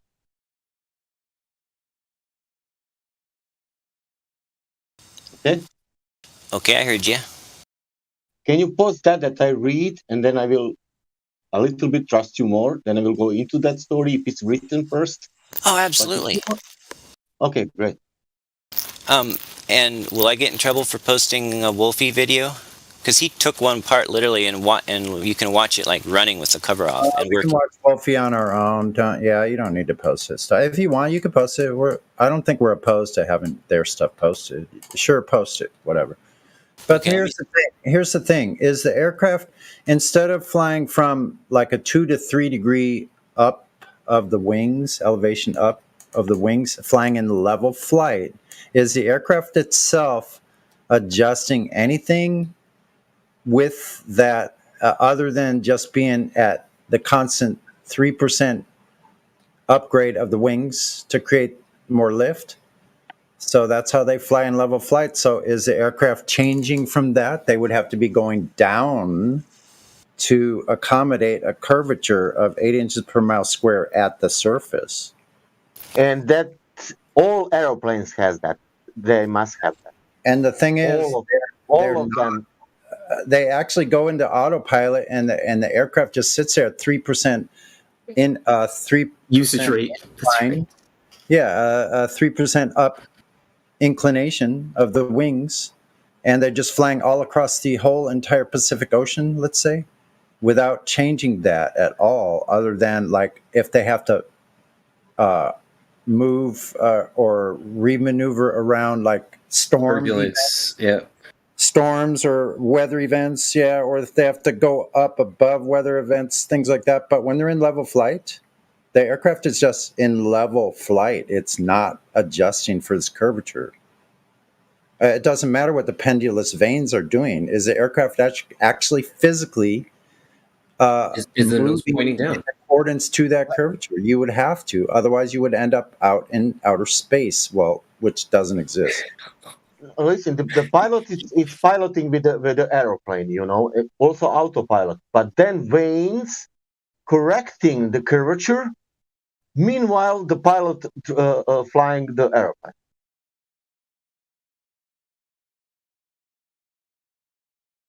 I just wanted to say, you haven't posted it yet. It doesn't look like. You're talking about posting a Wolfie video. You can post it, but I don't think many of us are going to take Wolfie too seriously. If you got somebody better, I'd go with that, because I'm pretty sure Wolfie's been proven to be less than honest in a lot of his videos. So, well, but he takes an actual airplane. No, wait. If the plane doesn't continually reorientate itself, It can never curve down around a ball. Are you telling me that you will post some from common some sense. guy from YouTube making channel, or you will post me something from how to say airplane technology a book where it's written that thing accounting on the curvature? Yeah, he's looking for an instruction manual or something like a flight manual that explains how this works, not Wolfie. He explained. Okay, well, look, it's not that you have to trust Wolfie, it's just that he literally takes the cover off what's obviously a real airplane gyroscope, and you can literally see inside it, and you can see the pendulous vanes working.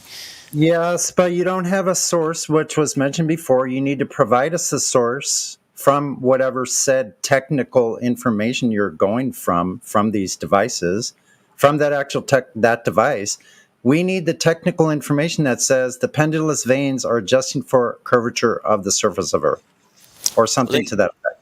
Right, they adjust for the direction of down. They constantly and slowly bring the gyro wheel. So just show us where it says that it's adjusting due to the curvature of Earth, and we'll be all set. It doesn't adjust due to it, it adjusts for it as well as all other error sources, because it slowly levels. So your point is moot. Then if it doesn't matter if it's for the surface of the Earth, then it doesn't matter. Well, my point was that because of the pendulous vanes and how they work, an artificial horizon would slowly Can I ask a question? Can pendulum vanes work on the flat surface? Yep. Okay. There you go. Thanks. But see, but they work on either, so we can't cite them as not working on a globe. We didn't cite them. You did. Like, it proved something. You can't cite them at all then, because it doesn't prove anything if it can be done on both. No, I heard somebody earlier say that the artificial horizon gyroscope wouldn't work on a curved Earth. I heard that, and that's what I was responding to. Well, you would need some curve for that. Since you don't have it, then it doesn't count. But it's a count on assumed curve. Yeah, you're going to have some actual physical measured curve directly measured first. So we're waiting for that first. So once you get that, then we'll be all set. Otherwise, you're just spouting a belief. It sounds religious. All right. Now here's the part where he's going to pretend that he's a truth seeker again. Well, listen, that pendulum Venus, it's working on flat surface, but it could work on the globe surface. You are saying? That's all I'm saying. Yeah, that means that Earth it's flat, but it could work on the globe. Absolutely. Thank you.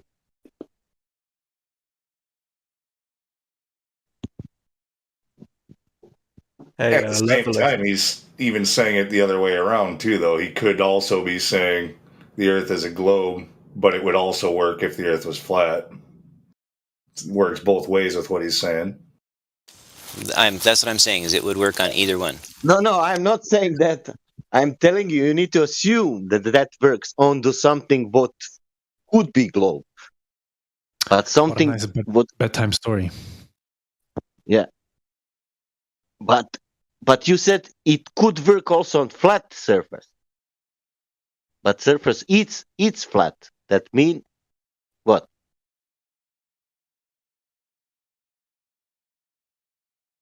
That doesn't need to work on the globe.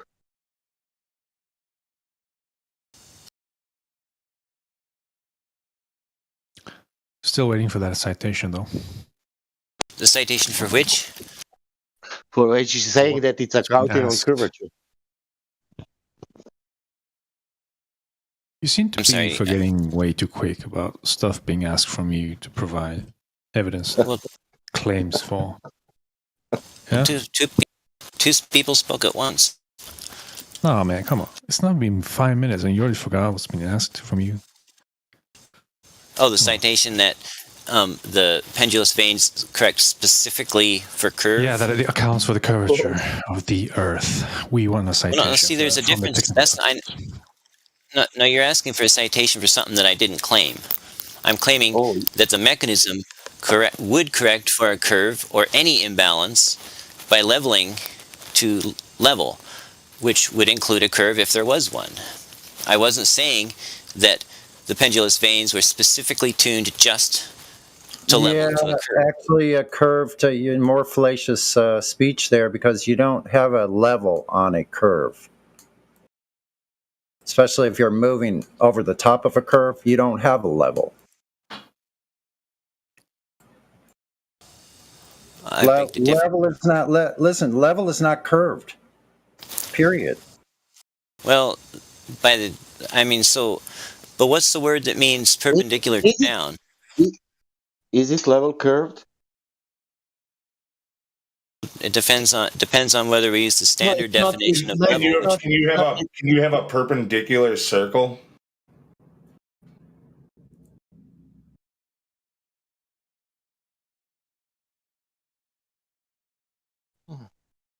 Like if you said perpendicular to down, well, yeah, that works only on a flat plane. You have to be using planar geometry for that.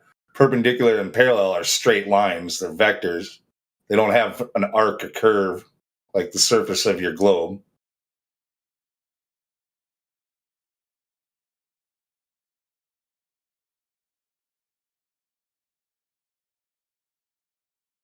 They have, if you want to change narrative, if you want to say that level is curved, then it's true. If I say the black is white, then everything can be true. Well, do we have a word we can use that simply means at right angles really? down? We have. I can tell you, in every word, in every language, level it's flat. It's not. Yeah, actually, you're saying it down. See, what you're implying by saying the word down, D-O-W-N, is that down is to the floor, the horizontal plane, or sea level.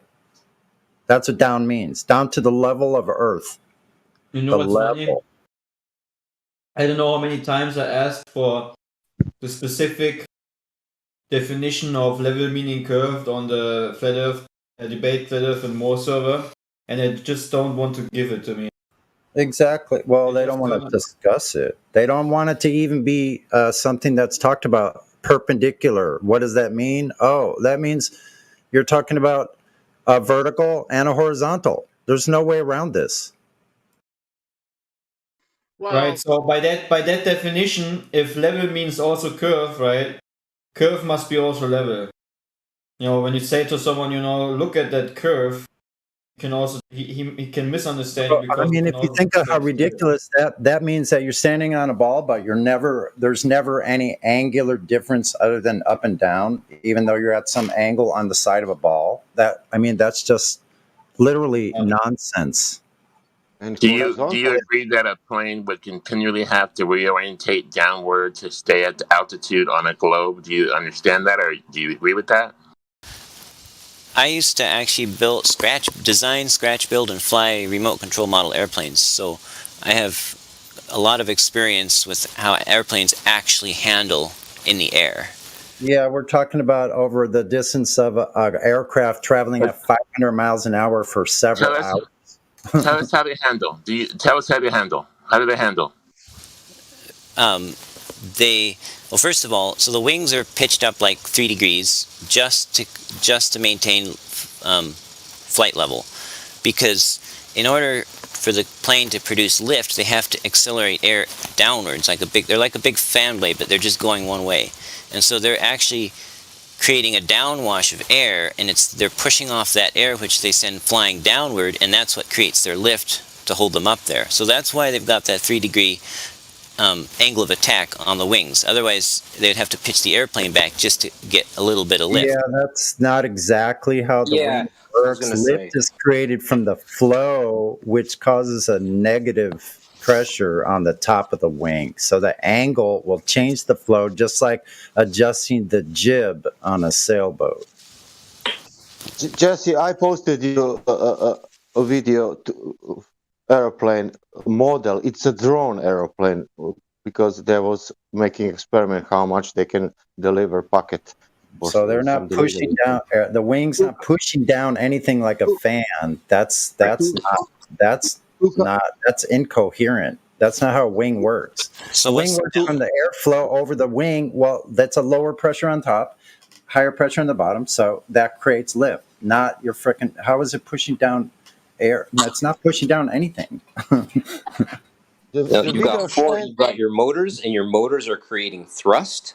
The airplane, the angle on the actual wings only guides the altitude pitch of the plane. That's all they do. The engine is what creates thrust, and we can observe that because it is traveling over a distance. And when you travel over a distance, that's mass times whatever, and that's observable work done over a distance.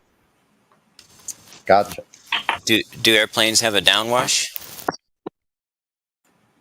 Yeah, you're right about the thrust being created by the propeller blades or the jet engines, turbines, whatever they're using. And yeah, that provides the air transfer over that surface. Yeah, that's creating the lift. Exactly. And that's how aircraft actually flies 3% up basically the whole time on level flight. So what else were you going to say about that? Because you're talking about model aircraft. Let him finish. Were you going to tell us that you can prove your airplanes are going over a globe or not? Yeah, let's hear about that. If Well, and you can find this in any flight instruction manual you like, but it's the same thing. But my experience has been that. Okay, what is it you can find in these manuals? Describe that. What I'm about to tell you. Okay, good. Yeah, basically, at a certain designed cruising speed, the airplane will be running not at full power, but somewhat less than full power, and it'll be maintaining roughly altitude.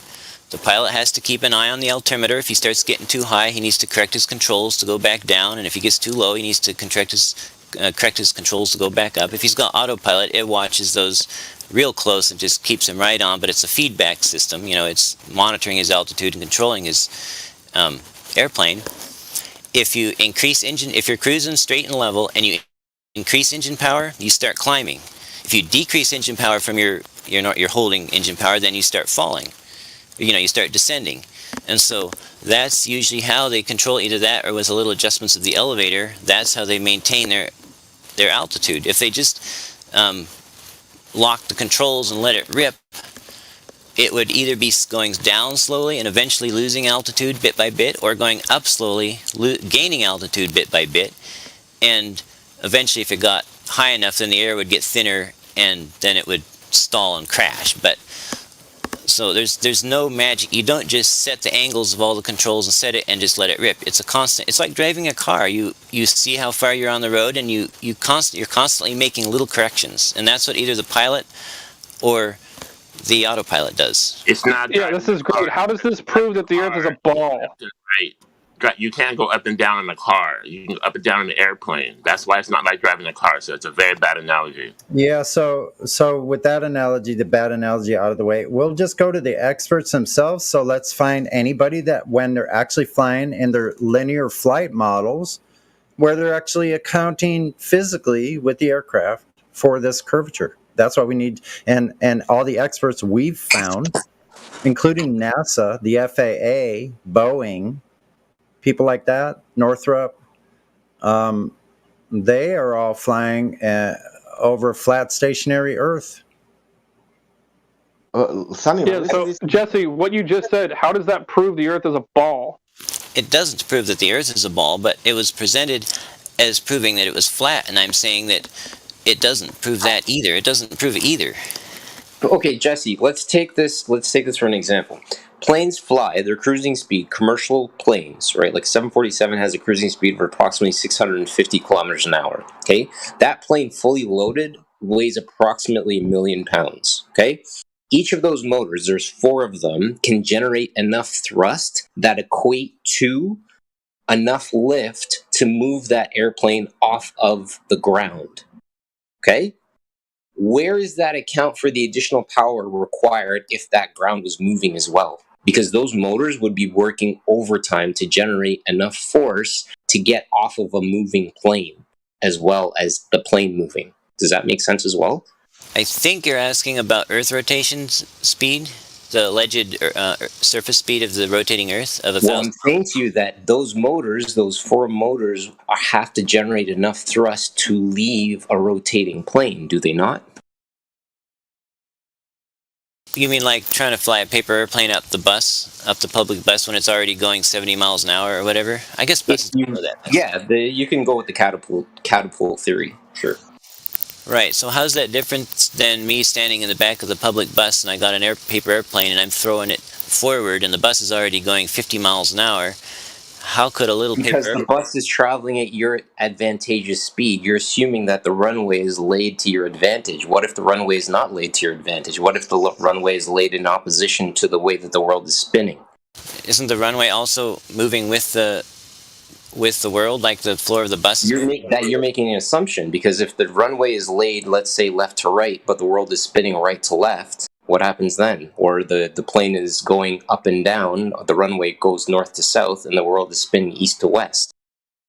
Well, I will. There's a detachment that occurs that modern science can't seem to really explain too well. Well, I will concede that if the runway were, instead of attached to the Earth, were skating along at 1,000 miles an hour, and the plane took off from the runway and found itself in air that was not moving at that 1,000 miles an hour compared to the runway, then it could be very interesting. Okay, so you conceded that point, and we've also conceded you on the artificial horizon. Well, no, I just conceded that if the runway itself, compared to the surface of the Earth, was moving 1,000 miles an hour, and the airplane left the runway, and the runway was already going 1,000 miles an hour compared to the Earth. In other words, if the runway was stationary and the Earth was moving 1,000 miles an hour under the runway, which is silly because runways are fastened to the Earth, but if you launched the plane off of a runway into wind that was going 1,000 miles an hour different, that would be interesting. But because the runway and the surface of the Earth are moving at the same starting speed, just like my paper airplane starts out at the same speed as the floor of the bus when I fly the paper airplane in the bus, I don't see the point. Okay, so what you can research then is you can go to Google View, Earth View, and you can research the way that the orientation at which runways have been laid. Because all runways at that point, common sense would say all runways should be laid in the accordance with the spin of the Earth so they can take advantage of the catapult effect. What? All runways should be laid in the same direction that the Earth is spinning, should it not? I don't see why. I mean, I could... Can anybody interject, and is anybody else catching what I'm pitching here? Yeah, I'll interject, bro. Jesse, you're getting it right, bro. I agree with Jesse. Okay, so again, if the world is spinning left to right, okay, spinning, okay, right, and a plane is taking off of that plane, that spinning globe, right, that pitch, that energy that's created by the world spinning is going to effectively throw the plane into the sky, will it not? I don't see why. I mean, what if I was on one side of the public bus and I flew an airplane crosswise to the bus when the bus was going 50 miles an hour? You would be fighting a headwind, wouldn't you? Inside the bus? Inside the bus. Yeah, if are we leaving the bus or are we not? A bus is an enclosed system. Is the Earth an enclosed system? No. According to you, it's not. According to you, it's not. Jesse, it's not. I'm saying it's a closed system. It's plain to see that whatever the shape is, the air is not moving at 1,000 miles an hour relative to the ground, right? The air is moving essentially more or less with the ground, not, other than winds. Okay, so at what point does the rotation of the Earth impact the plane's ability to leave that rotating Earth? You mean if the air is rotating with the Earth? Assume so, yeah. I don't see why it would impact it any more than a fly can fly around inside a moving car. Okay. So you're saying that we're on a ball in a closed system, then? That's the model. I'm looking for answers. All I'm just saying is that particular point is something that is not something that doesn't work on a ball. That doesn't mean it's a ball. It just means that point, based on what we observe, and as close to a similar situation as we can get, that doesn't disprove the globe. It doesn't. Okay, so you're saying then that the Earth is rotating at the same speed that the plane is moving at, then? Actually, no, the plane is moving faster because it's obviously establishing work because it's moving over a distance, right? Right. So if the plane takes off and heads east, that would be into the rotation, right?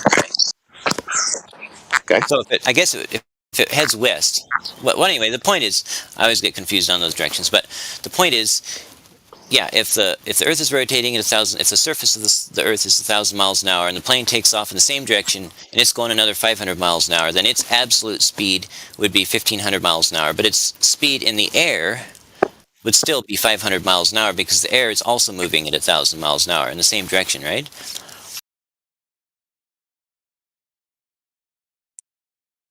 Okay. Spitting facts.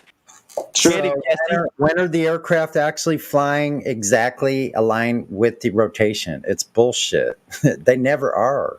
So any angular difference is a different speed. And also, by the way, you have to account for the different speeds at higher elevations off the ground.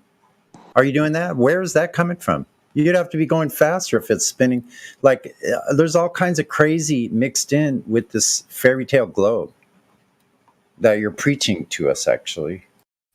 But I only want that he imagined the picture now in the sky with all aeroplanes in this moment and to tell me all speeds and all directions and then tell me about the air and everything. Yeah, exactly. Just think about the amount of planes flying in direction. While the Earth is going one specific direction. I just like to point out that planes are not measuring devices, so this conversation is kind of pointless and fruitless. Like, no matter how long it goes on. Nah, Jesse's slaying, bro. So far, where we at is that the Earth is a car going down the street. Okay, go.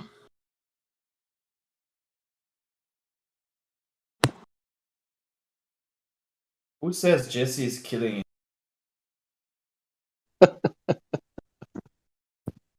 Is it Finney? Finney, right? Now, I tell you what, they partner. Oh, yeah. How could it have been me? Man, you could be one of these guys. You could be perfectly fit one of these guys in the Debate Flat Earth channel that will never come over here instead of, just being in their little chat room where they feel safe. But you will never hear them debating on this because they know they would be annihilated. I feel very safe in this VC, bro. I'm very, very safe. I mean, you have already proven for yourself that you don't know what you're talking about. Or at least you have no arguments anymore, and you're quite honest about it because you just. Oh yeah, I don't know enough about it to argue with you, but Jesse's smoking you. That's You cool, get it smoked. Oh no, Jesse is maybe on a good path to understanding that globe lie is. I think he is, bro. Biggest April Fool's joke going on for the longest time yet. The same thing as the first image of curvature of Earth, which was on April Fool's, by the way. What a coincidence. The first picture of a curve, April Fool's. Hey, yo, Seal, are you Jewish? I'm Jewish. I have a question for the plane guy. Am I the plane guy? Yeah. Sorry, what's your name? Jesse. Jesse. Let's say you take a beach ball, right? Big one, right? Right. And then you put a Lego, just above that beach ball. The Lego is the plane, is the example of the plane, and the beach ball is the world, right? Now let's start spinning out that beach ball ever so slowly, right? How does the beach ball tug the plane along with it? How does that work? You said the coin represents the beach ball, or represents the atmosphere? The Lego. No, don't worry about. Hang on. You have the beach ball. That's the world, right? Big one. Okay. You take a tiny little Lego and you put it right above that beach ball. The Lego signifies the plane. Okay. Now let's start spinning that beach ball ever so slowly. Okay. Now, how does that beach ball tug along the plane with it to keep it going the same speed? I don't think the beach ball would tug the coin along unless there was air stuck to the beach ball turning with it. So, how does it work on your world? how does the globe tug along the planes? I mean, if you take a beach ball and you put a Lego on top of it, the Lego signifies the plane. You start spinning that beach ball slowly. Wouldn't the beach ball leave behind the plane, which is overhead? If not, explain. So is the coin touching the beach ball or just near the beach ball? It's a Lego, okay? It's not a coin, it's a Lego, and the Lego signifies the plane. That's fine.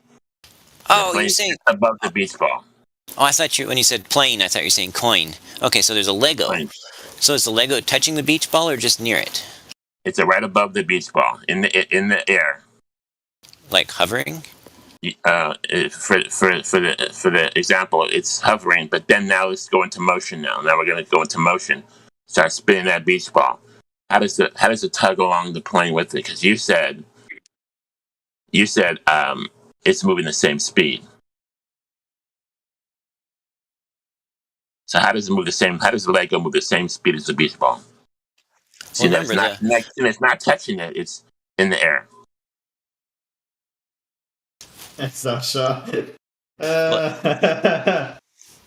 Well, remember the airplane initially is touching the Earth, so they would start out at the same velocity, right? So, what is it called?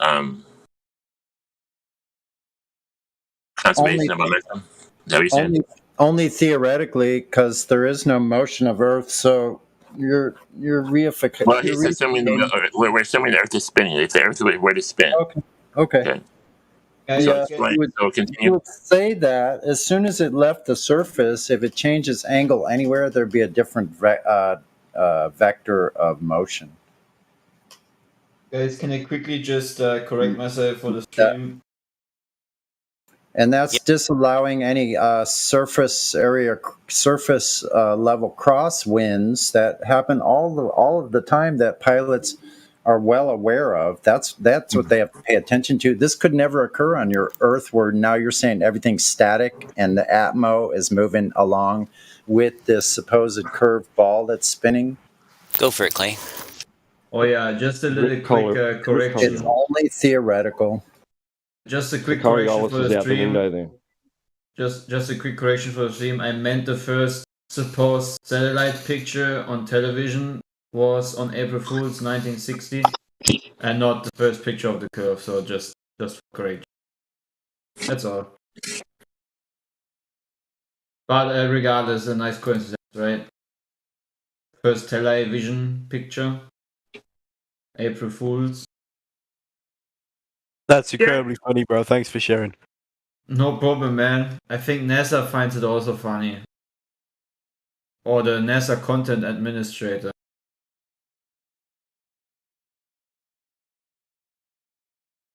I mean, I also think that looks very realistic.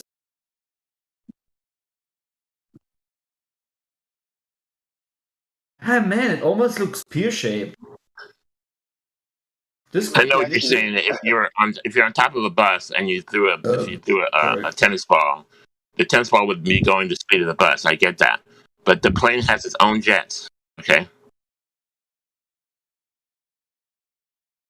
it's not like the Earth tossed it into the sky by itself. The plane has its own jets. Going to start flying by itself. You're going to lose that momentum right away. Well, like, what would cause that momentum to be lost, I guess? Well, like you can take a drone right on the back of a truck, right? And the truck's going 50 miles an hour. And now the drone shoots up into the sky, right? So now, initially, it would have some momentum, right? But once the drone starts working on its own propellers, for example, it would fall back. It would go back. It wouldn't stay with the truck unless it can actually move 50 miles an hour on its own. It would start sliding back. Right. It would be left behind. Yes or no? The drone would, because we've moved it from an area where the air was not moving to an area where the air is moving compared to its former velocity. But since the air at 1,000 feet and 10,000 feet and 40,000 feet is about the same velocity as the ground, then the airplane going up isn't changing to a different frame of reference or whatever you want to call it. So it's just as if it was flat and non-moving, what you're saying. It would work the same, yeah. So the Earth spinning 1,000 miles an hour, and the air spinning with 1,000 miles an hour is the same as if it wasn't spinning. It was just totally flat and stationary, and that's the way it's spinning. Exactly the same. Is that what you're saying? Yeah, as far as the practicality he just threw of Earth-based Coriolis out the window. No, just as far as the practicality of a jetliner, or a helicopter, or a hot air balloon, the flat Earth and the rotating spherical Earth would work the same as far as the practical aspects of the flight. So you just threw Earth-based Coriolis out the window. No, Coriolis, yes, you did. If it affects anything, affects things that are not being supported and guided on the air. Coriolis is an effect. Coriolis is an effect that you would see something apparently deviate due to Earth spinning underneath it. You just threw it totally out the window. No, I didn't, because it turns out that the pilot has control of his aircraft and he flies the path he wants. And he's not in a trajectory, a strictly kinetic trajectory. He's actually flying his craft against the air. If he banks and he turns and he pushes off the air, or he banks the other way, he pushes off the air.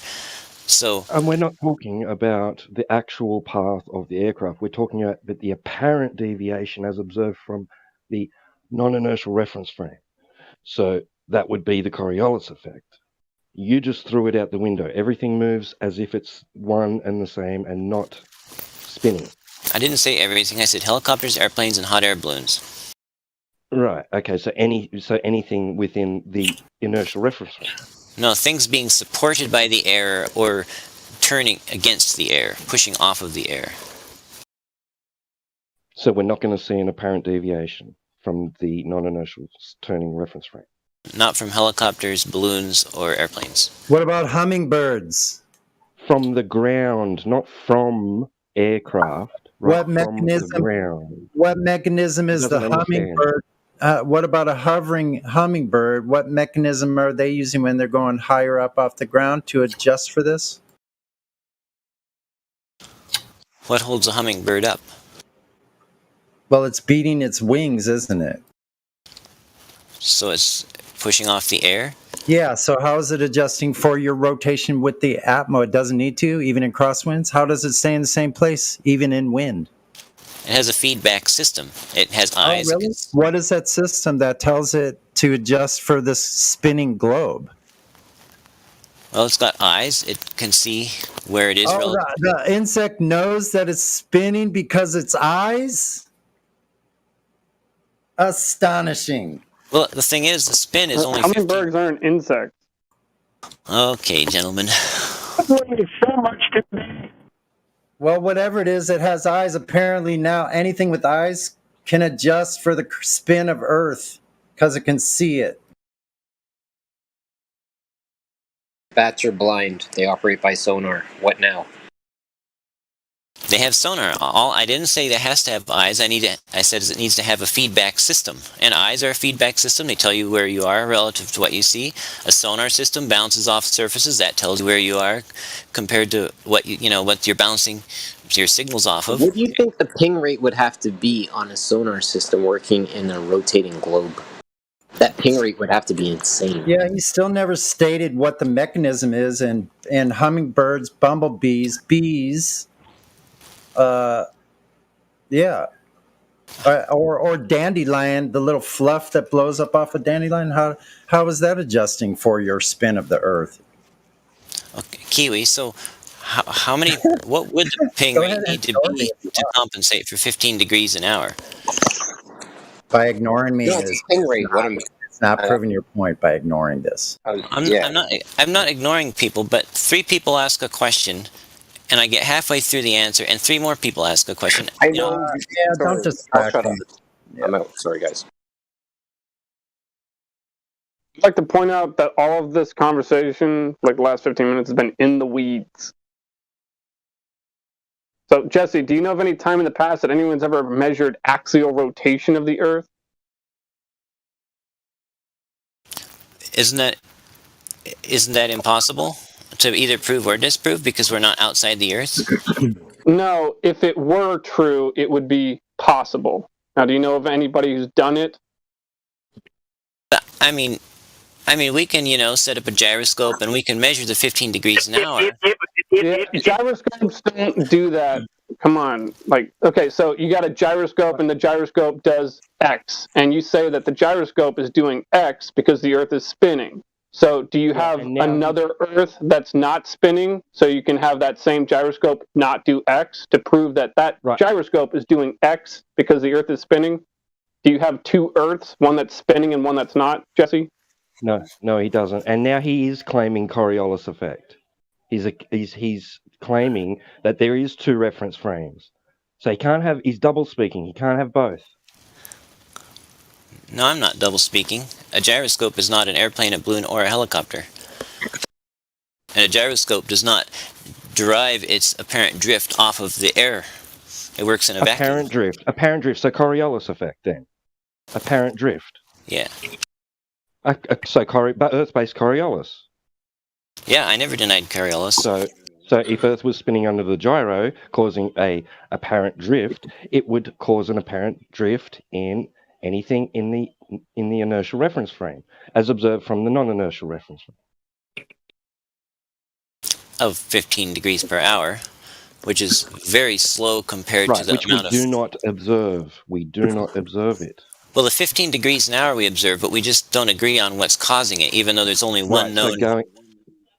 So going back to what Orion said, right, you are affirming the consequence.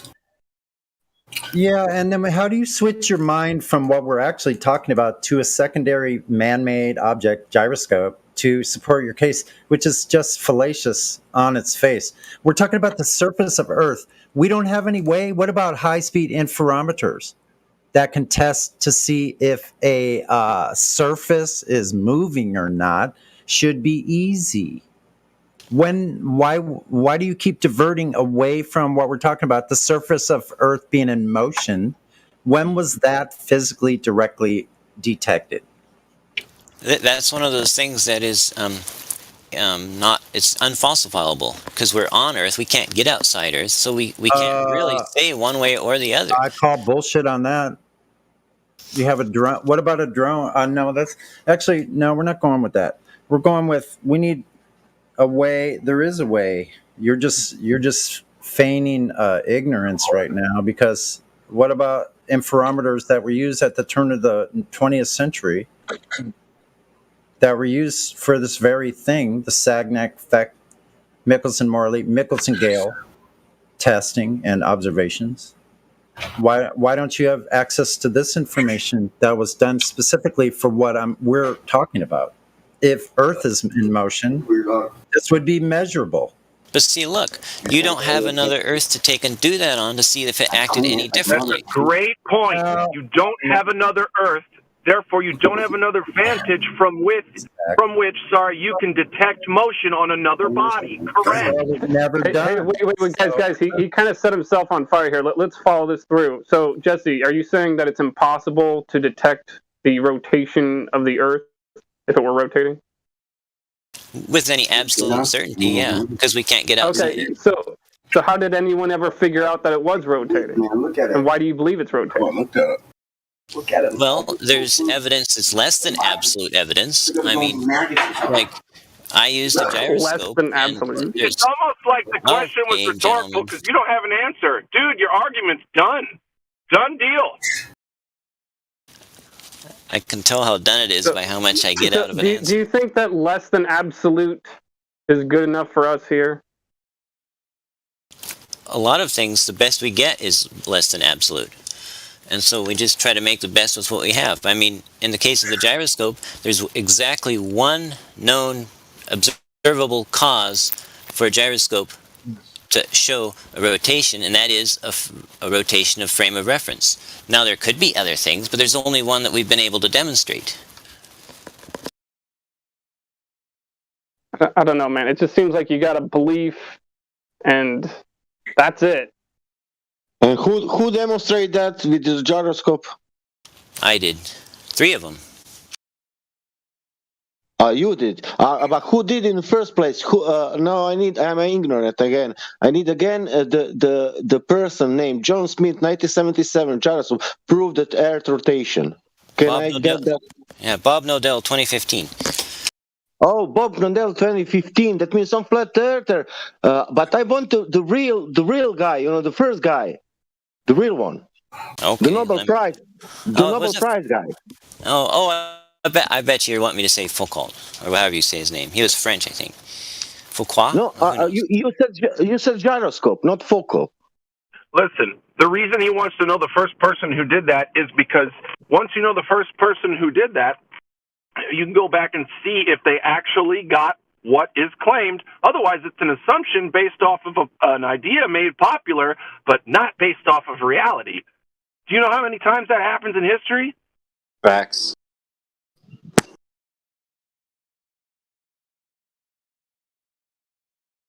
The one thing that I'm gonna tip my hat to, boys, and I'm gonna ask for for you guys to explain this to me. I come before the court with ignorance in my heart. How do you observe the spin of the stars in the northern hemisphere versus the opposite direction spin in the southern hemisphere? That is one thing I have yet to figure out. Demonstrate that. Sorry? Also, it's just Hemi sky what stuff. now? There is Yeah, true enough. You know what? So you don't Actually, have well hemispheres. stated. Well stated. I love that. It's sky stuff. Well stated. Yeah, and you don't Yeah, have unverified lights in the sky doing funny things. Hey, can I grab this one real quick? Just like Can I grab asteroids, this? right? Just Yeah, like I want to grab this one real quick. You said that you see the lights going one way in one hemisphere, presupposed hemisphere, the other in the other, right? Yeah. Well, I didn't know if you knew this or not, but you can turn around and look south in the so-called northern hemisphere, and also turn around and look north in the so-called southern hemisphere. Give it a And try. that's what I thought. It's all perception. It's how you look at it. It's not the problem. It's how you look at the problem, right? Yeah, it just depends which way you're looking, and you can look in all directions in both quote-unquote hemispheres. You did exactly what I needed you to do, my friend. Thank you. I appreciate you. What problem are you talking about? The fact that that is an actual argument that round earthers present, right? That I'm standing in the southern hemisphere and I'm seeing the stars going in one direction. For you, that's in the northern hemisphere, and they're going in an opposite direction. Hold on, right? And I'm sitting there saying it's just perception. It's how you look at it. They want to know if you were here. That's it. They go I was east to being west. sarcastic when I asked what problem. It's like, what problem? There's no problem. Problem's in their head. Oh man.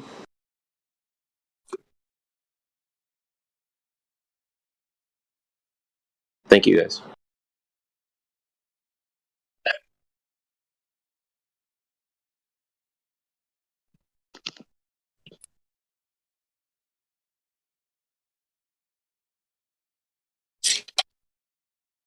(2022). If you want to realize the rotation of the Earth, the reference will be Bob Knodel. That's about science.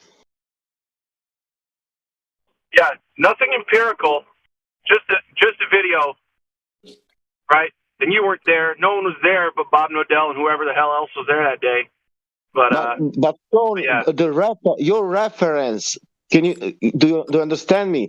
Some guy took the machine or gyroscope, doesn't matter, and his letter doesn't matter even that, and he went there to measure something, and whatever, and from that story, that's the reference story for the rotation of the Earth.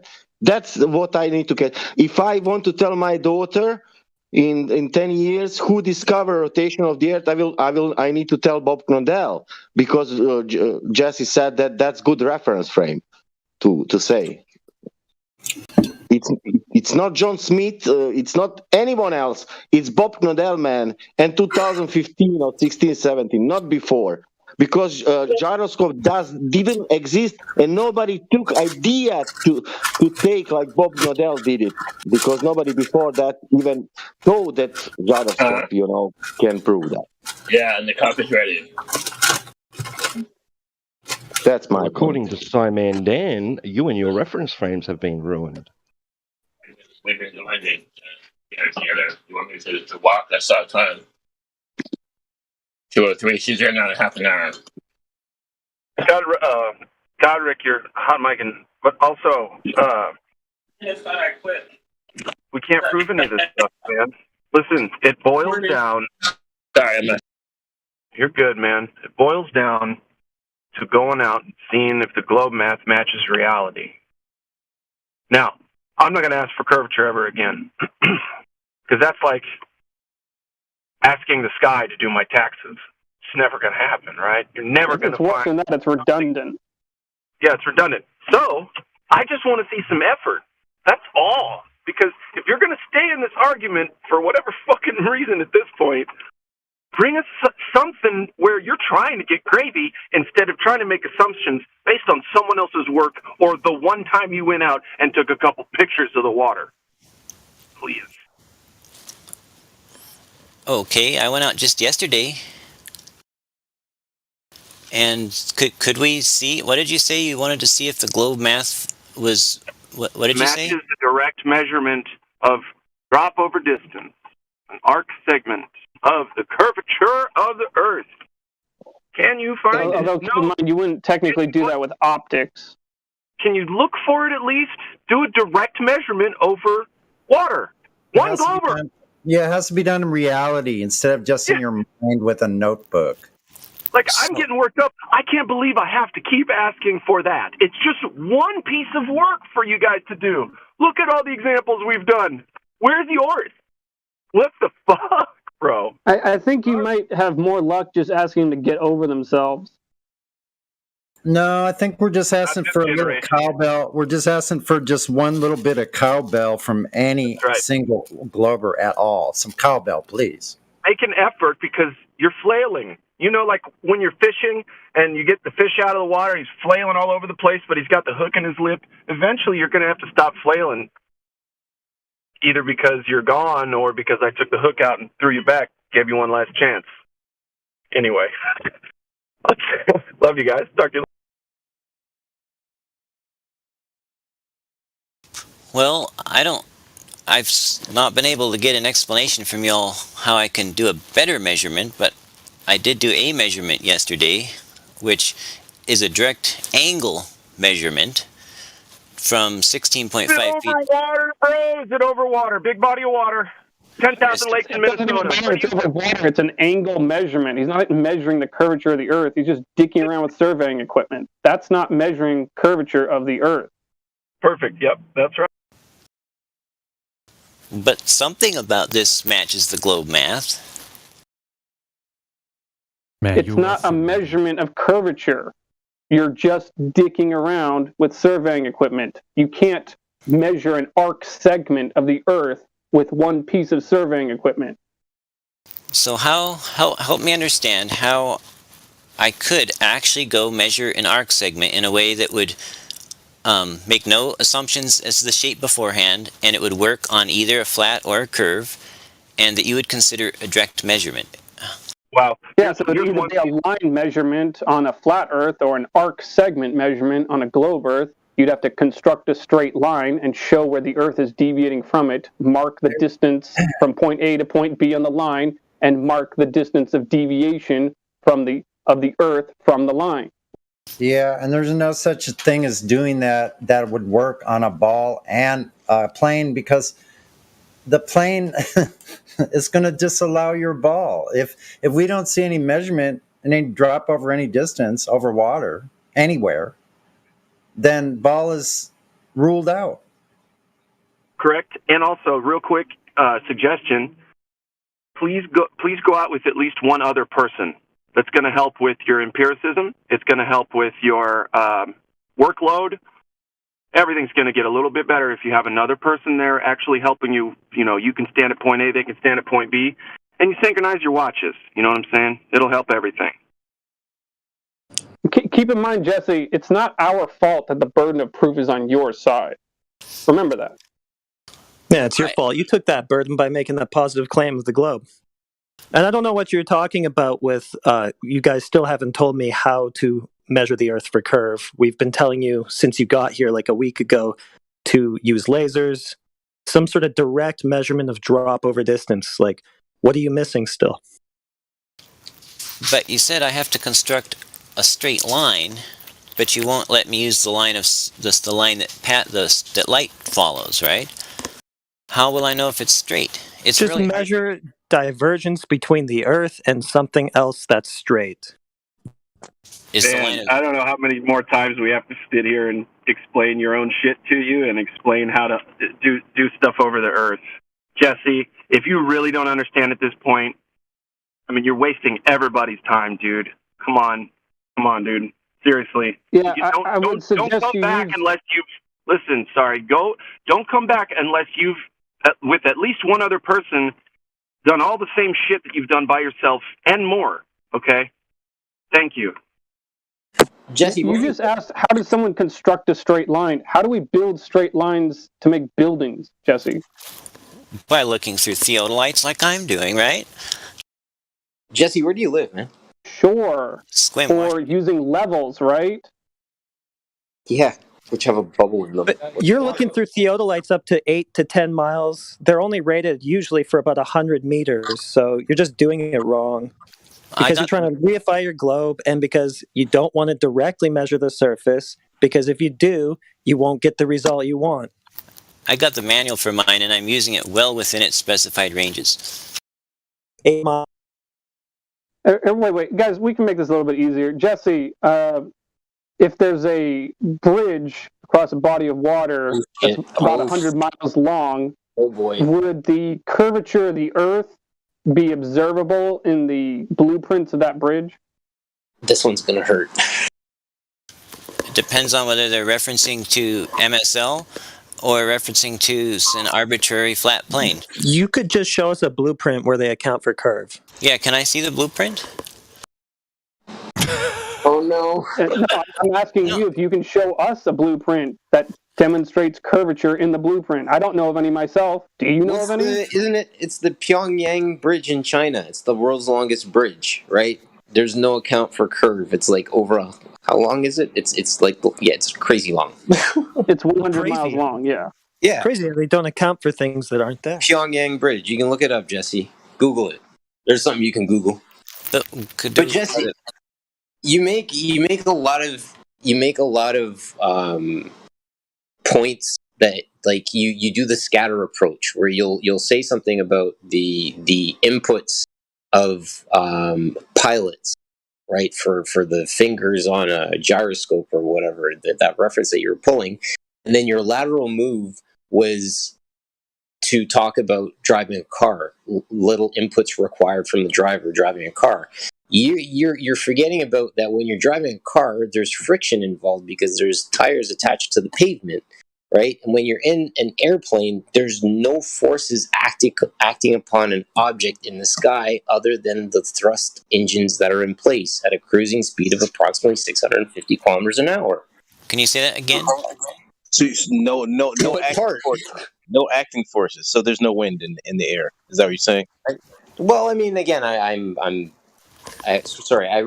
took wind away as a variable. But yes, there's wind acting upon that plane. That is correct. Okay, and then it comes into turbulence when it comes into contact with gases. Turbulent air. Turbulent air. What's that usually? No, not just turbulent air. Sometimes there's clouds, right? That act upon it as well, right? Right. But on a perfectly calm day, let's say, and all of a sudden the pilot kicks his rudder hard on the left, doesn't the rudder have a force against the air and then pull the plane around, turn the plane around? Or if he flips if he turns the steering wheel, the yoke's hard to the left, don't the flaps on the wings, the ailerons push against the air and move the plane? Isn't that a force? Of course. How does that have anything to do with the Earth being flat? You just said that once the plane was flying, there was no forces on it except its engines pushing it. That's assuming it's moving in a straight line, right? When a car is rolling on the road, there's friction acting upon that car. So, yeah, there's going to be inputs that are required from the driver. What I'm saying to you is those two, to compare those two things, it's not a fair comparison. It's apples to oranges at that point. Oh, I was just comparing the fact that a position and a path was being watched by the pilot or the driver and any errors from where he wanted to go was being corrected. I mean, I agree that an airplane does that in 2 axes, up and down and right and left, and a car only does it in right and left because he's, like you said, stuck to the road. But the point I was making is that the pilot or the autopilot is constantly monitoring his position and direction and altitude in the case of an airplane, and constantly correcting for those, except not altitude for a car. You just made a claim. Can you support it? What the hell are we talking about? He's delusional. I don't know. Not the direct observations of Earth curve he still hasn't shown us.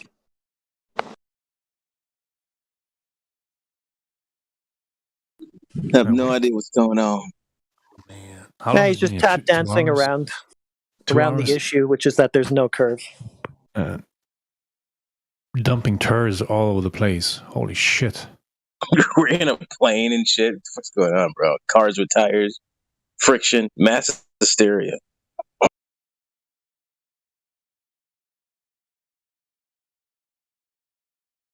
Can we get some measurements, please? Dogs and cats living together.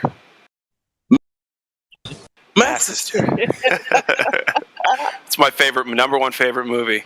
Dude, I've watched that so many times, bro. You just can't imagine. My favorite part is when they're in the library, first scenes, and Dan Aykroyd comes across the stacked books in the middle of the row, and he goes, "Oh, this, book stacking, just like the 1645 book stacking of this, that, and the other." And Bill Murray goes, "Yes, Ray, because no human being can stack books like that." And it was just like a big stack of books. That's all it was. Dude, it's the best. The best. Okay, sorry. Go ahead, guys.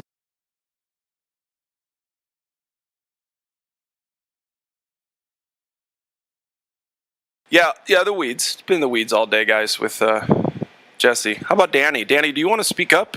Because, I almost feel like you should get spanked for not talking but being in the chat. What do you think? Do you want to man up, be an adult, talk with the rest of us, join the conversation? He's not there. He's just recording. He's recording, and we're allowing it too. Who's recording? Danny? Whatever. Yeah, Danny. Well, we're recording it too, so. Danny never says anything. Right, but I'll bet he's going to make some money on it. Should we deafen him? How do you think? You can just go to the right, Danny, because you've written 2 books, and I can buy the book, so you've made some money off this topic, haven't you? Lying to people. Hold on. This bitch. I know how to fix this. Let's just, just wanted to call him out.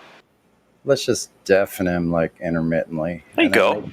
Maybe mute him and deafen him, and then just play with it. Yeah. Look, now he's deafened, so that's a big I'm talking. He's not getting any of this. Wait a second. What happened? Oh, he left. Oh, he left. He That's bounced. So he knows what we're doing. Oh, Danny boy.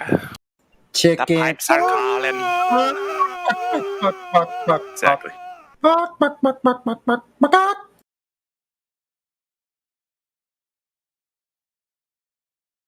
Wait, that guy's actually written Glober books? Yeah. I didn't know that was even a thing. Yeah. There's at least one, if not 2. But I don't want to go into talking smack about somebody. If y'all want to do that, look it up. Danny is a very passionate man about doing the wrong thing, it seems. As long as it makes him money. Are any of those books in stores, or can you only buy them online? Because if they're in stores, I'd love to go to that bookstore and stick my cards in them. I don't know, man. I don't know much of it. I just saw the other day people were going to town on him, and they posted the link to buy one of his books. It's like an anti-flat Earth book. I forget what it's called. Somebody posted a link. And honestly, I don't care if he's making money or not. I don't care if he's making money or not, dude. The truth's the truth, and whoever wants to do whatever, the truth's going to come out, and you're not getting great karma for supporting lies, but if you make a little cash here and there, temporarily, fuck it. whatever. What am I going to do about it, right? I don't like it, but what am I going to do? Maybe he won't be guilty in the eyes of God if he thinks he's telling the truth. That's all kinds of backwards. That's like backwards and then I'm just kidding. I don't backwards know again. It's silly. They're getting silly because they have to keep a lie going. It's so silly now. Sorry, go ahead. I'm wondering, does he have an image of a disc floating in the vacuum of space, accelerating upwards on the cover of his book? I think so. Yeah, I think that's the cover of the book. Yep. Yeah. Yeah, he's an asshole then. Oh, it took you that long to say? That's what did it? No, I mean, like, he's a terrible asshole. Really bad one. It's just, man, listen, he might be mentally off, and we don't know. There could be a chemical deficiency that we're all just, like, making fun of, and it's actually something he struggled with. I don't know. Don't post the book link. Cut the shit. Don't do it. Don't post it in here. Don't give it attention. Just maybe, like, take a screenshot of the cover and put the funny parts in. I'm serious. I don't want to promote his bullshit here. Maybe that's just me. Yeah, and on the topic of bullshit, it kind of reminds me how, like, a few years ago, I was I read this book. I didn't actually buy it. I was reading it in a bookstore, and I read, like, half of it incrementally just as I'd walk by it and just, chill in the lobby or whatever. And I'm kind of glad I didn't buy it because it was a bullshit book, but it had to do with the hollow earth theory and all that shit. And it's like I got halfway through the book, or maybe almost halfway, like 40%. It's a pretty long book, but it's like I didn't so much realize it. I mean, I kind of I barely realized it at the time when I was reading it, but I realized it much later on that, like, it's just stories. Like, there's no evidence of shit in that book. It's just stories and stories and stories. And it's like, I might as well read fucking Harry Potter. Or Jules Verne. Journey to the Center of the Earth. 20,000 Leagues Under the Sea. Little Verne action. Because, like, you can do whatever you want if people are going to believe your story. And especially if it's fantastic. It's fun to listen to. It's fun to imagine. You'll buy them right there. It doesn't have to be true. People are looking for a distraction. And if it's unfalsifiable, that's even better. Because then they don't have to do the work to try to think about whether or not it's real. They just get lost in the fantasy. Oh, fuck it. Let's just go have some fun. Never, never land. It's ridiculous.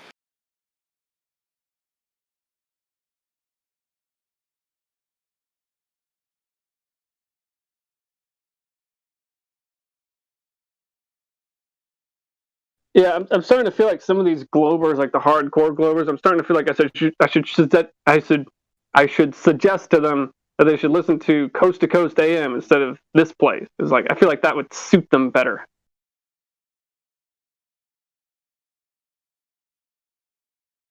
Lots of stories, not a lot of facts, not a lot of evidence, but lots of stories.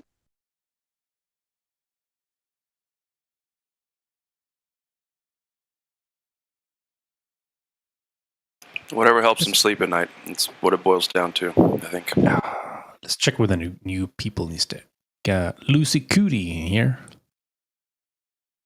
What's up, Lucy? New to the Discord?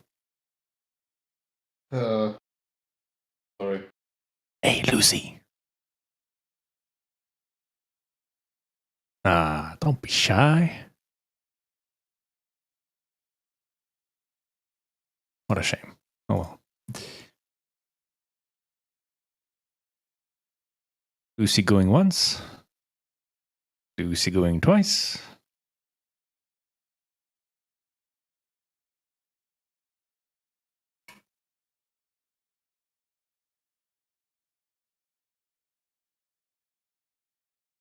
Oh Lord. Did you see the picture? All right. Do your things.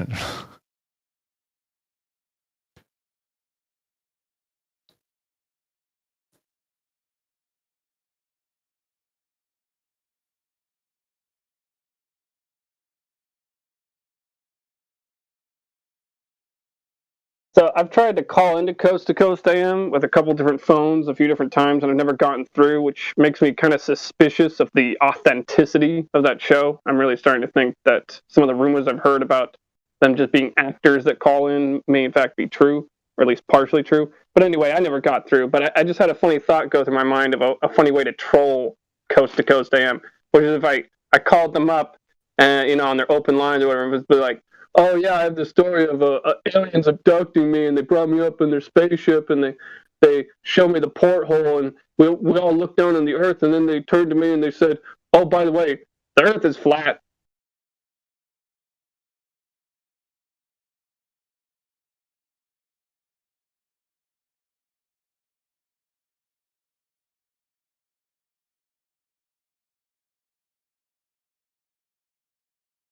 I think you cut out at the end there.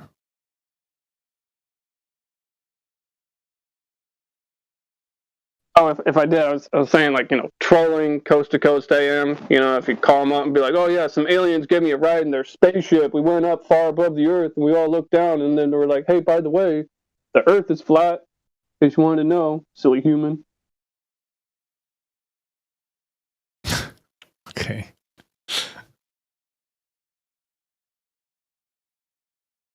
Maybe send up people like Jesse up there to witness.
I absolutely want your job.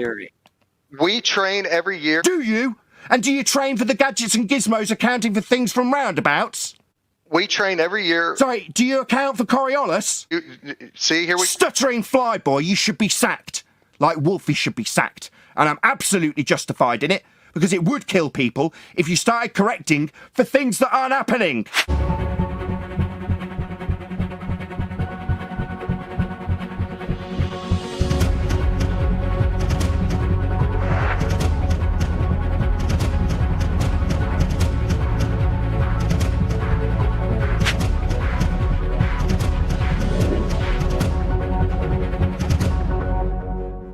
And if you're under that misapprehension, it may lead to people's deaths.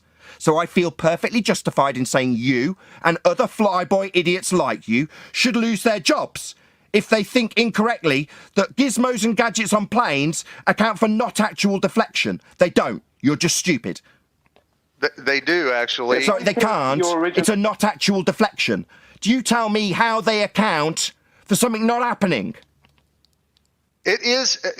Well, which is it? Is it happening or it's not? It's happening as you observe it from a non-inertial turning reference frame. That would be a roundabout or a turning Earth if you assume it to be turning. So it's observable from a turning reference frame. Not on your plane for the gizmos and gadgets to account for, though. It is. It's happening below the aircraft. Oh, so Earth is turning below the aircraft, then? I'm afraid not. A flight from Charlotte, North Carolina to Los Angeles would only take an hour and a half if Earth was turning underneath it. I thought we already established that Earth isn't turning under your plane. Now you seem to be saying that it is. Yes, absolutely it is. So Earth is turning underneath your aeroplane? And explain to me... Don't ask me to explain something. So you have just claimed Earth turns underneath your aeroplane? Yes. Well then, as I just explained 3 times... A flight from Charlotte, North Carolina to Los Angeles would have Los Angeles coming to the plane as Earth turned underneath the plane. That would shorten the flight from 4.5 hours to only an hour and a half. So does that mean It means Earth's not turning. That's what it means, you stupid idiot flyboy. You should be fired. That's what it means. Earth ain't turning to cause your sunset. That's Coriolis deflection. Tell me how an airplane can fly east. Sorry, why are you asking me to justify things that you haven't experienced in? Did you want to make another claim about your little aeroplane, or about Earth curve edge horizons, or about Coriolis deflection causing sunsets? Did you want to make a claim, flyboy? Because so far you're not doing too well. You're not going to demand jack of me. I notice you haven't ran away yet, though, like you threatened to do, because I'm too rude. I didn't threaten to run. Yeah, you did stutter quite a lot, though, didn't you? And Discord and G+ did pipe up quite a lot along the way. But ultimately, you are now a stuttering buffoon being demonstrated admirably by a flat earther to be an idiot who doesn't know how Coriolis is working on a turning Earth that ain't turning, because it'd be turning underneath your plane. Now we're at that stage where either, as you've just said, Earth is turning under the plane, which would shorten flight times, or it isn't. And if it isn't, Earth isn't turning underneath the sun to cause that sunset you came in and assumed. As you elevate, Austin, you're opening up a wider angle to see something. It doesn't need to be rising above a fixed curve. Sorry, say that one more time. When you elevate, you're making a larger angle onto whatever you're viewing in the distance. So you're opening up the angle as you elevate. Okay, I'll accept that. Now, tell me what is blocking the sun as I was level at the lower altitude. What was actually blocking the sun, the view of it? Sorry, did you want to make a claim that the sun is being blocked by something? You seem you seem to be reversing the burden of proof again. You're using what's called a logical fallacy of burden of proof reversal. It's your claim. Do either, Austin. You could zoom in with a everybody going to interrupt this? Everybody going to interrupt?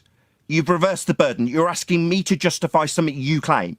You claim the horizon blocks your view because it's a physical limitation for boats to fall over. I mean, I realise you've got this crazy, demented idea that boats fall over the horizon and get blocked by them, and the sun falls over the horizon and gets blocked by it. But that's your positive claim, not mine.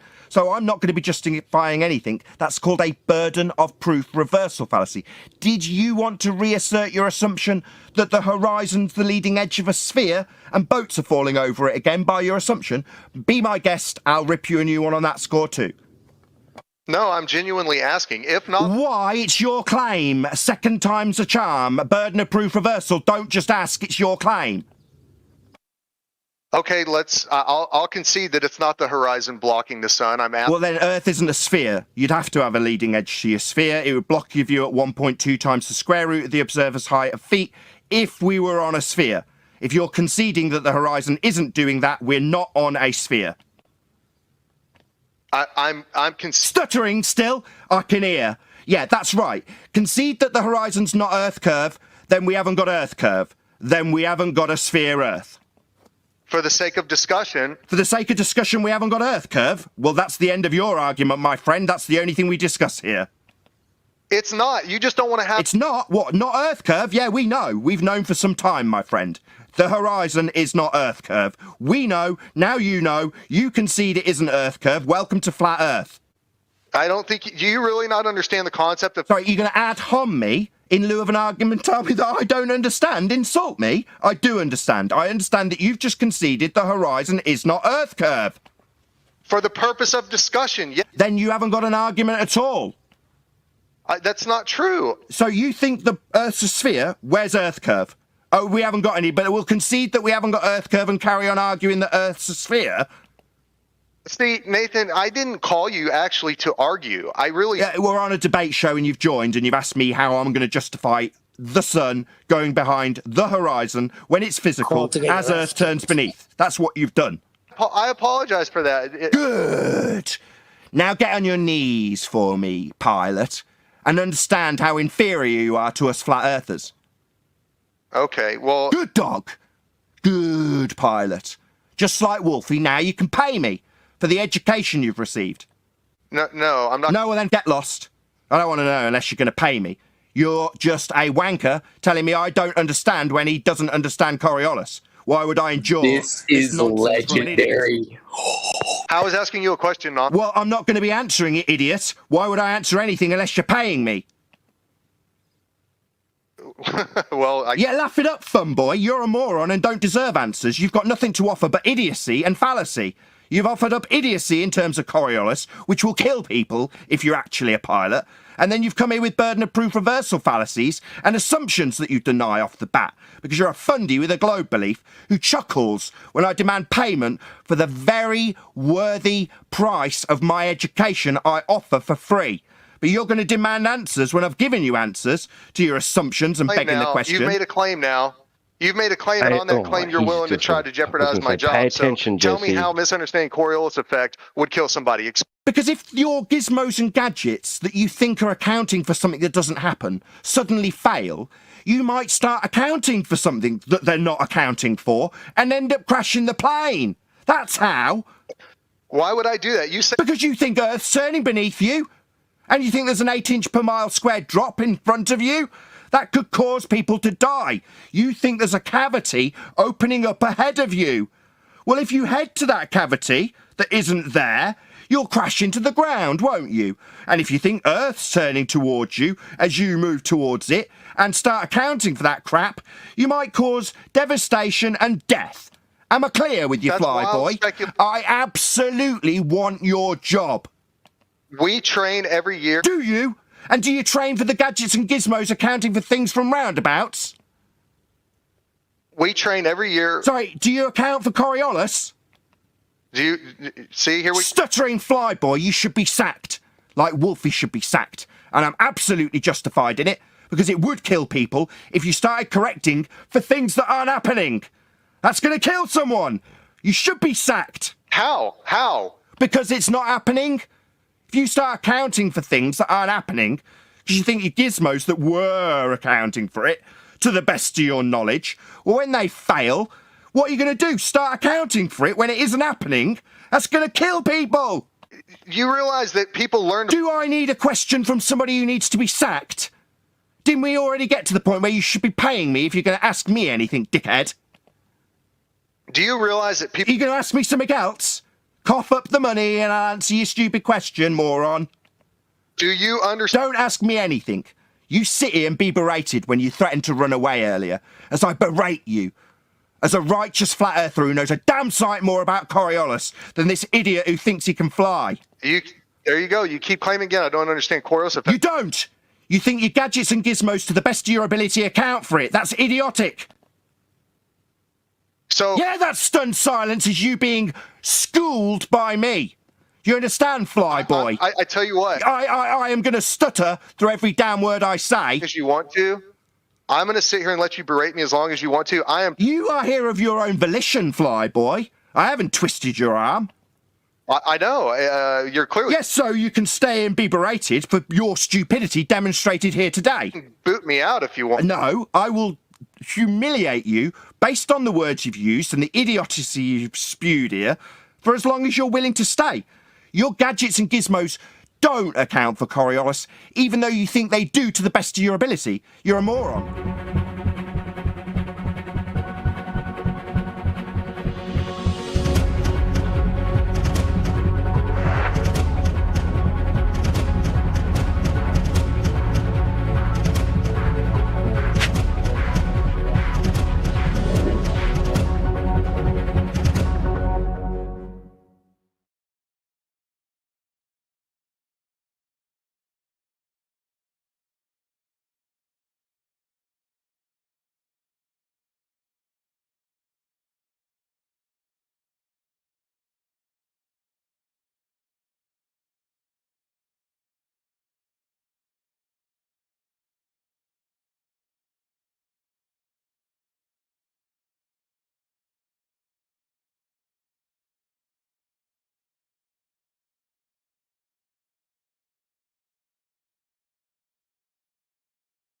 It's called real good engineering.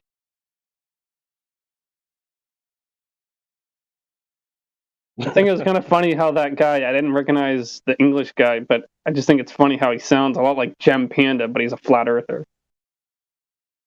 Hey, that's exactly what I thought when I heard that. Wait, Nathan Oakley? Yeah. I thought that this guy sounds like the guy I debated with like a couple of 2 days. Wait, that was Nathan Oakley? No, I debated with Panda. Oh, okay, no, never mind.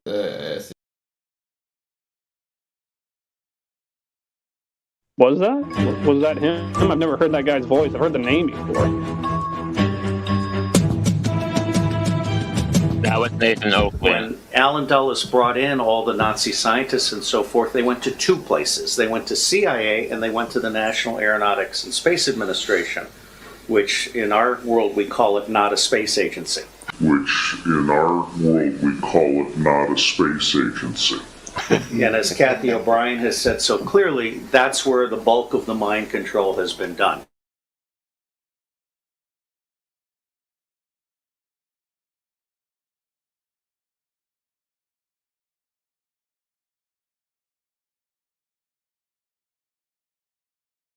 What was going through?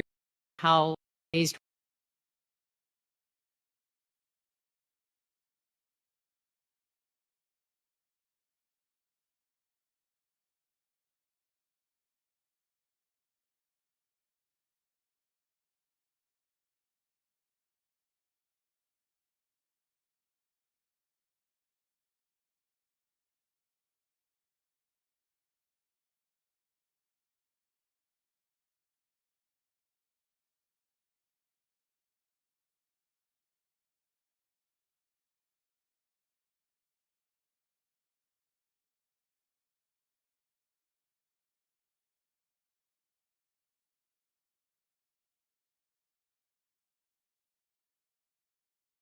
Associated Press.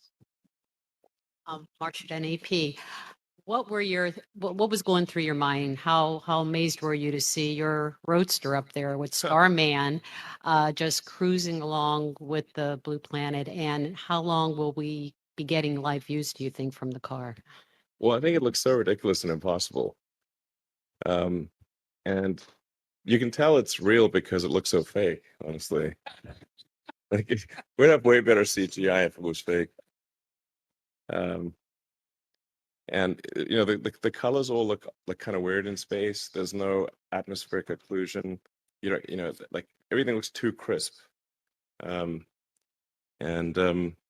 we didn't really test any of those materials for is it space hardened or whatever, So it just has the same seats that like a normal car has. It's just literally a normal car in space, which I kind of like the absurdity of that.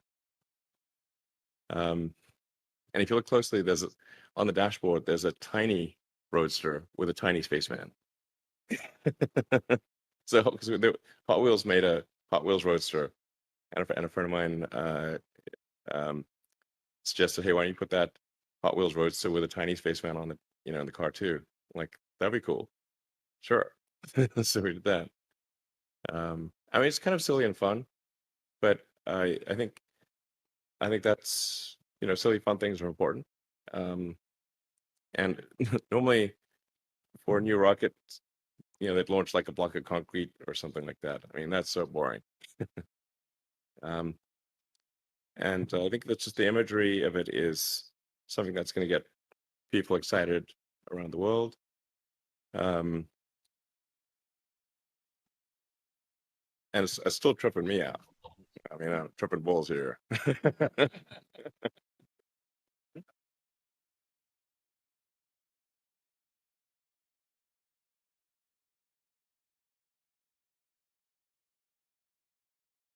Yeah, why'd you take the rear vision mirror out, Elon?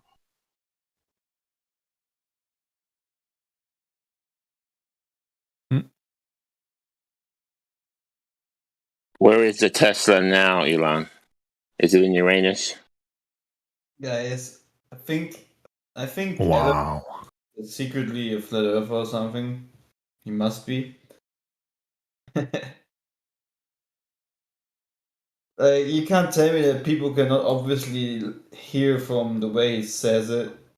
That he himself cannot even take it seriously. That people believe this BS that he's just created.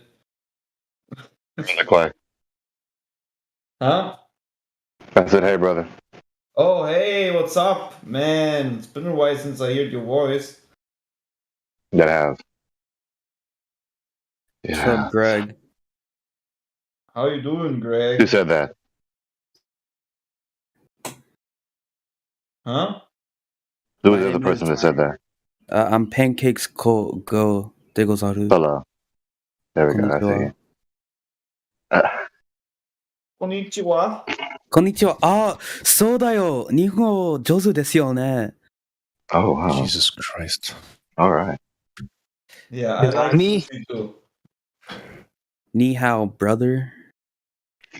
You go right ahead and speak that Mandarin.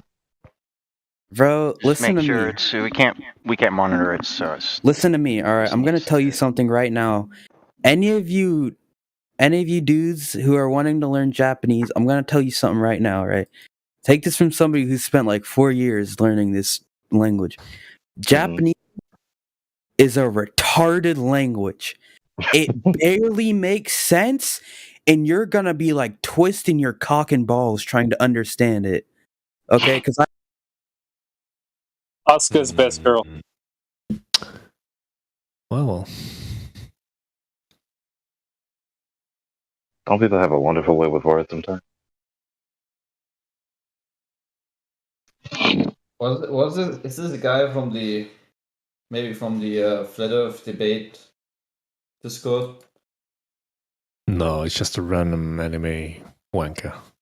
Ah, okay. Isn't Call that him like an anime a thing wanker. today?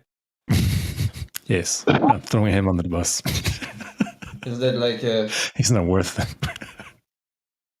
Isn't it like a thing today that many people watch? Like I have never understood how anime can be interesting. Not in the slightest. Really? You don't watch anime? You didn't watch anime in the in your earlier life? I don't know if you can consider it anime, but when I was Does Pokemon count? I watched Avatar. That would count. No, not Avatar. Well, Avatar? If it was the only thing on TV. Wait, this weird kid that could like do stuff with fire, water, and ice, I think, or something. And what was it called? Is it called Avatar? I don't know. Yeah, Avatar, I think. Yeah, there's an anime called Avatar. Yeah, it's not anime. Okay, yeah, it's the only one thing I ever watched. I think my brother wanted to show me Attack on Titans, but I find it like I personally didn't like it. It was kind of weird. Didn't give me good vibes. Well, I call it anime because it's an animated show, but even though it's not necessarily from Japan. Oh, okay. It took me a while to learn this. Apparently, it's anime if it's, you know, a cartoon depicting motion, like, you know, something you see on a TV screen. And then it's manga if it's in a book. Mm-hmm. Yeah, I guess those are the Japanese terms, of course, I think.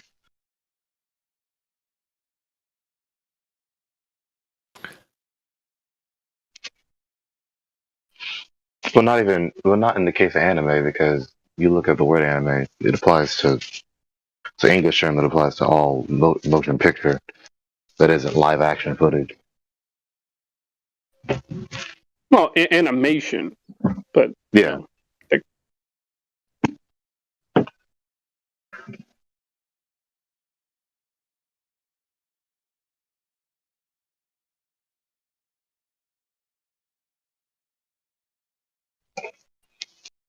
Doggone, Elijah was just in here and dipped. Did Elijah speak when he was in here?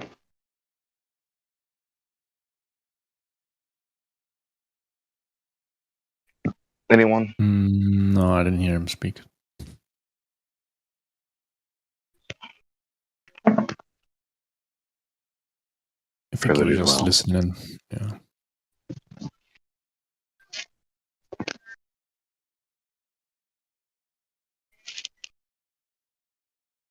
Clay, you want to chat one-on-one?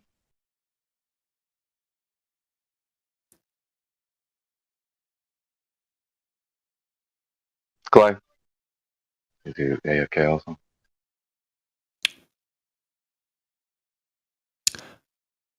Ooh, Justin is about to swing that hammer.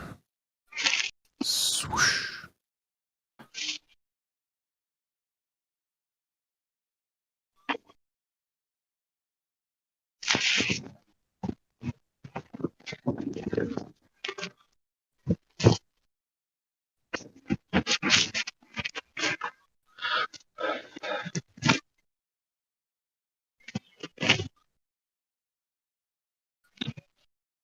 Mm-mm-mm.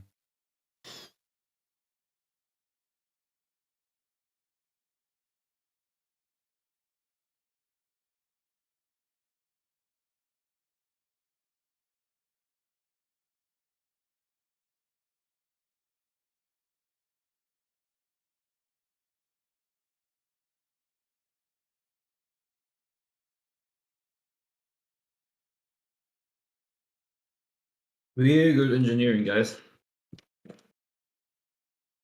What's that? It's called real good engineering.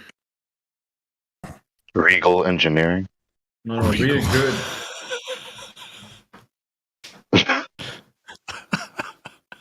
You know, when you have no knowledge about your job, which where you would have actually all the knowledge about, and you trust on the technology that you can only describe by saying it's called real good it's called real good engineering. Yeah, that's when you know that you're an actor. Hey, you know why I misinterpreted you. You and that beautiful German accent. Oh, I'm sorry. I'll be sorry. It's not your fault.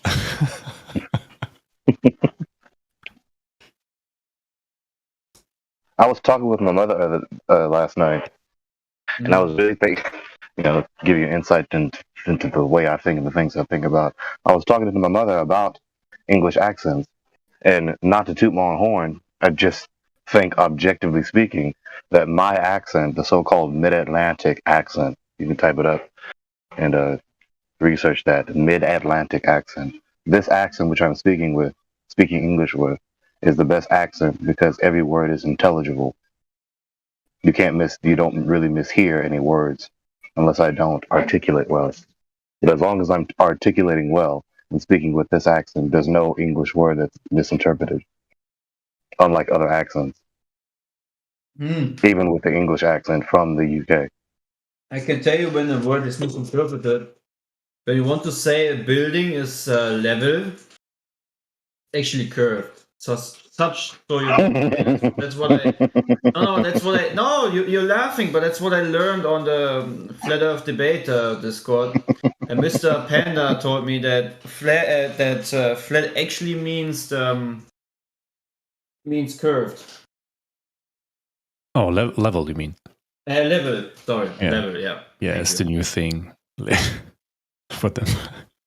And then I asked for a specific definition of it, and he doesn't want to provide it. Like every time when I ask actually for any proof, he's not really providing it, which is kind of weird. But what should you do? Yeah, for example, he said to me when I talk about the shuttle explosion, and the people that's supposed to be still living, he just said as a coincidence that they look the same and that they have the same names. And then he told me that it's already debunked because there's one woman, she was a lawyer and she had a case at the same time as when she would be sitting in the shuttle. And then I asked, where's the proof of that? He didn't want to provide it. And then he was going over into explaining why this is impossible, that people can stick to their same name and disregard their family and supposed to be dead and whatnot. And I just said, no, they're not dead. You know, they still have the same name, they still have the same face, just different jobs. And he said, no, you cannot sacrifice so much stuff and keep the lie and whatnot. Crazy. It is a shame and a mark of error against a paradigm where the defenders thereof must obfuscate and utterly confound the very simple meaning of the word level or flat to being the very antithesis of the word in order to defend the paradigm. Right.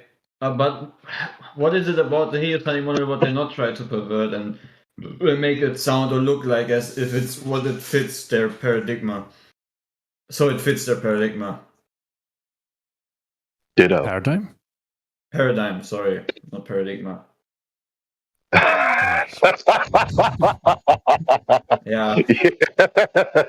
Clay, you pronounced the D. I'm here to learn, okay? So No, it's cool. I'm if I happy can when help, you I guys- help. You know. Yeah, sure. Yeah. I highly respect that. Yeah, I it sounded a bit appreciate off. that. Oh man, my English is very bad today. Man, you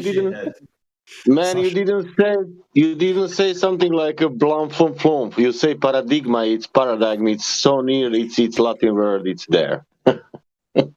Oh man, Clay, you funny for that, man.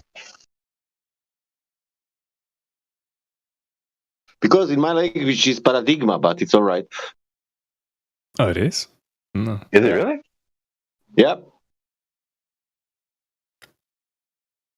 What language is that? It's Croatian, but I think it's coming from Latin, that word. Because I think that Italian it's also saying paradigma. Clay, were you saying the word in your language? Is paradigma in German? Could be. In Yeah, Italian. I think it's what I'm It's a thinking lot, about. yeah. But it must be a paradigma in German, yeah. But I'm not 100% sure. Because I knew It what is. you meant. Looked it up. It is. And you said paradigma with confidence.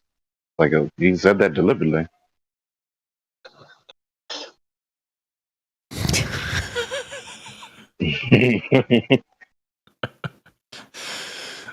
You can say paradox with confidence. Paradigma. Yeah. No, we were talking in English, so I had to correct him.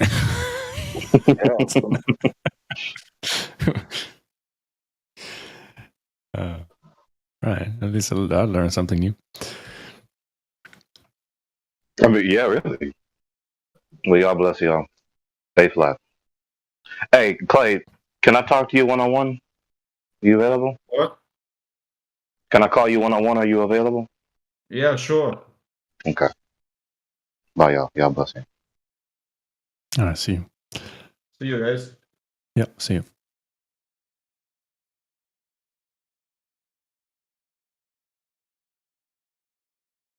Oh,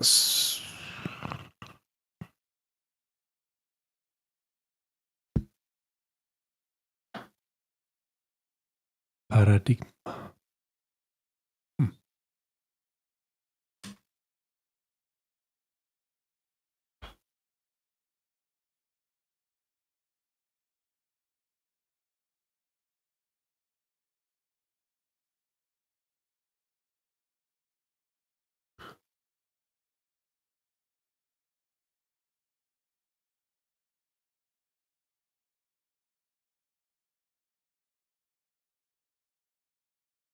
Yes.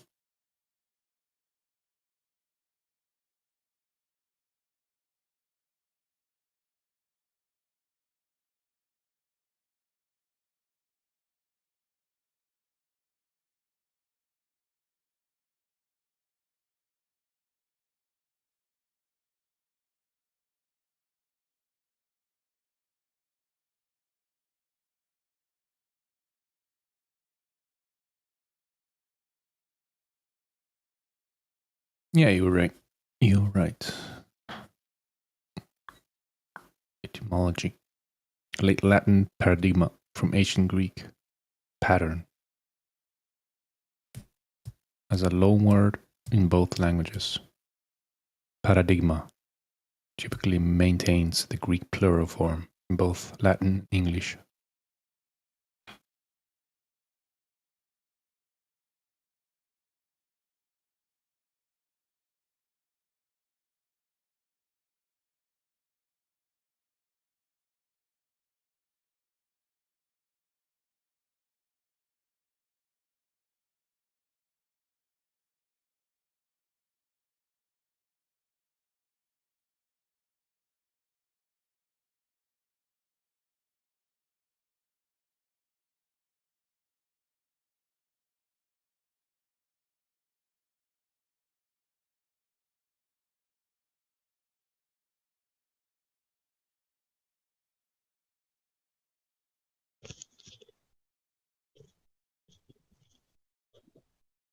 If anyone's struggling to understand what the Coriolis effect is, I recommend going and checking out the latest Ball Busters episode on Quantum Erasers channel.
Hello? Hello? What? Yeah, go ahead. Oh, no, sorry. No, I was just making sure my mic worked. My bad.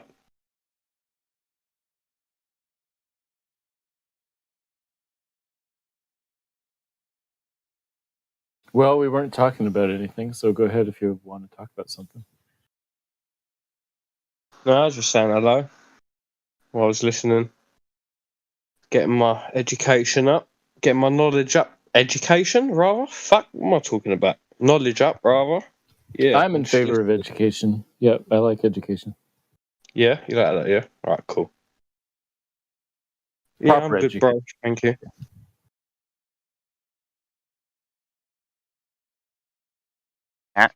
Matt, make sure you say it sad because it's proper education.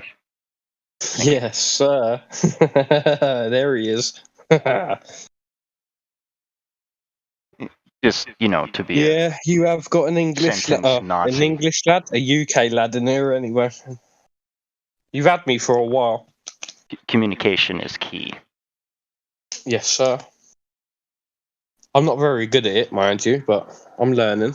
I'm 34 at that as well. So.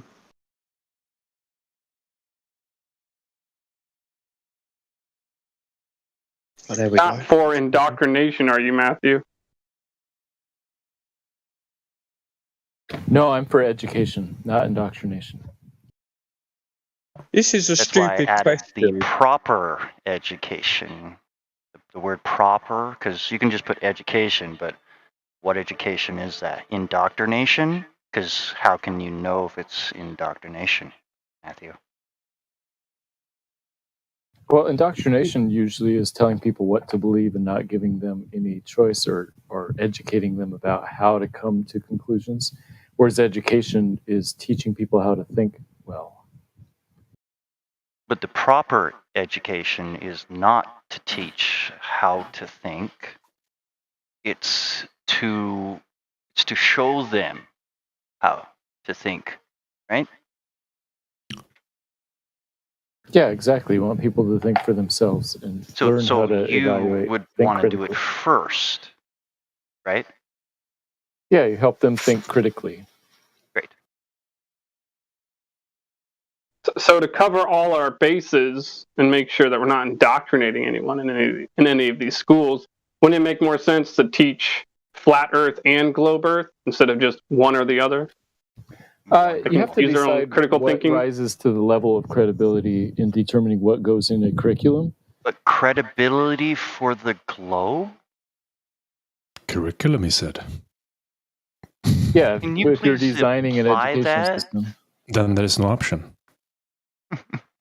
Yeah, if you're spinning, if the Earth's spinning at 1,000 miles per hour, why do I still see clouds? Are they going 101 miles per hour? Oh yeah, generally clouds go about the same speed as the ground underneath them. Yeah, I just don't believe we're spinning. If we're spinning, I'll be fucking going all over the place, surely.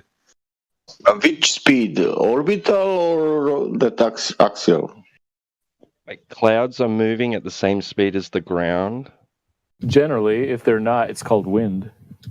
Because they're not attached to it, are they? So how is that possible? If we're going 1,000 miles per hour... 0 miles. Yeah, it's 0 miles per hour. Unless they're, like you said, being pushed by the wind. Yeah. Yeah, it's all, yeah. I'll tell you, man, these people at the A better question is, if the Earth is spinning, how come I've never known of anyone to measure the rotation of the Earth?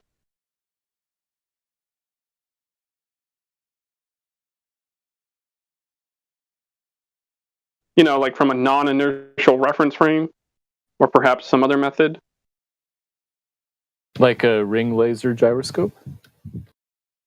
No, because to stop the Earth from spinning and observe the laser gyroscope not doing X, and then start the Earth spinning again and observe the laser gyroscope doing X.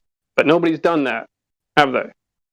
No, that's not how it works. So it's not really evidence for anything, is it? Chiefly, exactly how it works. the main evidence against flat Earth is best dismissed rather than looked at. So you're right. The best thing to do would be to dismiss ring gyroscopes. Who thinks Earth's round then? Who thinks it's actually round? Because how can it possibly be round? So you just said Gyro doesn't prove anything, or what?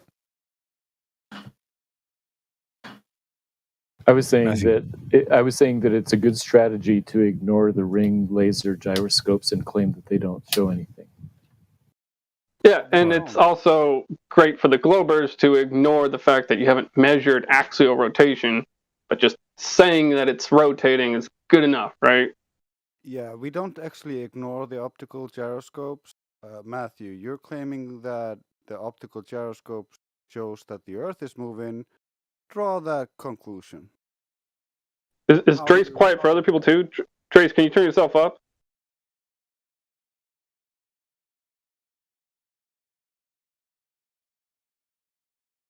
Yeah, so Drace, what do optical gyroscopes show? Yeah, we have looked into optical gyroscopes and we don't ignore them. What do they show? You claim that the optical gyroscope proves that the Earth is moving, but what you're looking at is an optical gyroscope, not the Earth moving. So help paint a picture how you get from the Sagnac effect to the Earth moving. Well, if you set an optical gyroscope on a table and let it sit there for an hour, then you look at it again after an hour, it will typically say that it has rotated about 15 degrees. And the question is, why does it say that? No, it doesn't say anything like that. It doesn't say that it has rotated. It says that there's deviations within the light which comes out to and is calculated out to be that. Right. So how does that happen if it's just sitting on a table? So now you're saying the Earth is moving underneath the light at such a massive rate that you can detect it in this tiny device, but it's not moving underneath anything else? I'm just saying it's sitting on the table, and I'm asking why does No, it you show... made the claim that this was proving Earth motion. No, I was asking a question. I was asking what it shows and how you explain what it shows. Yeah, I don't have a claim on what it shows. It's called the Sagnac effect, and some idiot Globers have made the logical jump, or illogical jump, it's called jumping to conclusions, that this is Earth rotation being shown here, and through some math magic, they've made it seem so in the math, but it doesn't work. The optical gyroscope has the name gyroscope in it, even though it lacks the gyroscopic effect. The gyroscopic effect was used as proof by flat earthers in the 1800s to show that, hey, Earth isn't moving.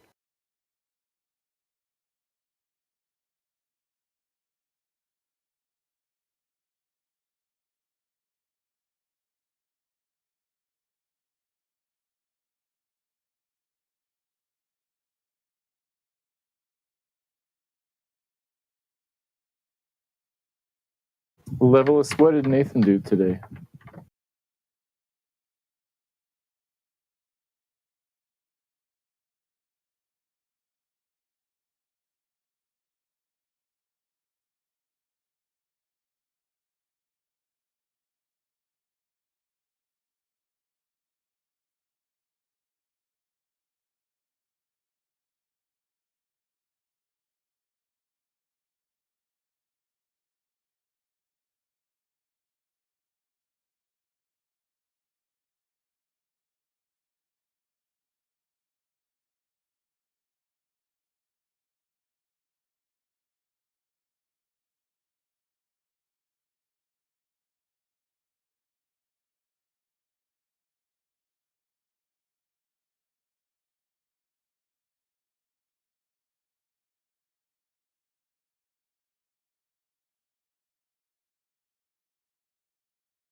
Matthew, does evidence matter? Or truth? Yes, evidence matters. So it matters, like, to try to get to the truth of a thing, right? Or at least try to. Yeah, I mean that's what epistemology is about, like determining what types of things should count as evidence and how we know things, that kind of stuff. So it's a whole complicated field, but that's part of it. Yes. Yeah, but then should we be making claims like optical gyroscopes prove Earth rotation without actually having anything to tie those two together? No, we should look at the optical gyroscope, and it says it moved 15 degrees, and we should like try to figure out why that happened or what it's saying and what it means. There's actually a variance in that, and if you listen to Bob describe his tests with the gyroscope, and not just the hit piece on Netflix, you'd know that when you take the gyroscope up and down, there's a change in this apparent rotation that you think is happening there, or there's a change in the deviation. And so what you would expect on your globe is that once the gyroscope rises, that deviation should be greater and greater because it's having to travel a greater and greater distance, but yet it's moving right above the surface, so it's still, it should deviate more and more when it rises. And when it goes closer to the ground, it should go closer to the 15 degrees.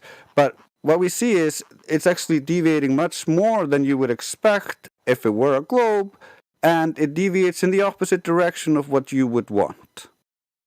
Yeah, so first of all, gyroscopes don't measure distance, they measure rotation. I didn't say they measured distance. And so at what point does it show stationary, like zero rotation? The optical gyroscope? Yeah, when does it show that it's I didn't zero? say that. So it Are you never shows listening? zero. Zero deviation. No, the optical gyroscope is the deviation of light, which, by the way, destroys Einstein's postulation that light is a constant. It's not. So your whole idea is a hodgepodge of ideas duct taped together with assumptions which hold no actual value in reality.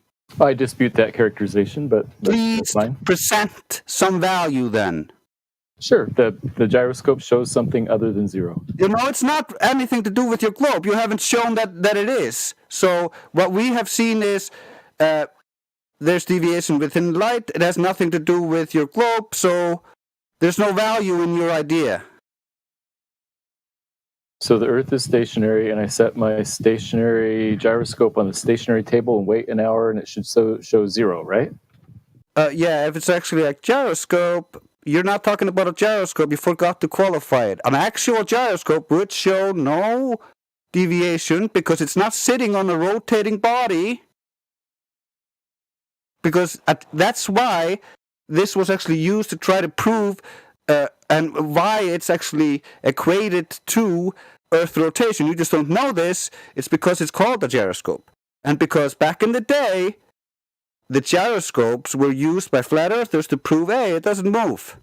Wait, so you're saying the gyroscopic effect means that the gyroscope is rigid in space. So if the Earth would turn, you would see it on the gyroscope because of the gyroscopic effect. And then if you would move across the curved surface, you would see it again because of the gyroscopic effect. But we don't see this in reality.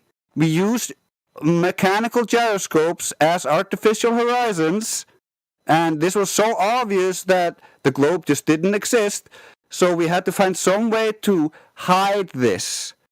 So we call the Sagnac effect and the derivations we can get from that to approximate an artificial horizon so that we can call this a gyroscope. It's not a gyroscope. It doesn't have the gyroscopic effect. It can't tie it into Earth rotation at all. You just use it for an artificial horizon and figure out where the fuck you are relative to the how light moves relative to the space it's occupied in. We don't know why it does that. No one does. They only work on a flat plane. And why doesn't the globe have the gyroscope that's going to at some angle to almost upside down, traveling past your so-called equator to southern latitudes? Why don't you have this Why don't you have a gyroscope that's showing this angular change the whole way over across the seas? Please show us that. Yeah, it's called the gyroscopic drift. Really? Can you show? Really? No, it isn't. Your gyroscope only works on a flat plane. What are you talking about? That's why it's used successfully over the flat plane with planes.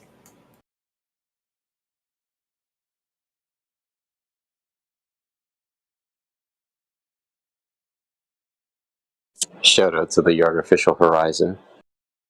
I think Albert Einstein said it the best, right? That there's no optical test that can prove that the Earth is in motion.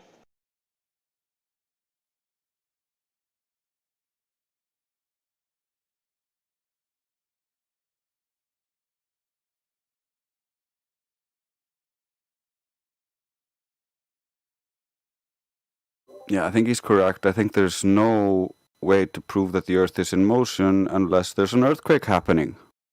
Yeah, no visual or optical way. Yeah, I would agree with that. Welcome to Flat Earth.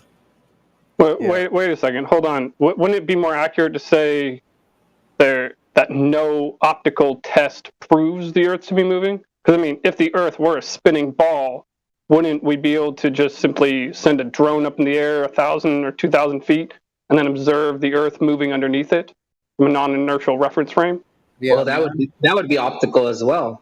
You know, So that's exactly my point. So if the Earth were a spinning ball, there would be a way to optically prove it. But whenever anybody sends a drone up like that, the Earth doesn't appear to be moving underneath it. No, it Thus, doesn't. it's not moving. So it's busted. Yeah, they tell us that the air is all moving with the drone and holding it in place, locked above its position. But you put an accelerometer on that drone, and as it rises, it's not getting accelerated.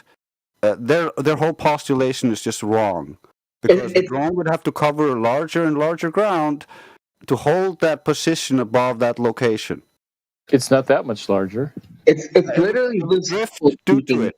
My opinion, like they double speak, because if you think about it, like in one scenario, when it fits their narrative, they'll tell you that the atmosphere moves with the Earth, right? Yep. But then they'll tell you that bullets get drift through the Coriolis. Right. You know, that's double speak. You know, it's when it fits their narrative, they'll say what they need to say. And to me, that's why, to be honest, like there is no deviation. Period. They leapfrog from idea to idea. Let me correct myself. There's no deviation of Earth spin. Of course, there are other factors like wind and things that can deviate stuff, but there's never been proven that there's deviation of an Earth turning at a certain speed, ever.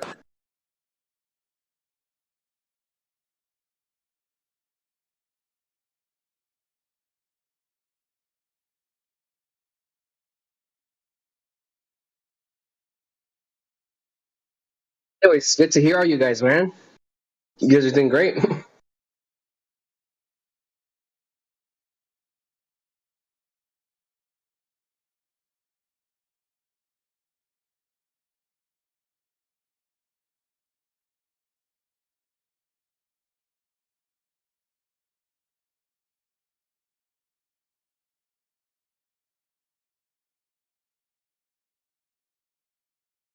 Thanks, bro. Shout out to you too.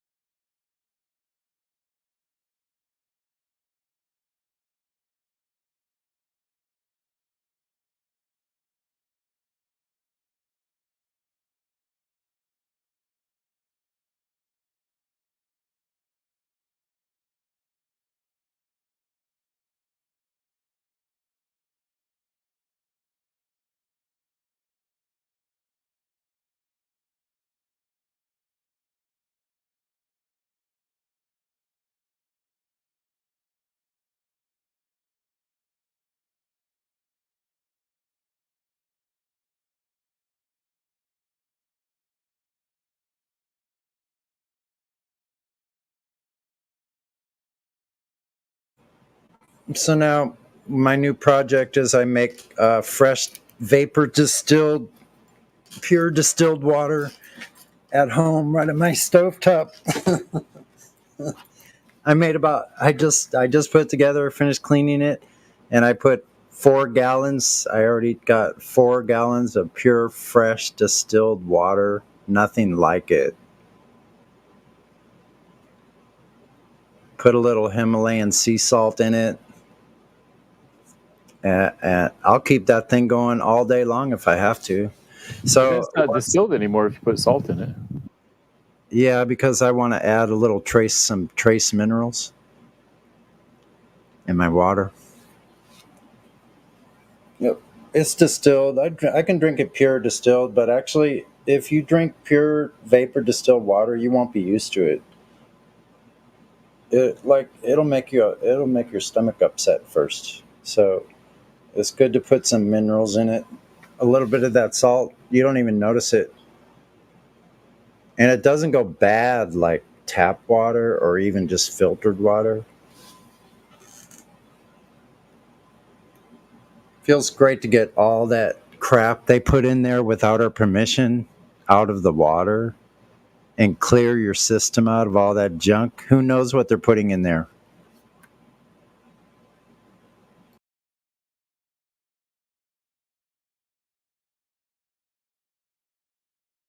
Probably putting psychoactive chemicals in there. Calcium for sure. All kinds of shit.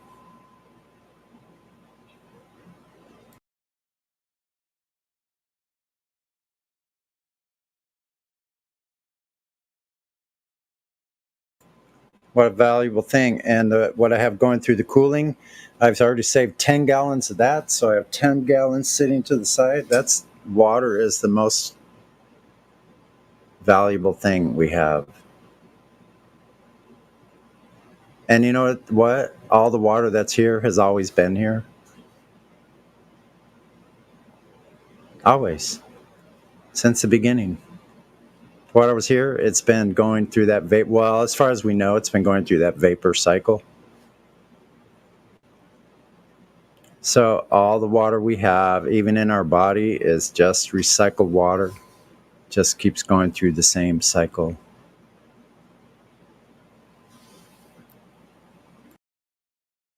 That's crazy when you think about how many times we've pissed, huh? Yeah.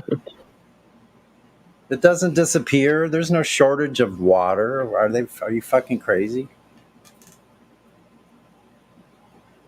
It's just some areas are a lot drier. Yeah, that's true. There are some areas that are drier. Hey guys, did you know that every atom in your body used to be part of a star? I used to believe that shit too, man. Bro, I used to spout that. You're taking me back to 2013 when I was watching Cosmos, man. I used to spout that shit like I thought I knew what I was talking about. My God, it's we're all stardust. We're all stardust. so stupid. You're stardust, man. It's a hippie thing or some shit, bro. Yeah. Hey, Sonny. Yeah. You know how you mentioned the water thing? I don't want to get it too biblical in here, but let's say the Bible shit was true. I'm pretty sure there was a flood, because it's not just the Bible. It's like all these ancient cultures that talk about like a flood. I think it gives it more credibility. So if you think about it, like maybe more water came from somewhere else, too. Wait a minute. Say it again. More water came from somewhere else, from underneath. Yeah. From underneath, from top, who knows? But it seems like there was a leak somewhere in this bubble.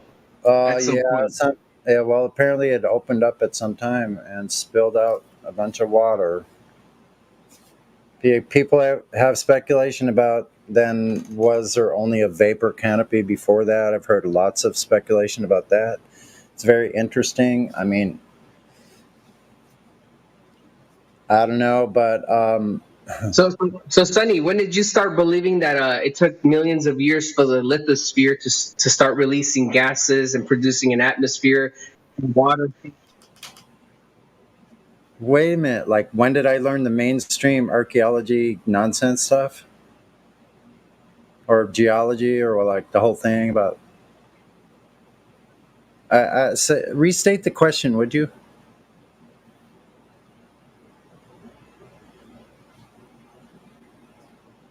Honestly, was just trolling. But yeah, I was like, when did you start believing that the lithosphere released all the gases in the atmosphere, and then water started conducing in the atmosphere, and became, and then the first cells on Earth started multiplying? When did you start believing in that? Oh yeah. When I was a little kid, yeah. All next to a vacuum. It was probably in the encyclopedias my dad had bought for us. I used to look through those all the time.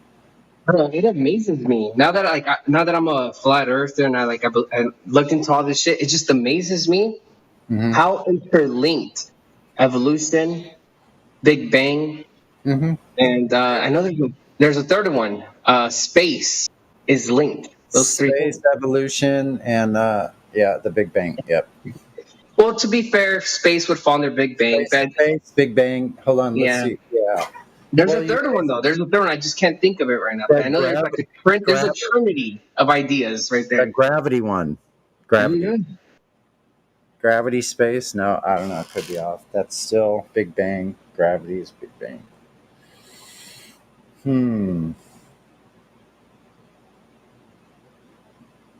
No, it's basically the globe and evolution. Yeah, those are like the evil twins. Yeah.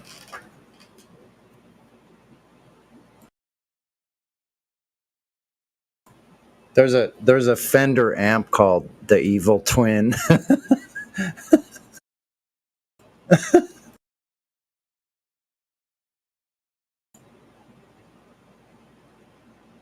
More trivia from a Tube Electronics. Well, I don't know what I would describe it. Fan. I'll just put it at that. The level is put sophist. Wait, who are you talking to? Oh, okay, yeah. You guys are having a discussion off in the chat. Shouldn't get diverted.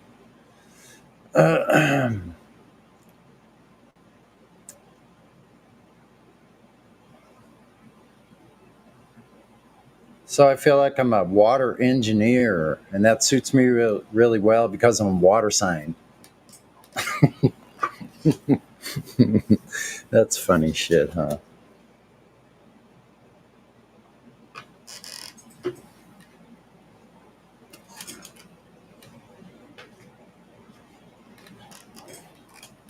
It's almost being like an operator of a boiler on a locomotive. Like,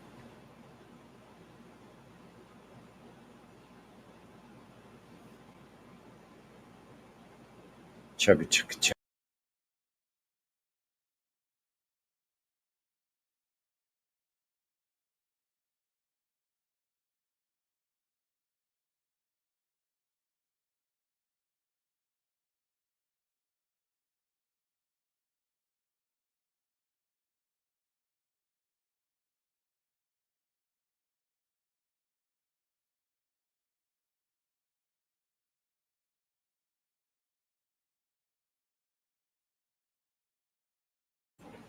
Did someone say chugga chugga? Is there a train coming?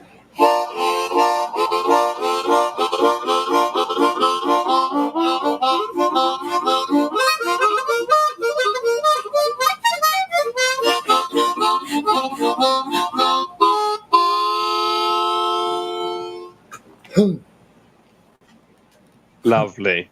Good job.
If you're watching us out there in YouTube land or on DLive or Twitch or anywhere else that it may be streamed, please hit that link, come and join us.